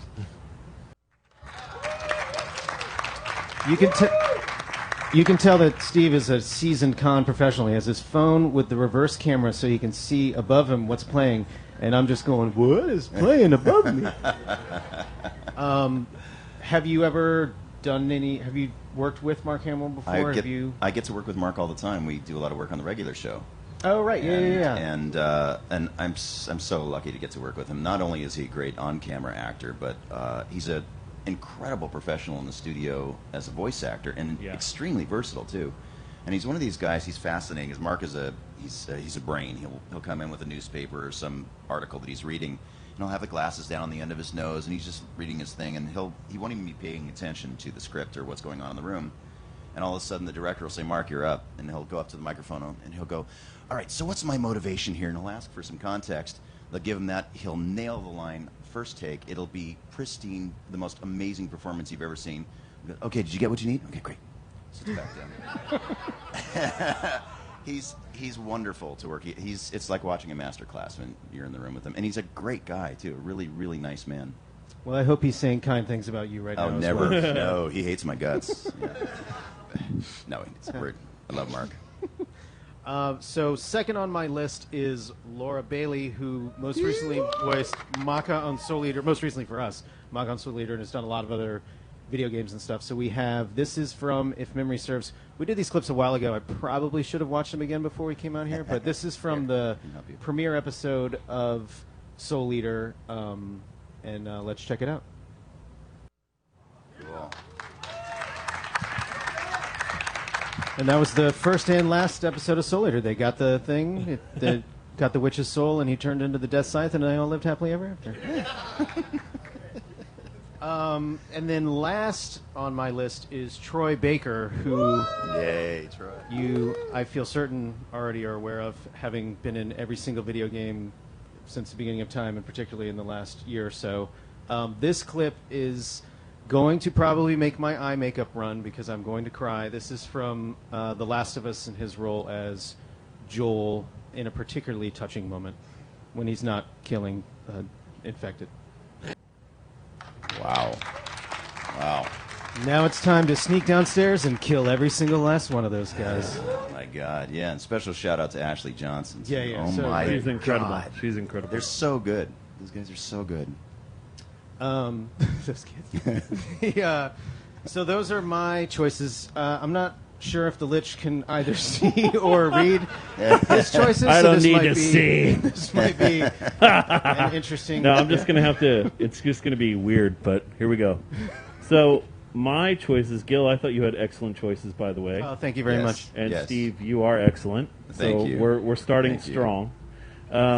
My favorite voice actors, I had a lot of trouble narrowing it down to 3, but I just picked 3 that I really like. So my first choice is Mr. Tom Kenny, the voice of SpongeBob, the voice of the Ice King. So many characters. I don't even really need to say because I have a clip that we're going to show, and he goes through easily 5 characters everyone in this room are going to know just effortlessly, and he's like Steve was saying about Mark, a consummate professional. Had the pleasure of working with him several times, and he is always sweet and amazing and has the best attitude, remembers lines like that, and can launch into 10 different voices without even really blinking. So let's just take a look at Tom. I think he's incredible. Oh gosh, let's see it. Well, I do SpongeBob. I do Gary. I do the French narrator that says 2 hours later. That guy. And the Patsy the Pirate when they want to slap a fake beard on me and a bad eye patch that moves from eye to eye and from shot to shot. Let's see, I've been the narrator on the Powerpuff Girls and the mayor on the Powerpuff Girls. I'm currently the Ice King on Adventure Time. Representing Ooh in the house. Man, let's see, I've been the dog, half of cat dog. I'm currently Dr. Octopus on Ultimate Spider-Man cartoon. And, all kind of. I've been Iron Man on the Superhero Squad show. You know that one? It's time to, what is it?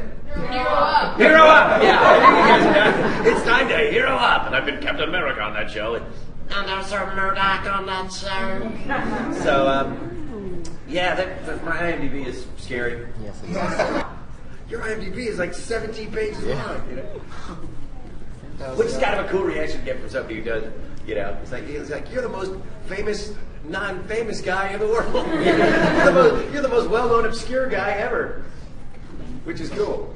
Not bad, not bad.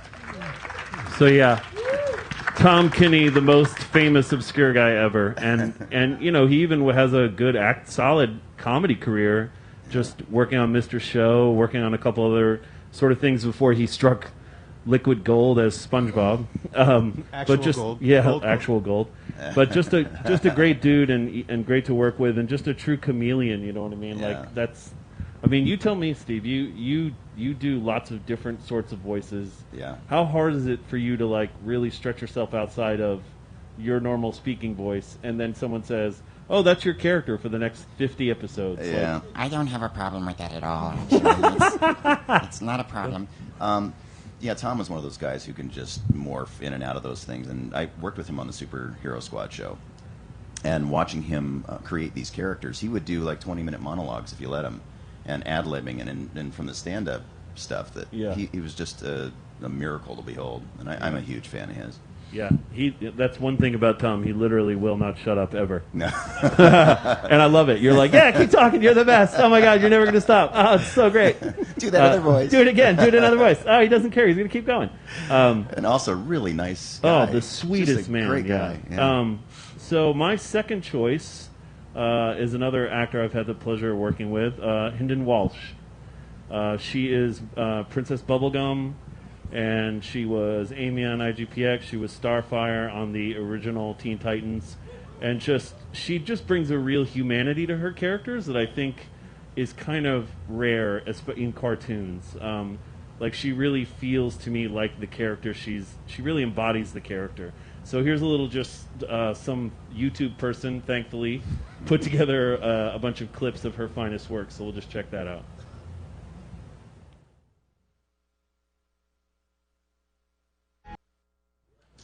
Great. And ending on a bit of a cliffhanger there, but I promise Hynden's okay. But yeah, she just has great range, and I really like her work. She can sing, she can sound evil, that's why she's one of my favorites. And then for my final choice, this was the hardest one, so I just kind of closed my eyes and picked the guy I thought of first, who I liked. Christopher Sabat, who does Vegeta and Piccolo on DBZ, among many other characters. But I think, personally, Vegeta's probably one of the hardest characters to voice and not sound ridiculous, because half of his lines are so over the top. It's really hard to have him be so ridiculously villainous, but then when he sort of becomes sort of a good guy, you need to invest him with some humanity, and I think Chris does a really good job with that. So we just have a quick Vegeta clip to sort of illustrate my point. Woo. So yeah, those lines read by the wrong actor could be kind of ridiculous, and Chris really makes them, sells them. Would you agree? Yeah, he's pretty good. No, he's amazing. Have you worked with him a bunch? No, never been in the same room with him other than Really? at conventions. Yeah. Well, he works mostly out of Funimation in Texas, and I'm based in L.A., so they don't really mix us around too much unless they move to L.A. And I think he comes into town for some stuff, but never in the same room. Gotcha. Yeah. So yeah, those are our picks. There are so many amazing voice actors. We could do 5 other episodes of this, but let's do that. And we will down the line. And Steve will be in every one. Thank God. Yes. But we also got some Facebook choices. Up first is the Adult Swim Facebook, if my rundown sheet is correct. And it's... Yeah, so you have them too. Can you read yours? Yep. Mark Hamill, H. John Benjamin, Keith David, who voiced the original Inuyasha promo for Adult Swim. Billy West, Kevin Conroy. Steve, you were number 6. This is no joke. You really were number 6, and I almost fudged it just to put you into the top 5, but that just didn't feel... We're about truth, and we're about transparency here on Toonami Preflight, and I don't care. But... No, that's... Yeah, take that, Adult Swim Facebook page. Yeah.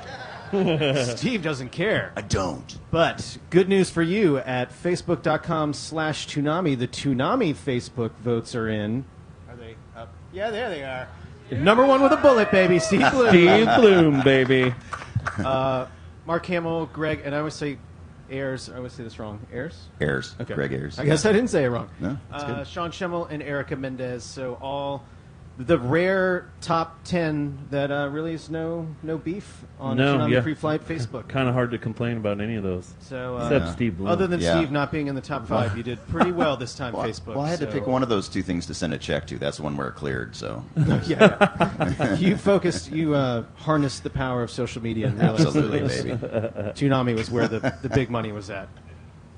So those are our question of the week answers. So hopefully you enjoyed it, and thank you for those of you who participated online at facebook.com/Toonami. Always your best source of Toonami Preflight interaction materials. This next bit is going to be interesting. We're going to play Bang. I don't know that I can turn around to pick up the items. We shall see. Maybe if I knock this whole table off, we're done a little early. It's hard doing things in elaborate costumes, guys.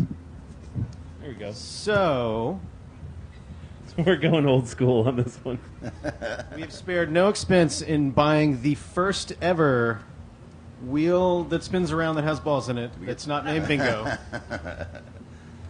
And there's an answer key that I need to find, and here it is. Take it out for you. Thank you very much. I'm here to serve you. I'm a polite Does lady. everyone have their cards and their... What are these things called? Daubers?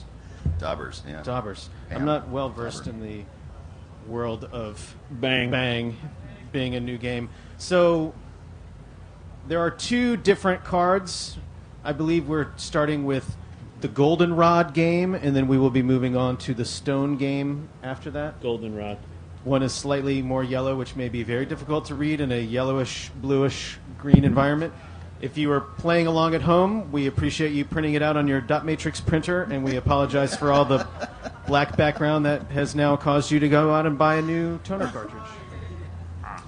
So you get the free space of the Toonami in the middle. We're going to play this as traditional Bang exclamation point rules, 5 across, 5 up and down, and 5 diagonally. Lich, are you also playing along? I am. All right. Is everybody ready? But I'm doing it in an evil way. Who's not ready?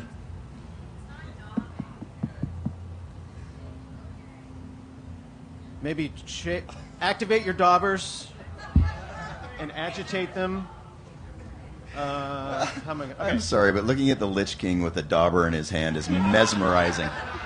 It's just mesmerizing. It should just be dripping red blood onto Bang, and then everything would be totally fine. All right, here we go. Let's see how this goes. Wish us luck. First up, and instead of the traditional numbers, letters, these will be phrases of Toonami's past and present. So it'll be a trip down memory lane and also one of immense fun and daubing. Up first is IGPX, and that's all one square, IGPX. If IGPX appears anywhere on your card, please daub it with a singular, or I don't really care how you do your card. It's fine if you want to do more than that. What are we going to do with these little balls? Lich, will you keep these? I mean, hold your balls? Always. So not all of these answers will appear on every card, so if you don't have it, don't worry. There's still hope. Here we go. Up next is... Aw, it's Tom. Aw, I know him. Got one. Is this working for everybody? Is this the most fun you've ever had in your life? Is this amazing streaming television for those of you playing at home? Who else does this? Hey! Up next is Bang! And do not daub the top bangs, please. Just the word Bang that's in your sheet. Odds are no one has won since we haven't mathematically made that possible yet. But some of you may be coming close.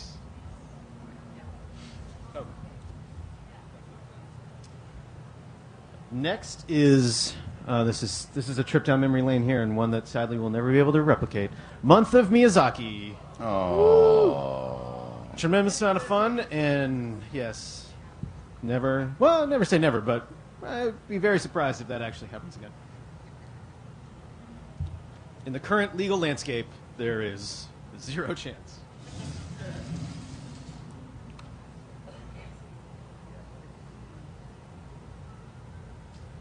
Now it is the Toonami comic is coming, which is a good transition to the fact that the Toonami comic actually is coming that we're announcing at Comic-Con. This are we saying this fall? Did we say this? Yeah. Move your lower mandible if it's this fall. Lich says this fall is the actual Toonami comic, so coming to an internet near you, most likely. Next up is Clyde's. Yes. So the Lich's card is becoming more bloody. Hopefully, hopefully someone else is. I miss my Clydes. The Clydes are also on their way back. It's a time-consuming and very elaborate process, and we have no definite time for that. And a bit of fortuitous numbering. Preflight is the next Bang card to have. Oh, and if you do, in fact, get Bang, obviously just raise your hand and say Bang. That's how we're going to know if you have won, but you don't really win anything. So it's the satisfaction of a job well banged.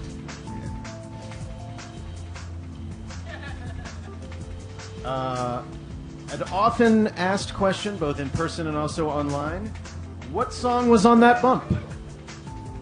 And the answer is, usually we don't know.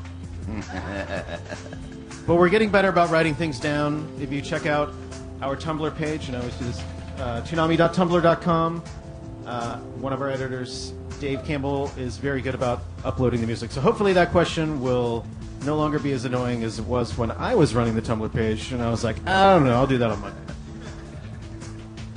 Next up is Giant Robot Week. Raise your non-dauber hand if you remember Giant Robot Week. How nicely done. I also remember Giant Robot Week. I should have raised my hand. Lich, are you having fun with Bang so far? Yes. His sheet is a lot more bloody than mine. It's really drippy. I'm not getting Bang. Yeah. Just wait.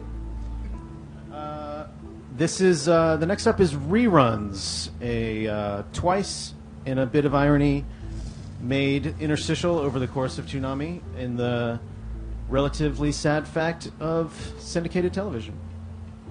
They happen. Get used to it.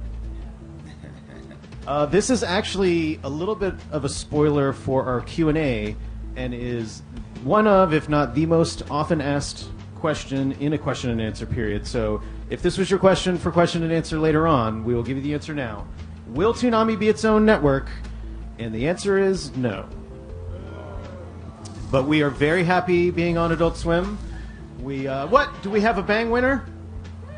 Oh. You have to point and say Bang. There you go. I believe someone was keeping track, because it certainly was not me. If nicely done. So what do we think? Another Bang game? Cool. Do you guys want to play another game? Want to play Bang again? Want to play one more round? Yeah. All right. All right. I don't think it really matters, but if you didn't use the right card the first time because you only had 2 cards, so use the other card. Oh, but do you have 3 cards? Oh, well, maybe. And congratulations, you've won nothing. Yes. So give us a moment to reset the Bang machine, and we will be back in business. It's complicated machinery. Did you keep any? No. the most scientific process possible. Sally is... I wasn't trusted to hold your balls, apparently.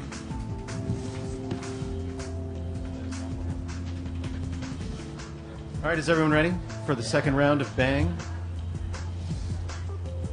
Hopefully we won't have to repeat too many. Space is the Place is our first round 2 Bang Dobby. How do we think the grammar is on that? I don't know how to...